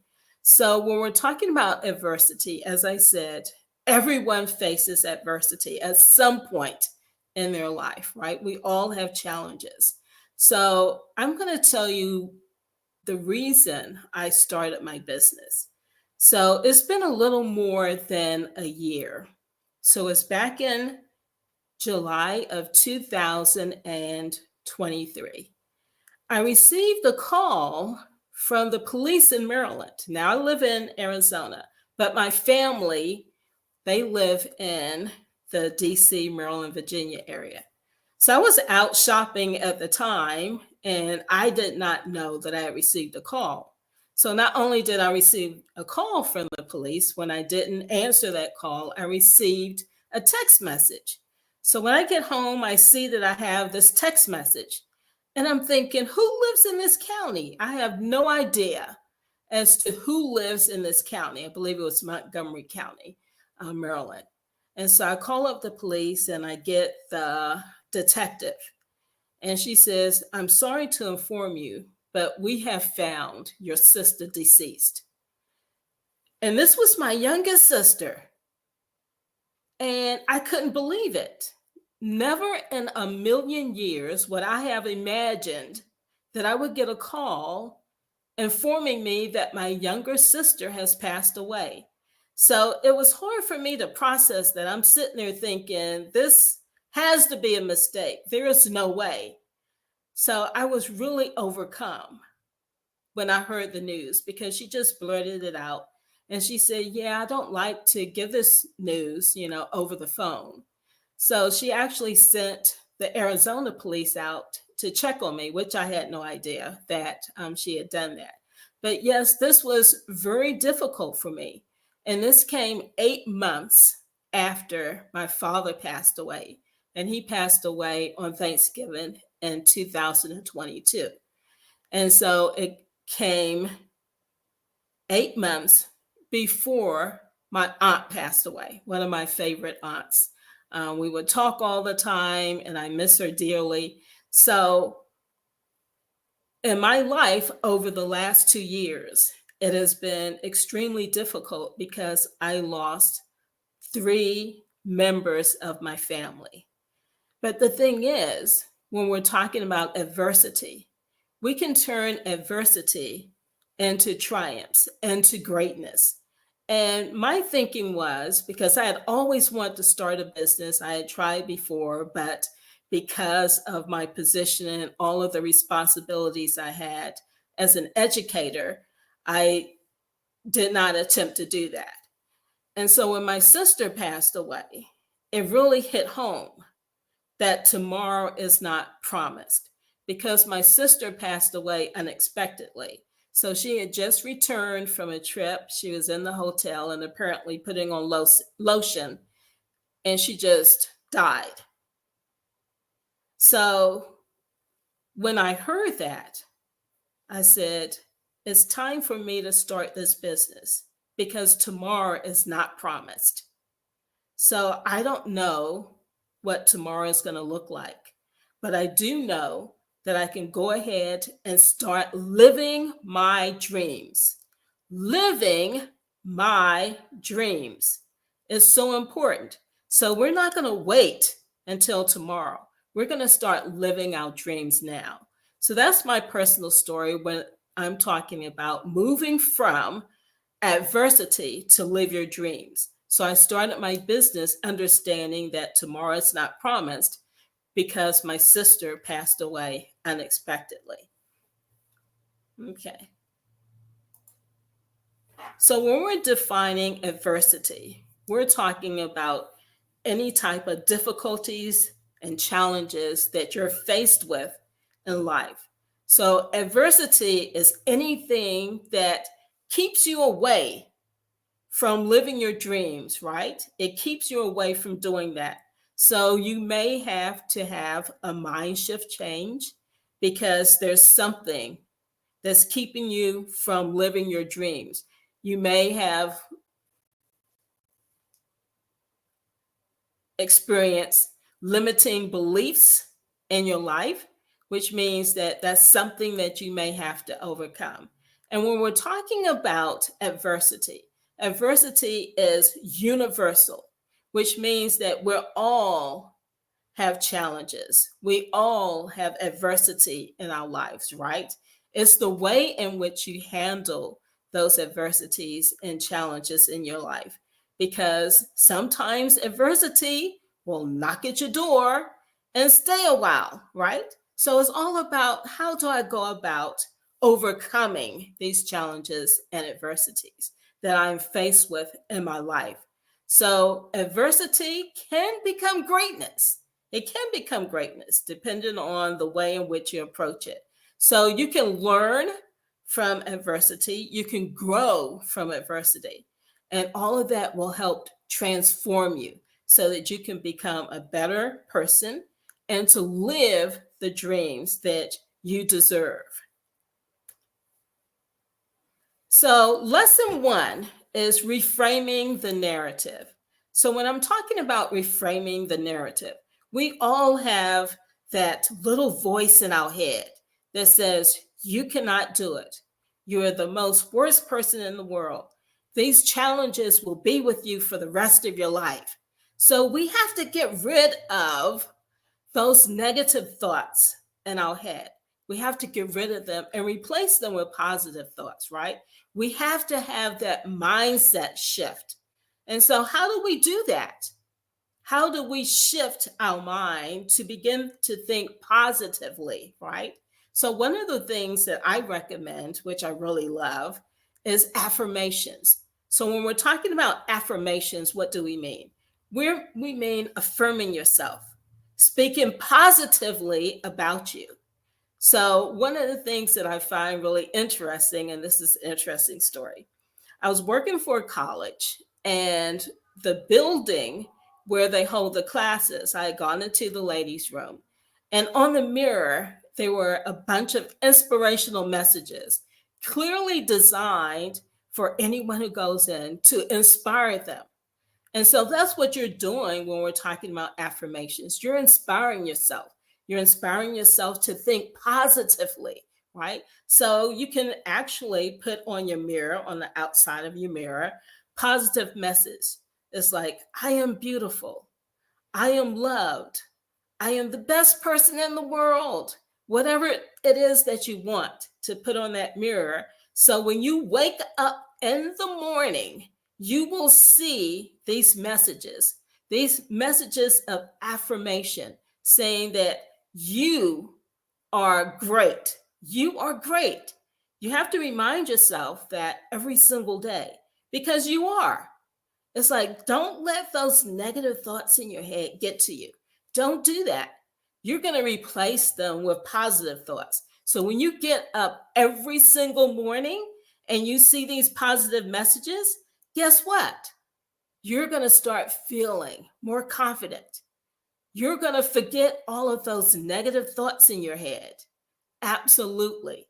So you want to see these messages in the morning as soon as you get up. So if you don't want to put them on the bathroom mirror, put them in the bedroom, put them somewhere where you can see them first thing in the morning and remind yourself of how great you are. And to continue putting the messages in your head to begin to think positively, right?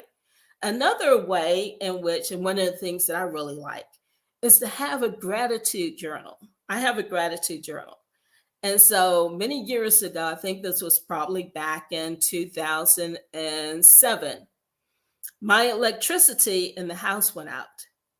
And it was during the day. I forgot that it had gone out. So I had gone into the guest bathroom. And when I walked in, I hit the light switch, forgetting that the electricity was out. Now, there's no window in that bathroom, so you need to light. And so I was like, oh, I forgot the electricity went out.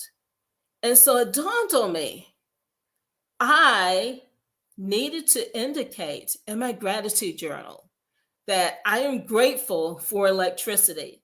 Just because you pay your bill does not mean that your electricity is not going to go out. Now, it's only out for an hour, but it reminded me that there are things out there that I forget to be grateful about. And that was one of them. And what's most interesting about this is that ever since that day, my electricity has never gone out. So I made sure to put that in my gratitude journal because I was not thinking about some of the things that I just forget about and say, these are things that I should be grateful for.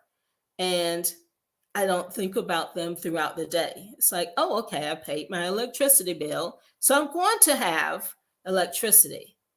But things happen. But these are some of the small things that you should be thinking about, that this is what I need to be grateful for. So the other thing is to have a growth mindset, right? So what do we mean by growth mindset? It means that you understand that you can grow from the challenges and adversity that you're faced with in your life, right? So you can grow from that if you decide to move in that direction, because everyone can grow. Just because you have adversity in your life doesn't mean that it's going to be there forever. You can figure out a way to learn from the adversity in your life, grow from it, and transform and become a much better person. You're growing from it and you're transforming so that you are a better person, that you are greatness, right? So the other thing when we're talking about this mind shift change is to make sure that you make it a habit. So when I mentioned affirmations, you want to make sure you get up in the morning, say your affirmations. You want to see them first thing in the morning to allow you to make that mind shift change, right? So you want to make a habit of it, because when you make a habit, then it becomes a ripple effect and you begin to grow from that, right? It changes everything in your life. So I would say, try it and see what a great change it makes. I know with my gratitude journal, it has made a world of difference. I write down 3 things each day that I am grateful for, right? I recognize it. And you can repeat some of the things, because I know in my gratitude journal, I repeat the fact that I'm grateful to have God in my life. So you can repeat some of the things that you've said previously, but make sure that you make it a habit of doing this, because the more you indicate how grateful you are for the things that you have, guess what? You'll be rewarded with more, right? Okay. Lesson 2, embrace the setbacks as stepping stones. So every setback is a setup for a comeback, right? As I said before, we have to recognize that no matter what the challenge is, no matter what you're experiencing in your life, it's like it's not going to be there forever, right? So if we look at it positively, we can say that, okay, I may have a setback right now, right? I may have lost my job, but guess what? It's designed so that you can come back greater. So you may find a better job. You may start your own business. So you have to think positively. Say, okay, I can get over the setback because I know in the future I'm going to have something much better. I'm going to have greatness, right? So look at your setbacks not as failures, but as feedback. That's one of the things you should always do. It's like, what is the lesson I need to learn from the challenge that I am being faced with in my life? What is it? Because that will allow you to grow, right? If you have an understanding of what it is that we need to learn from the adversity that we are being faced with in our lives, right? So we're redirecting you to refine you and preparing you for something great. That's what challenges will do for you. Lesson 3, take relentless action, right? So we may be dreaming of the things that we want in our lives. So when we're talking about dreaming without action is like having a car without fuel. You're not going anywhere. So what does it look like when we're talking about take action? What does it look like? So when we're talking about taking action and you're dreaming, oh, I want my own business, but you're laying on the floor here, it's like, is that going to get you your business? Or you're looking for a husband, right? But you're just sitting in the house and not doing anything. Is that going to get you a husband? No, you have to take action. So you have to sit down and think about what it is that I need to do to achieve this dream. So you have to have goals. You have to have a plan. So what does that look like? One of the things that I always talk about with my students is SMART goals, is developing SMART goals, which is a roadmap to you achieving whatever it is that you desire in your life. So sit down and identify what the goal is. What is it that you want to do? And then make a plan on how you're going to move forward to take an action so that you can achieve this goal. Lesson 4, surround yourself with the right people. That is so important. And I know one of the things that I've done over the last few weeks is I've looked at different comments in which people always say, I have negative friends. My friends do not support me. So if you have negative friends or you have friends who do not support you, do you think that you're going to be able to live the dreams that you're looking to achieve, right? Is that possible when you're surrounded by the wrong people? And sometimes, yes, when we're talking about friends, it can be very difficult to say goodbye to friends, particularly if it's been a long relationship with that friend. Sometimes it can be very difficult to say goodbye, but you want to surround yourself with the right people. You want to surround yourself with the people who say, you got this, you can do it. You're going to be successful in that business. I believe in you.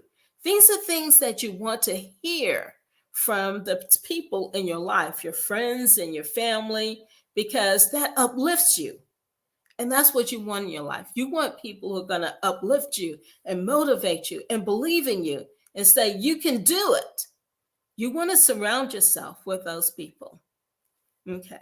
Lesson 5, celebrate your wins.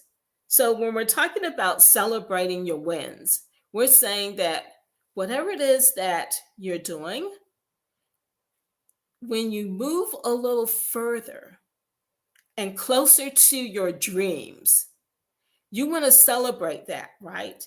So, for example, I always like to use the example of someone who wants to lose weight.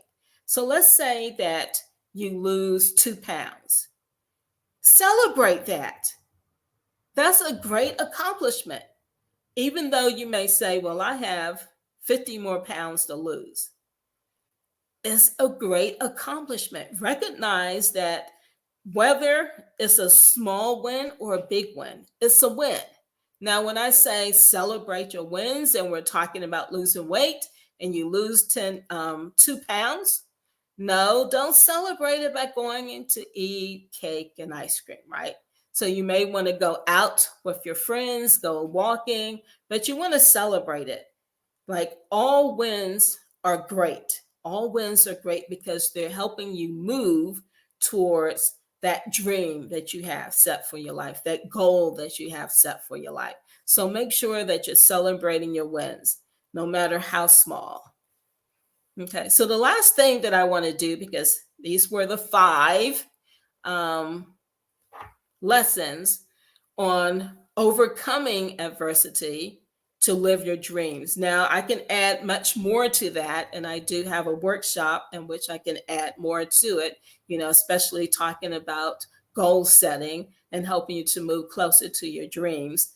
But to keep, on time with this presentation, I did a brief overview of the 5 lessons. So now what I want to do is have that call to action. So dream big and act bold, right? So my call to action to you is take a look at the lessons that I talked about and figure out the best way that you can use these lessons to overcome adversity, to live the life that you want to live your dreams. So think big and act bold and move forward with being positive so that you may live the dreams, because your dreams are waiting. So it's time for you to go after your dreams.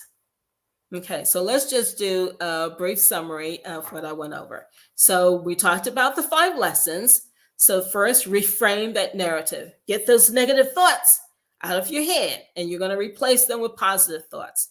Embrace setbacks as stepping stones. Have an understanding that no matter what challenges you're faced with in your life, no matter the adversity, we're going to look at them as stepping stones and helping us to move towards greatness.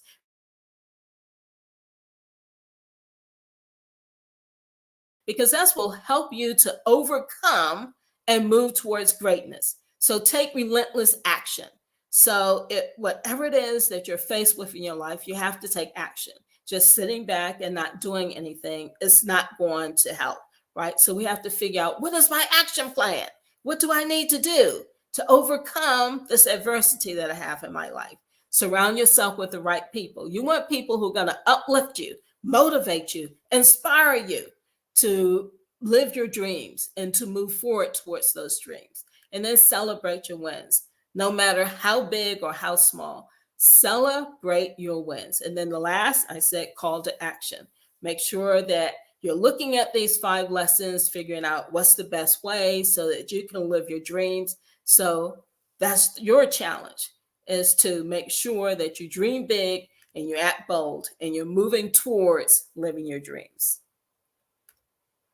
Okay, so I want to thank you so much. You all were fabulous. I think that's my time. I may have finished it up a little early. I'm not sure. I'm looking at my timer here, but that's my time. Thank you so much. Thank you so much, Deej, for that. Was so wonderful, wonderful presentation. And you guys, like I said, I didn't know what anybody was going to be doing at all during these 2 days, but just it's something about when everything just falls in line. Everything, everybody just kind of like segue into each other's talk in a sense. And, it just kind of lets you know exactly, where you are. You're in the right moment in time right now, and everything is echoing that. And I just love it. I love it. I had no expectations for this summit, but you guys have really, really, really leveled them up. Like it's like it's one thing when you go into something with no expectations and it's just like everything is unveiled in a surprising way. And that is one of the most wonderful feelings and experiences there is, because it's like it also shows you that you showed up for the right thing. So I know I showed up for the right thing and making the decision, and then everything fell in line. And I've been telling the speakers this entire time, I don't know if all of them have heard this, but I know most of them have. And it was just like, you know what? I have had the wonderful group of speakers. So I just want to say that publicly, Deidre, you're up here and everyone else is watching and listening, because everyone is of the same nature, spirit, character. Everything has been like we've been off on time. Everybody's like, oh, okay. Everybody's just like, oh, I'm just enjoying. That is such. Let me tell you, I've been like, this is okay. I'm on the virtual side, but planning events for as long as I have. And I have, come across people, where you have to maintain your stature. And if your stature is your character and it's all the good things that you always want to put in place, they'll test you. People will always test you. And you always have to respond, appropriately and with integrity and just well. And I must say, you guys have made this experience even greater for me. So thank you so much. And and one of the things that you had mentioned in your talk, it was like somebody else had echoed it at the same time, and it was just like, I'm just like taken back by everything. So I really love it. If anybody have any questions, I know I just said that twice. I guess I was too much in excitement. If anybody have any questions or comments for Deetra, definitely I want you to put it in the chat. And while we have time right now, while she's up here, if not, thank you so much. Let me give people time. And somebody was talking about a gratitude journal is a good idea. Sharing gratitude in everything is ultimate. It is one of those things that will help, shape your atmosphere in so many ways. So I don't think we have any. I Okay. just put in the chat my Okay. offer. So yeah. Okay, I'm gonna put this in here Go to now. that website. So Dr. Lisa been hanging in here with us since yesterday morning, and I don't know what you do, but thank you. You've been on it. Have you taken any breaks at all, Dr. Lisa? You've been hanging in here with me the whole time. I appreciate you. All right. So yeah, I just put the link in the chat. And thank you so much, Deetra, for everything. I really appreciate you. Thank you. And I appreciate you. Thank you so much. This has been great. I appreciate the opportunity. You're welcome. Thank you. All Enjoy the right. rest of your evening. Bye. All right, you guys. So I do have another speaker, and I see her out there in YouTube land.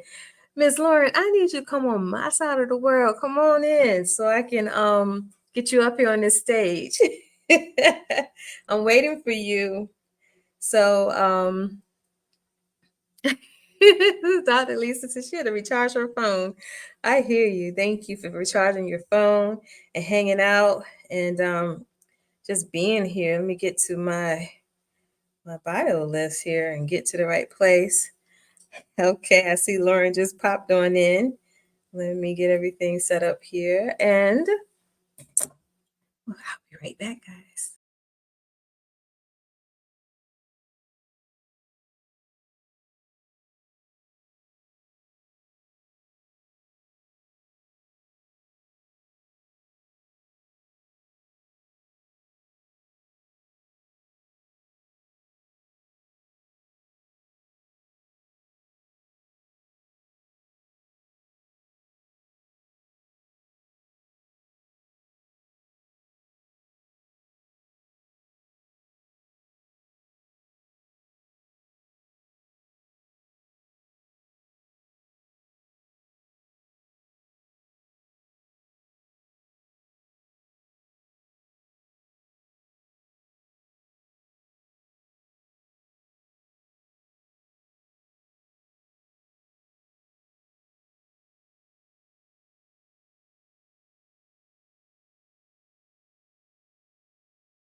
the stage, Lauren. Hi. How are you? Fine. Good evening. Good evening to everyone out there. I know that people are on different platforms, and that's great.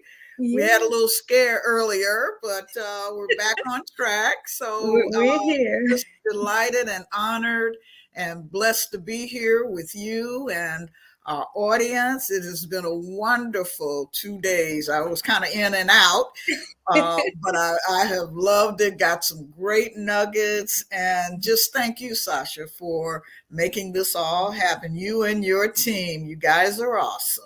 Thank you so much. You're And thank you welcome. for being such a part of it, because without you and everyone else, there would be no summit. So There you go. thank you. I love it. All right, let's get into it, because I know that you're going to, oh, hold on, wait a minute. Let me get your title up here. I almost got too excited, because this is what we're going to be talking about. Absolutely. I'm excited about it because I love the fact that when we got connected and you were going to be talking about IP, and I was just like, ooh, people need to hear about that. And I know we're going to be looking at it from the AI standpoint, but just in general, that's something that on the compliance level and protection level that a lot of people miss out on. And, even if they think it's insignificant in some cases, and in some cases they think it's just going to be very costly and they think they can't never afford it. So you've been an attorney. So what type of attorney were you before getting into business? Oh God, I have a lot of previous lives. Started out as a prosecutor, so of adults and juveniles. And then I went to the other side as a defense attorney. Always had a passion for young people and children. And so I represented the interest of children in a variety of courts, probate, juvenile court, family court, that kind of thing.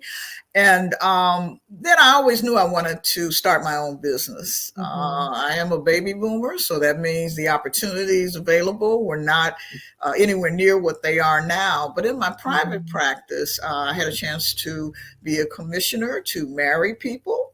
Also did divorce work.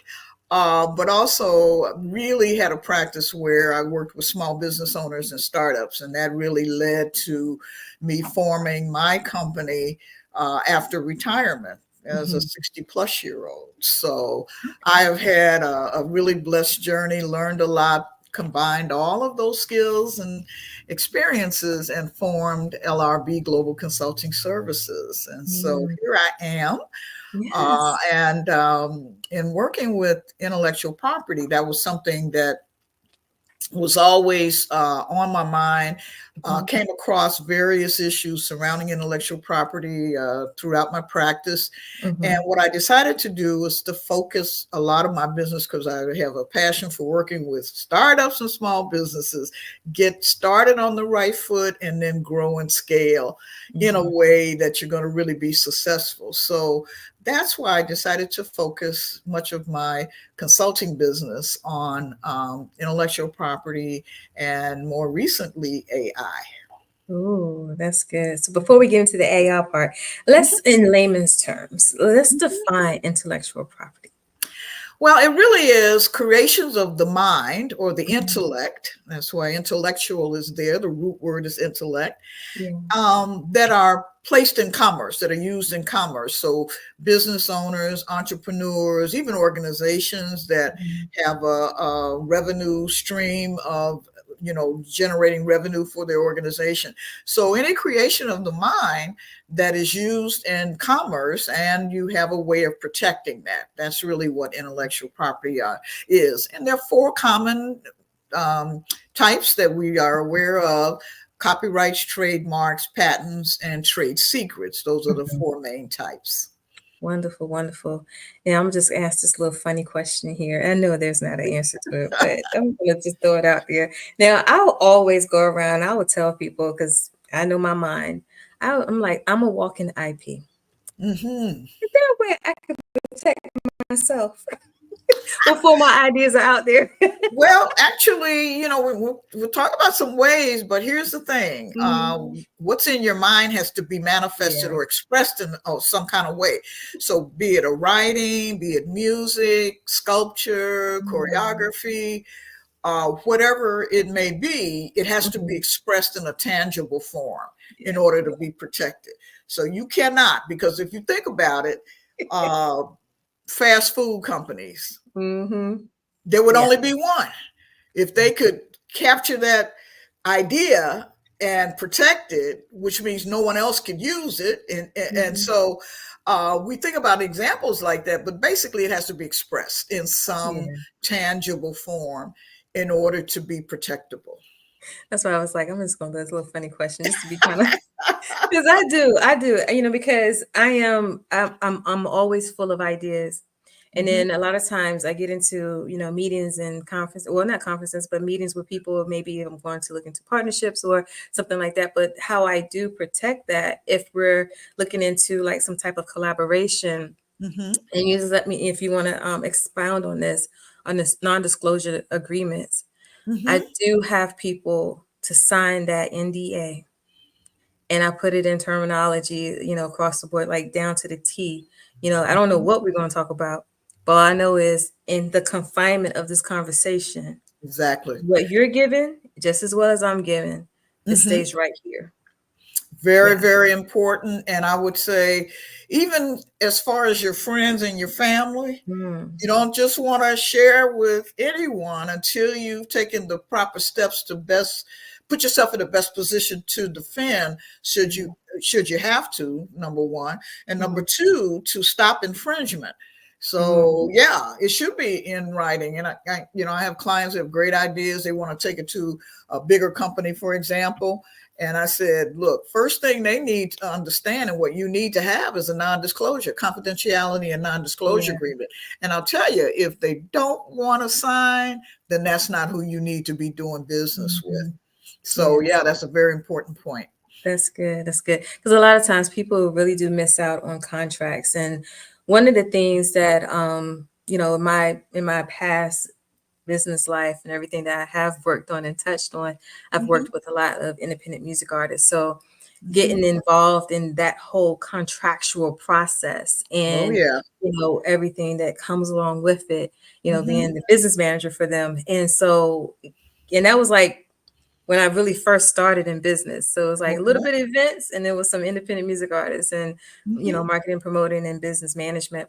And that just helped me to carry over through time, the importance of having contracts and then going into events and more into that. And, just anything that you're working with. So I say that to, let people know that if you haven't started any type of contractual agreements, make sure you start doing it to protect what it is that you're going to be performing just as much as they are, but even going to the deeper level of what Lauren, has talked about so far, about protecting your IP, because it's so important. It's so important. I see it all the time.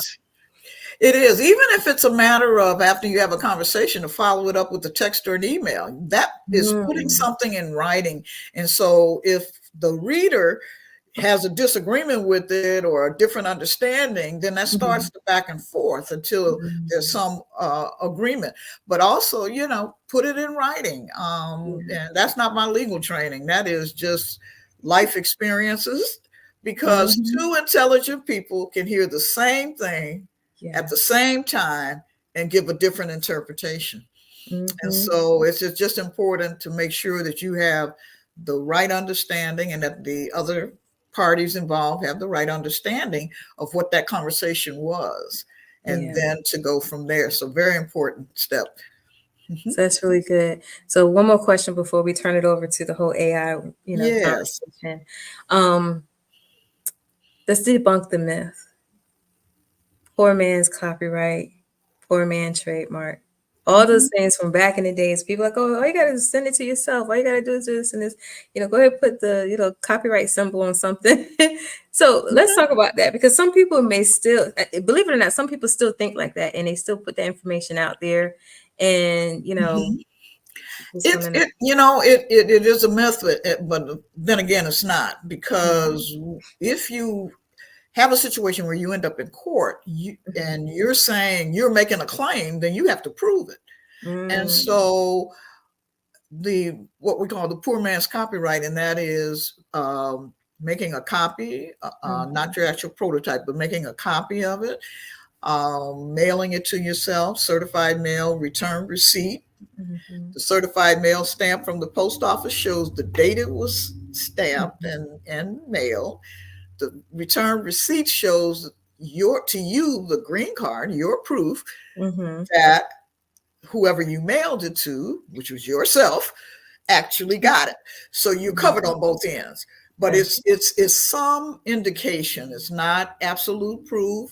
It's not the be all to end all. But it, along with other information and evidence you may have, establishes a timeline that you can say absolutely without a doubt that as of the date of this postmark, that belonged to me. And the other part of it is never open it. And that's why you wouldn't want to put originals in there, because you're never going to open it. It is intact. And so it is, again, some indication, some help. It's part of the overall picture, but it's not the be all to end all. It's not absolute proof. Right. That's good to know. That's good to know. So if anybody, I would go on and level to say this. If anybody's listening, you heard that part and just like, oh, let me just do that because then that's going to save me money. Okay. If you do it, I would still suggest that you would see someone like Lauren to do, maybe that buy you some time, to kind of get the money together, get that plan together and find the right person that can help you. Exactly. Solidify that, but at least you got something to buy your time. So it's like, we give you a little, it's not the right way, but it's a little something that's going to buy you some time to get it correct. Exactly. With somebody like Lauren. I wouldn't skip that step. It's better than nothing. Yeah. Right. It's better than nothing, but it isn't everything. So absolutely. Great question. Yeah. So let's talk about AI. Yes. Now, how does, the IP work along with AI? Let's define that in layman's term as far as, and we all know artificial intelligence, but how many layers does that definition go to? Oh, wow. There are multiple layers. But basically what we're talking about is we're using machines, and AI is a tool. It's a machine to mimic human intelligence to perform a particular task. And so we think about it, we'll talk about this, and that is, how do we use AI in our business? Just think about the ways that people use AI in their business. Think about the ways that you do. Think about the ways, audience, that you use AI in your business. I use AI in parts of my business very carefully, I will say. And then when we talk about generative AI, which is one of those terms, again, it's the tool. But those tools develop models and algorithms that generate fresh and unique content. And that's why we use AI, because we're trying to create something that really helps us. It helps us with our brand. It helps us with our intellectual property, which we'll get into. But it helps us in a lot of ways because it's a tool. And so what do tools do? They reduce your labor, you get economies of scale. Tools do all those things for you. So AI is just another tool. And by the way, it's been around for a long time. We're going back to the 1700s, if you can believe it. It has been around. It is not new, but the way that we're using it and the fact that we have all these different technologies, that's what's making it seem like it's new, but it really isn't. Artificial intelligence has been around for a long time. And if you think about old movies and things like that, it actually has been around a long time. It's just how we're using it and the benefits that we have with technology is really taking it to another level for us as humans. Wow, that's very interesting to know it's been around that long. Yeah, wow. Oh, yeah, I was just trying to feel like, because you think about all the old You stuff. had a long 2 days, my dear. Definitely. But it's been a long, good 2 days, Oh, it's definitely. been wonderful, though. Yes, yes. So describe how using AI can help advance your business goals. Okay, so as a business owner, we want to do a couple of things primarily. One, we want to make profit because just making money and to pay your bills is not going to help you grow your scale your business. So you want to make profit, number one. Number two, you want to reduce your costs. And I happen to believe that you also want to reduce your labor. In other words, you want to work on your business and not in your business if you don't have to. Okay. So AI is used in a lot of different ways: marketing, operations, customer service, content creation, social media posts, some levels of decision making. Again, because we're talking about a tool, tools can't make judgments and decisions, but it helps with that process. And obviously reducing costs and really engaging your target audience on a regular basis. That tool really helps with that. So in terms of your business goals, if you want to maximize your profit, you want to reduce your costs, you want to be more efficient with how you run your business, then this type of tool can be very helpful to you. So those are parts of reaching and establishing your business goals and growing and scaling your business.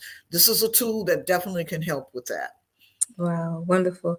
Now, when we're thinking about, how the advancement in our goals, our business goals, and what we can use with AI and the tools, because there's so many different ones out there, for different, services and capabilities. Now, what are some of the ethical and legal implications of using AI in our business? Well, I'm a lawyer. So first question I always ask about something that I want to do is it legal? That's got to be the first question. Yeah. Then, is it ethical? And people don't always agree with this, but look, if you're thinking about doing something and it's not legal, frankly, that's the end of the discussion, or should be, right? Right. So that's the first question. Second question is it ethical? And third question, I would just add this: is it going to help my business? Is it going to help me reach the goals that I have set for my business? So let's talk about some of those issues. One big issue in this arena is who owns the content that is generated by AI. The general rule is the creator owns the content. That's the general rule. So if a machine created that content, does the machine own it? Well, no, it doesn't. So ownership of the AI generated content is a big issue. And like I said, the creator. So if you hire somebody, you commission someone to create something for you, technically it belongs to them. Unless you have an agreement in place that says you're doing it for me and I own it. Okay. And that's a step that a lot of people miss. They make the assumption because I hired and paid somebody to do this for me, it automatically belongs to me. And that's not true. You have to make it clear in your contract and your communication and your understanding and agreement that if I hire you to do this for me, it belongs to me. Okay. So ownership's a big issue. And if a tool created it, a tool can't be the owner. So the person who's using the tool in that creation really practically becomes the owner. Okay. Another issue is the unauthorized use of the copyrighted and trademark material as trading data. AI tools and all these companies that have these tools, the data had to come from somewhere. You're giving it a prompt. You're giving an example, Chat GPT, a prompt to create something for you. Well, where is it coming from? It's coming from a source already created by somebody else. Right. We have to be real about this. And the other thing I want to say is that the information a lot of times is outdated, but that's a whole other summit. So If you're using the training data for the tool and the data belongs to somebody else and you haven't gotten permission and authorization and frankly paid some money for it, then that becomes an issue. And there are lots of lawsuits going on right now, including from against big companies. Wow. That are being accused of they're using their training data based on content of somebody else and not getting permission. So that's a big issue. The unauthorized use of somebody's likeness. Now, you know, AI, you know, the best tools can create lots of really good stuff. Yeah. And if it's somebody's likeness, then there's a problem because, again, you didn't get permission and you didn't pay a licensing fee or some kind of royalty to use that person's likeness because your likeness is unique to you and it belongs to you, right?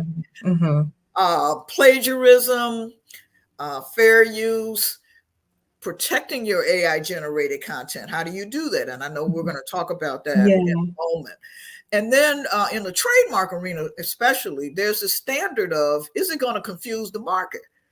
So if you're creating something and it might be very close to something that's already trademark protected and there's confusion in the marketplace, then you have a problem. And there are, again, are cases after cases after cases that have shown that. Big issue in this area is infringement. And that is you have protected something and somebody's out there using it or they stole it from you because that does happen. Right. Well, you have rights. And so you have various methods by which you can stop the person from infringing on your rights, get damages for it, and there's other consequences of infringement. So to infringe on something means that you're stepping on somebody's stuff without the proper authorization, consent, permission, and compensation. Because really, you know, we're talking about business here. So we're talking about compensation. Being honest about your application when you apply for registration, and that's intellectual property protection with the U.S. Copyright Office or the U.S. Patent and Trademark Office, you now have to disclose and share with them what part of what you're trying to protect was generated by AI. And believe you me, they will know. I hear people say all the time, oh, they're not that smart. But I remember I come from a generation where plagiarism, the issue's been around a long time, but the anti-plagiarism tools, there are now anti-AI tools out there. And I'm going to tell you something about the government, they're going to find out. So when you're submitting your application for registration of protection, you really do have to tell them what part is AI generated and what part was generated or created by a human. And the part created by the human is going to be protected. Part created by AI, not protected. It's not protectable because it's not a human author. And that's a basic definition. There has to be creativity by a human author. And a machine and a tool is not a human author, right? It's not. Wow. Yeah. And so really those are the issues in terms of legal issues and ethical issues. But again, the first question is it legal? And the second question, what are the legal implications? What is being done that's illegal? It's not allowed by law. And then secondly, is it ethical? And so those are some of the issues that have come up. Wow. Now, I want to get into how we can protect it. Yes. But also as a part of that question, is there a way around let's do this two separate questions. So like some of the AI content, especially like written data, you know, anything that's typed up and it spits out or whatever, all the data that it produces for you. Now, I know a lot of, like you said, it's those AI detections, anti-AI. And if you upload something, it's going to separate it or it's going to actually deny because it's all generated by AI. And some people will just say, you know what, I'm going to go ahead. This is what it is. I'm putting it out here. Boom. That's it.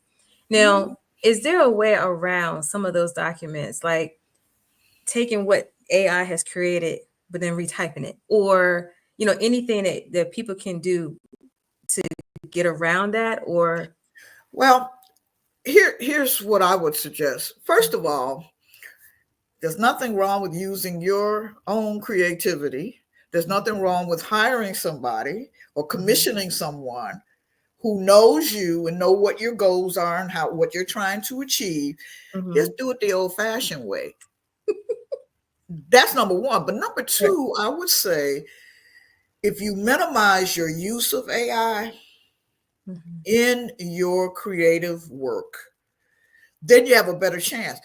Fact of the matter is, a lot of people put a lot of stuff out there with no concept and no intent to protect it. So then you get situations like your brand gets diluted because what you've created is being used in a way that was not intended by you, and it dilutes your brand. And if you're a business owner, that is part of the value asset in your business, and so is intellectual property. So I would say two things. One, do it the old-fashioned way. Two, minimize your use of AI in those creative works. There's nothing wrong, and I taught college, law school, and business school for many years. And one of the things I used to tell my students is, you can start, because I never liked Wikipedia. So I never wanted to see a wikis nothing citation in the work that students submitted. So what I would tell them is that you could start it with Wikipedia if you don't know anything about the topic, because Wikipedia is required to cite sources, right? And you go to that source. And if that source is a credible source, then cite that source. I don't have to know that you went to Wikipedia. Okay. So what I'm saying here is, do your due diligence, do your research, minimize the use of AI, but there are other ways to protect your work. And that, if it's okay with you, we can get into that. Yes. One, something very simple. Everybody has Microsoft Word. You can put a watermark. A watermark is really a very simple thing to do. Whatever you put in writing, use a watermark on it. You're letting the world know that it belongs to you. Now, that's not the end of the protection, guys, but it's something. It's better than nothing. You can license your original content. But you have to show it's yours, right? But there are ways that you, as the owner, because you have total control over what you own. And remember, I said, the creator is the owner. That's the general rule. You can get permission and authorization. There's a lot of people who put content out there that could be copyrighted, could be trademarked, and it is. And they say, I want to make it available to the public. And that does happen a lot. But you got to jump through these hoops. You got to go through these steps to be able to properly have permission to use my copyrighted material. So you can set that up as a creator and using AI. You can also contact the original creator and get permission. I mean, that. And a lot of people now, again, if you go to a website and it says maybe subject to copyright, and by the way, Google didn't always have that notation. Google got sued because you go to Google and go to Google Images, and all of that information and those images come from somewhere. Right. Yeah. And Google, until it got sued, you never saw this may be subject to copyright. You see that now because Google got sued. Okay. You can review and edit your AI generated content for accuracy and compliance. And that is so important. And that means once you generate through AI some original content, you better check that. J.K. Rowling's, the guy, the Harry Potter author. She got called out. She was at a book signing. She had used AI for her latest book. Her people didn't check the content. The information was outdated. Somebody in the audience called her on it. She had to issue a written public apology, and she had to rewrite that book. That just shows you there's somebody out there who's going to be checking on that. And so, like I said, they know and they will find out. In the training AI arena, the training data arena, companies need to make sure that they have permission, because they're being sued and they're losing big time. Wow. And so this is not something to take lightly. It's not something to say, hey, I'll just stay under the radar. Look, folks, there's not a radar. It's not a radar. And it may take 10 years, but somebody's gonna be checking. And all your non-AI generated content, definitely protect that using copyright, trademarks, or patents. You know, trade secrets is another whole thing. But we're talking about what's out there in the marketplace and out there for the public. So from the legal standpoint, those are things that you can do. Some are very simple, and do it from the beginning and make a policy and a practice of doing it all along. Some of the ethical things to keep in mind are to vet your tool, whatever tool, because as you mentioned, Sasha, there are a lot of tools out there. Yes. Vet the tool. Make sure that the tool that you're using has everything in place, that it's operating legally, and that you won't get in trouble down the road for using some of their training data that they had no right to use. Wow. So you got to vet the tool, and there are lots of tools out there. I used to use a couple of music tools, because when I do my training, I always try to have an example of AI. And so I, use tools to generate music, just a quick song. And I found out both of those companies are being sued right now, because where did their ideas come from? I mean, and it's going to continue. So it's not something that is just, kind of a fluke that's going to pass over. It's not, because there's too much money on the table, too much money involved, and too much original creativity that's being overlooked, ignored, and taken advantage of. It's being really manipulated. So we're going to continue to see that.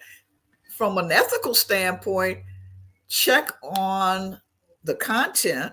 Look for plagiarism, because again, if you're submitting something to the government for protection, they're going to check. They're going to check every word. They're going to check every design. They're going to check everything that is being submitted for registration. As a matter of fact, Copyright Office and the Patent Office and the Trademark Office, all three took back some registrations that they allowed. Once the anti-AI tools got better, they saw a lot of the content that was submitted that they granted registration for. This is AI generated. So they took the registration back. And if you lie about it, they can deny your registration, and there are other consequences as well. So just know that you can't get around it. So do it. Be legal with what you're doing, be ethical with what you're doing. You should also regularly review and update your AI controls and protection. So once you get the protection, AI and IP, let's talk about those together. Once you protect your content, then you have to monitor it to make sure no one is taking advantage of it and infringing on your rights. On the AI side, once you generate content using AI, you have to make sure it's updated. I told you the J.K. Rowling story. Right.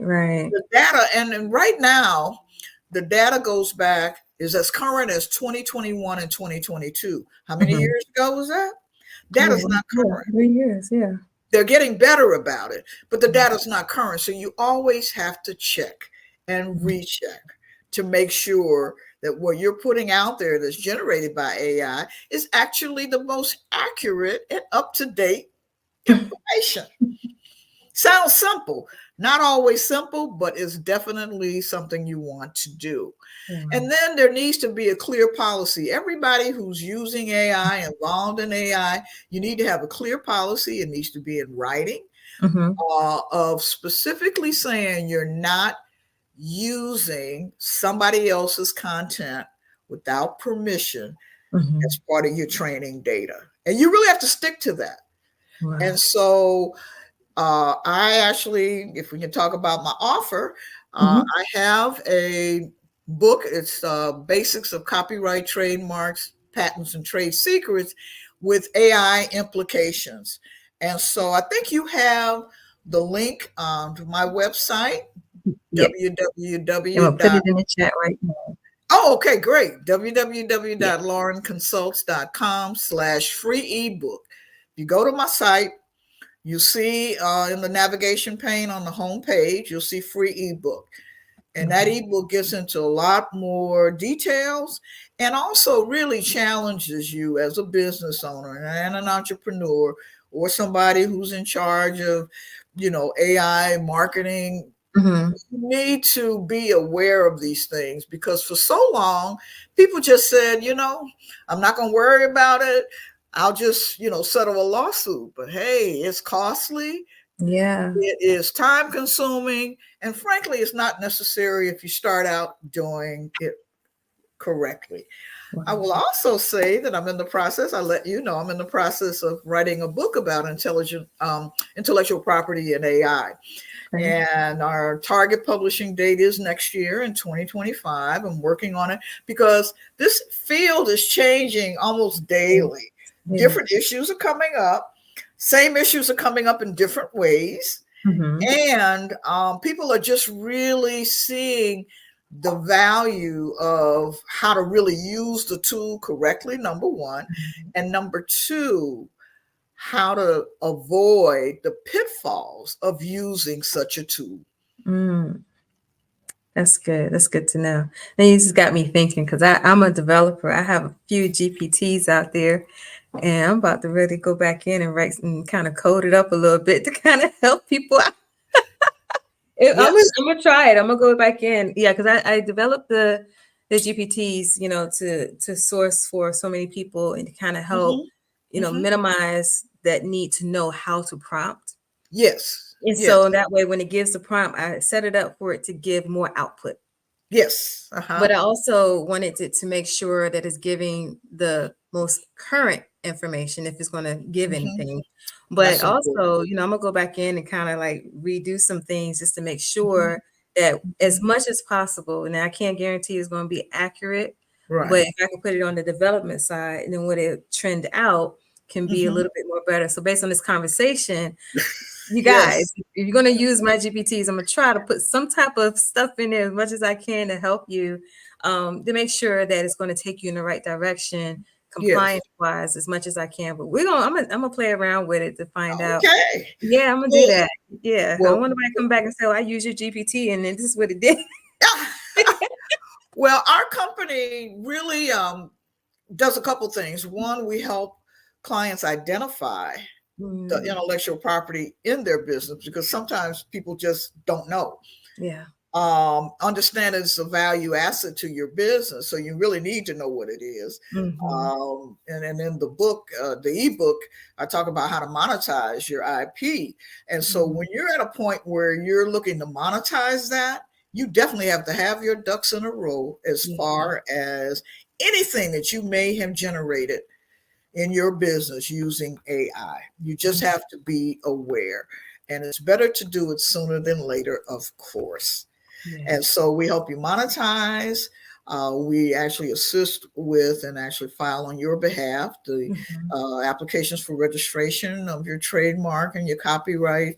We have relationships with other firms that do patent law because that is a highly specialized area. And then once you're all set, we help you with your business structure, those kinds of things. But once you're set, when you're ready to monetize, we actually help you develop your strategy to monetize your IP. Because again, there's not a lot that's new under the sun. You have to be honest about that. And if you want to continue to stand out in your industry and really stand out from your competitors, your brand, your intellectual property, how you present yourself, all of that is a part of who you are as a business owner and an entrepreneur. So check us out. Yes. Hopefully there were some nuggets that people said, oh my goodness, I didn't know that. And now I do. So now that you have the knowledge and the information, you have to act on it. That's right. And that's your responsibility. Yes. And really, and I love what you're doing with the summit, you and your team, because more of this needs to happen to bring people together that are like-minded or different perspectives, because there are some different perspectives on this very issue of AI. But having the conversation and the dialogue is just so important for that. And then to be able to take action after that and to work with someone who knows what it is, what they're doing, and how to best help you reach the goals that you have. That's awesome. Well, thank you so much. And I want to make sure I have the right link, because the one I have is it takes you to an about page, Global Consulting Services. If you go to laurenconsults.com, you should be able to see the home page, the young lady, and then the navigation pane, and you'll see one of the buttons that says free iBook. Free iBook. Okay. Okay. I get that up there. All right, got it. All right, I just want to make sure it was right. There we go. All right, I'll put it out there. And thank you so much. This was very, and Andrea just said it was very super informative. And I thank you so much for all your knowledge and wisdom that you have brought forth. This has been a great conversation, and I really appreciate it. And we'll be talking. I'm staying connected to everybody, so we will be talking again. Good. And look out for our book on intellectual property and IP, intellectual property and AI. Coming out in 2025. We'll keep you posted on that. Definitely. If I can support you anyway with that, just let me know. Okay, thank you. You're welcome. Blessings, and get some rest after this. I'm going to hibernate. But thank you so much. Enjoy the rest of your evening. Yes, you too. Take care now. Bye-bye. Wasn't that awesome, you guys? That was so great. I'm going to go ahead and keep it moving, because now I have, where am I? I think our next person is going to be Jill Miyamoto. So let me get her information up real quick. Hold on 1 second and I'll be right back.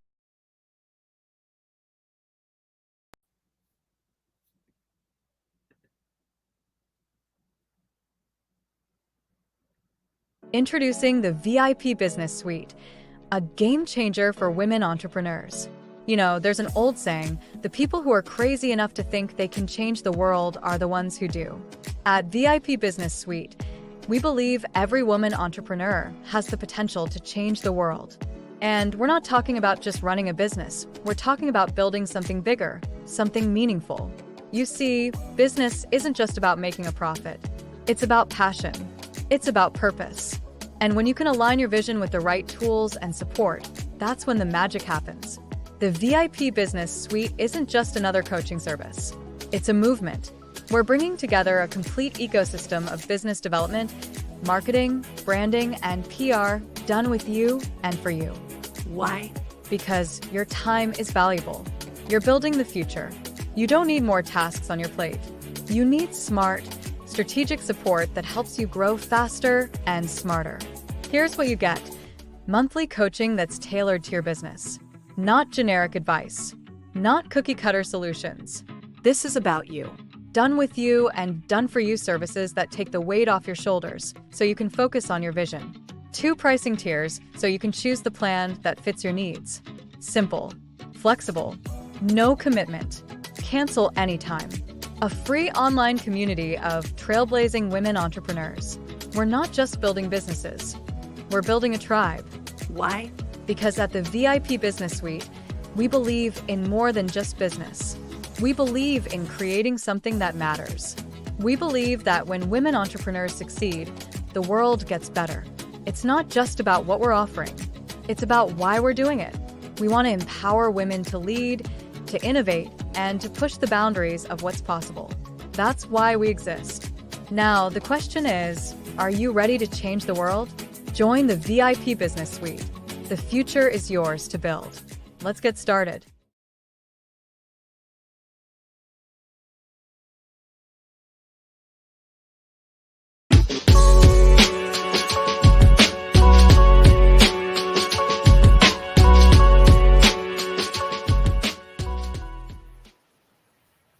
Hi, everybody. I'm Sasha Walton, business strategist and the CEO of SWI Management Group. And I'm here to talk to you about business startup. This is your Power Minute, and we're going to talk about business startup. And I know that you hear a lot of people out here talking these days, and they say, oh, go ahead and get your EIN number, go ahead and get your LLC, do your business formation with the S Corp, LLC, and so forth. Go ahead and do your business credit, your EIN, get your phone number, get your address for your business. These are the things that people are going to actually give you credit. Go write the grant.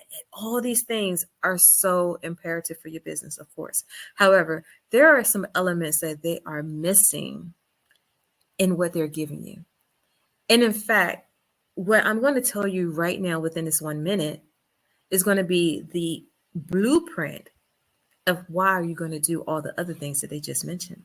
Now, my essential point that I want you to walk away with today is the fact that all those things are great, but you have to have a business plan. Business planning and development is essential, and it begins with the business plan. Now, if you're a new entrepreneur out there starting a business, make sure you do that. Now, if you're a business owner that's already out there and you're established, but that's something that you did not do, and you find yourself pulling the pieces together as you go along, it's still not too late. Your business plan serves as a blueprint for your business. It is your roadmap. And if you can sit here and journal for your life, think about it like this. It's a journal for your business. Major corporations, hear me out. Major corporations and companies, they are using business plans, their business plan, as a part of their annual and quarterly reviews.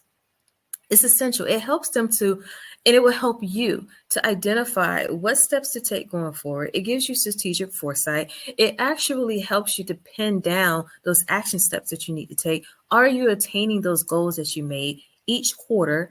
Are you meeting those financial goals that that you've projected for the year, for the quarter, and so forth?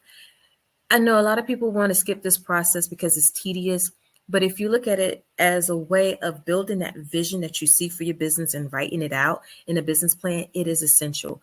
This is where you find your target audience. Not even just find it, you identify your target audience. And then with your business plan, out of that is going to be your marketing plan, your marketing budget, your financial projections for your business. It is also going to be your branding strategies. It is also going to be your technology plan, your sales strategies.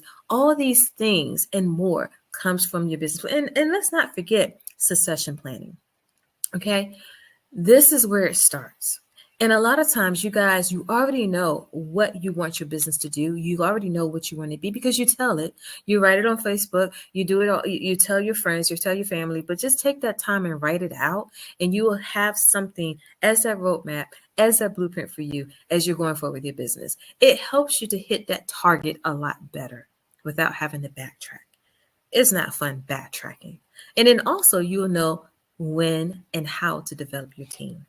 All right, you guys, so this is Sasha Walton. This is your Power Minute.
Can you hear me?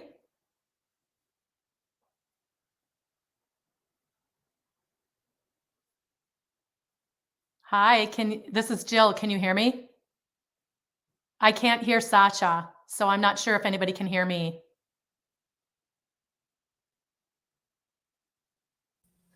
Yeah, I actually could hear you. I don't know what's been going on with the mic. I wasn't muted at all when I was reading your fantastic bio. I am so sorry no one heard me. Oh,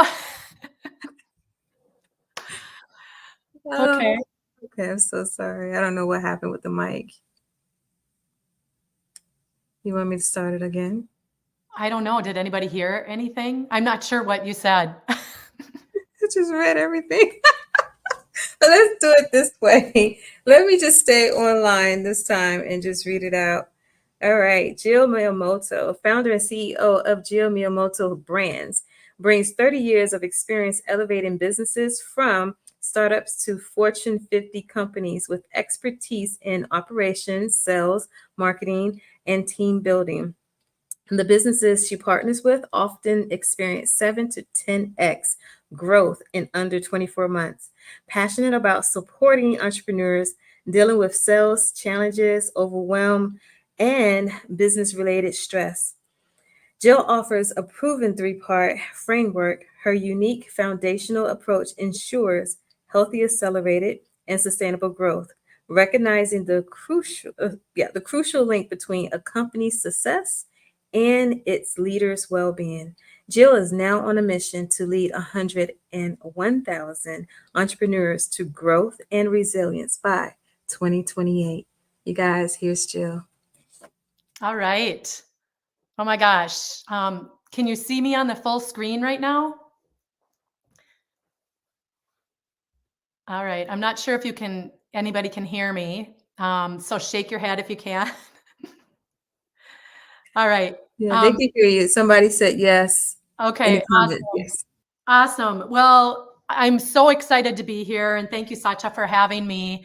This is a really awesome event, and I'm here almost to close it out. So I know that everybody's seen a lot of amazing speakers. And so what I wanted to do today is really share a little bit about what I call the power of the pause. And I'm going to talk about 3 key ways to accelerate your business growth. And honestly, I don't think these are going to be 3 things that you might think of at the top of your mind. Oftentimes, when I talk to business owners about accelerating their growth, they come to me because they want to develop their sales better. They want to learn how to market better. And I'm going to share 3 things that I think are really important.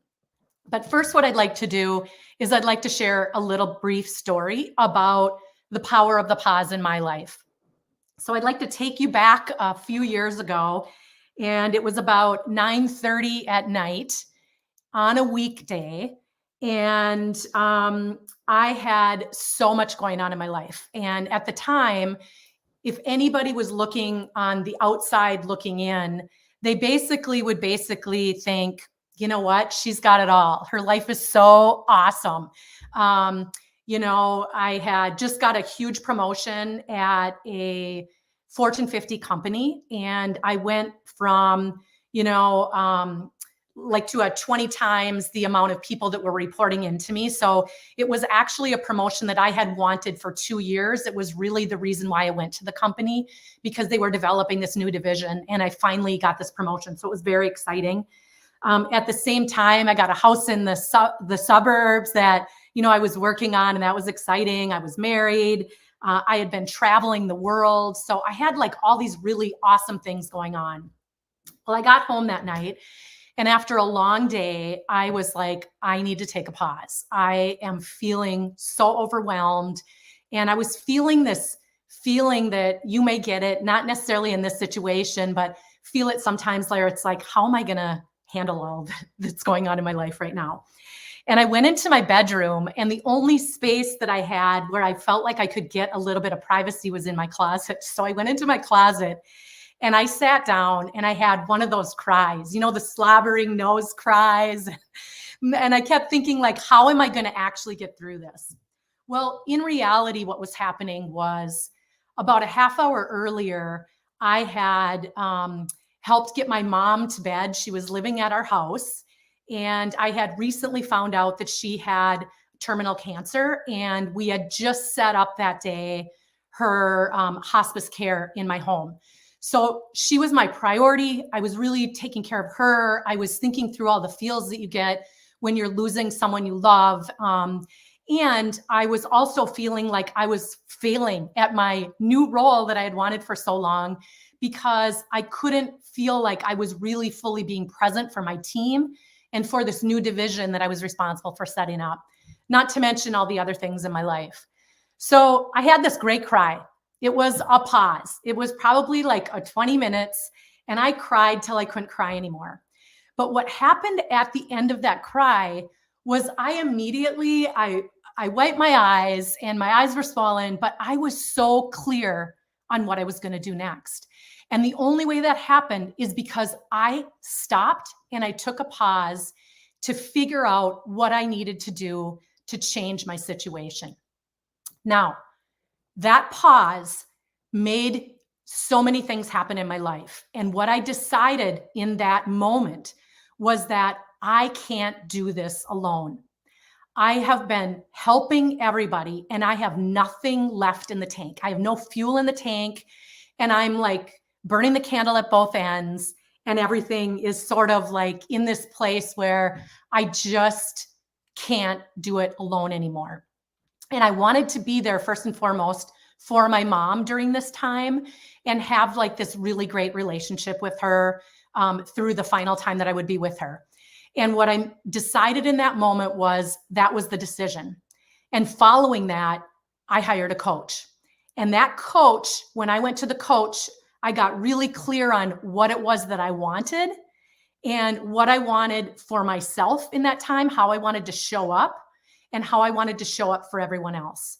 And that coach helped me change the trajectory of how I showed up in my life. And it was, I would say, even in the most difficult time with my mom, as an example, the most beautiful time in our relationship. And I will also say that it changed the ball game for what I was doing at my work. Now, how does this apply to you? I think that every single one of us, we're living in this world that's very busy. We're trying to create businesses, that are our dream businesses. We've got other things that are happening in our lives, family, friends, relationships, etc. And it is so vital to take these pauses to, figure out how to show up in your best way. Because at the end of the day, you're at the core of your business and you're at the core of your life. And as far as I know, we have one life to live. So what I have done ever since this time is I have integrated with my passion for startups and emerging growth businesses, my learnings in the power of the pause and the things that I think are so important and vital to not only be successful and grow your revenue in a business, but more importantly, to build a business that is truly who you are and what you're about, and do it in a way that's on your terms and helps you show up in the best way possible. Because when we do that, we also attract the best possible around us and the people that will support us in ways that we never even thought possible. So with that being said, what I'd like to do is share a little bit more about the power of the pause. Now within this, I'm going to provide 3 key areas to accelerate your business growth. And again, I don't think these are the 3 areas that you might think. So the first one is really within the power of the pause is you. So the first pause that we're going to talk about is pausing and really figuring out what's going on with you. And the reason that I'm saying this is because, especially as a business owner, everything about how you show up in your business, how your business succeeds, etc., is about you. It starts with you. And so it's understanding, what is your why? What is the role that you want to play and you should be playing in your business in order to drive revenue? If you're in a business, the difference is that you're driving revenue, right? Otherwise, you're a hobby. So what is your role within that? And what does your your health and well-being look like? Your health and well-being is really important, because if you're not physically, mentally, spiritually in your best place, and you're not taking care of that, the rest of the things around you really don't matter at the end of the day. The number one regret that people have in their lives oftentimes is that they didn't take time to do the things that would help them be their best self. So those are really some of the cores. Another one that for some reason it's not really showing up on this page, but this is a really critical one, and that is to be your best self. The fourth and really critical thing to convert it to action is, what are the roadblocks that are standing in your way for getting your business to where you want to be, to being in the place that you want to be? And from a roadblock perspective, the number one roadblock by far, does anybody know what the number one roadblock might be for yourself? Any thoughts?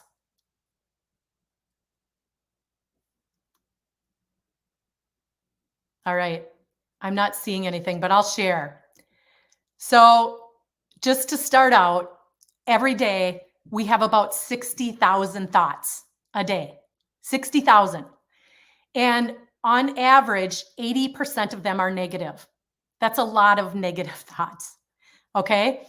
And of those thoughts, 95% are from our subconscious.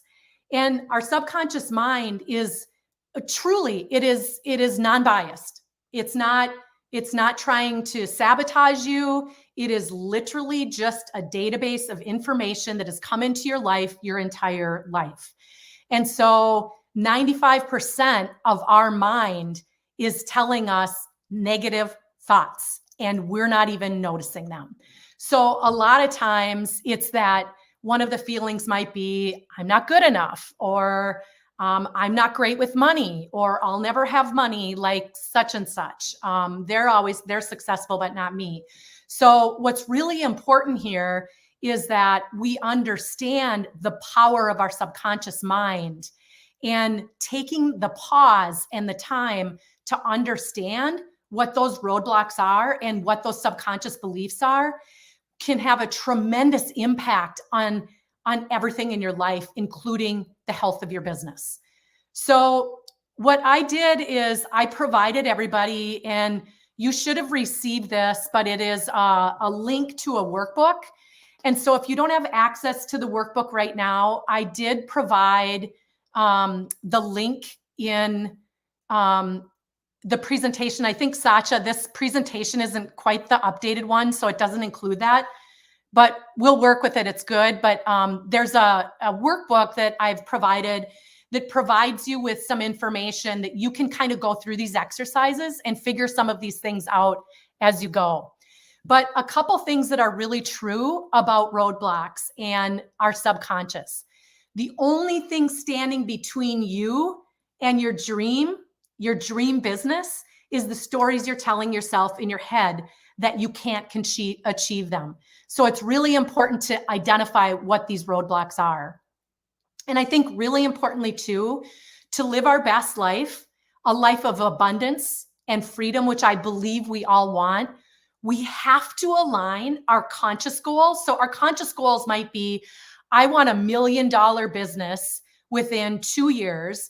And in that business, I want to make a difference in the world and help 101,000 entrepreneurs grow their businesses on their terms and live their best life. Okay. That might be my conscious goal and my dream of what I want. My subconscious belief might be, I am not deserving of this, or I'm not good enough to make this happen, or I don't have the skills to make this happen. So you need to identify what those subconscious beliefs are that are holding you back. And trust me, we all have some. And I would identify what's that biggest one or biggest two that are holding you back, and how can you change that story. So to take a little bit of a moment about the power of your beliefs, Your only limit is your mind. There's an exercise within the booklet, the workbook that I've provided that identifies sort of an example. So if we took an example of a belief that we have, a belief that I might have is, I'm not good enough to make this happen, okay? The thought that comes from that might be, I can't do it, okay? The feeling might be, I feel a little bit worthless, that I'm not able to achieve this. The action might be inaction. I might not do anything as a result. And the result then is no result, right? You're in the same place that you've been for a while. So really getting a handle on this is so important. Another example of a limiting belief would be, this is such a difficult time for me. A thought might be, I got to play this safe, right? I'm trying to start my own business. I'm broke. I don't have a lot of money. So I'm going to play this really safe. The feeling might be scared to take a big action, like invest in something that's going to help you or whatever. And the action might be procrastination. Like, I'm going to do it when I have more money. I'm going to do it when I have more time. I'm going to do it when I have more space. And the result, again, is inaction. Now, if this belief were turned around as an example, we might say, instead of this is a really great time, this is an opportunity for me to learn more and grow my business the way that I dreamed of. And that mindset can start to, if repeated, continuously repeated, will become a belief that you have. And the thoughts as a result of that will be more inspiring. They won't be like, my glass is empty, but it'll be like, I have opportunity and I'm going to make it happen. And your result will be one step closer, 2 steps closer, 3 steps closer to the actual goals that you have. So this is really one of the powerful areas, is taking a pause to really focus on yourself, and we looked at your why, the role that you want to play in your business and the role you're currently playing. What is your health and wellness like? Are you fueling your body, your mind, and your spirit to be your best self? Because again, you're at the core of your business. And fourth, what are the roadblocks that are standing in the way and how do you address them? And so the exercise that I provided in this example is just one example of what a roadblock could be. But this is a really great way to start looking at roadblocks, because oftentimes the roadblocks are within before they are external. So that is the first one. And that's what I have to say about you as the power of the pause first. The second thing is your dreams. So why do we pause about our dreams? So I work with a lot of youth today, and I work with a lot of adults. And a lot of times I will ask the same question and I will get the same answers. And the question is, what are the dreams that you have for your life 5 to 10 years from now? And the answer oftentimes is, well, I don't know. I mean, I'm not sure. Or people I have oftentimes identify, like, I've thought about a dream, like, here's kind of what I'm thinking, but I haven't put pencil to paper. Like, I haven't really thought it out in a way that really helps me articulate it, or I don't know. I just have so much on my plate. I don't really have dreams right now. I just haven't been thinking of my dreams. I'm so busy trying to get my business up and running. I don't really have a dream anymore. So whether you're at a stage where you feel defeated and you haven't thought through your dreams, or you might be at a stage where you have a dream, but you haven't maybe connected the dots of that dream fully and 100% with the actions that you're taking, this is an opportunity to take a pause and really think about what the dreams are that you have for your life and for your business. Because the reality is we have one life, right? And you being your best self and living fully in your life is really the greatest opportunity that you have to expand your business and make your dreams come true within your business if you've really thought that through. So a couple things about your business. Your business, when you identify your dreams, whether it is for life or for your business, your bigger purpose comes to fruition. You know, when we identify like my dreams are, we're thinking about what's our bigger purpose? Why are we here? We're thinking about what we're passionate about, how we like to show up, where we like to show up, who we like to show up with, like what those dreams are. It is also your compass that provides you with clarity for your business. So your vision, so your dream, plus a roadmap for creating that success, and daily meaningful actions that tie to your vision are exactly what provides you with that opportunity to grow. And in addition to that, it fuels your momentum.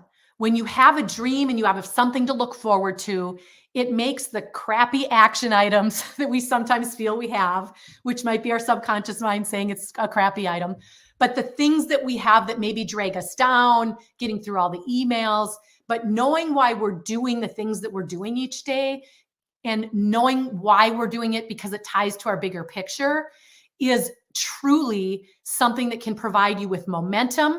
It gives you energy and it helps you grow your business. So these are all really important things. So just to give you an example, I had a client, I have actually still the same client who I said to her, you know, what are your dreams, Mary? What are the dreams that you have? And her business was bringing in about 200 million in revenue. And so her, it was a real estate business where she was doing construction work for all these large commercial properties. And I said to her, tell me about your dream. Like, you started this business and you're doing really well. You've been 30 under 30 in your country. You know, tell me more about what your dream is.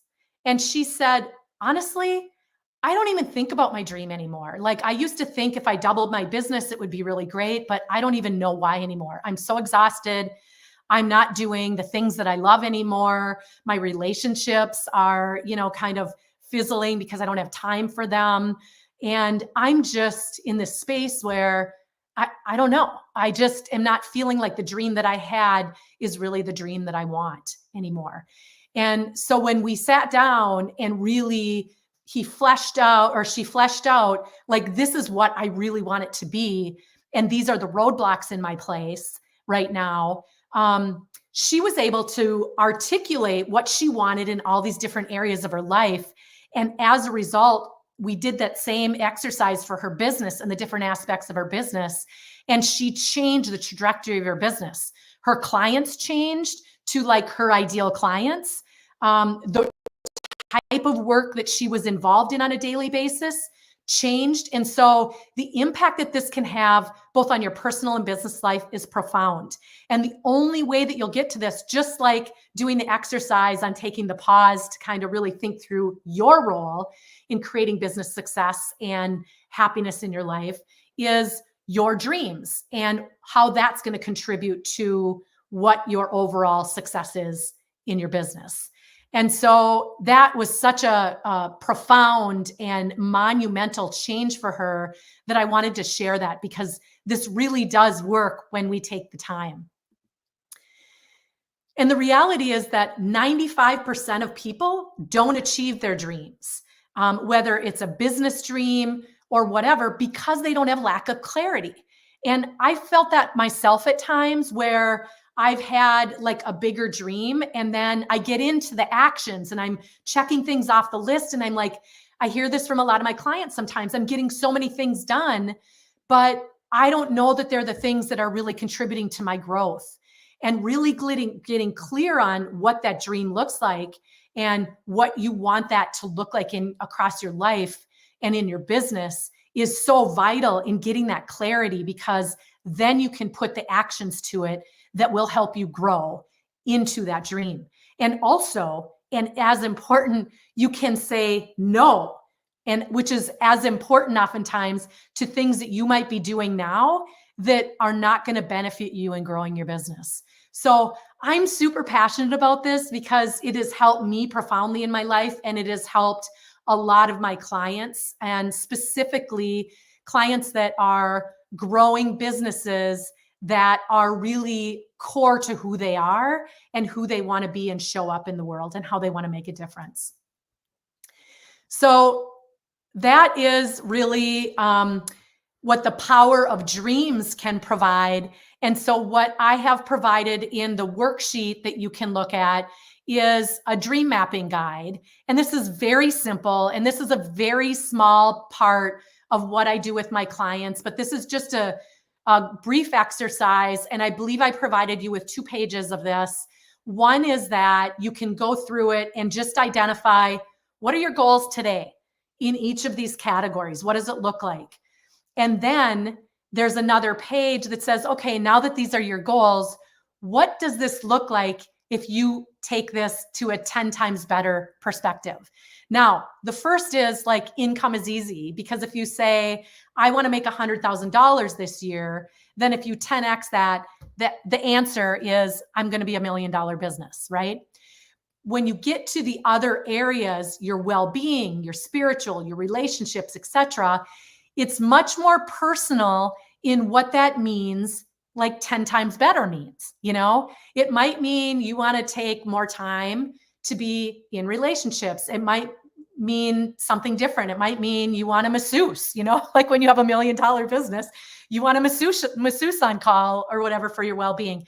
I don't know what that looks like, because everybody is really different and unique, but all of us experience these things in our life that are really the things that make up our totality of our life. And your professional, your income, your wealth, all may have something to do with your business side of things from a professional standpoint, but they all impact your total life. So I'd encourage you to take the time to go through that exercise, because it can give you some really big kind of ahas about where you are maybe focusing now and where you could focus down the road.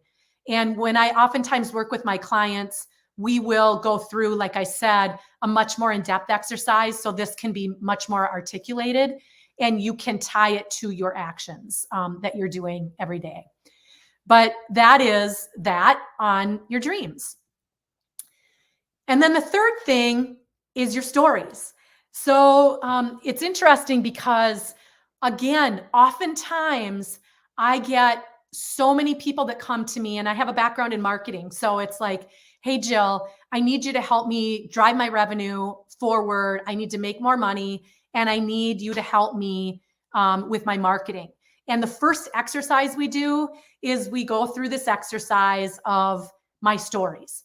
And with a public speaking background that I've had and a business degree, I actually, you know, have been on stages a lot. And what I have learned over time, and only in the recent few years, is that it's great when you can get on stages and you can engage people.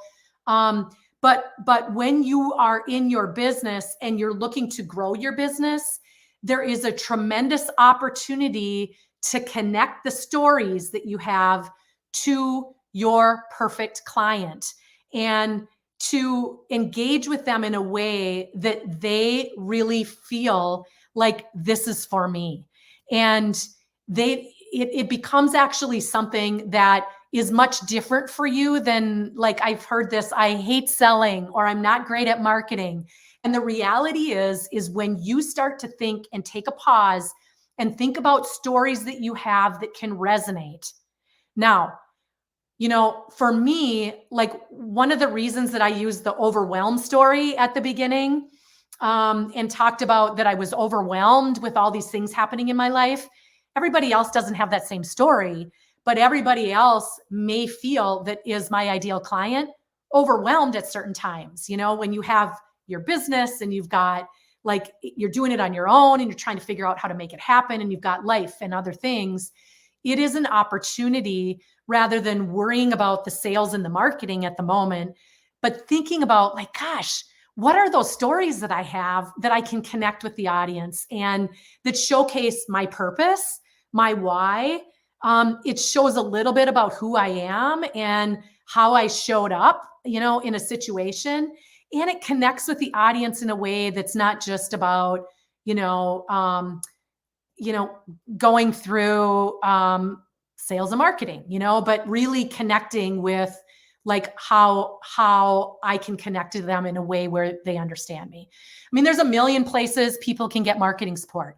There's a million places people can get sales support or, different types of support. But the reality is each and every one of you is authentically you. And it is what makes you unique. It's what makes you different.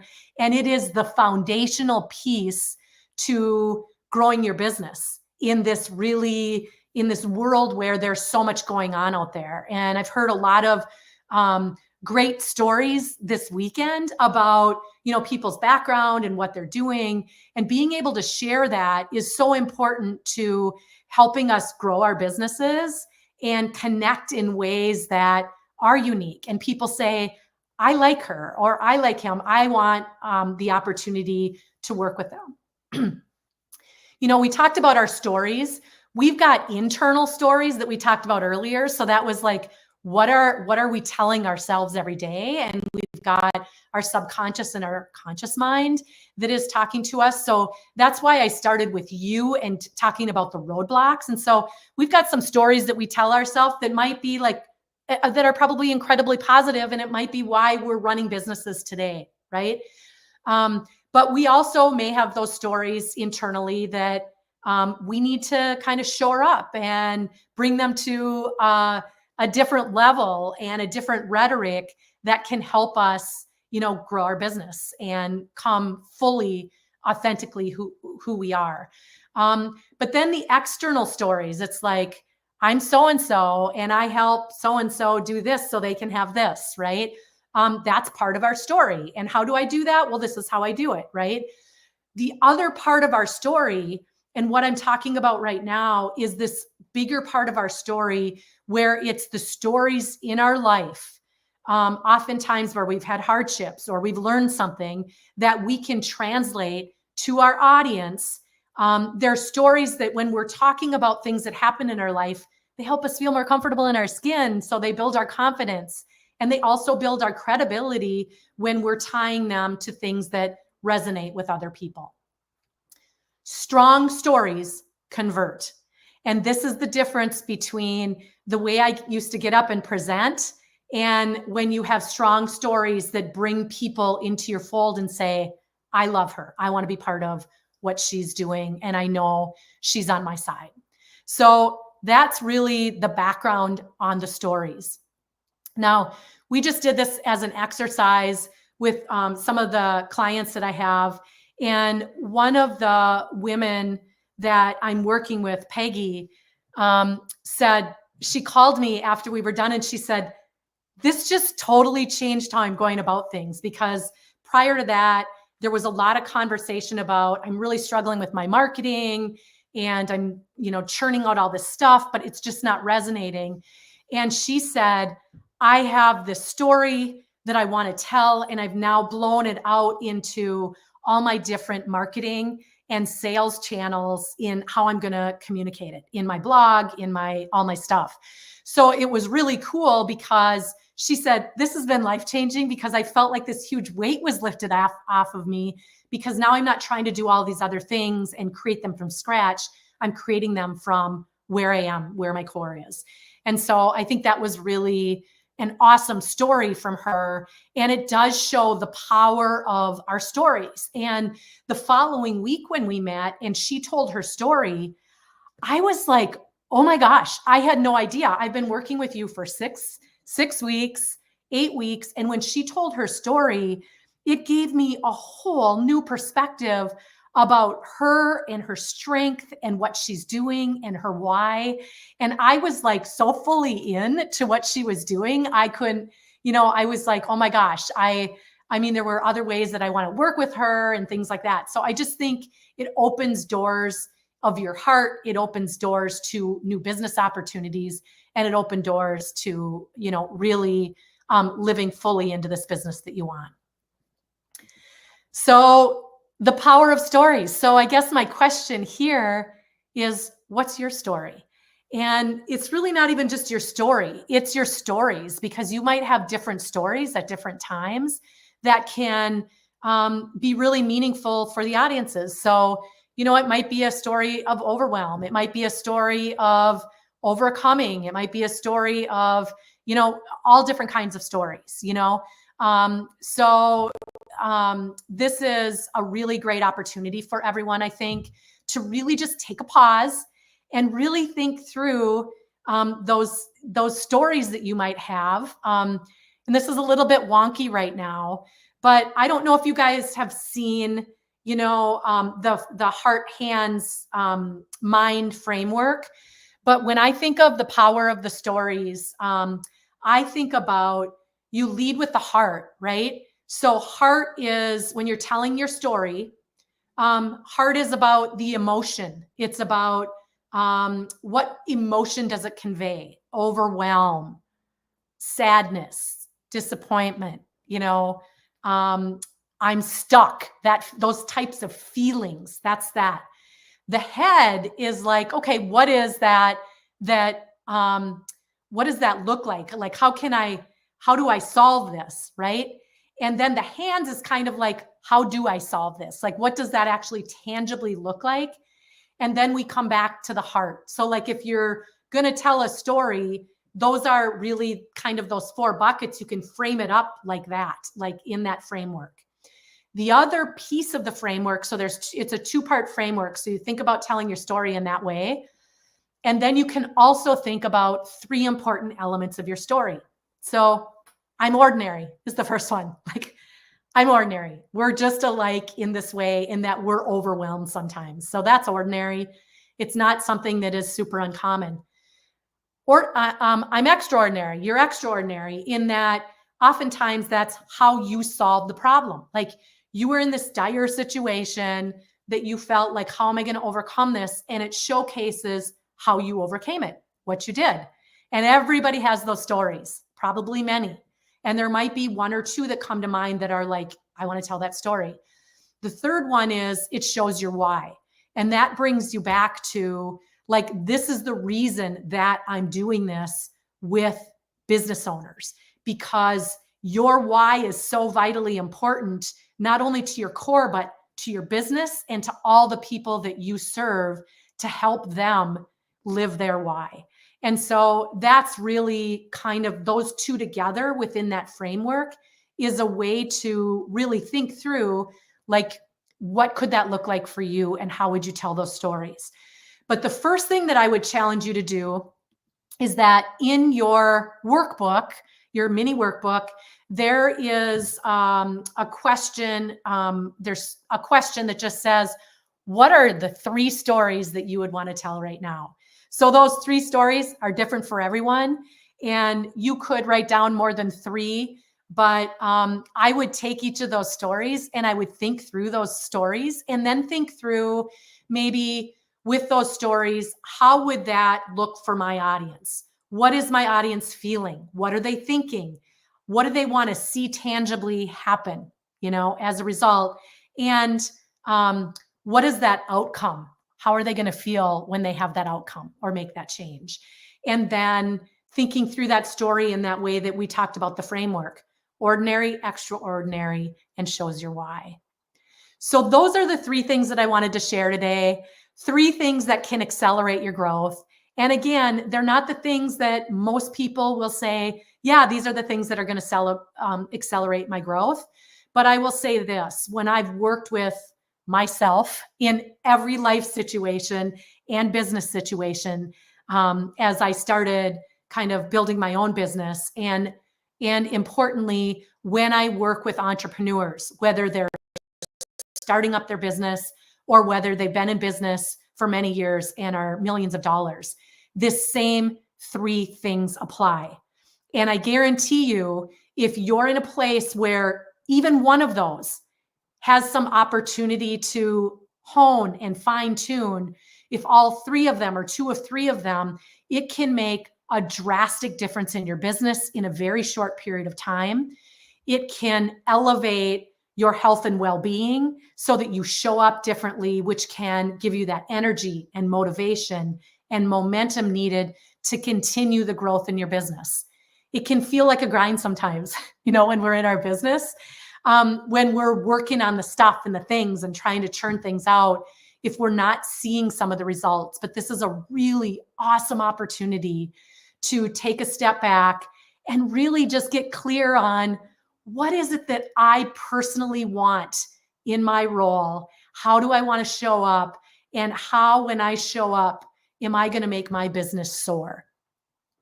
And what are the roadblocks that I need to get out of the way in order to make that happen? And the second thing is, what are my dreams and how do I get them really clear so that I can create a roadmap and daily actions that are going to make that happen? And third, really it's about how do I bring my stories, my life, my personality, my why into how I'm communicating to everyone and showcase that so that I can leverage that information to build connections, build my audience, my tribe, the tribe that's the right tribe for me, and grow my business. And I want that for all of you. I mean, I think about, imagine today, regardless of the size of your business, that you're a year down the road and your business is $1 million. Your business is $100,000, whatever that dream is in the next year, right? And you are not worried about money anymore. You're not worried about any of that. You can go on vacation. Picture a day where you're going on vacation and you're not worried about all the details and all the calls and all that. You're actually relaxing. And picture a day where you are living your best life. And that's what I want for each of you. And I want you to be really successful with your businesses. And so that's what I wanted to share today. And one of the things that I do have as a free item is a free Boost My Revenue call.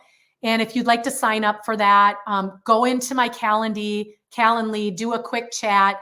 It's a 25-minute one-on-one call. And what we'll do in that call is really focus on where you're at right now with your business, where you want to go, and we'll develop an immediate plan for how you can boost your business now within the next couple months before the end of the year.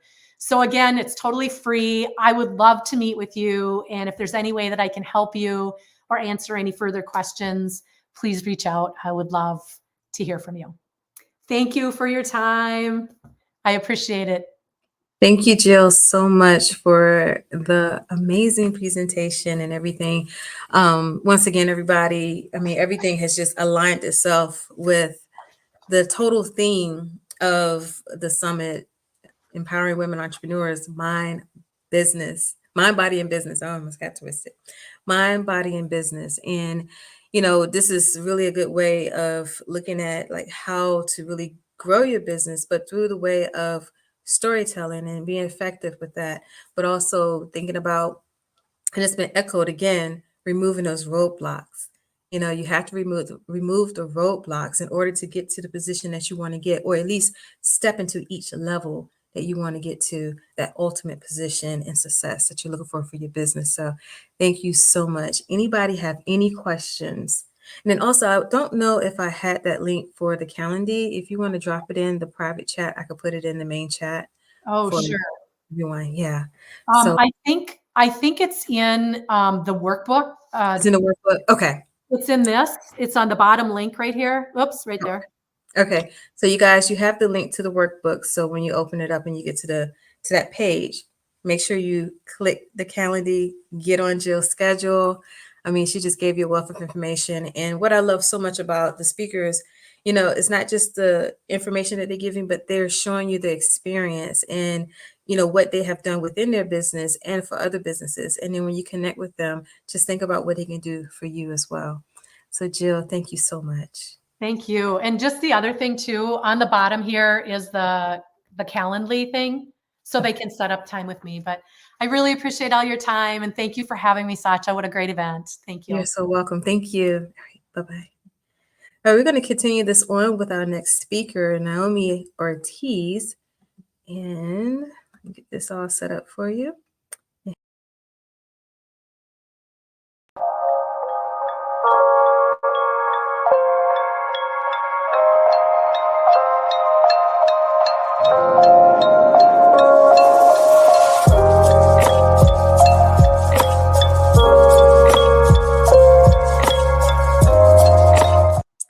Hello, hello, hello, everyone. Thank you for hanging out with us during the Biz Her Way Virtual Summit. I hope that you're enjoying yourself. I know I am, with all the amazing speakers that we have. And we're going to continue on. We have another amazing speaker who is going to speak into your life, speak into your business, speak into everything to help you just to excel in your entrepreneurial mindset and whatever that looks like. And I just can't wait to get into the conversation with her. She is Naomi Ortiz. She is an operational dynamo. She is joining us today and her mastermind behind PM Contracting Team's game-changing strategies. From mischievous kid, can't wait to hear about that, to VP of Operations and Marketing. Her journey is all about turning complex challenges into streamlined solutions with a toolkit packed with operations wizardry, strategic thinking, and a dash of creative mischief. She's here to help you write a business story worth telling. So buckle up because Naomi is about to show us how to turn those what ifs into wow, we did it. So let's give her a warm welcome. And I know she can't hear the hand claps, but we all can feel energy regardless of where it's coming from. And I want you to welcome Naomi Ortiz. Hey, Naomi, how are you? Hi, Sasha. Happy to be here. So excited. Awesome. We're excited to have you here too. And just reading your bio, I'm like, okay, well, I can't wait to get in some of these mischievous ways and what has driven you to be this awesome woman right here before us. But before I'll let you tell the story and everything. So you tell the audience, who is Naomi Ortiz? Well, when I was 7 months old, they nicknamed me the Little Hurricane, and it kind of stuck. If you ask my boss now, it still fits. I have always just been running after life, literally. At 7 months old, I was walking, I was talking at a year old, I was reading by the time I was 3, graduated by the time I was 16. So I have been running for a really long time.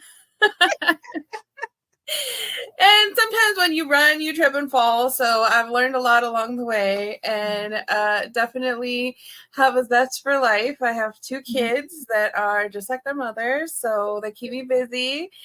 And I mean, what can I say? I'm a recovering workaholic. Used to be a people pleaser with an eccentric flair and a rebellious streak. That pretty much sums it up. I love it. I love it. Oh my gosh. Yeah. So everybody just like buckle up for real, and get ready for this because we want to find out because I know there's so many other women out here. They have maybe a similar story, they have something different, and it's just like I see a lot where somebody says, hey, we're all the talkers in school. If you were a talker in school, raise your hand. I see those posts on Facebook a lot because it's like, all right, what are we doing now? Some of us are speakers. Some of us are right here doing interviews, in different ways. But so how did you take those experiences? How did it shape you to become this woman, this VP of Operations and Marketing, and how you help entrepreneurs? I think the biggest key was that if there was somewhere I wanted to go and there wasn't a road, I built it. I have never liked the word no.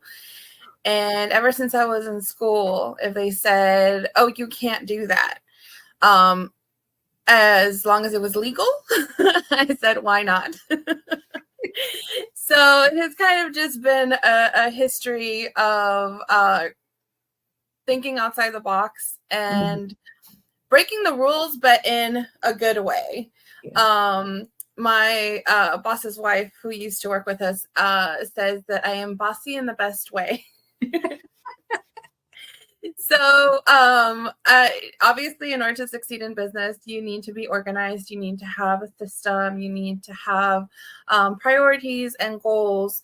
But it's also important to not let what has been done before hold you back from what hasn't been done yet. So just because it's never been done before, just because somebody has never thought of it before, just because women don't do that, doesn't mean that you can't do that.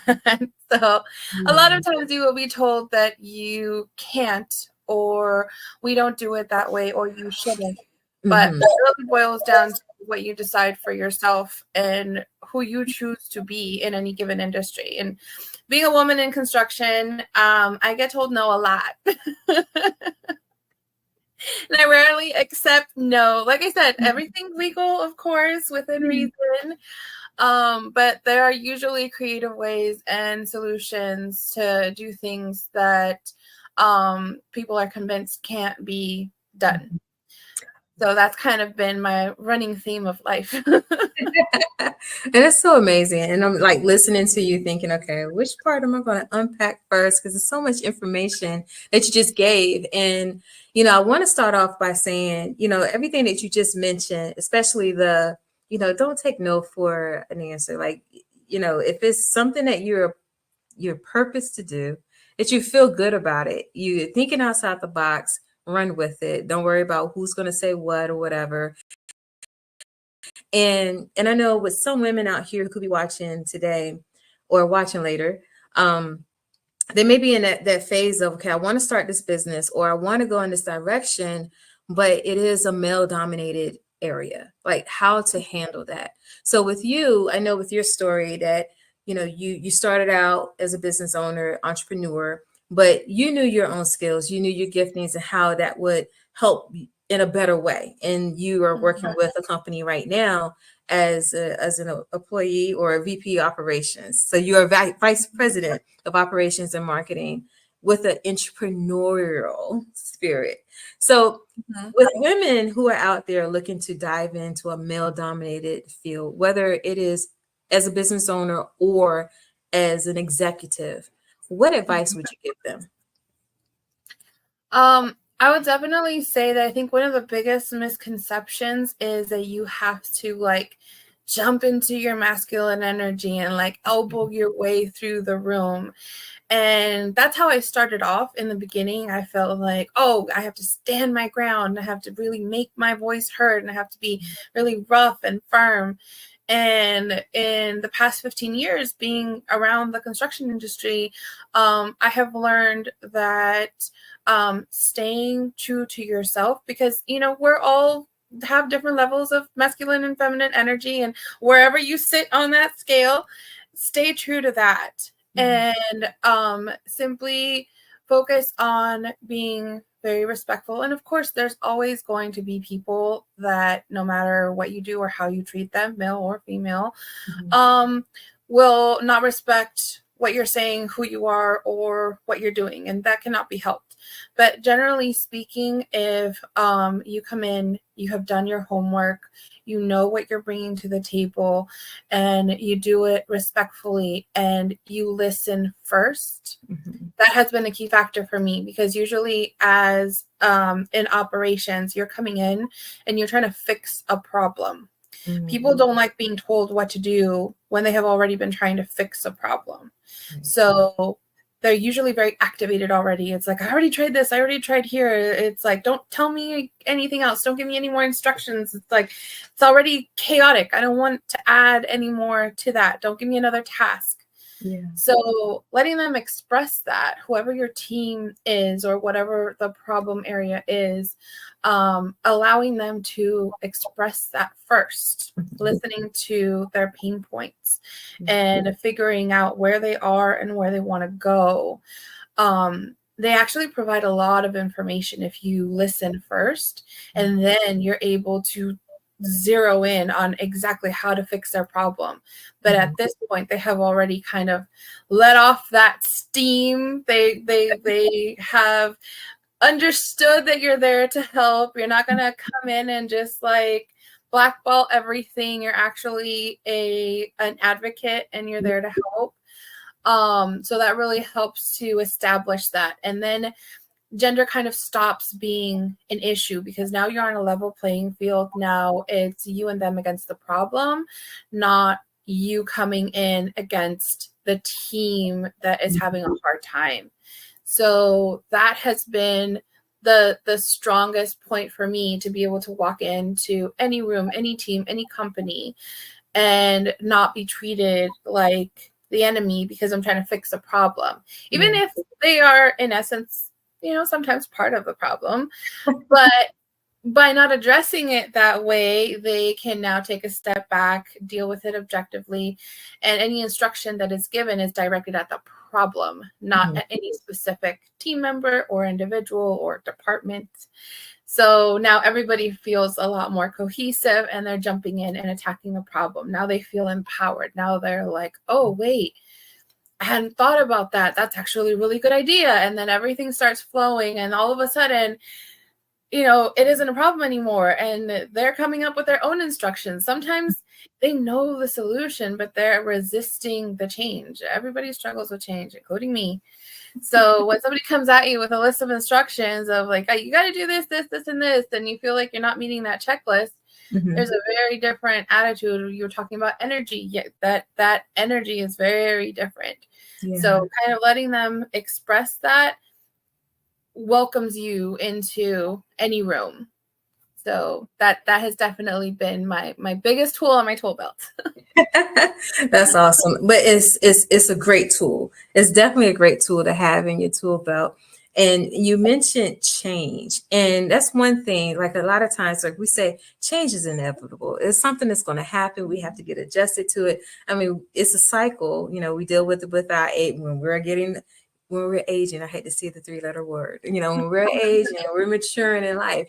Every level, every different phase is a change associated with it. Now, for you, like I said, you're the VP of Operations and Marketing at the company you're with now, but you were once an entrepreneur too, and you realize the benefits of your change. And I want to kind of talk to you about that because there could be some people watching who are still working 9-to-5s and have to entrepreneur, have their business on the side, they're entrepreneur. But they may be like, okay, well, I want to leave the job. Should I leave the job? Should I stay? Or, you might have an entrepreneur that's like, you know what? Do I really want to go back to work? Because I don't know if this is really working. How can they embrace that change? I want you to tell your part of the story and then go into like how they can embrace that change as well and how they handle that.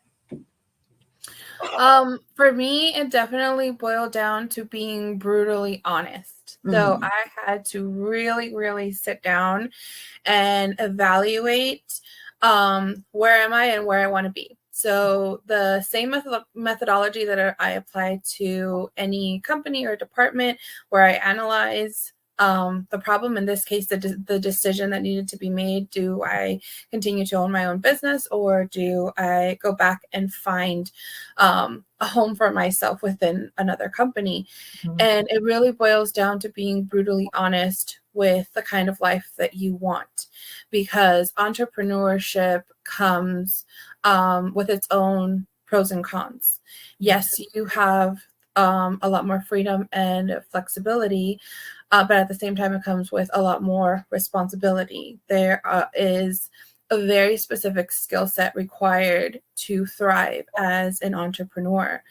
And you can hone in those skills and use them within the workplace without necessarily having to carry all of the weight of being an independent business owner. Because the reality is that it is a very, very big responsibility, and there's a lot of layers to it.